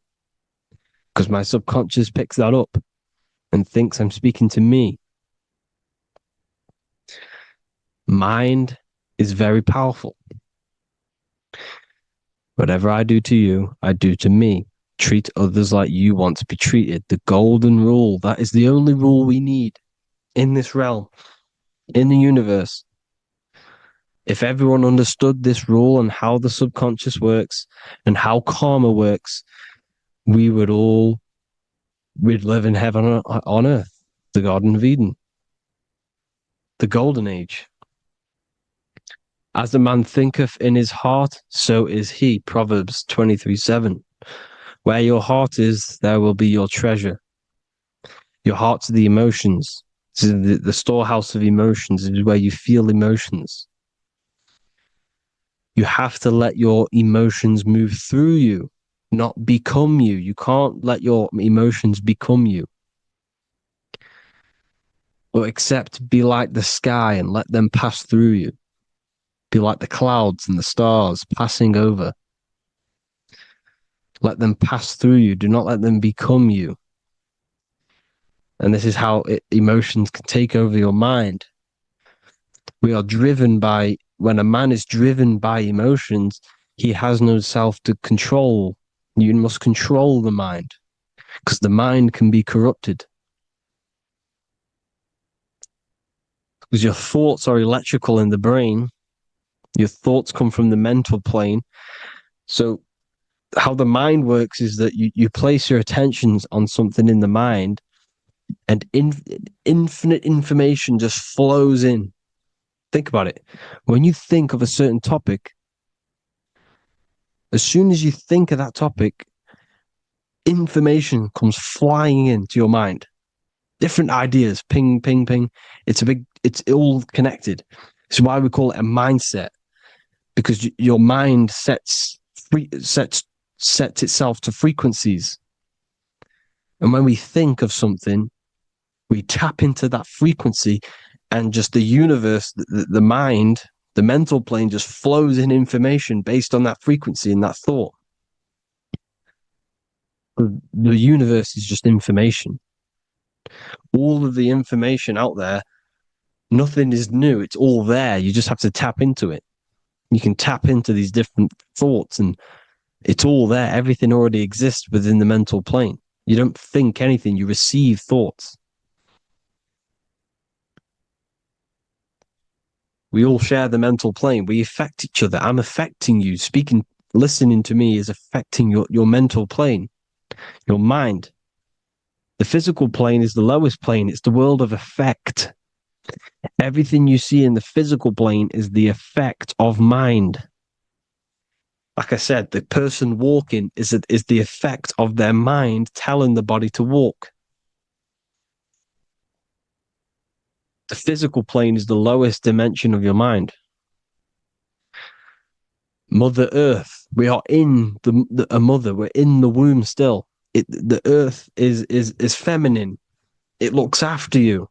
It provides you with food for free. It grows on trees with water. It's Mother Earth. It's the womb.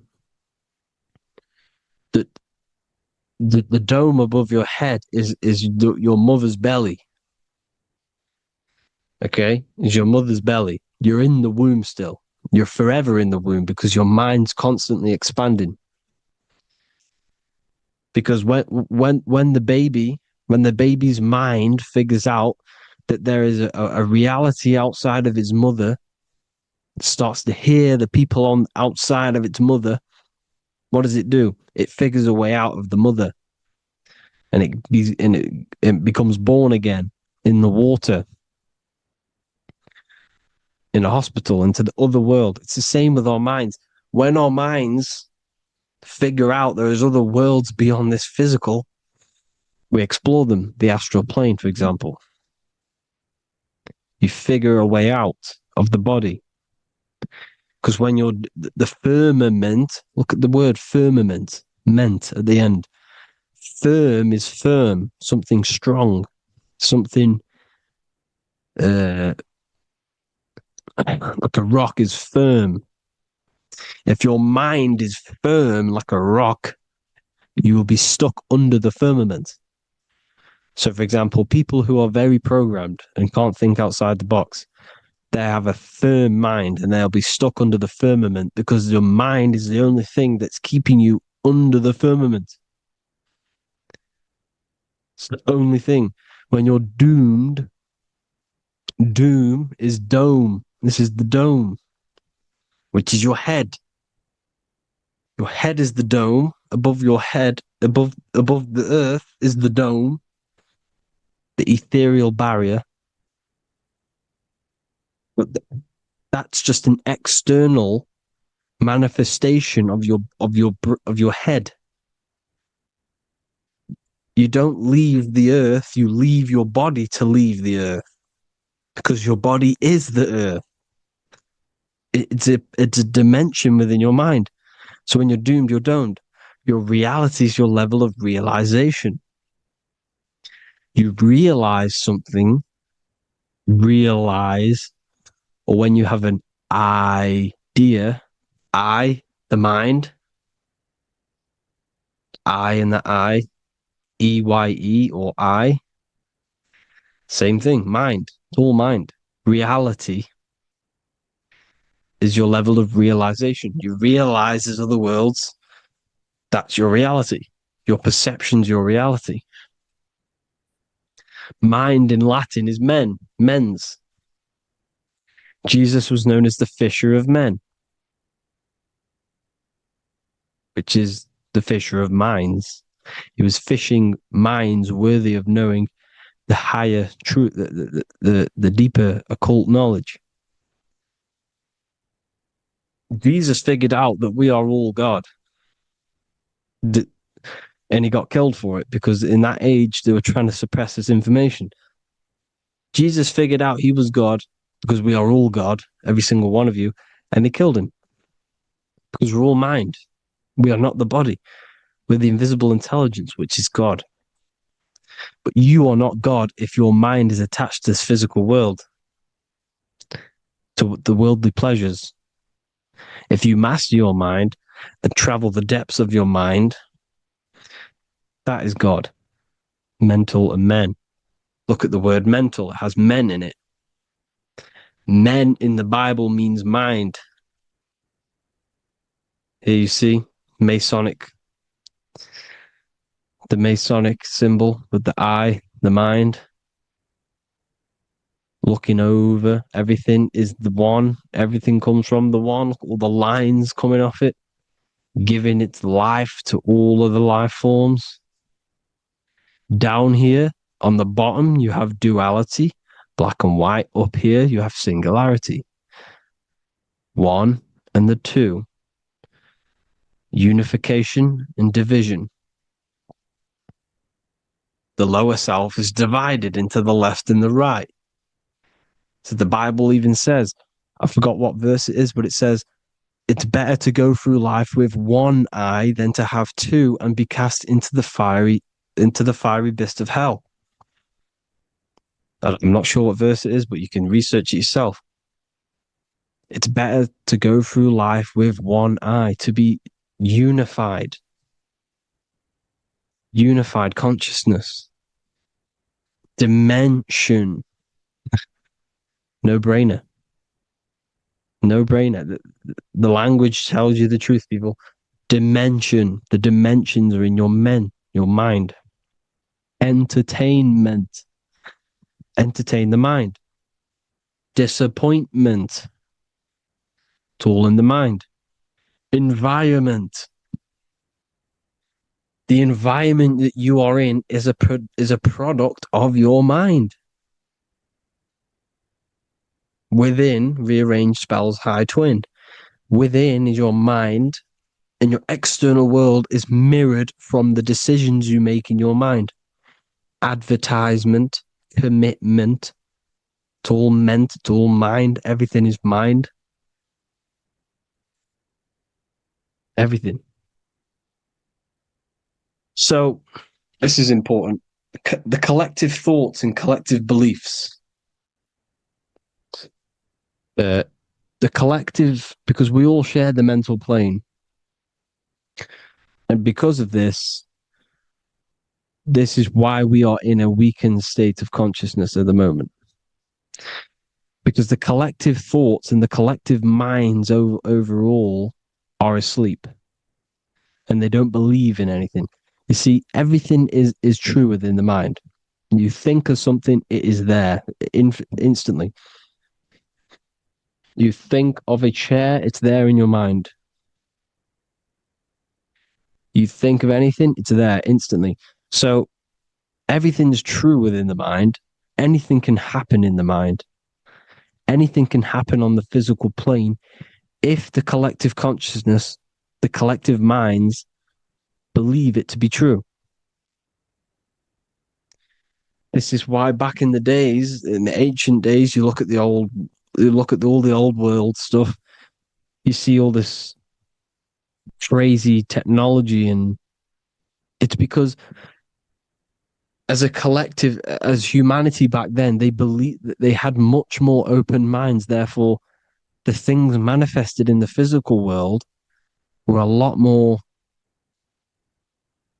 out of the box, so to say, compared to today. For example, magic is not as powerful today because the masses don't believe in it. It's still powerful, don't get me wrong, but if the masses believed, or if everyone knew magic could be real, because it is, anything's real in the mind, it would be a lot more powerful. You see?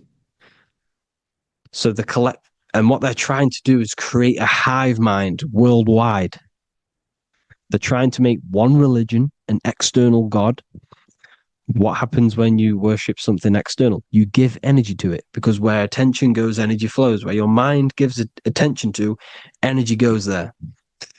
And when we all believe in external gods and give our worship and our power to these external things, we all give energy to it, which will manifest as a demon in the astral planes.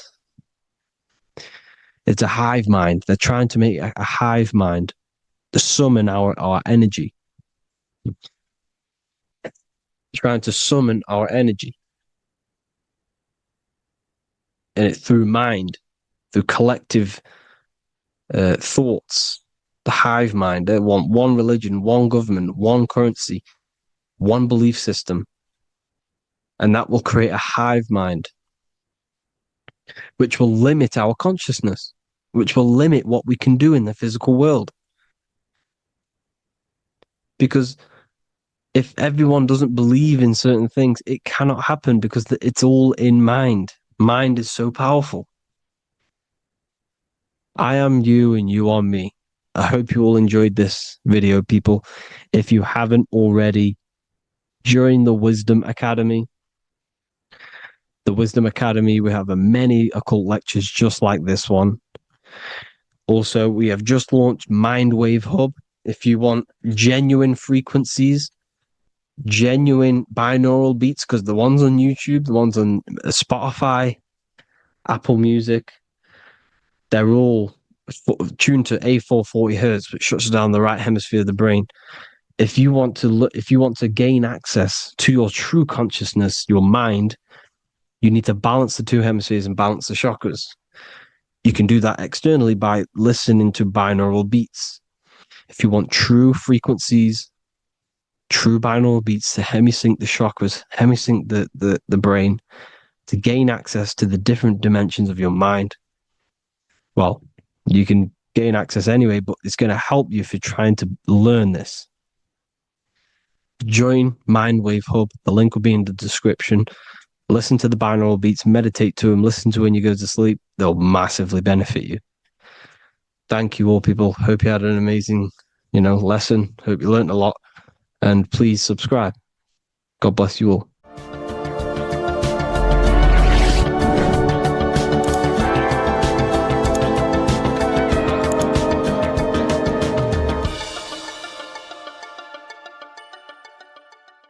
Creation demands destruction. Every time you release your sexual fluids, you're destroying a part of yourself to create an extension of yourself. For example, if you want to create a business, you have to destroy your time, attention, and energy in order to create the effect of the business. All creation demands some sort of sacrifice or destruction. This falls under the law of polarity in the universe. It's the same with your sexual fluids. Your sexual fluids, especially as a man, contains minerals, all the minerals in your body. It contains your vitality. It contains your DNA. It contains the blueprint of you, and it can create a whole new human being. You are literally playing with the power of creation if you are releasing your sexual fluids too much. Sexual fluids also extend beyond the physical plane. They contain astral forces, because all physical creation is a mental creation. We live in a mental universe. Everything begins as a thought in the mind, then the thought takes the form and the body of imagination, which is an astral force. Imagination vibration turns into etheric emotional energy. Then the etheric emotional energy turns into the physical action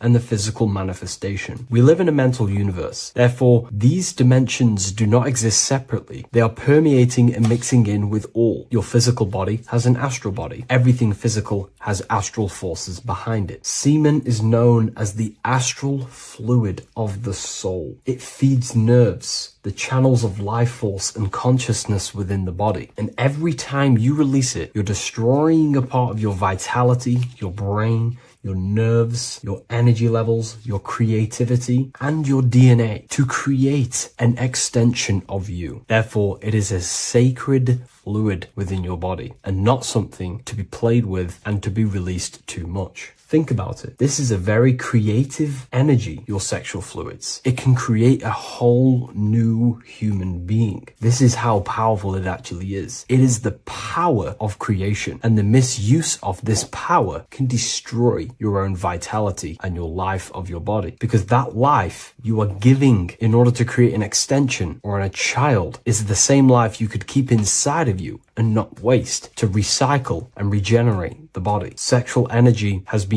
for thousands of years associated with regenerating the body, longevity of life, and maintaining youth. Not only that, every time you release your sexual energy, it floods the brain with dopamine. Dopamine is the brain's reward system, created within the middle of the brain. It releases every time you've achieved something. However, sex or an orgasm is the most powerful feeling you can feel. It's the most amazing, intense feeling and release of dopamine you can possibly feel as a human. Therefore, if you flood your brain with this high amount of dopamine every single day, you are getting the epitome of human feelings every single day. Therefore, you will become numb to everything else in reality. You won't be able to enjoy the small things in life. And I know this firsthand because I experienced this myself. As soon as I stopped, this is when I started to enjoy the little things in life, seeing family, and I actually gained more energy, more ideas. We'll get into this a bit later. It is a creative energy. It creates a whole new human being. Therefore, if we maintain this energy, we can maintain our creative power within us, because that's what we are. We are all creative beings, moving energy from higher dimensions of consciousness, the mind, into lower dimensions of consciousness, the physical world. You hold the power to create. You are not in a world. The world is working through you. You do not possess a life. Life is working through you. You are not in a universe. You are the universe. It's moving through you. There is no past, present, and future. The present moment is you. When we release every single day or frequently throughout the week, like I said, we're triggering the brain's reward system, dopamine, which makes you feel as if you have already achieved something. And if your brain is telling you you have already achieved something by overusing your sexual fluids, then you will not have the motivation to achieve other things in your life. I know this firsthand. I became very lazy. I didn't want to work. I didn't want to do anything because subconsciously my brain felt as if I've already achieved. If we look at the symbol of the Baphomet, we notice the Baphomet has horns and a goat head. Now we look at the word horny. When you become sexually aroused, it's known as horny, which is the horns, representing the lower mind. The lower mind is the mind we use for our animal instincts. We have two parts of our mind. A higher mind, which is contained of higher thought, which chases spiritual things such as love, wisdom, knowledge, and God. Then we have a lower mind, which chases the things of the material world closely associated with the ego, chases validation, material gain, status, and physical sensation, physical pleasures. It is these physical pleasures that can keep you in an endless loop, making you feeling empty inside, because nothing material can ever satisfy our internal world. Nothing. You can achieve millions of dollars. You can achieve your dream house, your dream car, your dream watch. And if that is the only thing you are chasing, you will feel empty inside when you achieve it, because nothing of this this material plane can satisfy you. Nothing of the lower mind can ever satisfy you. This is why we must sacrifice the lower mind and overcome the lower mind and the lower instincts. One thing I found amazing when I mastered my sexual urges and my lust is that my mind became a lot more clear. The thoughts and the time and the attention that I used in my mind to go towards lust, sex, and chasing these things was taking up a lot of mental space, time,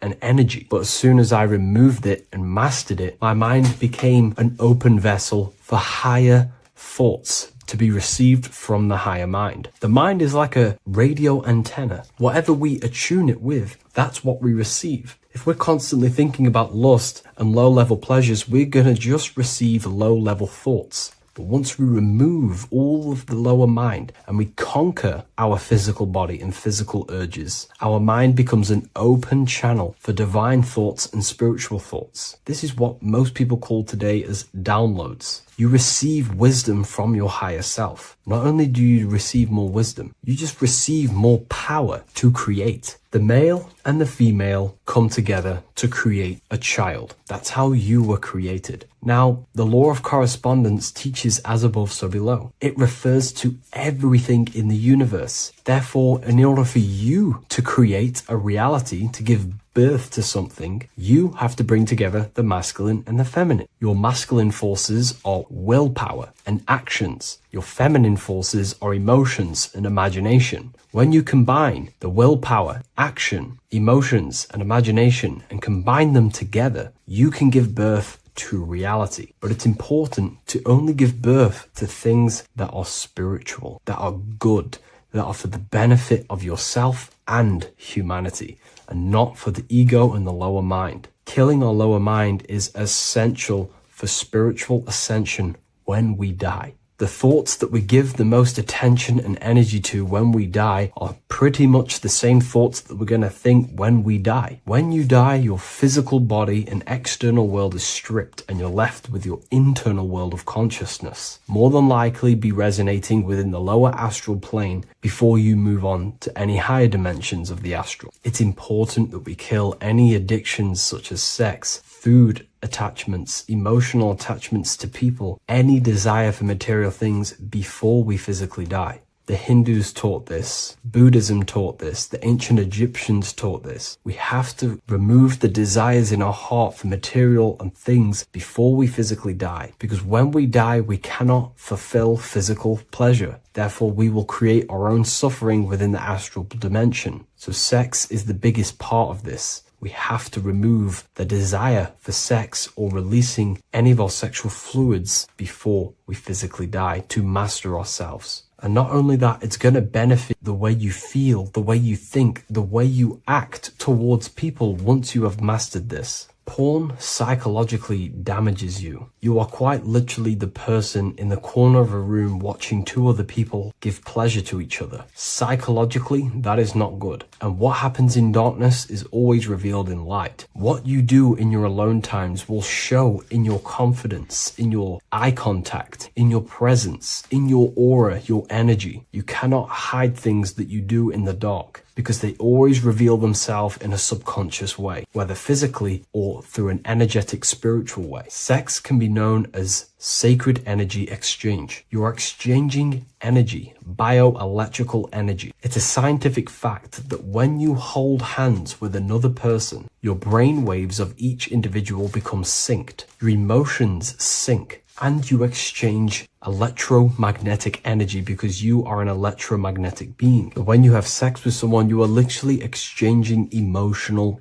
energy. Your aura is not just an electromagnetic field. It is literally a manifestation of your internal consciousness. Your consciousness contains your thoughts, your beliefs, your traumas, your emotional state. And this manifests externally through the vortex of your heart into an energy presence around your body. This is why you can feel sad when someone else is sad next to you, because their energy is merging with yours. When you have sex with someone, you are quite literally exchanging consciousness, beliefs, traumas, emotions, feelings, vibrations, and your consciousness merges with their consciousness. So be careful with just having casual sex. Now, I'm not here trying to say never release, never have sex with your partner. I'm not saying that. I'm saying take caution with these things. Take my teachings with a pinch of salt. If it benefits you, that's great. I'm not here to tell you how to live. I'm simply giving you my research and the things that have helped me in my life on my esoteric research, awakening, or spiritual path. I don't like calling it a spiritual path because it's not spiritual. It's simply just life, the knowledge of consciousness and the self. So I hope this video helps. If you'd love to read this book, I'll leave a link in the description. This book I wrote myself called The Book of Wisdom, Volume 2.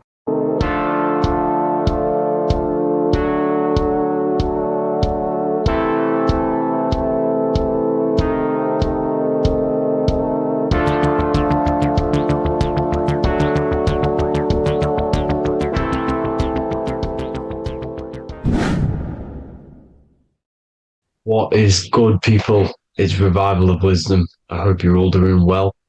And this video is how to raise your holy oil or your kundalini. Let's get straight into this. So this is a monthly cycle. Every month, when the moon is in your zodiac sign, this oil is released. Now, the moon is in control of monthly cycles. For women, it's the menstrual cycle, and as well, this holy oil cycle. The moon changes sign every 2.5 days and passes through the zodiac signs in 27 days. So the moon tells the day, the sun tells the time, the stars tell the month. This reality is a massive clock, if you like to say. It's a cycle. Okay. The moon controls the night, emotions, water, fluids, and the mind. Okay. So this oil is produced in the claustrum. It's produced in the claustrum, which is here, right? This is where you get Santa Claus from. Now, the claustrum is at the center of the brain, and it is next to the pineal gland and the pituitary gland. Once it starts in the claustrum, this is the holy present. This is the present that Santa gives to us, Santa Claus. And it goes to the pituitary gland and the pineal gland. And what's connected to the pituitary gland and the pineal gland is the Ida and the Pingala. The Pingala is the pineal gland's nerve, which is the honey, which is the positive charge, electric. And the pituitary is the Ida nerve, which is the magnetic charge. This is the milk, the land flowing with milk and honey. This is the brain, the heaven, okay? And it travels down the spine using these two nerves, these electromagnetic charge. And this is what the ancients symbolized with the two serpents wrapped around the spinal cord, the Ida and the Pingala. And this travels down to the sacrum or the solar plexus. Okay. So once it's here, okay, the spine is an elongation of the brain. So the spine is pretty much the brain. It's an extension of it. And it's kind of a microcosm of how we descended from heaven to physical reality, to physical matter, which is our consciousness has done. Our consciousness has descended from heaven into physical matter. And this is a microcosm of it. Okay. So once we're in the sacrum bone, this holy oil, like I've just explained, this holy oil starts in the Santa Claustrum, goes down the chimney to the sacrum. This is the sacrum, the solar plexus, and drops the present off at the sacrum. Now, once we're at the sacrum, we need to raise our vibration to take this oil back up the spine. Okay. And the River Jordan symbolizes this in the Bible. King Herod wants to kill Jesus in Nazareth, which is here, this is the River Jordan, is Nazareth. He goes to be born in Bethlehem and then goes back up to Nazareth to Joseph and Mary. Joseph and Mary, the pineal gland and the pituitary gland. The Bible is huge symbolism. It's all metaphors for this sacred process which goes on inside of your body. You are the Temple of Solomon. You are the Holy Land. The Holy Land is your brain. Once this oil is at the sacrum, you need to raise your vibration in order to take it back up. Once this oil has gone back up to the pineal gland, it activates the crystals which are wrapped around your pineal gland. Your pineal gland is this tiny little beam here. This is the claustrum. This is the pineal gland.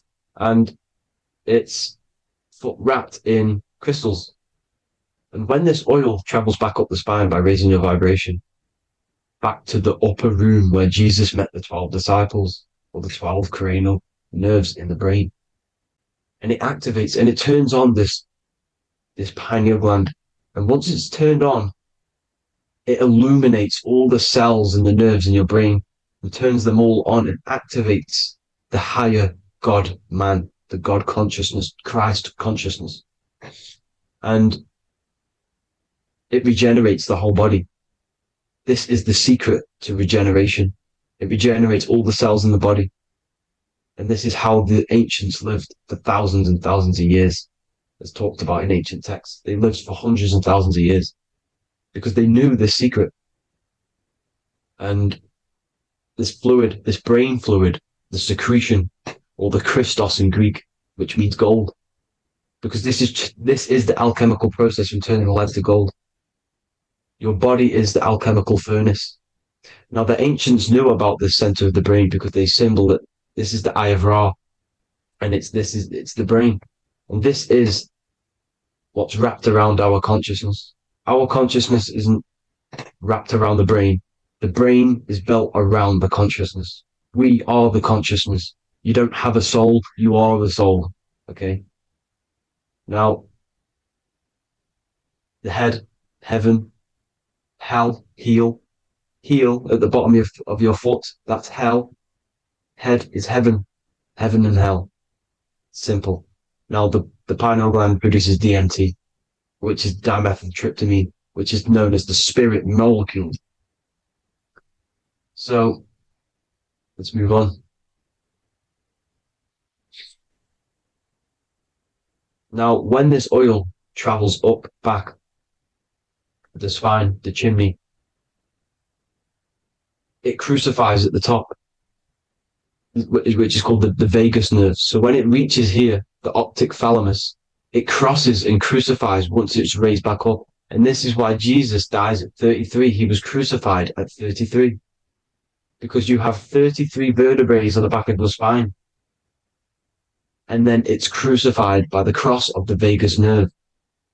When this oil crosses the vagus nerve, this is the crucifixion at 33. And it symbolizes the death of the physical consciousness. You then become spirit.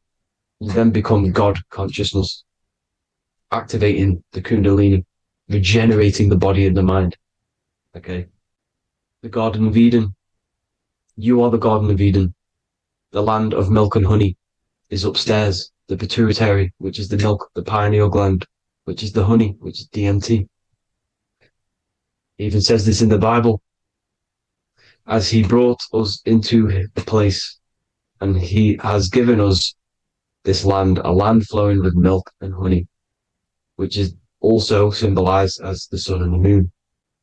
The Bible also says, the light of the body is the eye, not the eyes, the eye. If therefore thine eye be single, thy whole body shall be full of light.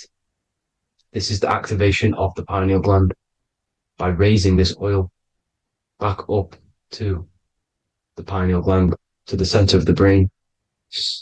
Neither shall they say, see that here, or see there, for behold, the kingdom of God is within you. So he's saying, don't look out there. Nothing is out there. It's all inside of you. Everything's inside of you. You're the universe. Now, how to raise this oil?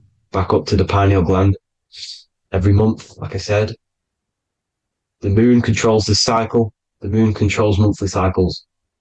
When the moon is going into your zodiac sign every month, this oil goes down the spine and you must raise your frequency to get it back up. You must retain your seed. This is the most important. Your fluid, your secret, your holy fluid, your life force. You can't let that go.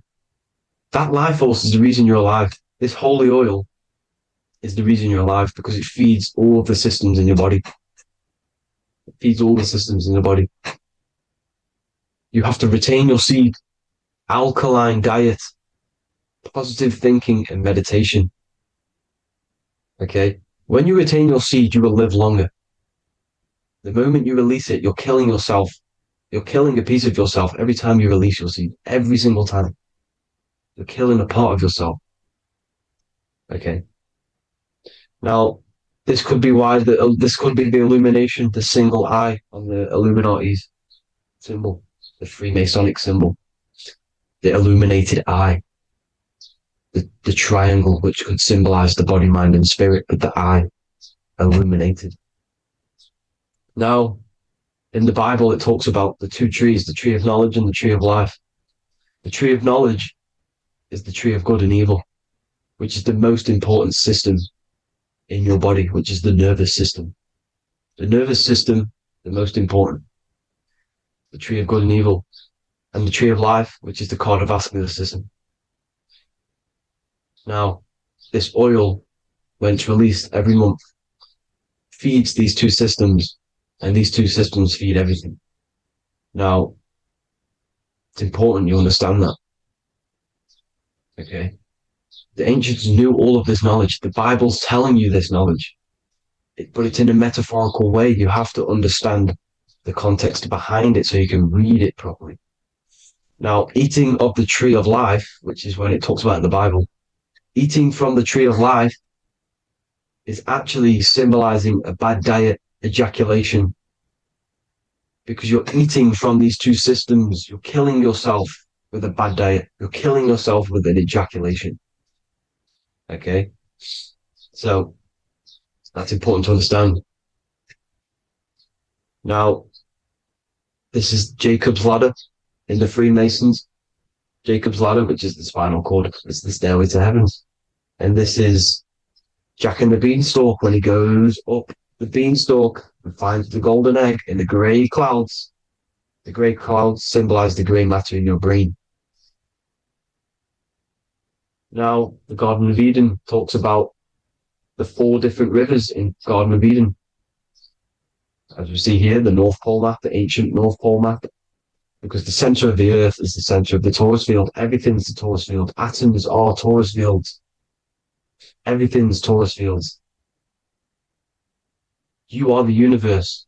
Everything is within you. The North Pole is your spinal cord. This is why they say Santa Claustrum comes from the North Pole. This is the North Pole. And the Santa Claustrum is the center of your brain. Now, there's 4 rivers which come from the Garden of Eden. There's the blood, the Christ oil, which is the oil we're talking about, urine, and saliva. These are the 4 sacred oil, 4 sacred fluids in your body. And these are constantly abused in today's society. Also, these secret societies are targeting these fluids. Okay? This is why porn is free. They sexualize society through Disney. Go and look at some of the Disney movies. There's so many subliminal messages which sexualize these children because they want you sexualized. So you release your seed, which is one of the holy fluids in your body, especially your semen, your sexual energy. So important you retain this. So important because it's your life force. It keeps you alive. Okay. Now, let's recap on this. If you want to raise your oil every month, you can't just retain your seed for the month. You have to retain your seed forever. Don't just do it for a couple of days. You have to do it. It's a lifestyle. You want to become God consciousness. You got to do what it takes. It's hard in this society because this society is made around, it's designed to kill you pretty much. It's designed to keep you in these lower states of consciousness with all the bad food, the chemicals in the food, the chemicals in the water, the sexualized TV programs, sexualized adverts, sexualized TikTok and apps, videos, subliminally stimulating you because that is your weakness, sex. It's your weakness. Now, you have to retain your seed, meditation, and an alkaline diet. Why alkaline? Because acidic is low vibrational. This is the color spectrum. And what's the highest vibrational color? Violet. It's the lowest, red. You have to have an alkaline body in order to raise this oil. When you drink, when you have a bad diet, when you drink alcohol, when you smoke, this destroys the oil. It destroys the oil in your sacrum and it can't be raised again, can't be raised up. This is why it's so important. Without that oil, you don't live. That oil makes you live. It feeds everything in your body. It's crazy how we're not taught this. It's insane. But that is how you raise the oil, people. I hope you all gain some knowledge out of this video. And I hope this assists you on your journey, your spiritual journey. And please like and share this video. We need this knowledge out to the public to wake up humanity. Thank you all, people. God bless.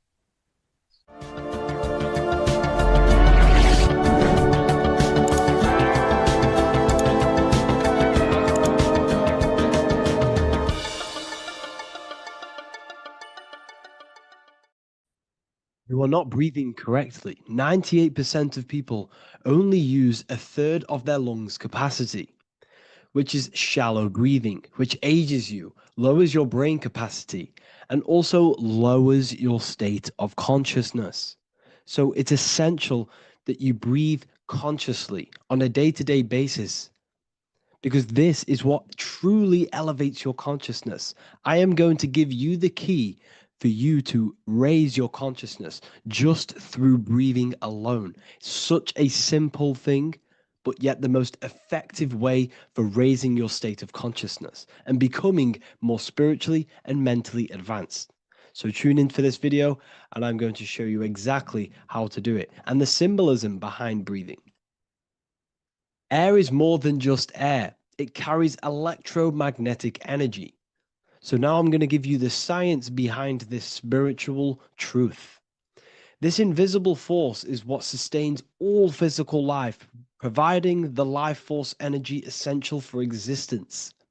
Electromagnetism. Everything is fed off electromagnetism. Your body is an electromagnetic battery.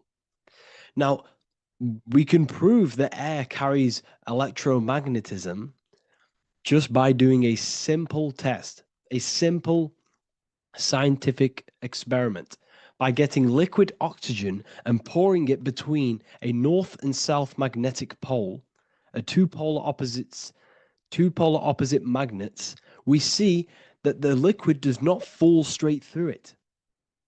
It is sucked, it is magnetically attracted to these two opposing forces, opposing magnets. This is proof that air, liquid oxygen carries electromagnetism. When you are breathing electromagnetism, the essential life force behind all living beings. This is known as energy or prana, chi, ether or spirit. This is all the same thing.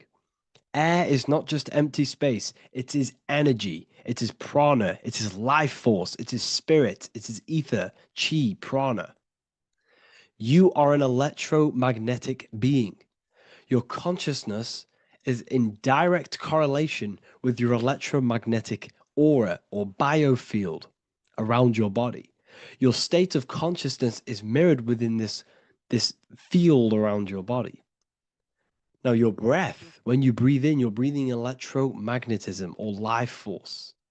Breath is the vital link between the physical and the spiritual, bridging the body with the soul. Through breath, we connect with both tangible world and deeper the unseen realms of energy and consciousness. Breathing deeply and properly elevates our consciousness, enhancing the brain's functions, heightening the sensitivity of our five senses. It also brings a profound calmness to the mind, creating a state of clarity and inner peace.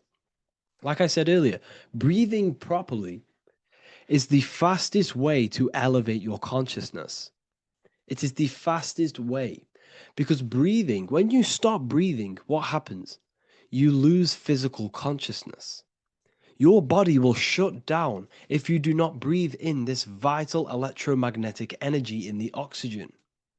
If your body does not get this for 5 minutes or however you can last without breathing, this makes you lose physical consciousness. Your body will not survive without this essential life force energy. Therefore, air is one of the most overlooked things. This is why we see the symbolism of Buddha having a big belly. Why does he have a big belly? Because it's symbolizing breath work, proper spiritual breath work, the certain teachings of breath work, of when you breathe in through the nose, you have to breathe in through the nose. You don't want to breathe in through the mouth because the nose acts as a filter which catches dust particles and filters out the air before it enters the lungs. The mouth does not do that. The nose is for breathing inward. We breathe in through the nose, and when we breathe in, we breathe into our belly, not our lungs. When we breathe into our belly and our belly expands outwards, we are then moving this energy down from the nose down the spinal column. And when we breathe back out, the belly goes in, which is raising the energy up the spinal column, back out through the mouth. This is the true way of breathing, because when we breathe, we are moving energy. We are moving electromagnetic energy. When we breathe in through the nose, the energy travels down the spinal column. And when we breathe out, we are raising this energy back up the spine, some of it going out the mouth, and some of it reaching the brain, activating dormant brain cells in the brain. But when we breathe, we need to make sure we are using 100% of our lungs' capacity, because the lungs is what transforms this special energy into consciousness, physical consciousness. So this is why Buddha has a big belly. It's not because he was fat. It's not because he was overweight.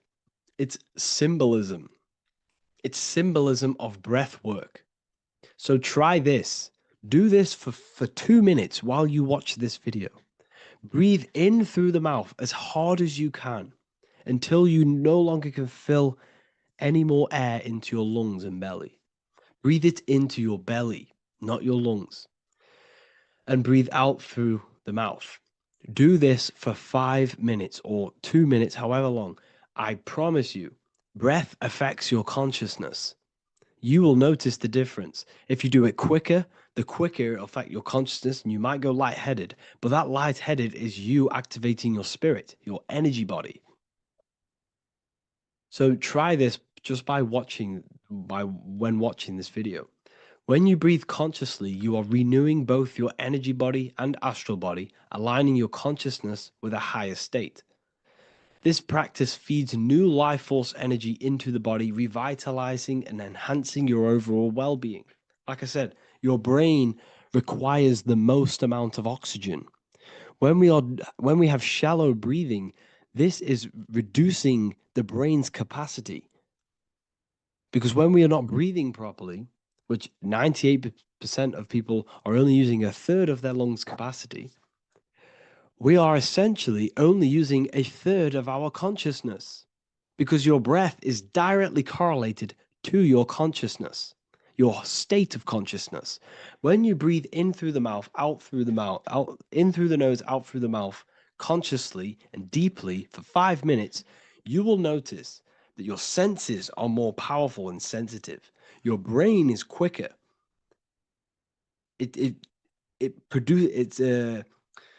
What's the word? It processes information quicker. You become quicker, you become a superhuman, and you feel more spiritual because it activates your spirit, your astral and energy body. So when we meditate, it's definitely important to breathe in through the nose and out through the mouth as deeply as possible to align with a higher state of consciousness. And this is the easiest way to separate your consciousness from the body. When you breathe in deeply for long periods of time, while meditating, while taking no thought, when no thought is present and you gain a rhythm of deep breathing, this is the gateway. This is the gateway to opening your consciousness. Because when you stop thinking, other aspects of your consciousness can open up. All of our lives we've been thinking, which has blocked off the higher states of consciousness. So breathing is very, very important. It affects our overall well-being. And this is Yahweh, the in and the out of breathing. When we breathe in, this is Yah. You can hear it. It sounds like Yah. And when we breathe out, that is Way. This is the name of God, apparently. But God is within you. You can connect with God. You can connect with source consciousness within you by breathing, by raising your state of consciousness through breathing and meditation. This is why the Bible tells you the Spirit of God has made me, and the breath of the Almighty gives me life. You are consciousness. You are God. You're an extension of God's consciousness. Job 27:3. As long as my breath is in me and the Spirit of God is in my nostrils. The Spirit of God is through breath. John 20:22. And when he said this, he breathed on them and said to them, receive the Holy Spirit. The word spirit means breath. In Greek, Hebrew, Latin, it all means breath or wind or air. The Holy Spirit is a certain way of breathing, a breathing technique that elevates your consciousness, that syncs you up to a holy consciousness, an elevated state.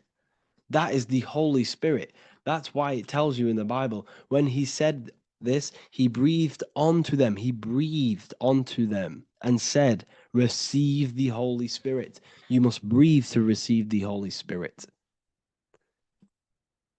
When you breathe, you are renewing the body's energy. You're taking in new life force, which is regenerating your cells, regenerating your brain, nervous system, and also connecting with consciousness, pure consciousness. This is not something that we should be doing during meditation. Yes, it is. We should be doing it during meditation, but this is something that we need to apply all of the time. This is the fastest way you can raise your consciousness. I just want to say, all of this knowledge is inside of the Book of Wisdom, Volume 2. Make sure to give a like and a comment on this video to help the algorithm. And let me know what you think about the last book or this book if you have read them, to let the new people know what they're looking at with this book. This is truly life-changing. The Volume 2 and Volume 1 is truly life-changing. You can get them in a bundle also. Learn hidden knowledge inside of the Ethereal University. This is where truth seekers belong. I'm not here to try sell you this, but this is the place for truth seekers. And if you are serious about your spiritual journey and serious about gaining knowledge, which gives you the advantage over life, join Ethereal University. This will definitely help you. Thank you for watching this video. Please leave a like and comment. Make sure to give me any suggestions on videos you want me to make in the future. Thank you all.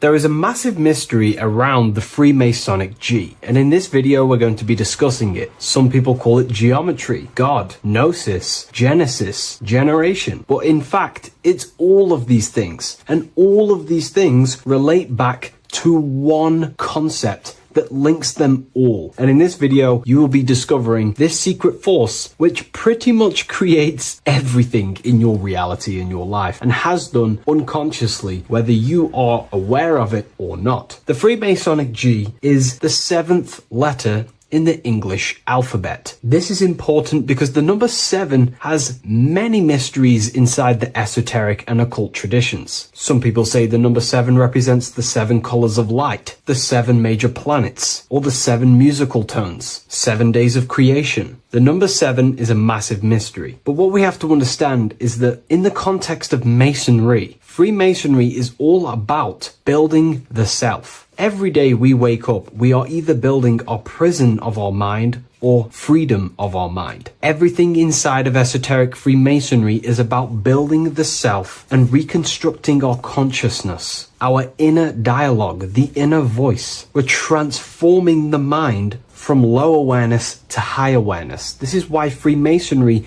uses the allegory of stonemasonry, stones, chipping away at stones. The stone is in fact you, and we are perfecting the stone, which is your very own mind. Because the universe is a mental construct. Life is happening to us inside our minds. We are all the universal mind expressed and clothed in a different body. Therefore, now we understand that everything is about the internal inside of Masonry. This G relates to something inside of you. Hence why you see the G inside of the square and the compass. It's something internal in you. G is the 7th letter of the English alphabet, and the number 7 symbolizes the 7 cognitions of the mind. In esoteric and initiatory traditions, the 7 psychological cognitions of the mind refer to the 7 distinct modes through which human consciousness perceives, interprets, and transforms reality. Different schools use different names, but across Hermetic, occult, Gnostic, and mystical systems, the same underlying pattern emerges. The mind has 7 functional powers, each representing a layer of awareness and a stage of inner development. Number 1 would be perception. The first cognition is the raw reception of sensory and subtle impressions. It is the gateway where the outer world enters the inner world of our minds. Perception involves learning to see without distortion, to notice the symbolic dimension behind ordinary appearances in an occult interpretation of perception. The second one is interpretation. After perception comes the act of making meaning. The mind organizes impressions into patterns, beliefs, and judgments. Esoterically, this cognition determines whether a person interprets life through the ego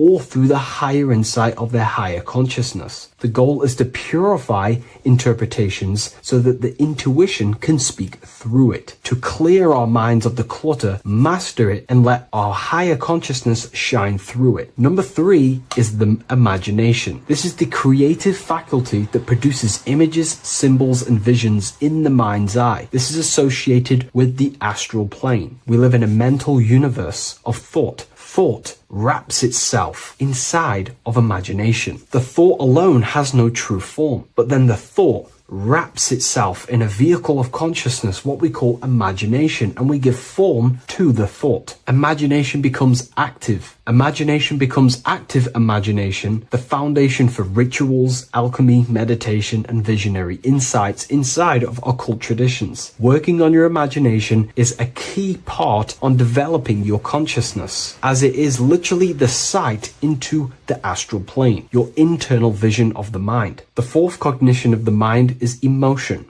Emotion is energetic response that gives intensity, direction, and magnetism to thoughts. Emotion fuels the magical will. Unrefined emotion binds us to lower impulses. Refined emotions become devotion, compassion, and the inner fire to transform thought into a tangible reality, to become a conscious creator. The fifth cognition is will, the faculty of intention, decision, and directed energy. Will is the power that aligns personality with the higher self. It is the driver of discipline, transformation, and the capacity to act consciously rather than react unconsciously. Most people walk through life as an unconscious zombie, living day to day, running off subconscious programmings, never actually using their conscious mind. We develop our will and try to align our will with the highest will possible so we can align our will with our higher mind. So the higher mind can manifest through us in the material plane. The sixth cognition of the mind is memory, the storehouse of experience, impressions, and archetypes. It shapes identity identity determines how one repeats and transcends past patterns. Memory includes not only personal memory, but also a deep strata of the subconscious and the collective subconscious field, what we call the Akashic records. Memory is a massive quality that you must work on inside the Masonic system. You are required to remember certain rituals and certain things so that you can regurgitate them to pass on along the degrees. Based off my research, I myself personally am not a Mason. The seventh cognition of the mind is intuition, the highest cognition possible. It's direct knowing. It bypasses the linear reasoning and reveals truth as the inner illumination. Intuition is the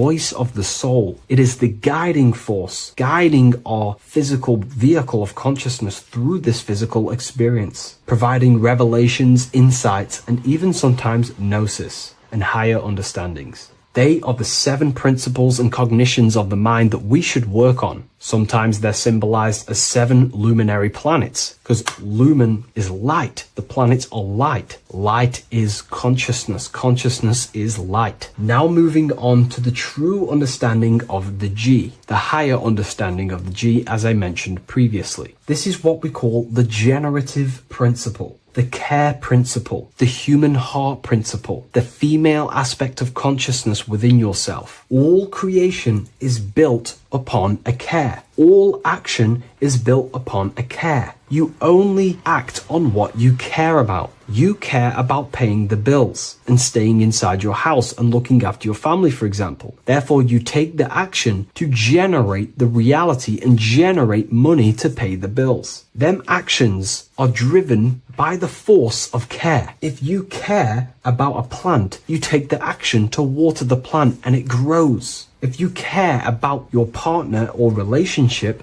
you give them attention and care and love, and you grow the relationship. As soon as you stop providing care, watch the relationship crumble and the reality destroys itself. Care is the generative force of reality. This is the generative principle that generates your experience in this world. We are in a continual state of becoming. Each cause gives birth to an effect, and that effect gives birth to a new cause. The G is the generative principle that drives creation in the present moment. Reality is creating, unfolding in the present moment, and the G is the force inside of you that generates your experience. You're watching this YouTube video right now because you have a care in your heart for the information I have provided in the past, and you have a care about watching this video. As soon as you don't care, you take action to do something else with your time that you actually care about. The G is the generative force of the heart. It is the love energy. You only take action on what you love or care about. The whole world is built upon this principle. This is why we say money makes the world go round, because the whole world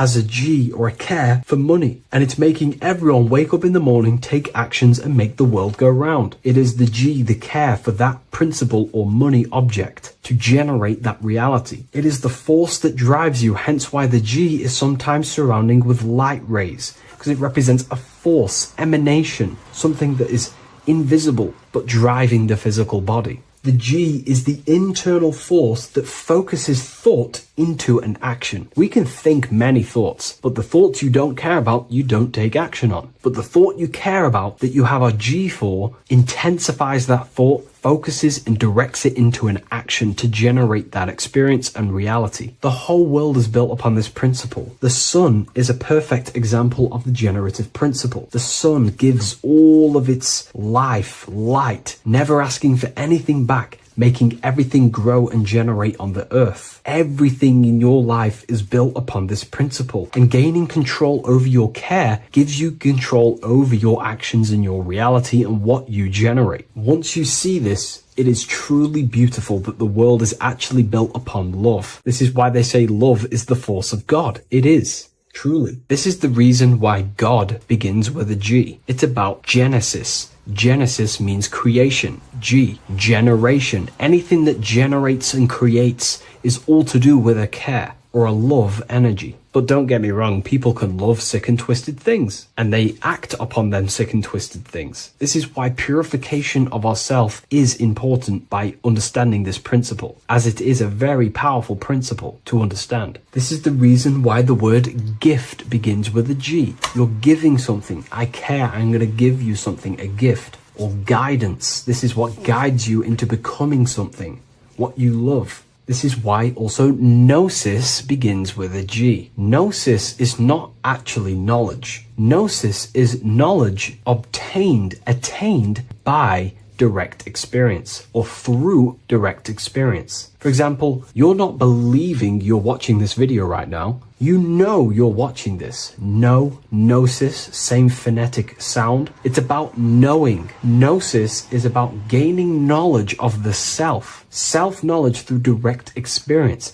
Instead of believing in God, I seek to know God through direct experience, by altered states of consciousness, transcendent meditations, understanding human anatomy, understanding the laws that govern my mind, understanding creation. That is direct gnosis, knowing that God exists instead of believing he exists. By going within the self, questioning the self, and gaining a deeper relationship with the inner observer. You start to gain gnosis, self-knowledge through direct experience. And in order to gain gnosis, you have to care, because gnosis requires action. It requires you to meditate and go within yourself. It requires you to study yourself. It requires you to go within yourself. And in order to do that, you have to care. If you don't care about knowing yourself, you won't take the action to generate the gnosis. If we take a look at this piece of Freemasonic artwork, we can see a whole lot going on here. But if we focus down here with the temple with the letter G on, and when you walk through the temple, there is a pathway leading up a hill towards the light. The light reveals things. If something is in darkness, you can't see it, but the light reveals something. It's symbolizing truth, the light of gnosis, knowingness. And in order to walk this path, you have to go through the temple, which means entering in yourself. This is symbolic of the path. The Masonic path is about the self, reconstructing and learning about the self. In order to walk up that hill, it takes a lot of effort. It's not easy walking up a hill. You're going to be tired. It's not easy. It's horrible. Who likes walking up a hill? I know I don't, but people like hiking and stuff. I understand that, but it's symbolizing this is hard work, working on yourself, because the labor of working on your mind is the hardest labor you will ever do. It's called the great work or the Masonic work. And in order to climb that mountain,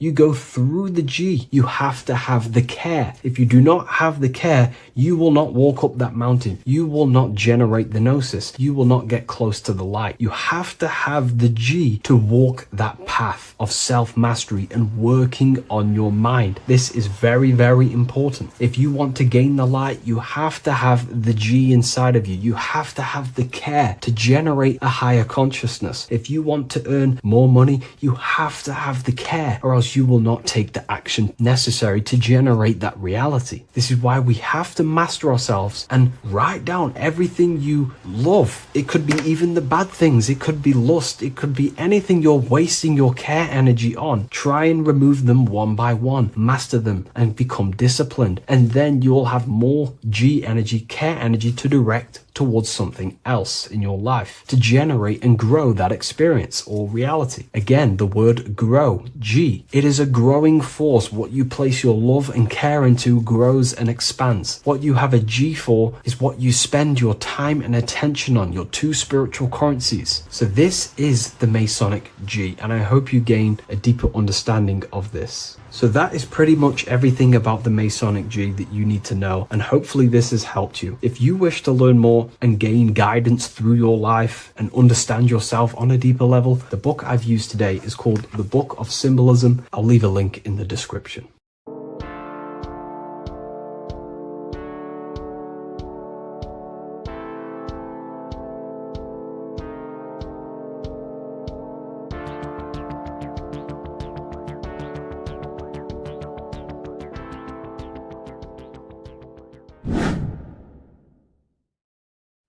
What is up, people? How are we all doing?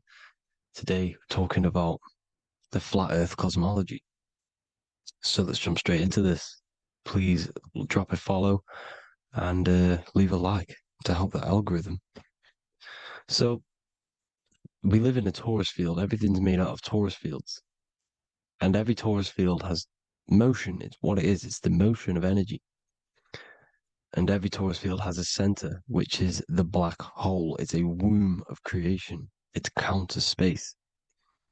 Now, this is why the North Pole is magnetic, because the center of this torus field is the most magnetic part, the strongest part of the field. So this is why all compasses will point you to the center. And the Earth's magnetic field is spread across the whole of the Earth. And it's spinning, as you can see here. It's like a tornado at the center. And this tornado is the force which is spinning the sun and the moon around us. You got the sun, the moon, Polaris, just like in the Masonic cosmos here. The sun, the moon, Polaris, the all-seeing eye. Now we'll get into Polaris a bit later, but the sun is the magnetic force. Sorry, is the electric force, because every field is electromagnetic. Now, the sun is electric. It's positively charged. It's gonna give you energy. It's feeding energy. The moon is more magnetic energy, which is taking your energy away from you. And this is why you become sleepy when the moon comes out, because it's taking away your energy. So these two forces is the balance. It's the yin and yang. It's the balance. Everything in this creation is balanced, because the torus field is the Earth is the plane of inertia, the 0 point within the field, because physical matter is a result of two opposing forces equalized on the plane of inertia. And that is where matter crystallizes into physical results. And this physical plane is the plane of inertia, planet Earth. And at the center of this plane is the black hole, the womb of creation. And outside of this black hole gives birth to light. So the torus field is constantly rotating, going into counter space, the black hole, and then out of counter space gives birth to the white hole, white light. You see? So it's going around, black hole, birth again, black hole, birth again. And it just keeps going around. It's an infinite cycle of energy. And this is where the infinity sign comes from. This is the motion, this is the force which is creating everything to spin inside of this circle. Okay? And it's making the stars spin. It's making the sun and moon spin around us, around this center point. Now here you see Horus and Set. Horus and Set putting their feet inside of this dome. This is the royal arch, the arch of the dome above us, which, like you see in the Masonic cosmos, the royal arch of Freemasonry. This is the dome above us, the firmament that the Bible talks about. You see, they're putting their feet in because Set symbolizes the moon and Horus is the sun. Horizon, Horus. Horus is rising, the sun. So they're both putting their feet around the center magnetic pole, which is the pole, North Pole. And above the North Pole, you have Polaris, the pole of electromagnetic energy. You see? And this is how we get the sun and the seasons. Because the sun, for us, when it becomes summer, it's on the Tropic of Cancer. Then it spirals outwards, going out and out and out, then goes to the Tropic of Capricorn. That's winter for us. Then it comes back in and creates summer again. So it's constantly spiraling around this center magnetic North Pole. You see? So this roof above our heads is the firmament. And this is what they've taken off of us. They haven't physically taken it, but mentally they have taken this away from you. It's a female energy. And this is what the Egyptians called Nut, the sky god Nut. And this is the womb. We are inside God's creation, God's womb. And the woman's womb, when she has a baby, is a microcosm of this, because everything inside of this creation is macro. It's a reflection of the bigger things, as above, so below. So the dome above our heads is the dome we are in when we are a baby. And you can see the sacred geometry of it is the exact same. It's the dome. And when we are inside of the womb, the woman, the sacred maker, which is the M, the Masonic M. This is the Gmail symbol. The Masonic M is maker, mason, matter, male. She delivers the mail, you see. She delivers the mail because it's the maker, the female, the magnetic. The woman is magnetic in nature. The male is electric in nature. So when we are in this womb, the female, we are being fed by the center umbilical cord, by the center of the mother's stomach. We're connected to the center of the woman's stomach, just like we are when we are in the earth. The center is where the aurora borealis is being emitted from, the electromagnetic aurora borealis, the northern lights. This is our spiritual umbilical cord, connecting us to counter space, connecting us to the realms beyond this world. Because at the center of every torus field is counter space. And at the center of the earth is our spiritual umbilical cord, and this is the earth's belly button, as you see. As above, so below. We had a physical umbilical cord. We have a spiritual umbilical cord, and this gets cut when we die, when we're cut away from the physical reality. You see, here's the ancient Egyptian tablet showing this female. You can see the hair, it's a female above us, because the female energy is nurturing, helping, looking after. And that's exactly what the dome is. It's protecting us. It's the Ark of the Covenant, the Ark covering us, you see? And this is what they've taken away from us. By you believing in space, it completely destroys the idea of this being a sacred creation. They've taken the roof off your head, whether if you believe in space, you believe that there's chaos, there's planets, there's asteroids that could kill us at any moment. But this isn't true. They've made you fear your own creation that you're inside of. They've made you fear what's above you. You see, and it's to hide the power of astrology, the power of the lights in the firmament, which are constantly flowing through the ether. These powers which are above us are sending rays down to the earth, which are influencing our psychology and how we behave. And this is what astrology is. It affects human consciousness. It interacts with our consciousness. And there's a different energy every day because the planets are in different houses, different alignments. And this is, we'll go into this a bit deeper later on. So the world tree, this magnetic north pole, the pole of electromagnetic energy, was symbolized as a tree, the great tree at the center of the earth. You see? And this tree is symbolized everywhere. You can see here how the center person, this Egyptian person, is holding up the sky. This is the North Pole, the hyperboloid, at the center of every torus field. And this tree was in the Mayan cosmology. This is an ancient depiction. This is the torus field. There's the plane of inertia. Here's the center tree. Here's the tree in the center, the magnetic North Pole, the woman holding the stars. Here's the Hindu with the two birds symbolizing the sun and the moon revolving around this center tree. The Mayan tree, his Horus and Set around the North Pole. They all knew this flat earth cosmology. They knew these secrets. It's so sacred you understand the creation that you're inside of. Because if you don't, you'll be led astray. You don't know where you are. You're lost. You see? And here's the Masonic art with the rays of the stars coming down with the tree in the center. So it was personified as a tree. And we are in Asgard, Midgard, the middle garden, where there's good and evil. So the 7 layers of heaven, which is talked about in the Quran. Each planet has a different layer of the firmament, and this is the 7 layers of heaven, and these are our 7 layers of the energy centers in our body. So we start in the stars, so we are stars in a physical body. And this is why we say Mr., Sister, Fraudster, Sinister. Stir is star, and we are in the stars, and our star descends into the soul system, not solar system.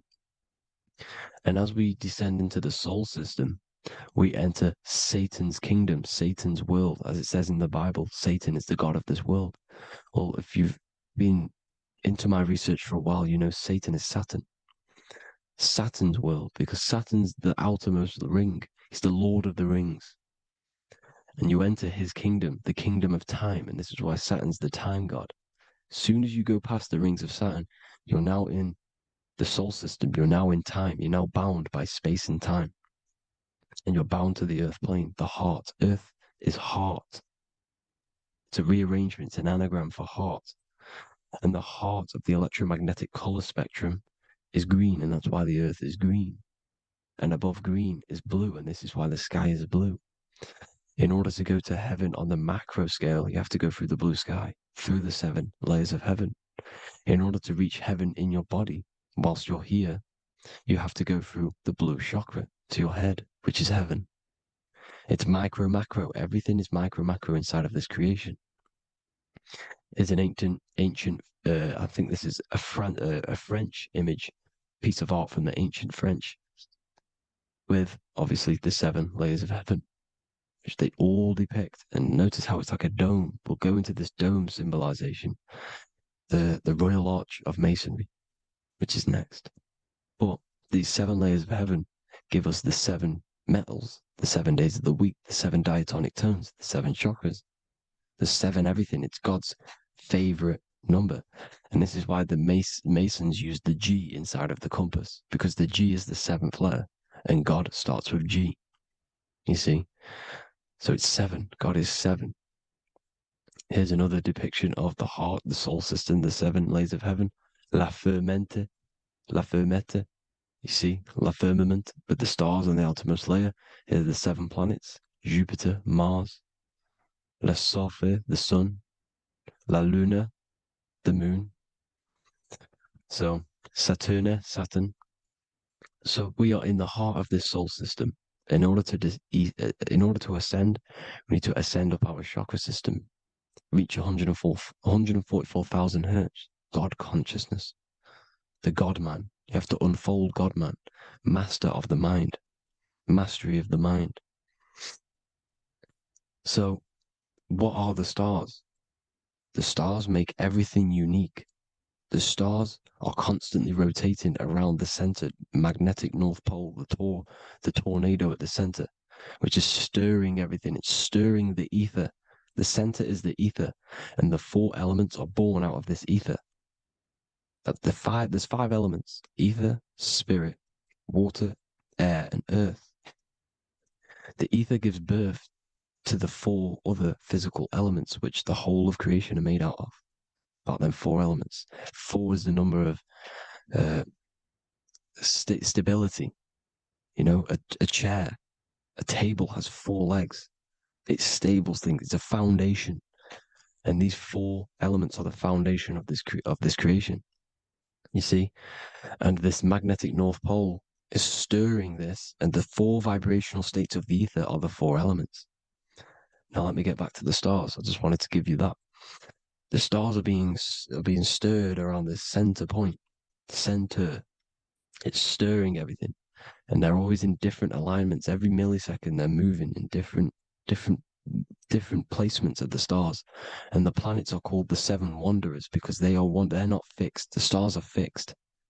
But the planets are called the 7 wanderers, the 7 layers of heaven, because they move faster and slower than each other. Each planet is slower and faster, has a different rate of speed it's moving. So these alignments are mixing in with the energies of the different 12 constellations.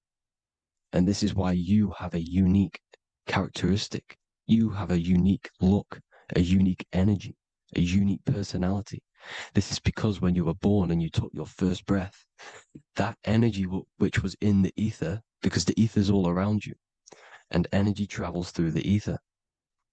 The energy that the stars were casting down and the energy that the planets was mixing in with the 12 constellations was in the ether. So when you came out of the womb and your first breath, because breath is spirit, okay? So that first breath you took, that is the energy that is imprinted within your DNA, your soul.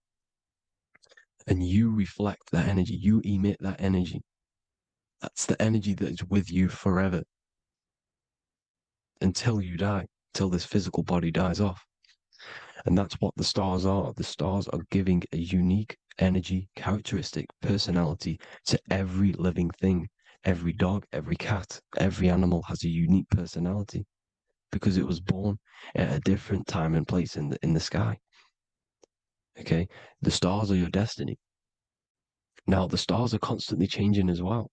If you look at stars through a telescope, they're constantly changing and forming different forms. You can see here, it looks like water. It looks like light through water because it's the ether above us, a sea of ether. And this light is being emitted through it, and it's just constantly changing, giving different energies, each star. So this is why this is what the zodiac is. It's the expression of energy. It's the expression of the stars. And each constellation has many different personality, different energies, different traits. Each planet has different traits, depending where your planets are, depending what energies you hold. No two person have the same energy. There's no one. It could be similar, but no one's the exact same. It's because of the stars. The stars are never in the exact same split place. The planets are always in different houses. So here's some Royal Arch symbolism. Here's the Royal Arch of Masonry, as it says here. The sun and the moon, the constellations. Here's Cancer, the 7 planets, the 7 stars. Here's the Royal Arch. This is the firmament. Here's the duality. Black and white, duality, good and evil, rest and motion, dielectricity, magnetism. See? So this is what the Royal Arch is. It's symbolizing the cosmic dome above us. The womb we're in. We're inside God's womb. And here's George Washington, the Freemason, inside of the Royal Arch. You see? With the G, the Masonic G, God, 7. Here you see another depiction of George Washington with the stars in the dome above his head, his Polaris, the sky vault, Polaris. We'll get into that later. Go inside of all of your ancient churches, you will see the dome. Go to the Vatican, you'll see the dome. All of your ancient churches have this dome because it's the dome above your head. The ancients knew this. This was known. We did not live in space. It was known back then. They all knew. This is Crown Court, which is one of the most important courts in the UK. You can see it's clearly so much Masonic symbolism. You've got the 4 pillars of Masonry. The Royal Arch is like an arrow pointing upwards to Polaris. His Disney World is under a dome. In his Polaris, the sky vault. You see? And also 666 in the symbol. Here's more 7 layers of heaven. Here's an ancient depiction. The firmament. Here's the astral plane outside of the firmament. The Royal Arch. You see? It's everywhere. Here's Polaris, the 8-pointed star. Polaris is in between the sun and the moon. It's at the center of the Taurus field. And Polaris corresponds with the pineal gland as well because it's the all-seeing eye. See? So is Polaris, the 8-pointed star, which is at the very top. It's the very center. It's on top of the North Pole. And it's an 8-pointed star that's always symbolized as an 8-pointed star. Here you see the Vatican. The Vatican is a giant key with an 8-pointed star. See, it's a key. Here's the dome. Here's the Space Delta, the USA Space Delta logos. Here you see the Egyptian god looking from the center of the North Pole, looking upward to an 8-pointed star, Polaris. An arrow pointing up to Polaris. Here's another, the bear holding a key with an arrow up to Polaris. 7 holds the key to Polaris. Here's an eagle holding a key above the North Pole to Polaris. Polaris, and here's another one. There's another bird, like a dragon, holding a key to Polaris. Because Polaris is definitely something to do with leaving this creation. Okay, maybe, I can't say for sure, but maybe it's to do with ascension, and this is why the Vatican hold the key to the 8-pointed star. And this is why the space, well, we all know space is a lie, but they're showing Polaris and its sacred symbology. Maybe it's to do with something leaving this creation, going to another. Here's some North Pole symbolism. As above, so below. You see the four seasons of the Big Dipper constellation going around Polaris. This is Polaris, this is the Big Dipper constellation, and this is the swastika. This image gives us the swastika because all the symbols we use are created in nature. They're created somehow in nature. This is how we get them. As above, so below. This is the map of the North Pole with the four rivers looking like the Big Dipper constellation. It's the Masonic, here's the ancient cosmology with the four, you see the four islands, Mayan cosmology, four islands. This is the alchemical symbol for Earth, four sections. The windows, because the center of the North Pole is a window to another dimension. The four lucky four-leaf clover, which is supposed to be lucky. It's just, it's truth in plain sight. And here's Hitler looking at two flat Earth maps. So this swastika has been used for thousands of years, thousands and thousands of years. And it's symbolic for the most sacred land on this plane, the North Pole. Shambhala.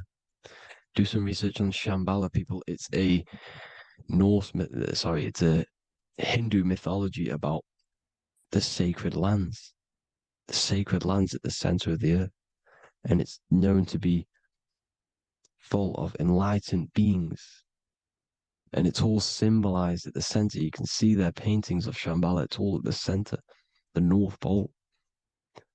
And it's known to be the most godly place ever because it takes you to a portal to the higher places. And maybe this is something to do with Polaris, connecting you to this sacred land at the very center. But anyways, people, thank you all for tapping in. Hope you all learned something. Have an amazing day. Please follow, subscribe, like, all the links in the description for the courses, the PDF. Please have an amazing day. God bless.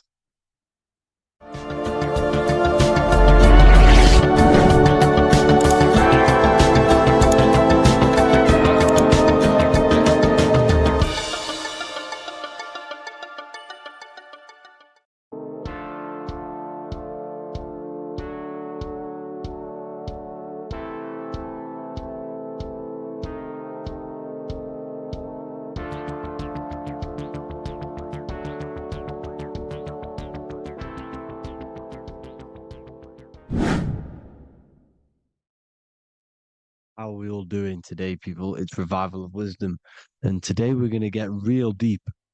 This video is going to get real deep. A lot of people are not going to be ready for this sort of knowledge. Okay, you really have to do is to really deprogram the mind, because everything we've been taught is a complete lie, is to keep us trapped. Okay, this is really advanced knowledge. Now, let's get straight into this. All of the ancients depicted other worlds, and they called this place Midgard. Midgard is the mid-garden, the middle garden. This is why the Masonic symbolism on the floor is always a black and white checkered board, symbolizing the polarity here, the good and bad, because we're in the middle garden, the heart. Earth rearranged spells heart, because we're in the heart of this system, of whatever it is, a super quantum computer, whatever you want to call it, simulation. Now, in the Quran, it talks about the 7 layers of heaven. All of these ancient artworks are depicting these different layers of reality. Okay, and look at the Egyptians here with the boat outside of the firmament. Boats travel on water, and this is exactly what the Masons are doing. So they're still using the same symbols. Why? Because it's the same knowledge, just hidden. The Egyptians have the same knowledge as the Freemasons. It's just hidden. Now, this cosmology that they're showing here, which is probably made maybe 100 years ago, this painting or artwork, is the exact same as the one we see here, with the arch, the boat. You know, it's similar. because the boat is symbolizing traveling these other worlds, because the ether is also symbolized as water, because if you look up at the stars through a telescope, it looks like it's water. It's shining through water, because this ether, whatever this substance is outside of this world, was symbolized as water. Okay? And look at all these ancient depictions showing these different layers of reality. Now, we are being trapped within this 3D dimensional world, which is the cube, the Saturn cube, because there are 6 sides to everything in this world: front, back, left, right, up and down. 6, which is the cube, because we're in the Saturn's world. Okay, now, always been depicted as a tree of life, the tree of the universe has always been depicted as this tree. Because let's get a bit deeper. Now, the cosmology of this reality is the sun, the moon, and Polaris, always in the Masonic art. The sun, the moon, and Polaris, the all-seeing eye. If you go inside of the temples, of the Masonic temples, they always have this star in the middle, shining light beams. Okay? Look here. The light beams coming from the big star in the middle, which is Polaris. This eye is God. It's God's light shining down from his abundance. Now, when you astral travel, you will see this big ball of light above you, and this big ball of light is God. But you cannot travel towards it until you are pure. It doesn't work like that. You have to become formless. You have to become pure before you can become one with the light. In all these Masonic artworks, it's all depicting the star in the center. This star is Polaris, because Polaris is the way out of this place. And this is why you see the stairway to heaven all the way up to the light beam, the light source. What does it say in the Bible? God is light, because everything is made out of one substance, and that substance is light. And it symbolizes the eye, because God is an eye. All things that are alive have an eye. And we all say, I am. We all see these realities through eyes. God is an eye.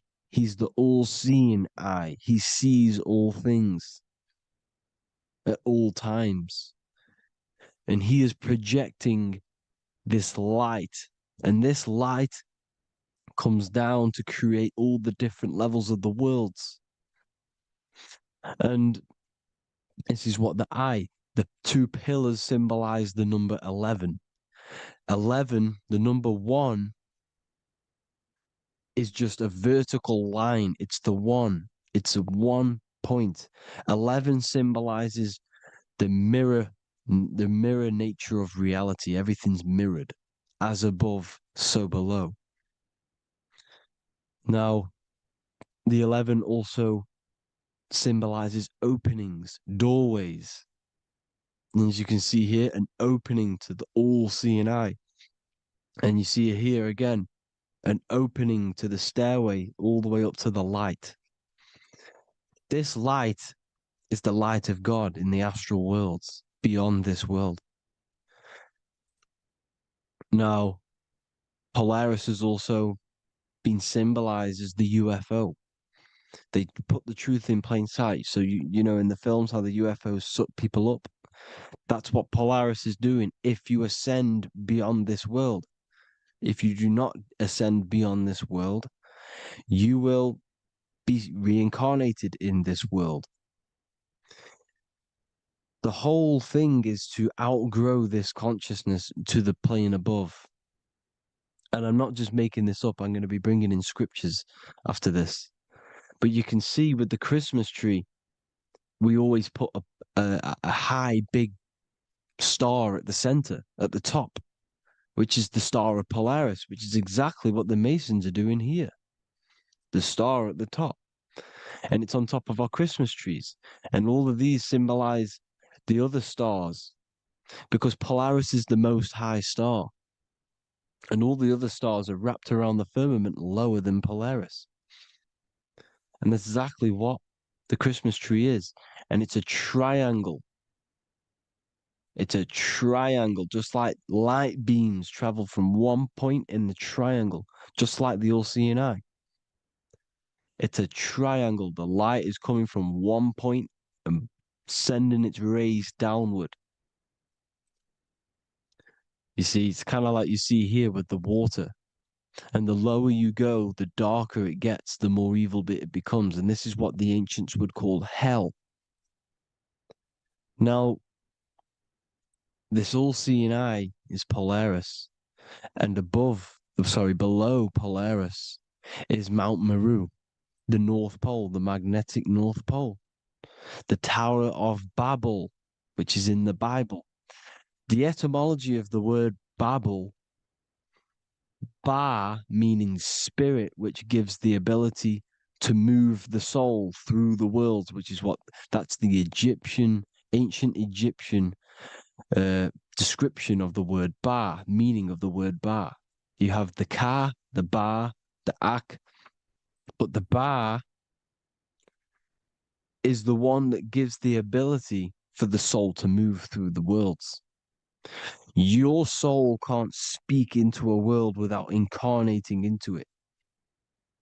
Now, the Tower of Babel symbolizes Mount Meru because it's the word Ba is the spirit which gives the ability for the soul to move through the worlds. The Tower of Babel is the magnetic North Pole, Mount Meru, which gives the ability to move through these different worlds. And you can see the ancient Tibetans always showing this depiction of these different worlds coming from the center. Because we have to ascend our consciousness. It's not about how good you are to reach heaven. It's about how you expand your consciousness, you expand your mind. So they teach now that you have to be good in order to reach to heaven. It's about expanding the mind, expanding your consciousness to these different planes, these different realms. So that's what it's about. And Jesus was known as the fisher of man. Now, Jesus is a massive part of this. He was known as the fisher of man because he was fishing. He could have been fishing. He could have been one of these deities that had come down from these different higher realities and pull people up. So they would so they called Jesus the fisher of man. And he says unto them, follow me and I will make you fishers of men. So these deities that we see in the past, like Buddha, Krishna, Hermes, Thoth, Jesus, could all be these entities who were coming down to pick up the minds that were worthy enough to see the higher planes of reality. And this is why they called him the fisher of man. Now, when Jesus walks on water, there is a parable with Paul. And he says, but Jesus immediately said unto them, take courage, it is I, don't be afraid. He's talking about astral travel here. He's talking about leaving the body. Because when you leave the body in astral travel to see these alternative realities, you can't be afraid because fear is a bondage, which is what the Emerald Tablets talks about. Lord, if it's you, Peter replied, tell me to come to you on the water. The water. Come, he said. And Peter got down from the boat, walked on the water, and came towards Jesus. But when he saw the wind, he was afraid and began to sink. When you become afraid in astral travel, you sink back into your body. Lord, save me. So this is talking about Jesus pulling people up into different realities. And You can see the fish is the symbol of Jesus, is another symbol of Jesus, a fish. Because fish symbolize deep occult knowledge, because fish travel the depths of the ocean. And they symbolize us because we are fish underneath the ethers. And Jesus was pulling people up. You see, so the Bible is a people today believe the Bible is a book telling you how to reach to heaven, how to become godly and reach heaven. But you've got to become the Jesus Christ to see these alternative realities. Now look at the Emerald tablets is a massive part, and it speaks so much about these different realities. Look what it says here. This is in Emerald Tablet 3. Then in my heart grew a great longing to conquer the pathway that led to the stars, which is exactly what the Masons depict in all of their art. Look, the ladder to the stars.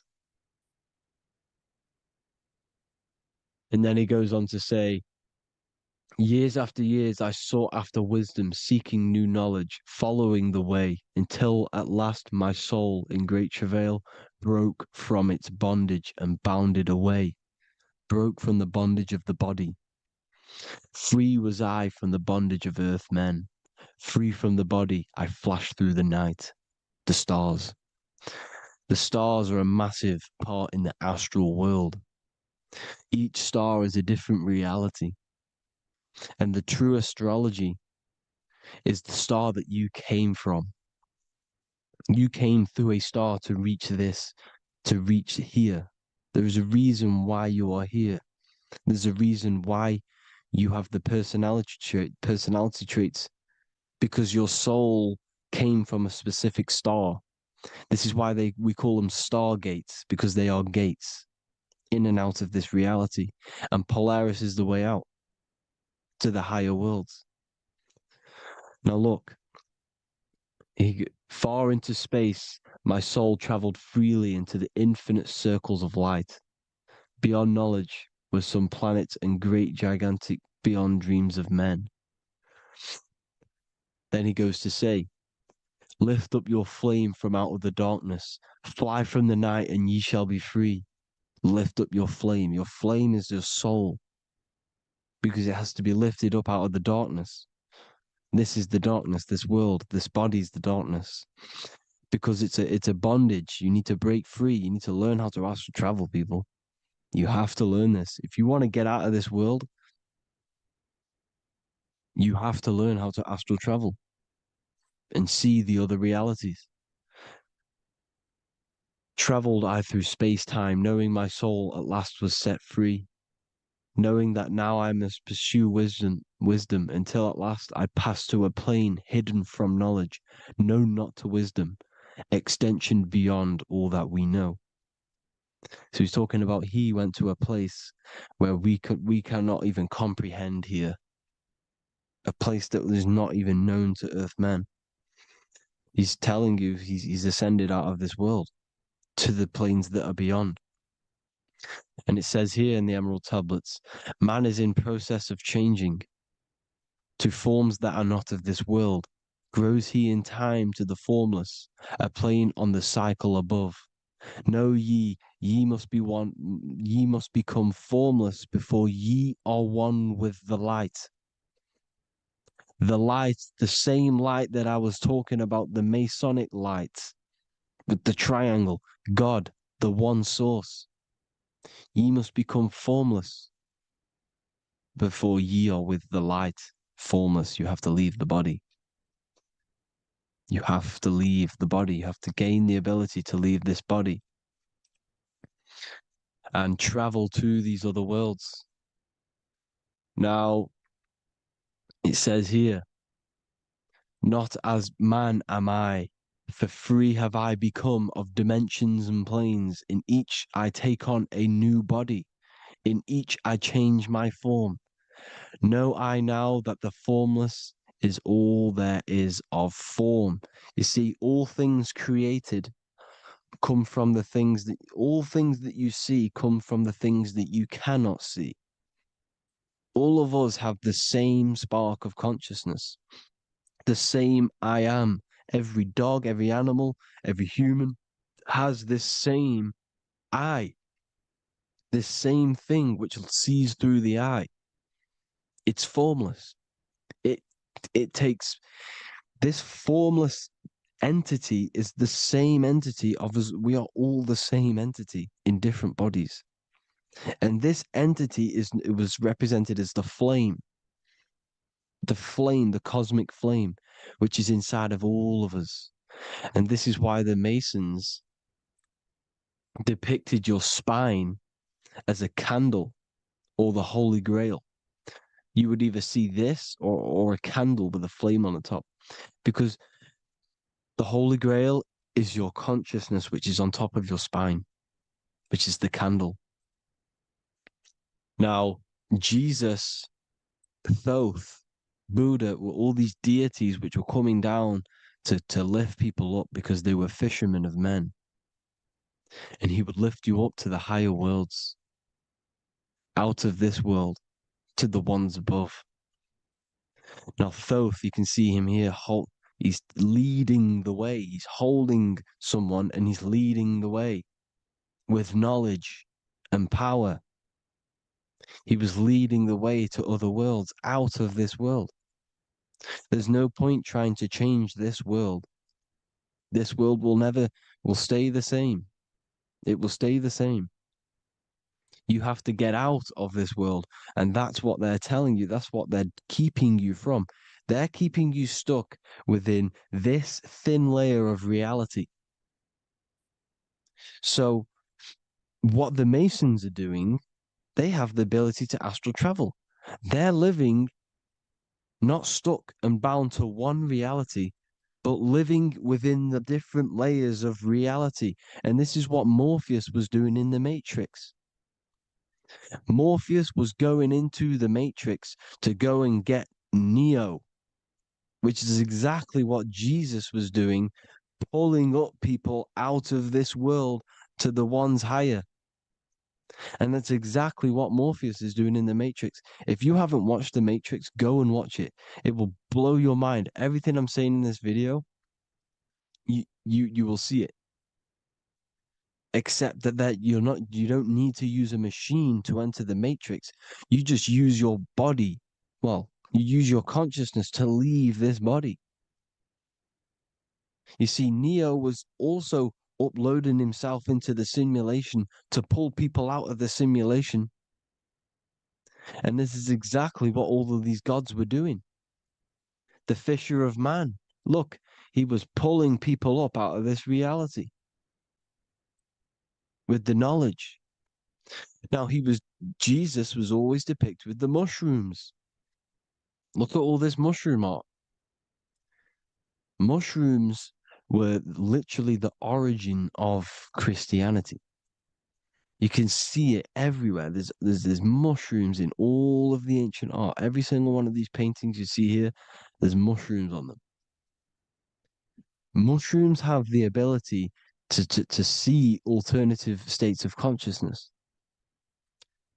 Now, if you go and do them and you go to sleep, if you pop mushrooms, you go to sleep and you will wake up in another reality.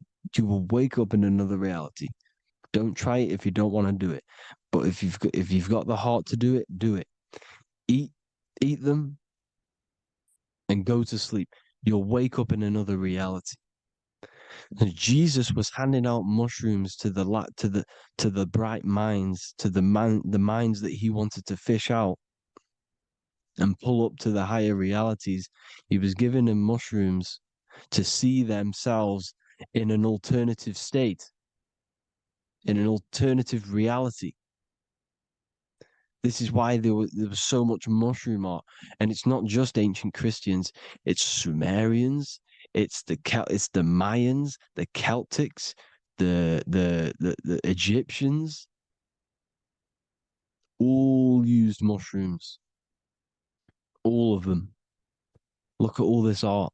It's on stones. It's everywhere because mushrooms See, everything in nature is a micro macro. Look at the form of a mushroom. It's literally your spine and brain because they alter your consciousness. Your body is just a radio receiver. Everything that you're experiencing is a program being ran by the central nervous system, and your consciousness is experiencing this program, these electrical impulses of the nervous system, because it's all feeding back to one point, which is the pineal gland.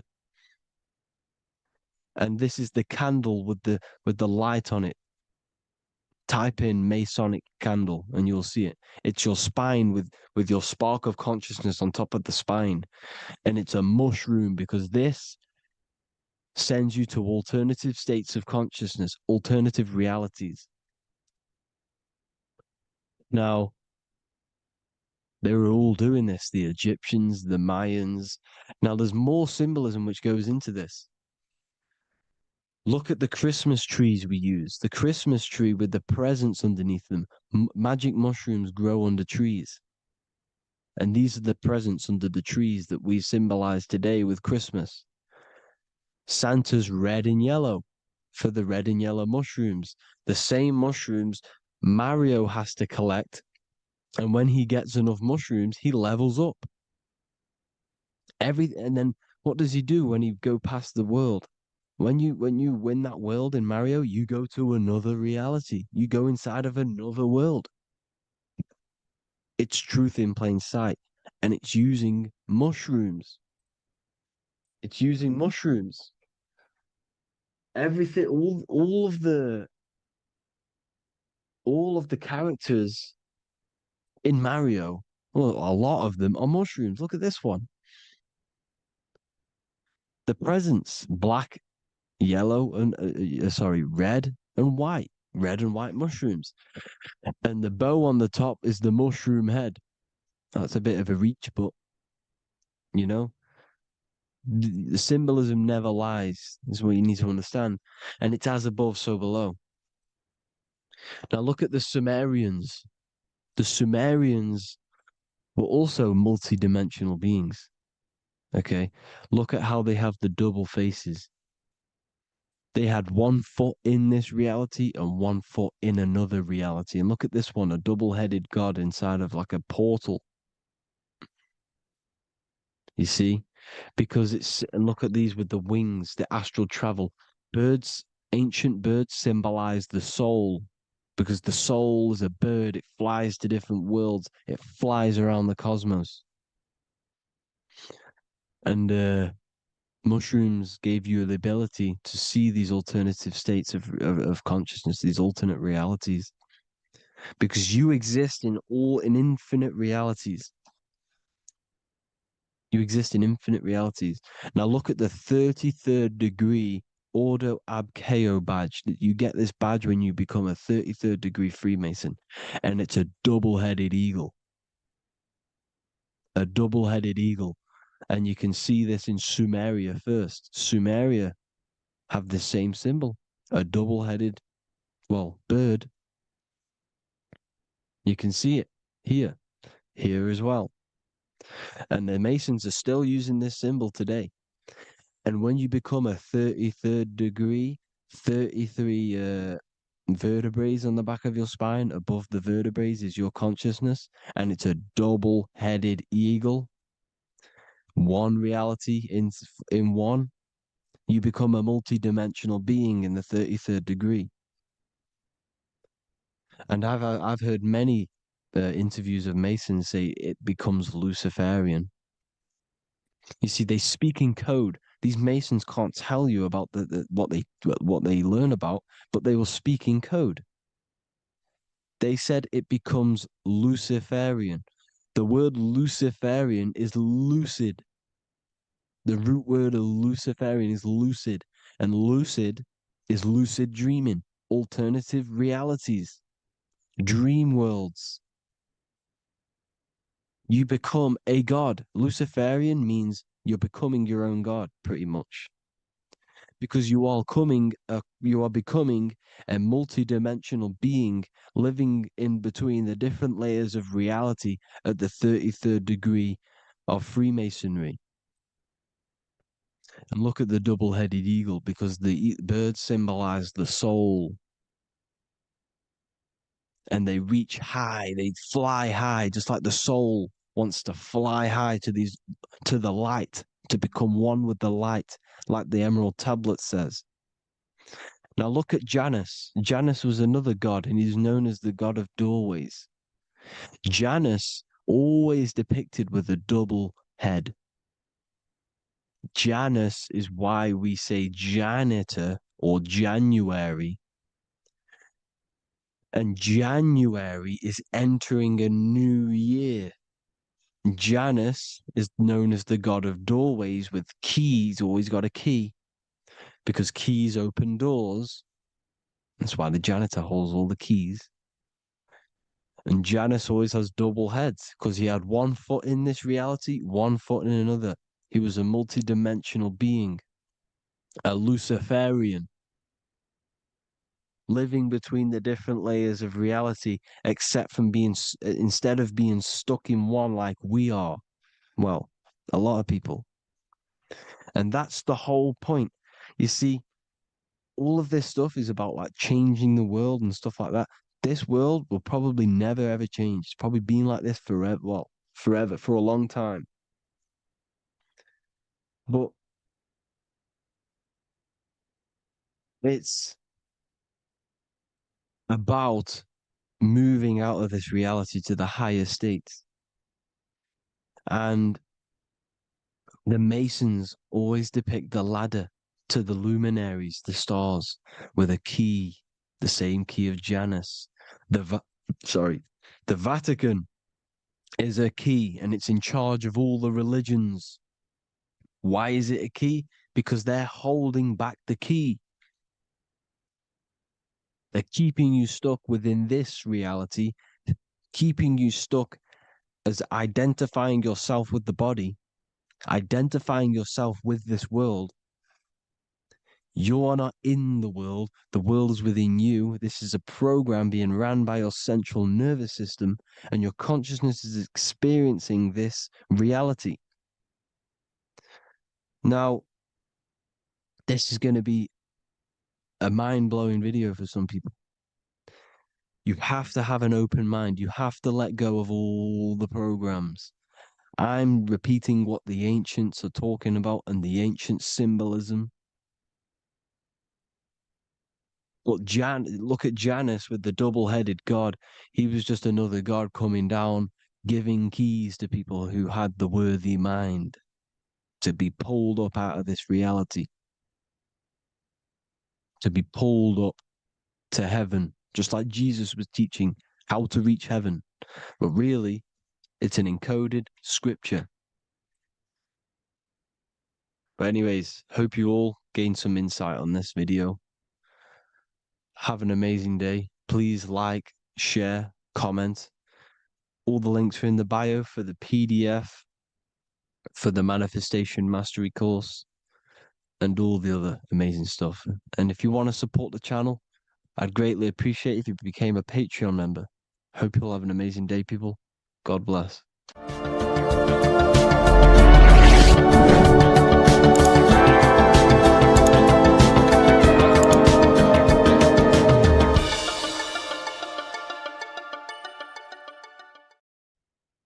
As above, so below. This is one of the most crucial teachings within esotericism, occultism, or what we like to call it today, spirituality.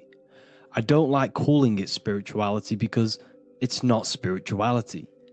I teach human consciousness. I teach the science of you and your consciousness alone and your being. And in order to fully understand you and this world around you, you must understand this number one principle of as above, so below. There is many misconceptions of this, and there is many simple teachings of this. But I'm going to break it down today from the most simplest to the most complex, and you will see the connections between all things. This is the most important lesson you could ever learn, and I'm going to teach it you today. So what you must understand is with the term as above, so below, it applies with everything you see in this world and about yourself. We have something called the macro, which means the bigger scale. On the bigger scale, we have the whole earth. If we look down from the sky on top of rivers, this is what we see. We see this tree pattern. Then on a smaller scale, we see trees have the same pattern. Then we look even closer. We're going smaller and smaller into the leaves of the tree. We see the same pattern. Then we go even more micro into the human brain and look at the human brain cells, and we see the same pattern. This is proof this is a fractal universe, and everything is in the micro is reflected in the macro. As above, so below. As within, so without. On the macro is a reflection of the micro. So now that you understand this, we can go a bit further. A yearly cycle of spring, summer, fall, winter is a macro. A micro is a daily cycle. So a day is a mini year. The summer is the midday. Autumn is the evening. Night is the winter. And spring is the morning. This is a macro, a reflection. We have a miniature cycle of the zodiac every single day. And this cycle is also reflecting the cycle of life and death.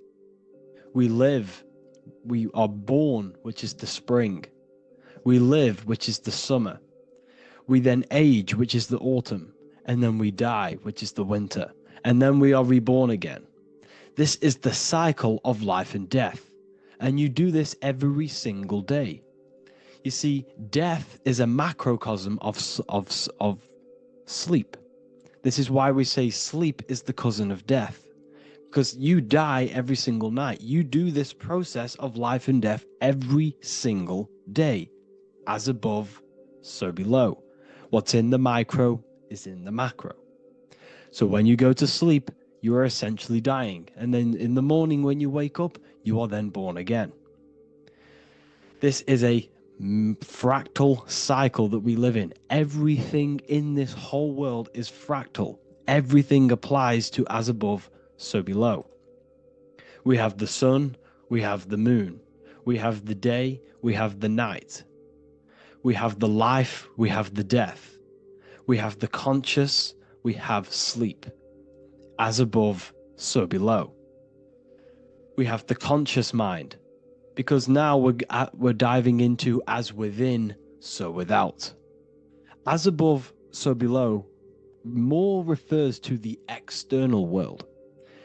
As within, so without is referring to your inner world and the outer world. What you must understand is about yourself. You exist in two realms. You're an individual. The dual nature of you. You exist in two realms at once. You have an inner world of your thought, emotion. This is the inner world that no one else can see but yourself. And you have an outer world with a physical body which everyone can see. So you exist in two worlds. You have the inner voice, you have the outer physical voice, which I'm speaking to you with now. But I also have an inner voice, which no one can hear, only but me. So you exist in the light and you exist in the darkness. The sun represents your external self, your physical, conscious mind. The moon represents your shadow self, the inner self, the psyche self, the spirit self. There is an as above, so below. The sun is within you. The moon is within you. Everything is within you. Now that you understand as above, so below, what is your body? Your body is a miniature earth. Let me repeat, your body is an earth. Your body is the earth. Okay? Because like I say many times in all of my videos, you are not in the world. The world is you. You are the universe. Your brain is a computer creating this reality. What you see with your eyes is produced in the back of the brain called the visual cortex. You don't look into the world, the brain produces the world. The body produces the world. When you touch something, you're not actually touching something. This is the electrical nervous system. When you touch something, what you feel is actually electrical signals on your nervous system reporting back to your brain. Therefore, when this body dies, you leave the earth because this body is the earth. Okay? As above, so below. You have the mental plane, the astral plane, the etheric plane, and the physical plane. This is essential for understanding reality and the teaching of as above, so below. Everything in this material plane began in the thinking mind. For example, the microphone I'm speaking into, the phone you're watching this video off, or the laptop or iPad. Where did this begin? It didn't begin in the factory. The first ever place this item begun was in the mind of an individual. The invisible realms of mind is where all physical things and physical items begun. Essentially, this physical plane is the effect of the thinking mind. This world is the world of effect. It's the world of outcomes. When you see something, it is already manifest. It is already being manifested. It is an effect. And in the effect of the cause, which is the thinking mind. Therefore, the mind creates thoughts, which is the mental plane. Then after thoughts creates imagination, which is the astral plane. These two are spiritual. They are non-physical. So spirit kind of means non-physical. Then you have the physical planes, the etheric and the physical plane. As above, so below. What happens in the mind is manifest on the physical plane. Like I said, the phone that you are holding, it was a thought, and then it brought down into a physical reality. As above, so below. You change the mind, you change your reality. Your environment, the word environment has ment in it because your environment is mental. So now that you understand this, so what is the world around you?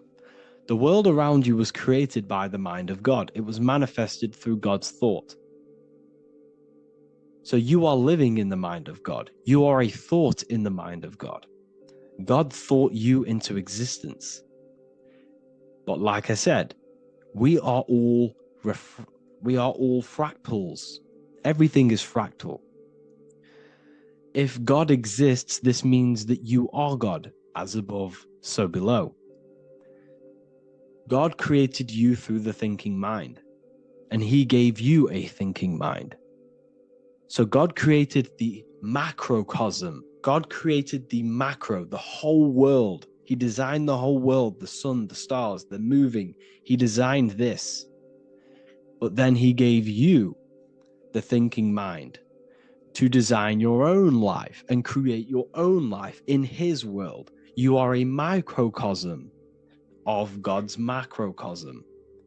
Just like God thought you into existence and the whole world into existence, you are a microcosm thinking your world, your reality into existence. You see this now? Everything is a reflection. Everything is a mirror. Everything is fractal. So in order for you to change your reality, you must change these higher planes. Your thought and imagination are the two key aspects of creating physical reality. Every object you see around you was begun in these higher planes of the non-physical, and they were brought out of spirit into physical matter through the thinking mind and physical action. So now we're going to get a bit deeper. The brain is not the mind. Now that you understand, we have spirit and matter. As above, so below. You have a non-physical side of reality and a physical side of reality. The mind is the spiritual brain. The brain is a physical manifestation, a physical effect of the mind. The mind uses the brain to operate in the physical world, and it's the same with the heart. The soul manifests itself physically through the heart. The heart is a physical manifestation of the soul, of the emotion, thought and emotion, the mind and the soul, the brain and the heart, heaven and earth. So you have the inner world and the outer world, the spiritual, non-physical, and the physical. So we are all on this process of awakening, an expansion of our minds into new fields of thought, into new fields of awakening ourselves. Because essentially we are born into this world. But you are born many, many times. You can be born physically and you can be born spiritually. Like I said, everything is fractal. So just like when the baby finds out that there is a world outside of its mother, what does the baby do? The baby seeks a way out of its mother, and then the baby is now born into a new world, a world outside of its mother's womb. It's the same with you and your spiritual process. As your mind becomes aware that there are other realities beyond your physical body, it then seeks a way out. And this is why you are probably watching my YouTube, because you are now on the path. Something within you has guided you to this path of knowledge, truth, enlightenment, and expanding your consciousness. And it is your soul who brought you here. Your soul speaks through emotion, like guidance. Emotion is the language of the soul. When you feel very bad, this is your soul telling you you're not in the right place. You're doing the wrong things. Because the soul is always unfolding its purpose, which is expansion and learning. That is it. The mastery of the self and the learning of the mind is the only thing that counts in the end after this life. So you are on a journey of expansion, of learning, creating, and spiritual rebirth. As above, so below. What does this body tell you? When I see someone overweight, I don't see the overweight. I don't see the body. I see the mind. I see an undisciplined mind. I see a mind that lacks self-control. I see a mind that seeks external validation. That's what I see when I see an overweight person. I don't see his body. I see the result of his mind. Because what does the Bible tell you? You shall know them by their fruits. It's the same saying as above, so below. You shall know them by their fruit. The fruit is their manifestation. Your body is a direct correlation and manifestation of your mind. Your inner world projects your outer world. As within, so without. As above, so below. Now, what do you see when you see this man's body? I see discipline. I see strength. Mental strength, not physical strength. I see mental resilience of pain.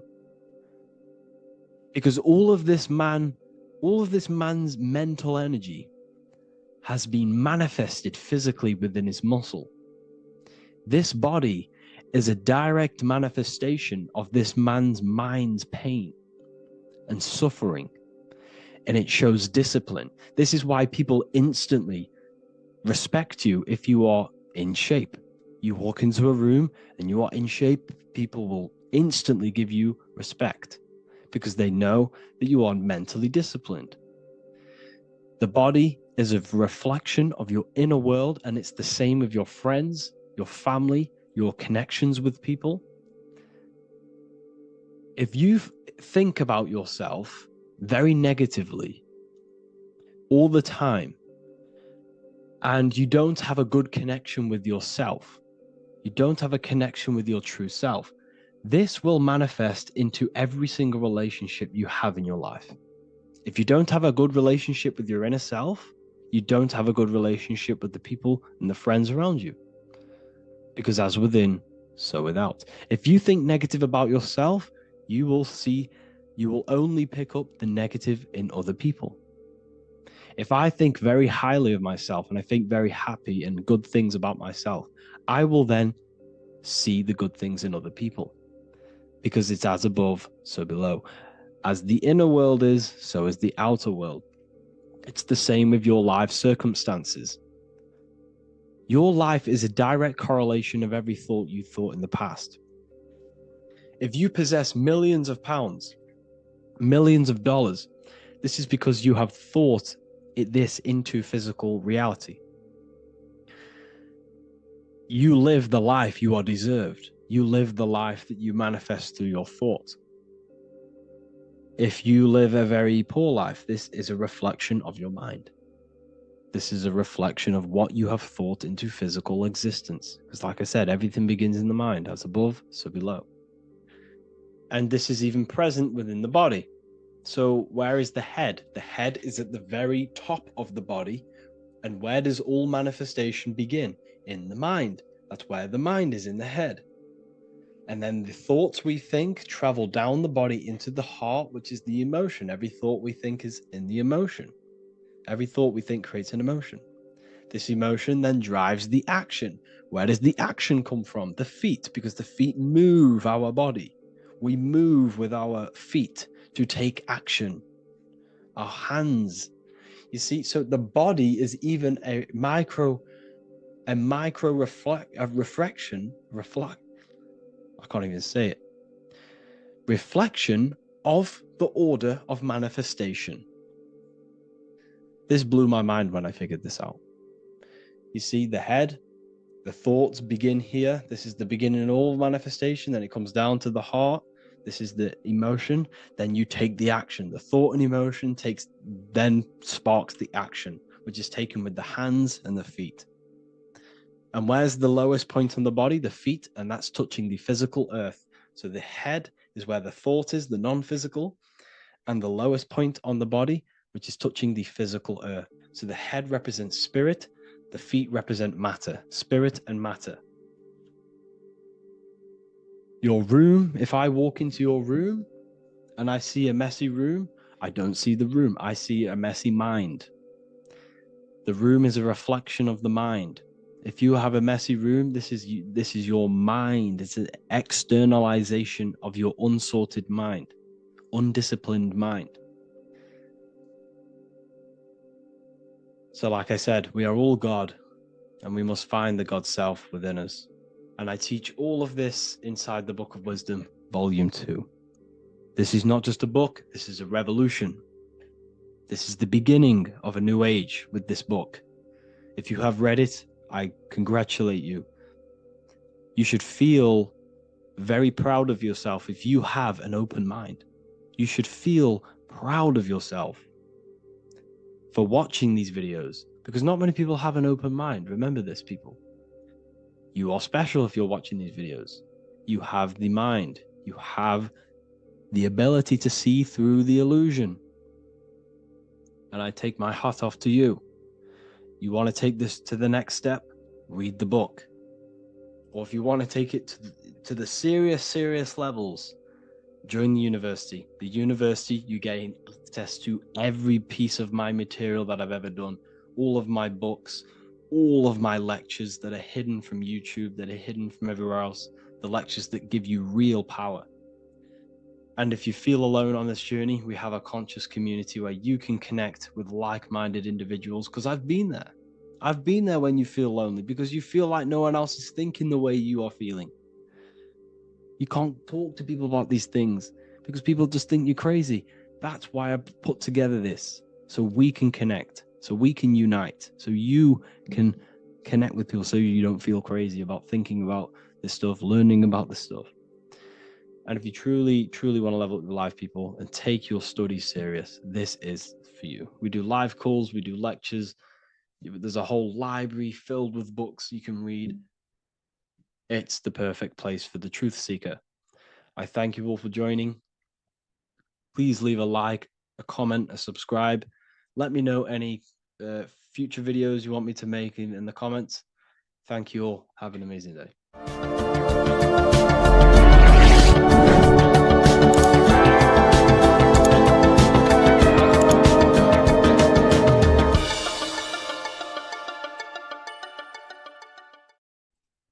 topic is the binary code behind the universe. You will learn the fundamentals of the binary code, deeper understanding of reality, which will give you more of a connection to the universe, evidence supporting the existence of this code, and how to use the binary code to shape your reality.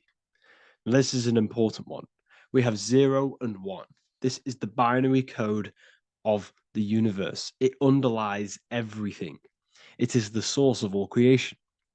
The universe is binary in nature, meaning it exists as both something and nothing, on and off, male and female, light and dark. Everything has its polar opposite. At its core, all that exists is 0, representing nothingness, infinite potential, and 1, representing something, order. 0 represents the feminine, vast, formless, and infinite potential. It is the space from which all things emerge, the womb of creation, the receptive and expansive force. 1 represents the masculine, structure, form, and order. It is the active principle, the initiator, the force that defines and shapes reality. Together, they create the fundamental duality that underlines existence, the balance between chaos and order, the void and creation, yin and yang. We see this in the masculine and feminine bodies. This is deeply encoded into the fabric of reality. And once you see this, you will never unsee this. So please leave a like on this video if you love my content and you love the wisdom that I share with the world. So we see this with the masculine genital areas. Remember, this is the genital area. This is all to do with creation. These are the generative principles, the generative organs in the body that allow creation to continually outfold into new life. The genital areas are all to do with the code. The male is the 1, the action. He's the initiator. The feminine is the 0, which is the infinite potential, the womb of creation. 0 and 1. This is why we have 10 numbers. 0 and 1. Masculine and feminine. We even see this in the bodies. The feminine body is made out of curves, which is 0, curves. And the masculine body is made out of lines. So please leave a like and comment if you love this. And if you have any lecture ideas, feel free and I can make a lecture on any suggestions that you have. So look at the word masculine. Masculine, line. Line is just one line, which represents order. 1. Feminine. 9. 1 and 9 equals 10. 0 and 1. The binary code of all creation. Why is feminine? Why the number 9 for feminine? Because the moon has to go around 9 times to create a human in the feminine's womb. And look at this image of nature. All nature is zeros and ones. Now you can tell. The stick is a 1. It's a line, and here we have curves. It's curves and lines. Curves and lines create reality, creates matter. Everything is 0 and 1. We even see this with the sky. The sky represents zeros. They represent curves. The heavens, the heavenly bodies, the sun. These are circles. The moon, circles. The planets, circles. Down here is matter, representing the square. We have the Freemasonic square and compass, representing lines and circles, masculine and feminine. We see this with Leonardo da Vinci, with the circle representing the spirit, the void, the womb of creation, and matter, which is the body. This is the soul in matter, infinite potential in matter. This represents spirit over matter. This represents the architect of reality, zeros and ones, spirit and matter. This is all the same thing. Understanding this binary nature of the universe, where 0 feminine represents the infinite potential and 1 masculine symbolizes order and structure, can benefit you in several ways. Manifestation and creation is the first way it can benefit you. Now that you understand this, you understand that everything comes out of infinite potential. 0, infinite potential. 1, action equals manifestation equals creation. So you must pull things out of infinite potential. If you have ideas but don't take action, too much 0, nothing materializes. You will never materialize if you sit there imagining all day, visualizing all day. You have to take action. They both come hand in hand. If you only take action without tapping into intuition and creativity, too much 1, your actions may feel hollow and misdirected. Using both effectively leads to greater success in life, work, and relationships. This is the 33rd degree motto, or this is on the 33rd degree of Freemasonry Scottish Rite logo, and it's called Order Ab Chaos, order out of chaos. Chaos is the 0, infinite potential. Chaos is the dimension of the imagination. This is where this all ties in now. Imagination is the dimension of infinite potential, pure potential, formless creativity, and the realm of infinite possibilities. It is the void, the unmanifested energy that contains all that could ever be. That is the imagination. The imagination is the dimension that you are connected to, and you can pull any idea out of and materialize it into a reality. Matter, on the other hand, is order brought out of the imagination, chaos. It is when raw potential is structured, defined, and crystallized into form. This is the fundamental principle of order out of chaos, the process of turning the unseen into the seen, the abstract into the concrete, the dream into reality. That's why we say dreams into reality. Dreams are in the imagination, infinite potential, and the human mind is connected to higher dimensions of consciousness, which we can pull ideas, things out of, and materialize it into our lives. Whether that's good or bad, that's completely up to you. But we have access to higher dimensions beyond the physical plane. And this is the secret that the human mind is connected to, and that you are not just a physical body. Okay? The universe itself was born from chaos. Before form, there was only energy and potential. Our minds function the same way. The mind is a microcosm of the universe. Our thoughts exist in an infinite field of possibility, but they only become real when we take action and give them form. If your inner world is filled with chaotic thoughts and impulsive emotions and negativity, then creating order within is essential for balance, clarity, and growth. What do I mean? Order out of chaos, 0 and 1. All creation comes out of infinite potential. The mind, the imagination, is the infinite potential. The material world is the order. It's the effect.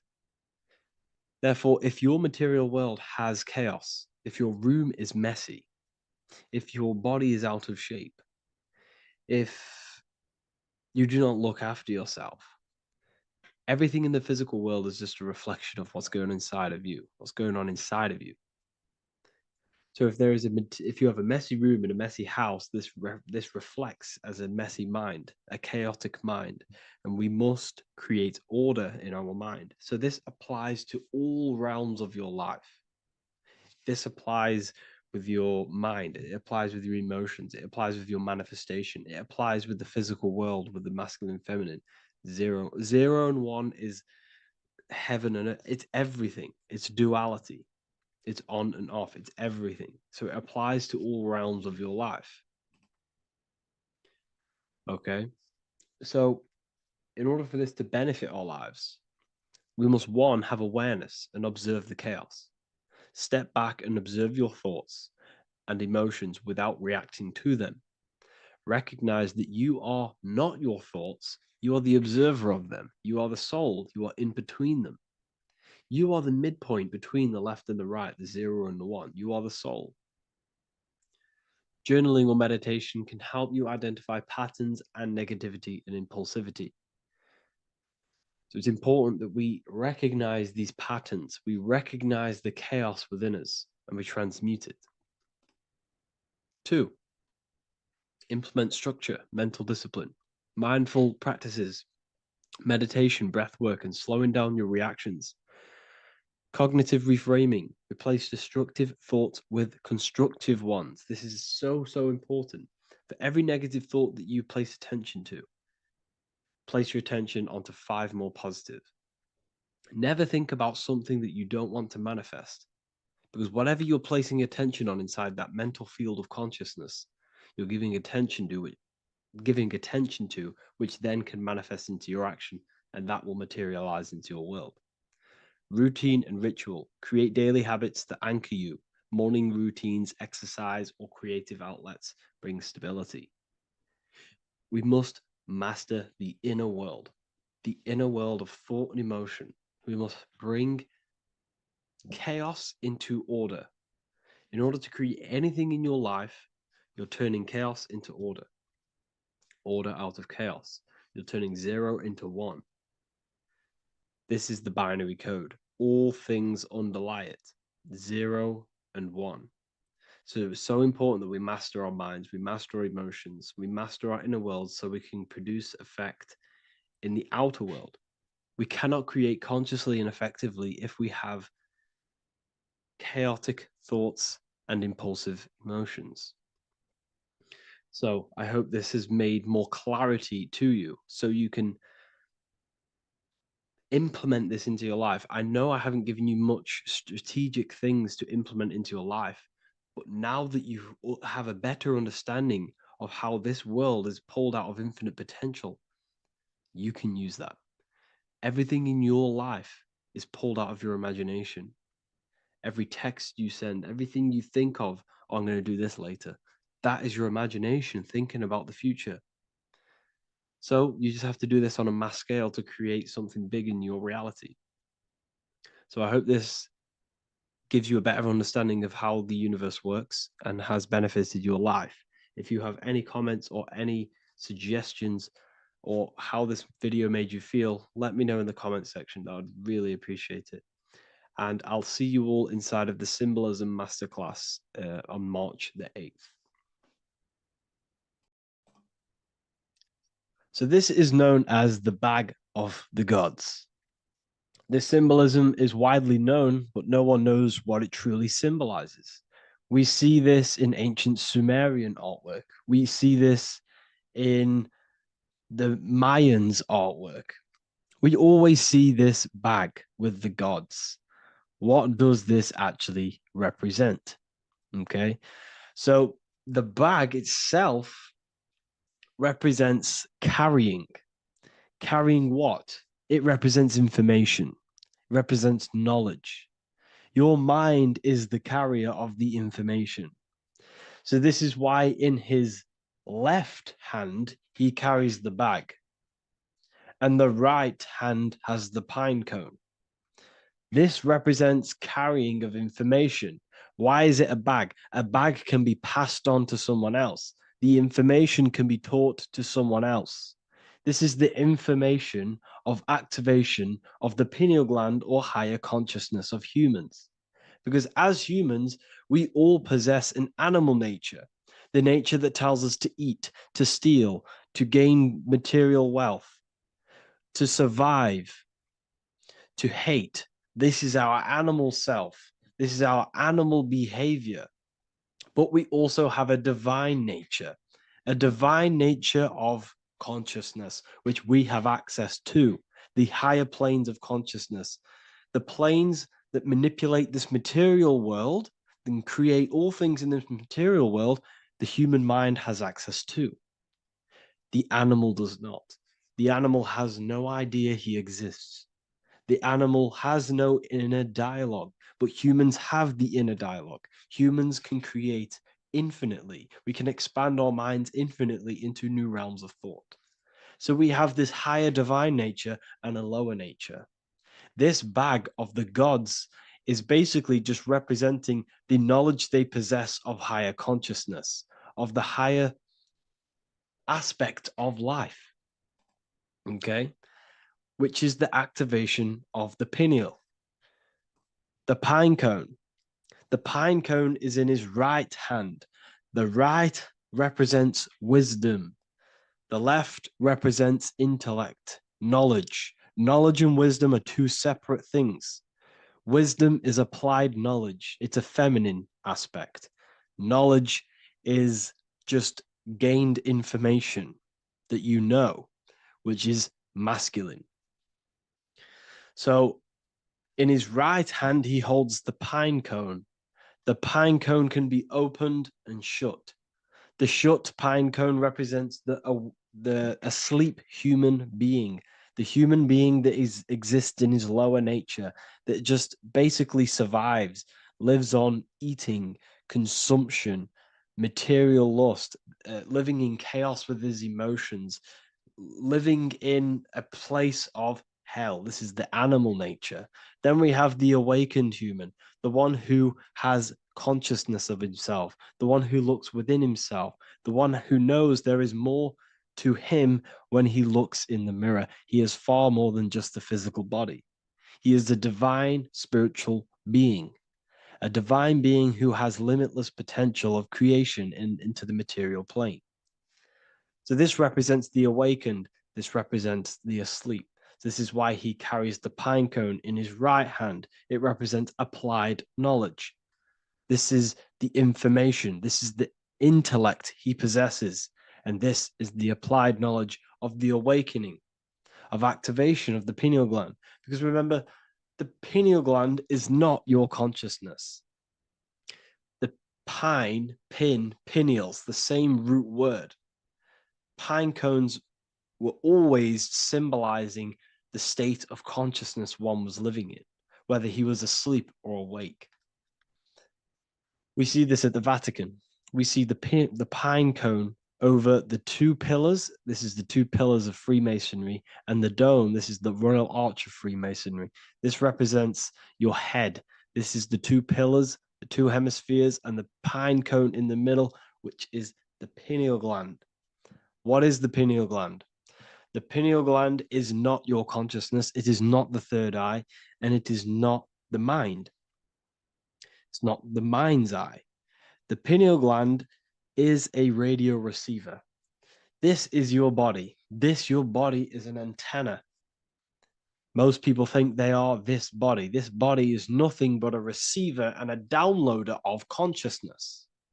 Your brain does not produce consciousness. You are not this brain in your head. This brain is a downloader of consciousness. Consciousness comes from a way higher divine plane, which is what this image is showing here with the clouds. The mind is light. Consciousness is light. And this light is coming down into the material plane, and your body is basically a crystal antenna which is receiving and downloading this consciousness. So you can experience a three-dimensional reality.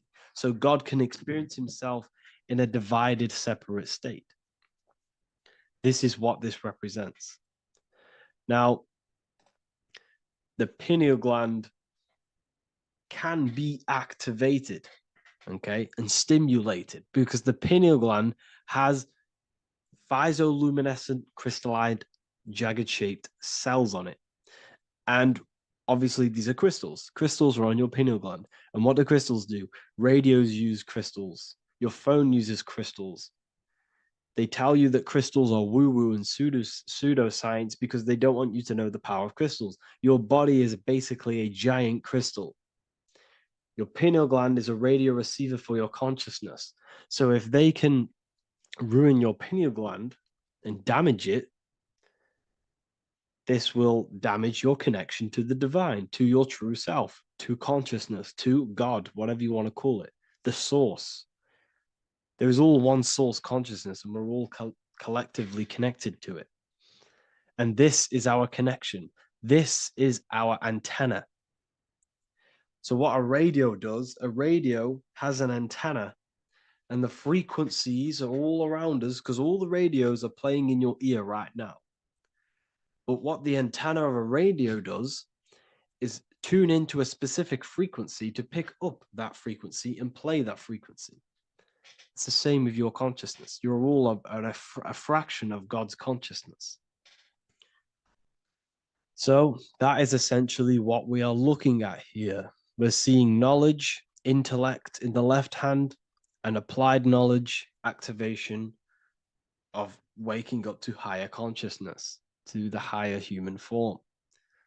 Because we can reach beyond our physical form. We can turn our animal self into a divine being, into one of these so-called gods. These gods are nothing but human beings. The Anunnaki were not gods. They didn't come from the sky. These are normal, regular human beings who activated their higher consciousness. This is what we have here. This represents spirit. Birds represent spirit. So do we have any questions? I'll take some questions now. That was just a short lecture on what that symbol truly means. Okay, so if we have any questions, feel free to go ahead and ask some questions. Anything that you don't understand, anything that you want to know. Okay.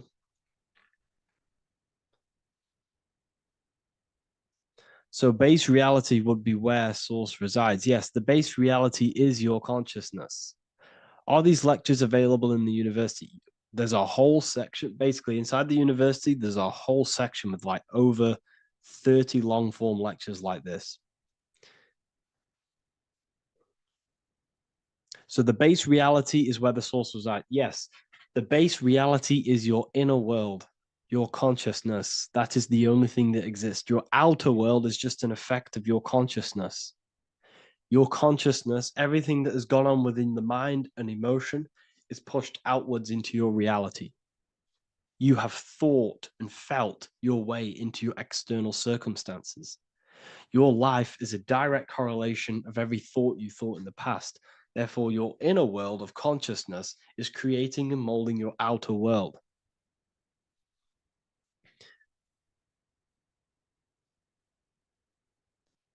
The best way to keep connection consistent, the best way to keep your connection to the divine or the higher planes of consciousness is through meditation and through imagination.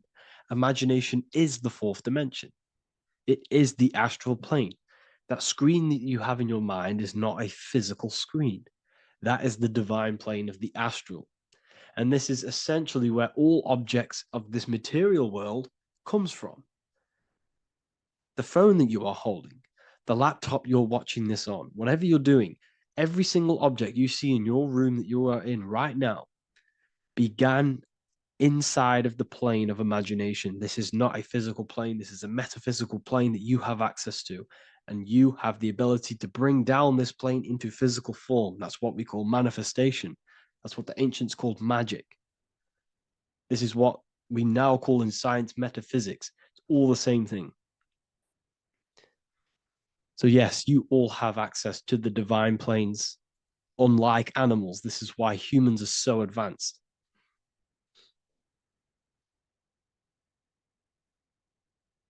Okay. Is the pineal able to constantly activated, or is it just a temporary experience? I don't fully understand that question, unfortunately. Maybe you could word it in a different way. The real meditations on the university, legit, y'all, yes. In order to connect to consciousness, you need to sit in meditation and turn off your feelings, and the feeling of unity will come. Do I understand correctly? Yes, that is correct. So when you sit in silence and in stillness, I highlight the word stillness because stillness, when you are still, no information from your nervous system is being decoded by the brain. So when your body is still and does not move, your nervous system starts to relax and comes to a balanced state. Your brain starts to relax, it comes to a balanced state. The left and the right brain stop working, the nervous system stops working. Then, once the body, the material body is shut down, you then have access to consciousness. You can't access consciousness if the body's in such a busy state. If electricity is being fired every 2 seconds, your whole body's electrical. When you move your foot, that's electricity being fired from the brain to the foot instantly through the nervous system. Your brain, your whole body is a technological machine. So you must shut down the technological machine to access the divine that exists beyond the technological machine. Do you understand that? Did we create ourselves from the higher plane? When you say yes, you created yourself, you manifested yourself in this material form for a reason in this specific time and place. Wisdom books, are these available inside the university? Yes, they are. So anyone who joins the university, they all gain 50% off the store. So you can get anything off, anything you want inside the store for 50% off. Plus, you get the Book of Wisdom Volume 1 PDF for free. You get the Human Health Guide. Plus, you get all of the library books. There's a load of different books on occultism, symbolism, esotericism. Do you need to place your attention somewhere specific during meditation? You can do. Okay, you can do. So if you struggle, when you first start to meditate and you struggle to turn off the thoughts, think of the back of the brain, the back of your head. Don't think of it, place your attention on it.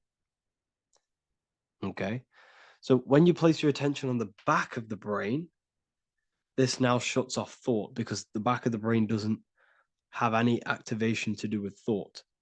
The front brain does, the neocortex. That's all to do with activation of thinking. So place your attention on either the back of the brain or your breath. What's more important, creating yourself or finding yourself? It's balance of both. So in order for you to create fully, you must have awareness of self and awareness of thought and control over the mental dialogue, the inner voice inside of you. Okay? When you control that inner voice, that is when you gain power. That inner voice is what brings commands into physical reality.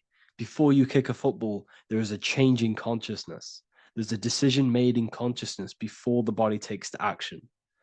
Therefore, every physical manifestation is a change of inner consciousness before it's a physical reality. You can have the reality you want through consciousness before physically having it. That's the secret to creating. But you must believe it like you know the sun is going to rise in the morning. That's how much you should know that you have that reality in consciousness through feeling and thought and imagination. And that's how you can truly create in your reality. Shrooms help with consciousness or ego.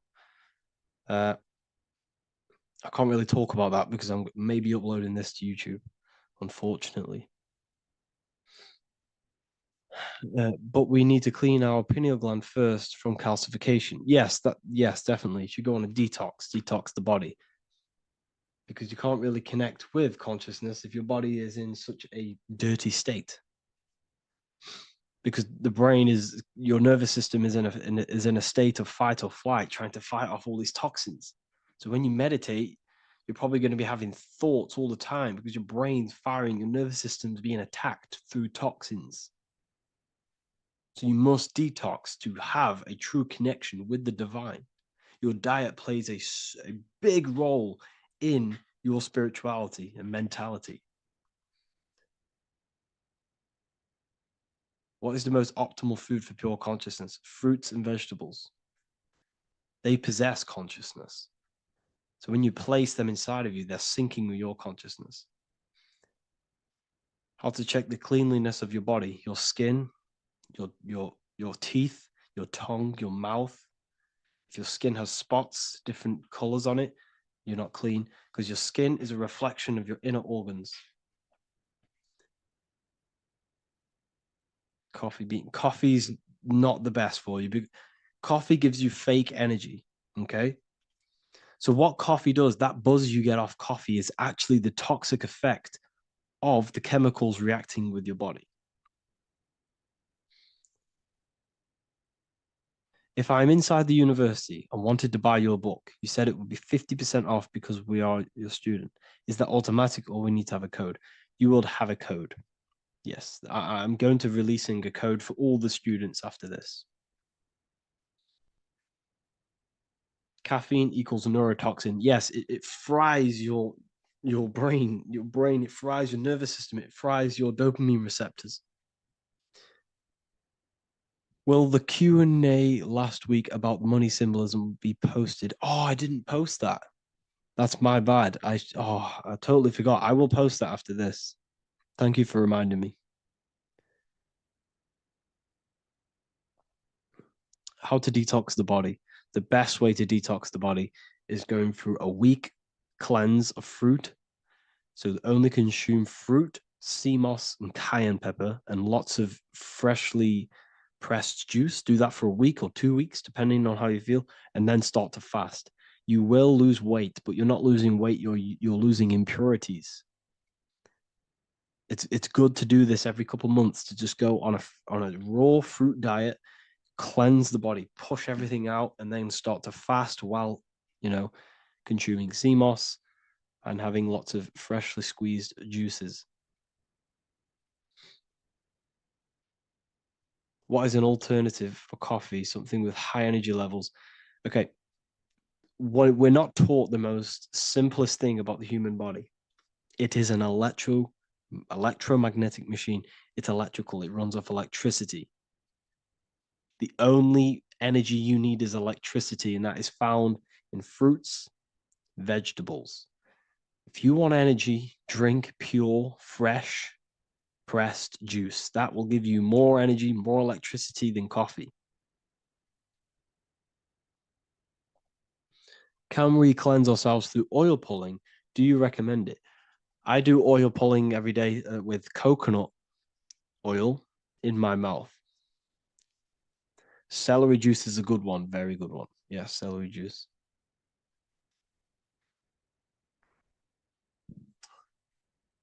Any more questions?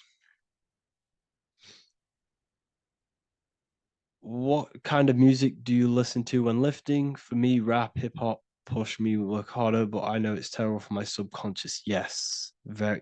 At least you're aware of it. You should be definitely try and stay away from the hip hop music. Try and stay away from anything that's talking about anything negative, because it's all programming your subconscious. And your belief system is your reality, people. Your belief system is your reality. Okay? So look after your subconscious. That's what's controlling your actions. 90% of your actions on a daily basis are controlled through your subconscious beliefs. Okay? I listen to a lot of Pastel Ghost. I listen to a lot of let me get my playlist up. It's all like background music for TikTok. Do you know what I mean? Like Pastel Ghost. That's mainly what I listen to. That sort of music. I don't know what it's kind of called. I don't know what that genre is called. Does anyone know what that genre is actually called? Because there's not much words in it. The reason I listen to it is because there's not much words in it. And, it helps the subconscious. And I just love that music.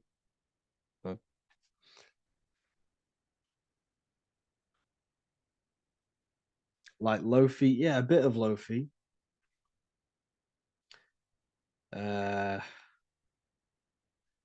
Most people won't even know this type of music.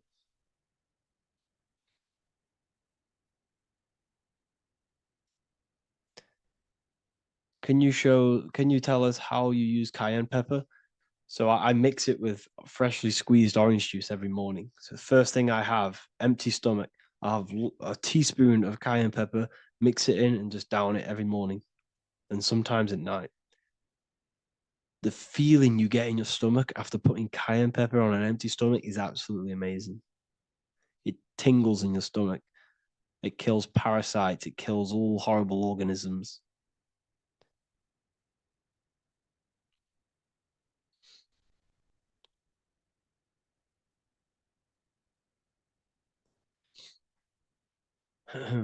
Mix it with hot water. Yes, hot water and key lime water. That I bet that's powerful. If you mixed warm water with key lime with cayenne pepper in first thing in the morning, I can imagine how powerful that is. I've never done that, but I'm going to try that. Do you use sea salt? I don't know what to think about sea salt, to be honest. I try and stay away from it. I don't know whether it's good, don't know whether it's bad. I'm kind of mixed on it. Mixed information. I've heard people have benefits. I've heard other people say stay away from it. So I don't know. I just stay away from it. I'm not too sure on it.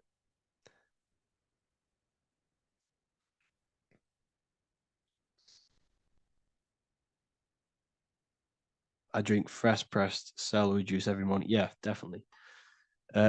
Is there any chance we could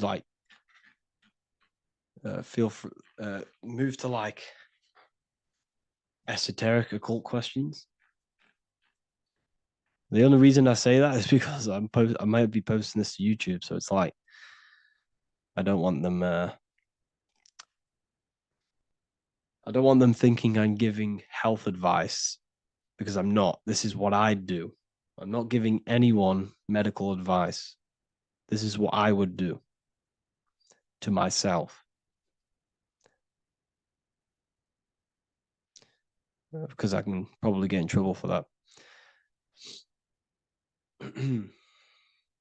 So the subconscious is the all-knowing. It is the all-seeing eye. The subconscious knows everything.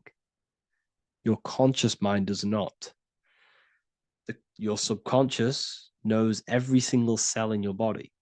Your subconscious is making your heart beat. It's talking to your heart.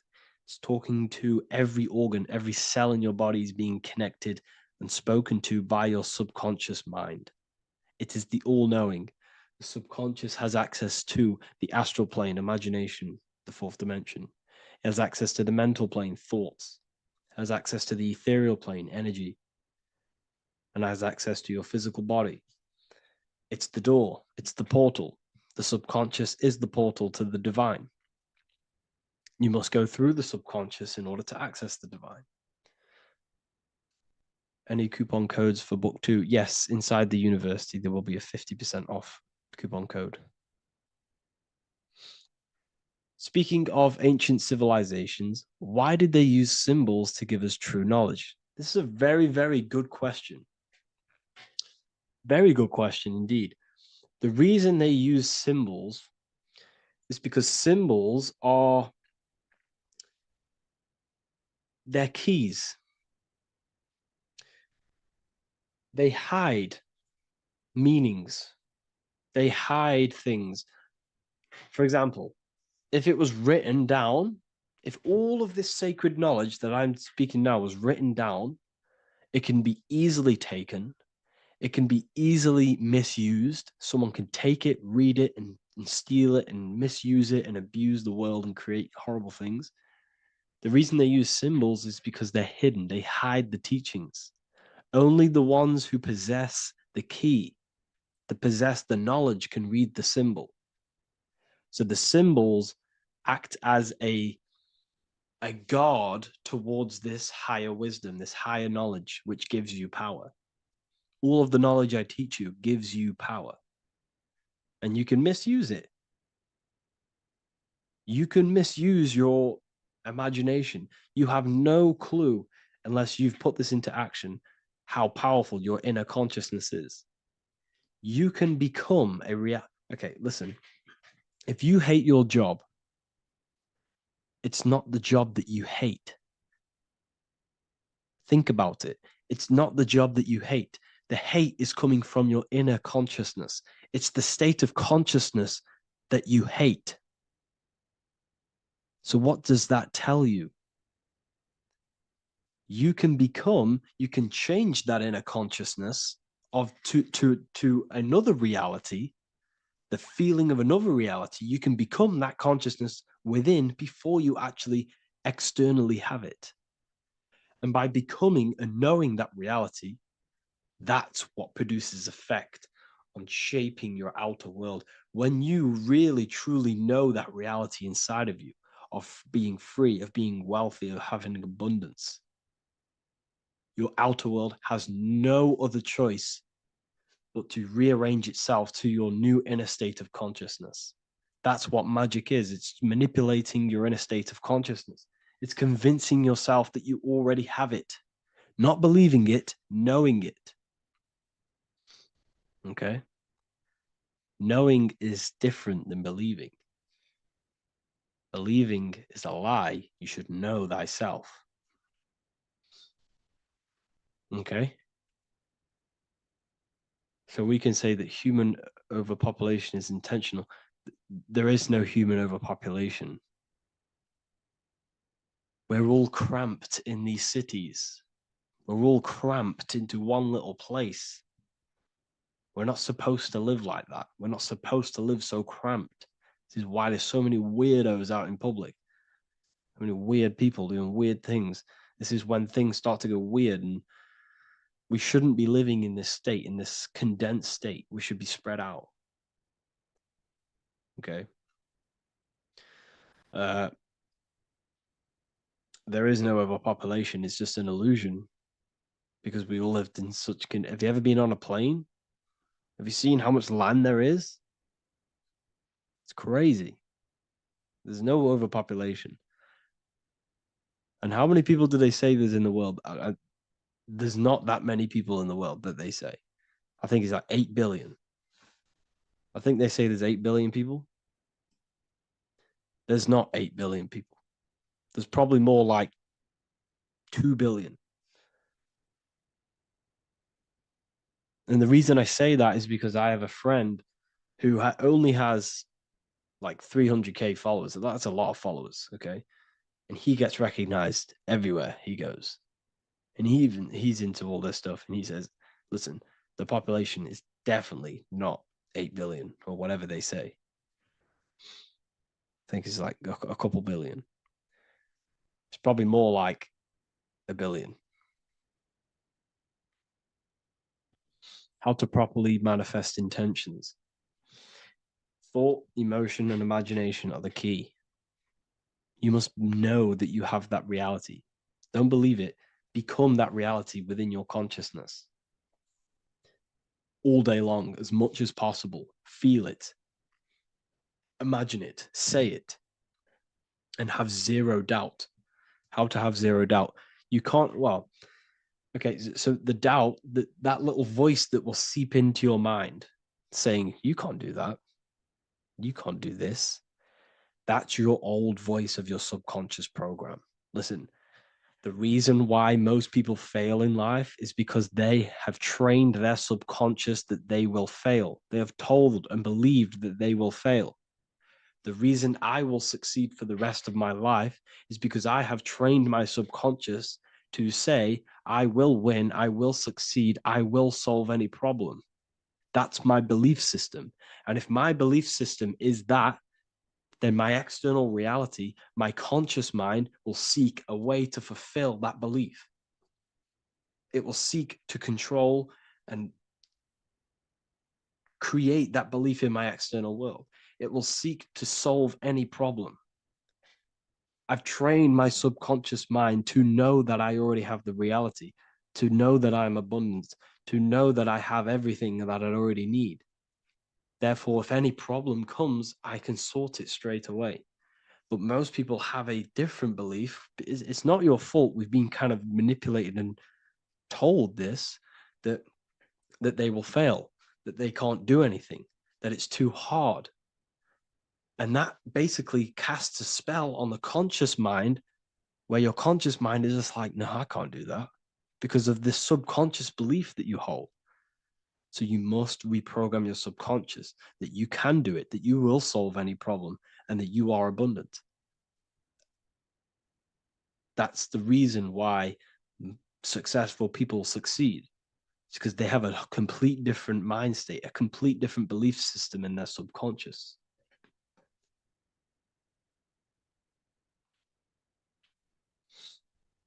Do you offer mentoring? Yes, I do offer mentoring, but it's mainly for people who want to grow their online presence, and for the amount of value and transformation that I can place into your life, and the time that, well, the price of my time, it will be a higher price tag. But your life will completely change if you join my mentoring. Because I will transmute your life. I will transmute your mind, and I will transmute your whole reality. Because I could tell you exactly what you need to do. How to have super genius power pulling information from the source. Okay, so you can do this. I talked about this in Book of Wisdom, Volume 2, if you've read it. This is a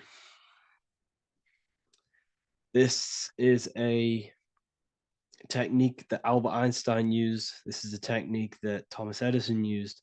This is a technique that all of the ancient geniuses have used.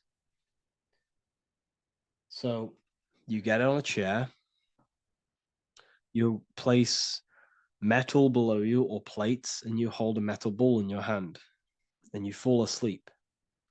And every time you fall asleep on the chair, you're going to drop the ball because your body will become unconscious, and you will basically drop the ball and it will wake you up because it's going to hit and make a loud bang on the plate. And every time you go to sleep, basically what this is actually doing is shifting your consciousness from conscious into the subconscious. So from physical into the astral. Your consciousness is shifting between these two planes. And as you do this, you can bring down great ideas from these higher planes. So when you fall asleep, have an intention. And when you fall asleep, you'll drop the ball. And when you wake back up, you'll have an idea, and you got to write it down.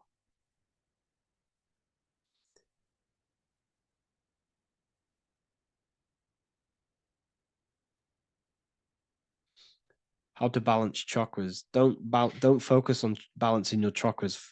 Focus on the mind. The mind is the cause of the chakras being blocked. If you have a blocked throat chakra, this is a problem in your mind, not the chakra.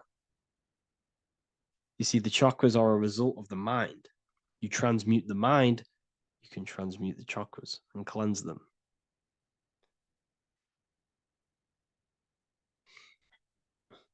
So was Jesus a real man that walked? Okay, so I'm going to tell you something. Like, some of the things that I say in my reels, they are to catch attention. So if I say the first thing on the reel, Jesus never existed, straight away, you see that, it's going to trigger you. It's going to trigger Christians. It's going to trigger people. So yes, I do say things to catch attention. The reason I do that is because I have to in order to catch attention. Maybe there was a Jesus who walked. So in the past, I have said Jesus never existed. Yes, this is to catch attention, to boost the reels, views, and comments and stuff like that. Maybe there was a man who was called Jesus and walked the earth. But listen, he was not the Son of God. You are all the Son of God. Jesus represents an archetype. He represents morals. He represents a way of living that you should embody in your life, not to worship. We shouldn't be worshiping this man. We should be embodying his qualities into our lives so we can become Christ consciousness, so we can live in harmony with our mind, emotions, body, and spirit. Okay? He was not the Son of God. You are all the Son of God. We are all God experiencing himself in a three-dimensional divided form. God is oneness, and he created a divided world so he can experience himself. Why do you quote from the Freemasons oft times? I don't recall me looking at Freemason quotes and quote them. I just simply, when I post a quote, I literally just, whatever comes to my head, I just whack it into Telegram or Twitter. Are dreams tied to your subconscious, and how do you understand them? Okay. Dreams and astral projection are two different things. Astral projection is your soul leaving this plane into the collective consciousness, into the collective mind, the collective astral plane. But dreams are basically the astral plane, but it's your personal astral plane in your personal subconscious. So when you dream, you're entering your own consciousness. You're entering your own subconscious. Every character, every event that happens to you, everything that is said to you, everything that happens to you in your dream is yourself pushed outwards, and you're basically experiencing your own mind. If something scary comes up in your dream, this is your belief. This is something in the back of your mind materializing and coming to you and showing itself to you. So in order to understand your dreams, it's basically suppressed emotions, suppressed thoughts, all lingering in your subconscious materialized. Okay. A few months ago, I'd have concurrent dreams of getting in a car crash that lasted for months. Then one day out of nowhere, I got into a really bad accident, and that low-key bugged me out. I didn't know if my mind was trying to warn me or what. You can explain that. Okay. If you are having dreams about having a car crash, this is a belief. Okay, so let me tell you something. Let's say you're a drug dealer, okay? And you live in fear every single day of the police coming to you. This dealer, every day, is worried, he's scared, and he lives in fear of the police getting him. He was believing it. This fear, this emotion he was feeling on a regular basis, repetition, and the emotion is basically impressing your subconscious. It's impressed his subconscious that deeply that he now believes it. It's now become a belief. So one day the dealer gets caught and he goes to prison. Let me tell you something. He placed himself there because he created a program, a belief in his subconscious of the police. And his external reality is now in a prison cell. But that prison cell is just an external manifestation of the prison cell of fear he installed in his subconscious mind. The four walls he's now trapped in is just basically an externalization of his own belief system that he created through consciousness, through the subconscious. If you embedded your belief that you will be in a car crash, you will be in a car crash. He placed himself there. He materialized that reality through the thought, through the emotion, through the belief. He put himself there. You see? So if you were having dreams, this was maybe, it could have been anything. You could have watched a program when you were a child about a car crash, and that maybe scared you. Or you saw a car crash when you were very young, and that scared you, and that impressed your subconscious. Then you had a dream about it. Then you started to believe it. And then one day, bang, it happens. That's the power of the subconscious mind. It holds control over you. It holds control over every aspect of your reality, of your being. So, I hope you all enjoyed this live. I'll see you all inside Ethereal University. I'll be posting another lecture this week. And yeah, let me hold on. Before you call the Baphomet evil, make sure that you watch this video until the end so you gain a full understanding on what the Baphomet truly is. No, I am not a Satanist. I am simply an esoteric and occult researcher. I've been looking into symbolism for a very long time, and I can reassure you that this symbol does not represent the devil, does not represent any negative figure. It's a very deep, occult, esoteric symbol. What we first need to understand about the Baphomet, it is indeed a symbol. Every symbol we see around us is neutral. The pentagram, the Baphomet is neutral. It depends how you use it, whether it is used in a good or bad way. Everything is neutral. It's your mind's perception that gives it a positive or a negative charge. First of all, let's break down the Baphomet symbol. Let's look very closely at the Baphomet. We have clearly the 4 physical elements corresponding to the Baphomet. Here we clearly have the fire element. The wings represents the air, the flapping in the air. The fish scales, which is the water. And this dome figure representing the earth. The soul is incarnated into 4 bodies. We have a mental body of consciousness, intellect.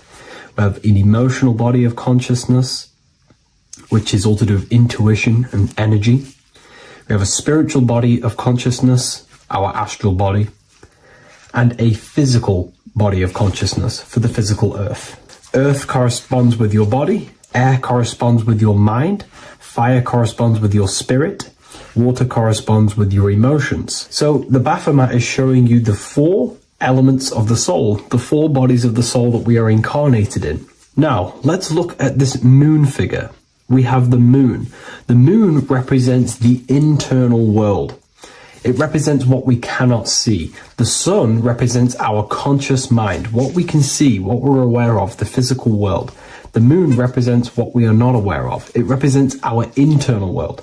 Remember, we have 2 worlds. You're an individual. You have a dual nature. Individual. You have an internal world. When you close your eyes, you have an internal voice, an internal world of thought and emotion, and an external world of this material body. The moon represents the internal. The moon on top represents the moon controlling the mind, represents the inner world controlling you. Now, this is very symbolic in the occult world. If the inner world is controlling you, then you have no control over reality. This is the devil horns. You know the devil horns? The moon crescent? This represents you are the devil. You're being controlled by your thoughts, by your emotions, by your psyche. Then we have the moon below, which represents control over the inner world. We have control over our thoughts, our emotions, our impulses. So you're either being controlled by thought and emotions, or you're controlling them and having self-mastery. In alchemy, we always see this symbol of the man or woman on top of the moon, representing emotional control and self-mastery of the internal world. The journey of the occultist is to gain full mastery over their consciousness. They want to be conscious of every single thought that enters their mental field of consciousness. We get over 7,000 thoughts a day. It is possible to achieve a certain level of mastery where you are conscious of every single thought that enters your mind. This is one of the end goals of self-mastery and occultism, as this gains your personal power. When one achieves this, they are then able to direct the mind in one place and one place only, becoming more effective in manifestation and creation, because we are microcosms of the divine. We are creators. This is the gesture of as above, so below. The inner world and the outer world are mirrors of each other. The inner produces the outer. Your physical life circumstances are a result of every thought you thought in the past. The inner projects the outer. If you want to produce a change in the outside world, you got to produce change in the inner world of consciousness first. As above, so below. As within, so without. This corresponds with absolutely everything in the universe. Now we have the goat head, which represents the animal self. This represents the lower carnal mind. Lower carnal mind, which is earthbound, because a goat is on the ground. It's not a bird, it's on the ground. It represents the lower self, the beastie nature, the one that tells us to hate, to steal, to eat all the time, to consume. It's the beast within us, the beastly side of our consciousness. It has a human body resembling this, the human in the beastie nature, or we have the spiritual nature, the higher self. In essence, this symbol of the Baphomet represents the higher and the lower self of human consciousness. It represents the higher and the lower. To conclude all of this, the Baphomet is a symbol that represents the 2 paths that one can take. We can take the beastie path and become an instinctual animal, our body, or we can take the divine path of reaching our higher self. It is a symbol that represents the higher and lower self and the 4 different bodies of consciousness. In essence, this does not represent Satan or the devil. The devil represents the lower aspect of our human psyche. The war between Jesus and Satan is symbolic and allegorical for the war that happens within our mental field of consciousness. the internal war between good thoughts and bad thoughts, positive emotions and negative emotions. It is the constant war inside the battlefield of your own mind. Jesus, Satan are symbols, characters that are symbolic of aspects of your own consciousness, because the universe is mental. The only thing that truly exists is your mind. Therefore, all of these ancient spiritual texts like the Bible, the Bhagavad Gita, the Quran are all symbolic of what's happening inside of our mental body. It is the inner chaos that can destroy our life, or when we create structure and restructure our inner world, we can live a peaceful life. If you are struggling from the internal world and you want to gain mastery of yourself while learning the occult secrets, join Ethereal University, a community of like-minded individuals who are all striving for the best versions of themselves. We host live calls and we have an abundance of lectures that you can watch. Or check out the Book of Wisdom. This is volume 2. I'll leave all the links in the description. Have an amazing day.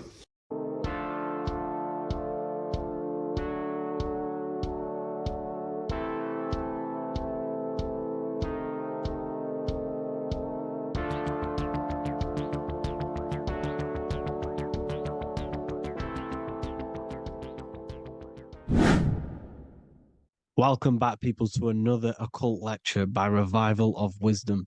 Today we're going to be talking about magic and how it's being used on us for the New World Order. Magic has the word mag within it, which is magnetism. Magnetism is the force. Magic is influencing forces, natural or supernatural forces, and using it for a certain agenda to gain something out of it. Now, magic is not what everyone's being thought. It's not some sort of fantasy thing. It's actually very common, and we all do it, whether you believe it or not. Magic is all to do with the mind. As I said, always say in my lectures, your mind is what creates matter. Your mind is what creates your external world.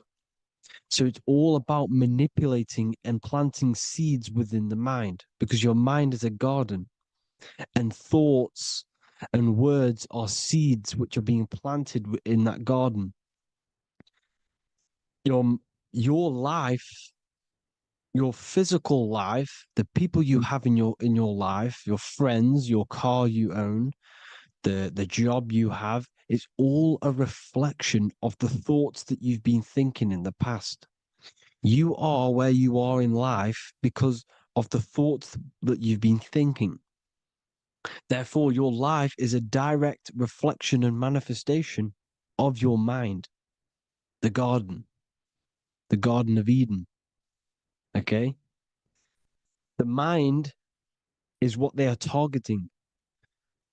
What you see, say, and hear has a direct effect on your mind. Me talking to you is influencing you. The words I'm saying is planting seeds within your mind. Now it's up to you to consciously act on these thoughts or these words, or to maintain these words. As above, so below.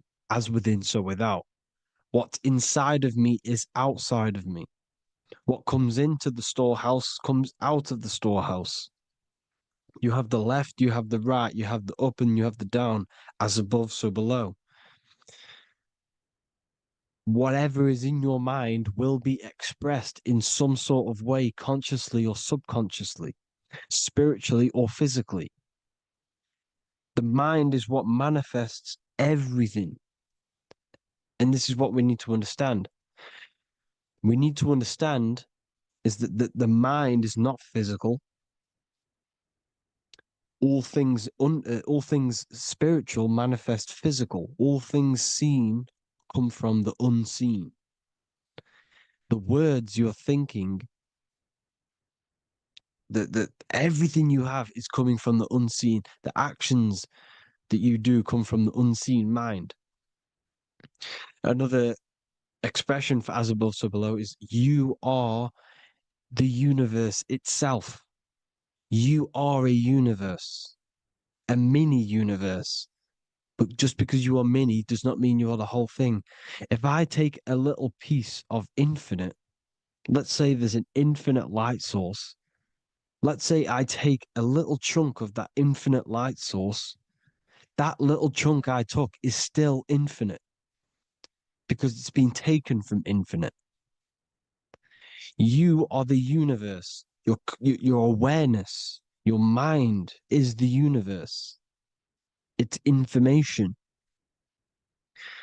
You are the universe experiencing itself. This is why we say we are all God. As above, so below. What is in me is outside of me. The sun, the physical manifestation of the sun is your soul. The 12 constellations are manifested in the physical body. The 5 elements are manifested in the physical body. They're manifested in the 5 fingers you have. As above, so below. This is manifested, well, this is a symbolized in Freemasonry and secret societies as the 2 pillars. The mirroring reflection, the reflection of reality, the mirror, as above, so below. What happens in the mind, what happens in the astral, happens in the physical. This is Aleister Crowley. This is all symbolism. This is the 2 pillars with the all-seeing eye and the triangle at the top. Aleister Crowley was a master magician, very powerful dark magician, black magician.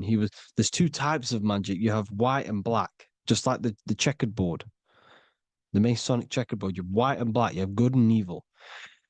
White magic is influencing natural forces to gain something that will help the collective consciousness, help the collective, help the earth, help other people. Black magic is something you manipulate something so you can get something personal out of it. Doesn't matter if it's good or bad. It's still considered as black magic because you're being selfish. Everything you do should be contributing towards the collective consciousness and helping others. And this is why the ancients lived in a system where everything was in unity.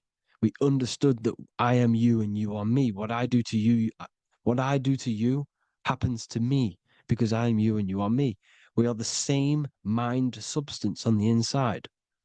We're all the same mind substance being expressed in different bodies. So what I do to your mind will have a ripple effect on my mind because all of our minds are connected within the mental plane. So this is why they know all this knowledge. They know all this knowledge. So yeah, this is the mirroring effect of reality, the 2 pillars, or symbolizes the number 11. The number 11. We'll go deeper into that. The technology we're using is magic. It's a form of magic. Television is tell a vision. They're telling a vision into your subconscious mind, into your memory. And when you turn on the television, you get a program because they're telling a vision to create a program within your subconscious mind. You see, the conscious mind is only 10% of your mind,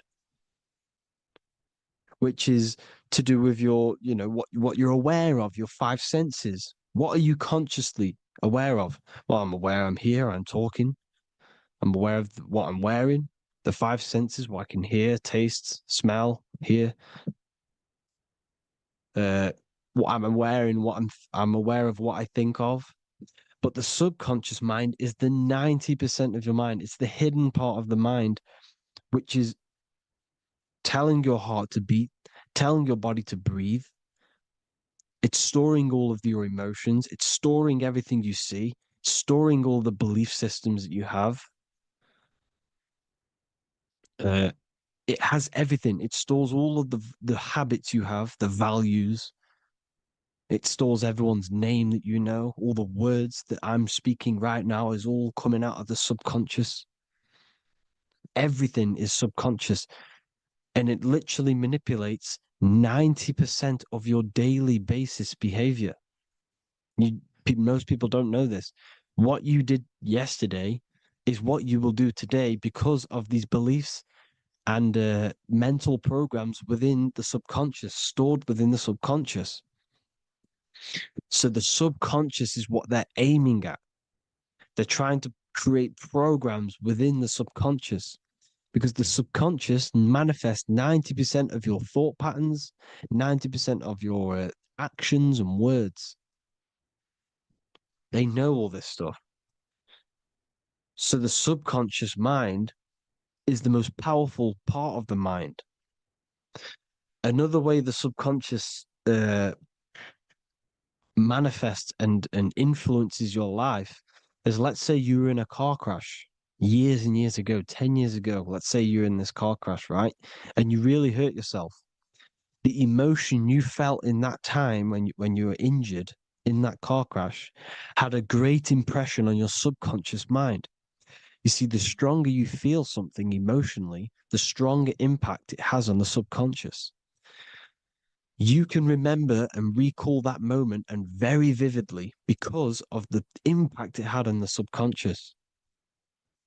Another, for example, you become that terrified of cars that it manifests into your life today, that you are wary to go in certain cars. You don't want to go in cars at all, maybe, because of that moment that stood within the subconscious. And it will manifest into anxiety. It will manifest into not going into cars. It will manifest into depression, maybe. These things, these emotional, very emotional, traumatic events have a great impression on our subconscious, and they control your life. This is why you need to meditate and let go go deep within yourself and let go of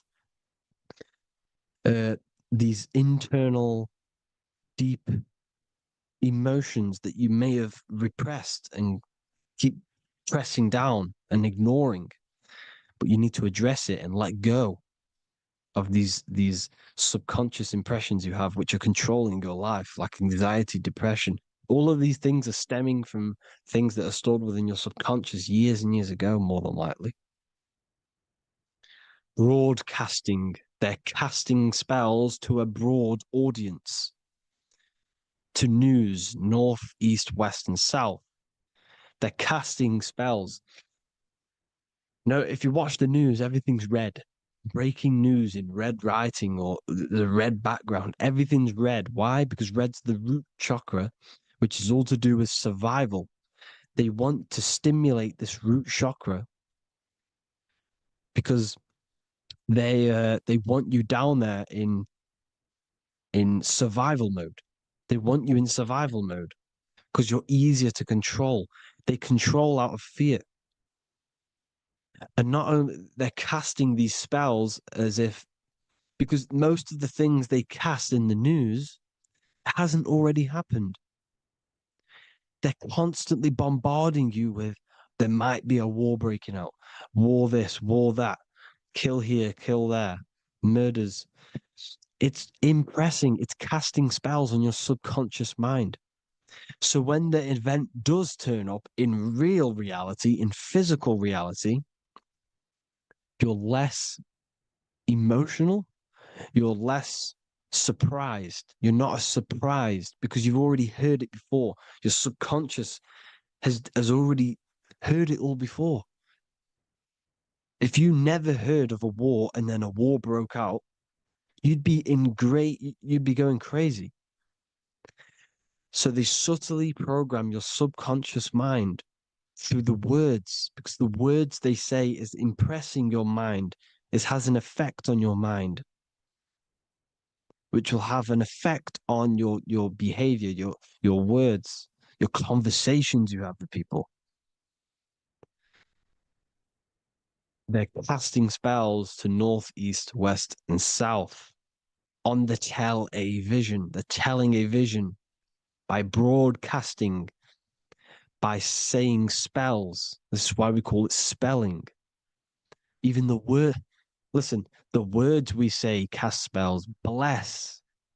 Oh, bless you. That's be less.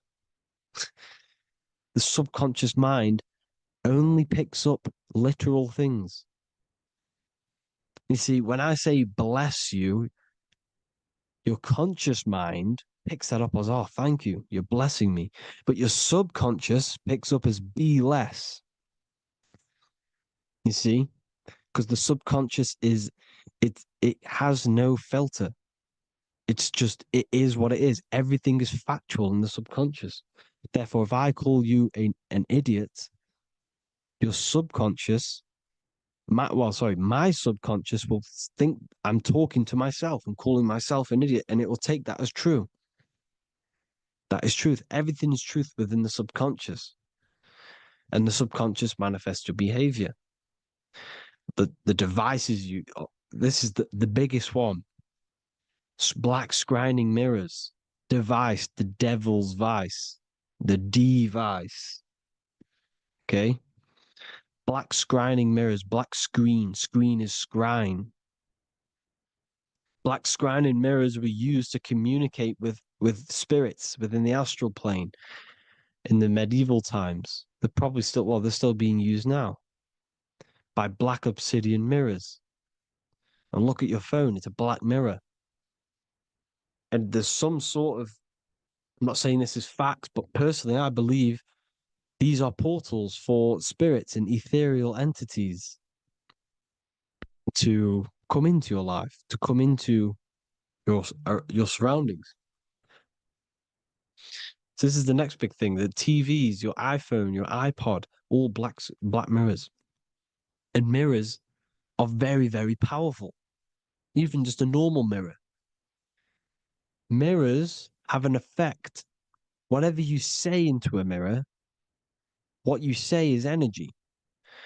And when you say something into a mirror, you're saying it into yourself. It's an infinite cycle of words, of energy, because it's being reflected infinite times. When you say something into a mirror, it has a massive effect. You're saying it directly into your eyes, into your mind. So what you say in a mirror should be said with precaution. Never say anything negative into a mirror, because mirrors are very, very powerful ways for you to reprogram your subconscious mind for the good. You can say very positive things into mirrors and it will reprogram your subconscious mind. Okay? Manifesting is all magic. It's all magic. Everything is magic. But consciously doing it is what they're doing. They hid this knowledge. Your phone is magic. It manipulates your mind. The iPhone. Okay. See, magic isn't all of this with wands and see, Harry Potter. Okay, that was created to give you this perception of a mystical and amazing form of magic with magic wands and all sorts of stuff like that. Yes, that stuff was true when the collective conscious minds were on a higher level and our belief systems believed in these things, because the universal mind, all of our minds contribute to reality. If the masses don't believe in magic, if the masses don't believe in a certain thing, it's going to have an effect on physical reality. So when the collective minds are higher and have more open minds, things like Harry Potter can come true. See, it's all in the mind. The iPhone, the eye is the symbol for the mind, the invisible intelligence. The triangle is the ethereal plane. Okay, so the eye in the triangle is the eye that sees into the beyond the ethereal planes. The square is the physical plane. So the iPhone, your phone, is a black box, just like the Saturn black cube. It's a black mirror. It's taking photos of you every 2 seconds, and it's your mind. Your mind is in that phone. Everything you like, everything you text, everything you type in Google, everything you say to someone, every conversation is all recorded on the phone. Therefore, it is a direct reflection of your mind. Your mind is imprinted into your phone because your mind, everything you think in your mind, you're manifesting into typing, saying, taking pictures into the phone, and it's collecting it and storing it. And what they're doing, and this is for all forms of magic, it's manipulating the mind. It's all manipulating the mind. Reels, Instagram, TikTok, this is all dopamine. It's all controlling the mind. Every like you get, every follow you get, every share that you get is dopamine within your brain. They're literally targeting your brain and mind. It's all manipulating because what they're pushing through the phones, through the media, through the news, through the televisions is visions and programs. You are the one manifesting the New World Order. They're not manifesting the New World Order. They're giving you the information so you can manifest the New World Order. Everything they say is contributing to your mind. For example, digital money and all the information they put out for you to see is contributing to your enslavement. Your mind is manifesting the New World Order. They know this. They don't manifest it. There's billions of us. We could easily run over them physically. But on a mental level, these people have the knowledge and they hide it from us and they let us manifest reality because we are the collective. They give us the information which manifests their agenda. It's all magic through the phones, the media, the television. So your phone is a manifestation of your mind. It's a record of your mind. Hollywood, holly tree, holy tree. They used to make wands out of holy trees, because it was the most holiest wood, the best for casting and transmitting energy. So they used holly trees to cast spells. That's what Hollywood is. And in Hollywood, they have the red tear, the blood drop next to the Hollywood sign, because it's all satanic. They're all black magicians. They use Hollywood to cast the spells through the music, through the films. You see, music is a form of magic. All of this is magic. Everything they do is a form of magic because they want an agenda behind it. But it's not black magic. They're letting us create our prison. This is what you have to see. Yes, they're evil, but they're not doing anything evil, or else they would face the karma. They let us manifest this agenda through giving in the information, by telling you what's going to happen in the movies. Everything that happens in a movie, it's all there on purpose to program your subconscious, to plant a seed within your garden, your subconscious, your mind. Because when the mind is already seen something, when it comes up and turns up in physical reality, you will be less shocked and you won't rebel. So they lure you slowly. They make you aware of these things over time. They make you gradually think it's okay. Like the technology, we never used to use these phones. How did we become so addicted and reliant on them?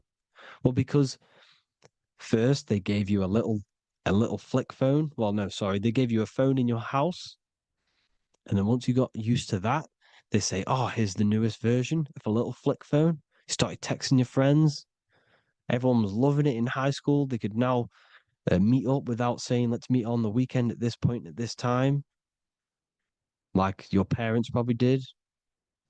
Or maybe some of you watching this, you probably had to tell your friend to meet on the weekend at a certain time because you had no way of communicating. So everyone got these phones and got addicted to them. Then they slowly got addicted to the new iPod with the touch screen. Now they invented touchscreen, Then everyone got addicted to touch screens. Then because all of this is producing dopamine in the brain, which creates you to become mentally addicted to things and physically addicted, chemically addicted. Because dopamine's a chemical. Your subconscious becomes a program within your subconscious, and your body becomes chemically addicted to these phones. And these phones are the enslavement of humanity, technology. Without this, we wouldn't be in this mess without technology. Because they're creating a hive mind. We're creating a hive mind. So back on track anyways, they program you. Look at the films, 9/11, 9/11, all produced by Hollywood. Here's the 11, like I said at the beginning, the two pillars which reflect reality. What happens in the mind happens in the physical. What happens in the astral happens in the physical. Okay, what happens in the physical happens in the mind. It's the two pillars, the mirrors. 9/11. 9 plus 1 plus 1 is 11. Flight 11 was hijacked. New York is the 11th state. New York adds up to 111. This is not a coincidence. It's all a form of magic. It's a ritual, energy harvesting ritual, because your mind produces energy. Your mental attention produces energy. And they're feeding off this energy in the astral plane, these demons. Music is the most powerful. Personally, I think the music is one of the most powerful forms of magic they're using. Okay? Music is hypnosis. It puts your brain in a hypnotic state. It influences your electromagnetic field through vibrational energy. It reprograms your subconscious mind. Why do you think you remember the lyrics? You see, your subconscious stores all of the memories. Remember, the subconscious manifests 90% of your behavior. So therefore, the music you're listening to is manifesting your behavior. You wondered why some people wonder why they have drug addictions and they can't get out of violence and they can't get out of all this negative mind space. It's because the music they're listening to is creating a negative mind space. The words you listen to have plant seeds within your mind. So the reason you remember the lyrics is because that song created a program within your subconscious. Yes, that is what happens. You can use magic to reprogram your mind, but you can use music to reprogram your mind because it's all forms of magic.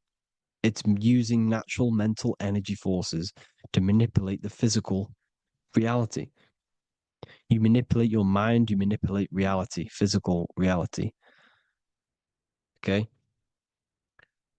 So the music, another very, very big one. When you turn on the radio, it's just all talks about alcohol, drugs, and sex because they want you down in the lower three chakras. They want your mind attached to matter when it's mind over matter. Your mind's not physical. You see, the word spirituality is the new trend. It's not about your spirit. It's not about your spirit. It's about your mind. It's not about, you know, spirituality and looking after your spirit. And they've got you focused on your spirit. Why? Because they hide your mind from you.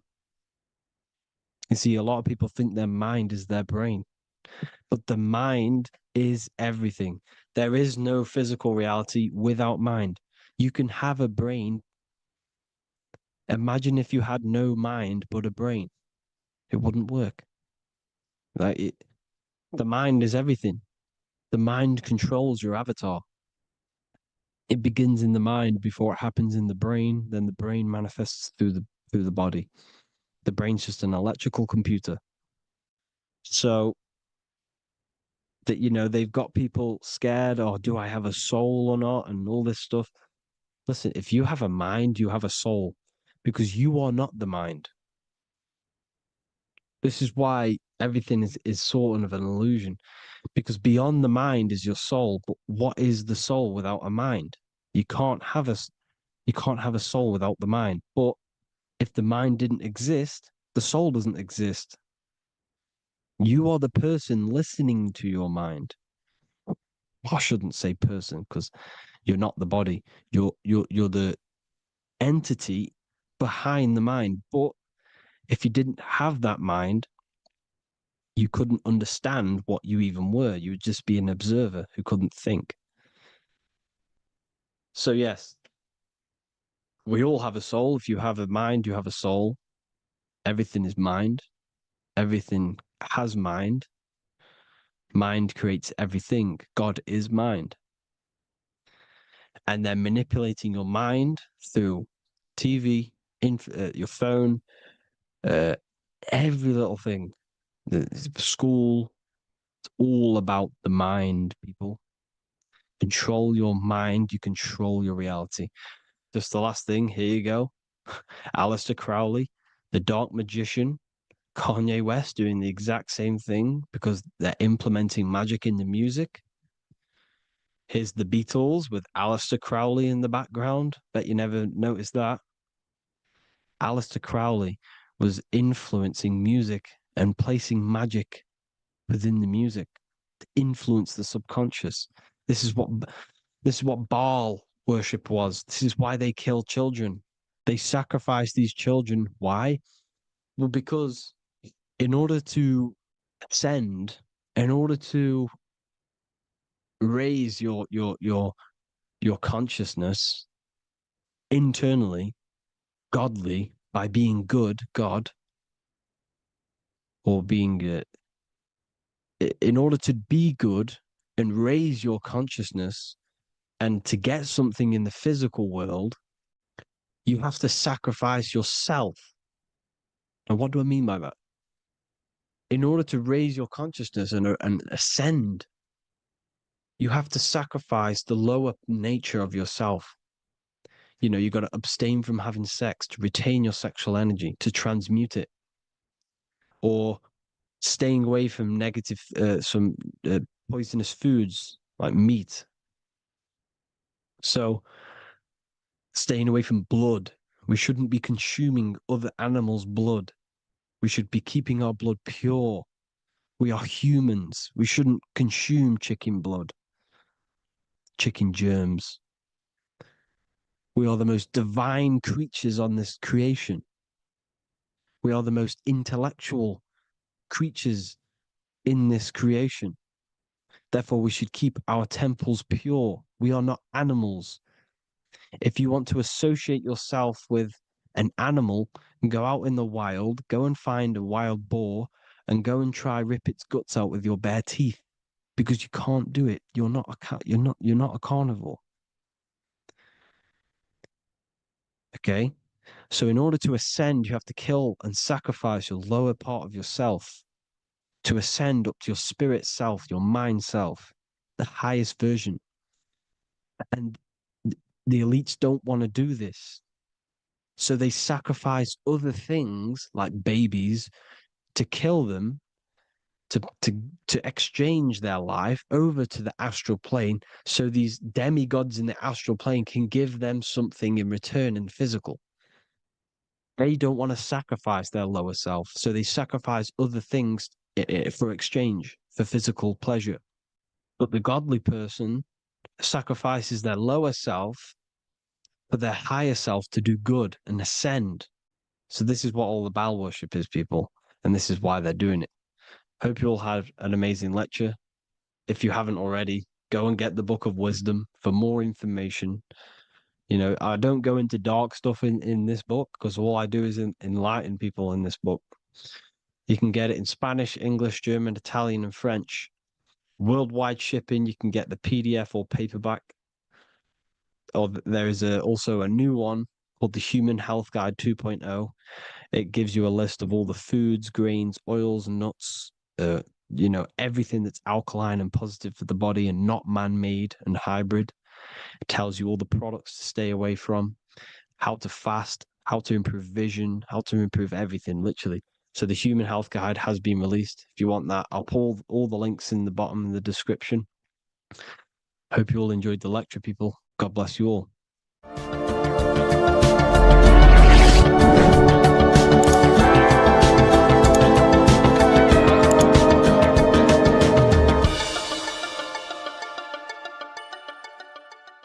The Freemasonic square and compass is not just a symbol that represents Freemasonry, a lodge, or a secret society. It is a symbol of gaining your own personal power. Now, in this video, I'm going to be breaking down this symbol in the most detail I can possibly go into. Most people live in a state of illusion. They live their life impulsively, acting based on their five senses, tasting. They want to feel a certain thing like an orgasm, or they're basically just slaves to external things and their five senses, which leads to a very dark path where you'll never actually become a conscious creator and you'll never actually be internally happy. The Freemasonic square and compass reveals some deep wisdom about this. Now let me break this down. If you want to gain your personal power, listen up. The Freemasonic square and compass is a compass which is used to create circles. Now, if you notice something about the circle, they have no beginning, no end. You can't tell where it begins and ends. It's eternal, which means this represents consciousness. Now, if you don't know what consciousness is, if you close your eyes, you have an internal world. You have thoughts, emotion, visualization. This is all consciousness, spiritual. Then we have the square. The square creates squares or lines, which represents matter. It has a beginning and an end. You can quite see where the beginning of the end is, right? So we can even link this to Leonardo da Vinci, the Vitruvian Man. We see the man in the square with the circle. The circle is the eternal consciousness, and the man is the square, limited to the physical world. But consciousness is not limited. That's why it's outside the square. This is eternal. The body is mortal. The body will die. Consciousness will never die. If we look even closer at the symbol, we notice in this particular symbol, we have the compass overlapping the square. This is very, very symbolic. This represents spirit over matter, also known as mind over matter, consciousness over matter, the circle over the square. Like I mentioned earlier, most people are slaves to their senses. They go through their day and all they do is chase validation and feelings. They eat all day to feel good, which means they're slaves to their taste. They're slaves to their feeling. They masturbate, which means they're a slave to orgasms and external things. They're literally being governed by the external world controlling their internal world. They're literally living life on autopilot. And don't get me wrong, I was guilty of this too. We're all guilty of this when we join this world because we're not taught this sacred knowledge. Until you actually stop and recognize this, you'll be living life on autopilot, literally not even living. You'll be running off subconscious programs, seeking external validation and being ruled by these five senses. The square underneath the compass represents consciousness on top of matter, which means the internal world is controlling the external world. It is the mind controlling matter and not matter manipulating the mind. In the occult and esoteric world, it's very important that you are conscious of every action that you are taking in your day-to-day life. Never act subconsciously. Always be conscious. What are you thinking? What are you acting? What are you giving your attention? All of this is contributing towards creating because you are a creator. Consciousness is a creative force. You need to make sure that the compass is on top of the square, that your inner world is controlling the outer world and not the outer world controlling the inner. As I've mentioned in many videos before, the internal world of consciousness is what's producing the external world. Your life is just a result of every thought and emotion that you felt in the past. Everything you own, everything you possess, your friends are all reflections of your consciousness. They're all reflections of what you are thinking about. When you change your thinking, your external world starts to rearrange itself. On a basic level, this symbol represents the combination of spirit and matter. You are a spiritual being and a material being. You are heaven, the sky, and earth, the ground. You are heaven and earth, spirit and matter infused into one. You are a bridge between the divine and the earthly worlds. And you can bring down these higher realms of consciousness, thought, imagination, and emotions into a physical, tangible reality. To do this consciously, we need to make sure the external world is not manipulating the inner world. Because if your internal world is being controlled by external circumstances, for example, you have a circumstance happen in your reality, an emotion triggers inside of you, and that emotion is a command to create more of that. And the thoughts that you think are creating more of that negativity. So it's a constant cycle of negative manifestation if you let the external world control your internal world of consciousness. So we need to make sure the compass is on top of the square, that the internal world are commands and not reactions to create your external reality. And not only just to create, but to actually enjoy life. If we let the external world bother our internal world, this means that we have some sort of mental or emotional attachment to the external world. We need to detach from the external world. Why do I say that? Because it's temporary. It's an illusion. We are going to die one day, and none of this will matter. You need to understand that everything in this world is temporary. You have to be okay with losing things, losing family, losing things in this world, because it's guaranteed to be temporary. We need to make sure the internal world is order and not chaos, commands and not reactions. Now, at the back of the Book of Wisdom, Volume 2, the book that I've wrote here, I go over the different meanings of the different arrangements of the square and compass. Sometimes we see the square overlapping the compass, which is the opposite of what we've just broken down. Or sometimes we see one leg of the compass on top of the square and one leg of the square on top of the compass. These are all highly symbolic. When we see the square overlapping the compass, this pretty much represents the beginning of the Freemasons' journey. When their internal world is being controlled by the external, they have a lot of spiritual growth and a lot of learning and inner work to do. Now, when we see half and half, one leg of the square on top and one leg of the compass on top, this represents the Masons' gradual emergence from the material realm into the spiritual. This interplay of symbols reflects the process of gaining greater light and knowledge as the Masons ascend from material concerns towards spiritual enlightenment. And of course, we've just broken down what this means. This represents spirit over matter. They're not chasing external physical things anymore. They're actually chasing and gaining validation and happiness from spiritual growth, more knowledge and deeper understanding of consciousness and themselves. Most people chase external material things, which actually don't make you happy in the long run. You could be given £1 million today. In a week's time, you would be back to the same original state of consciousness and actually chasing more and more millions of pounds. It's because nothing physical in this tangible world will ever satisfy your internal world of consciousness. So through spiritual growth, we can actually become happy and seek higher understanding, higher consciousness, which actually satisfies us eternally. So when we see the compass on top of the square, it symbolizes the triumph of spirit over matter. This arrangement not only signifies the mastery of spirit over the material realm, but also represents the resurrection, ascent, and dominion of spiritual principles over all earthly conditions. It's all about gaining personal power and spiritual growth. It's all about spiritual evolution, going from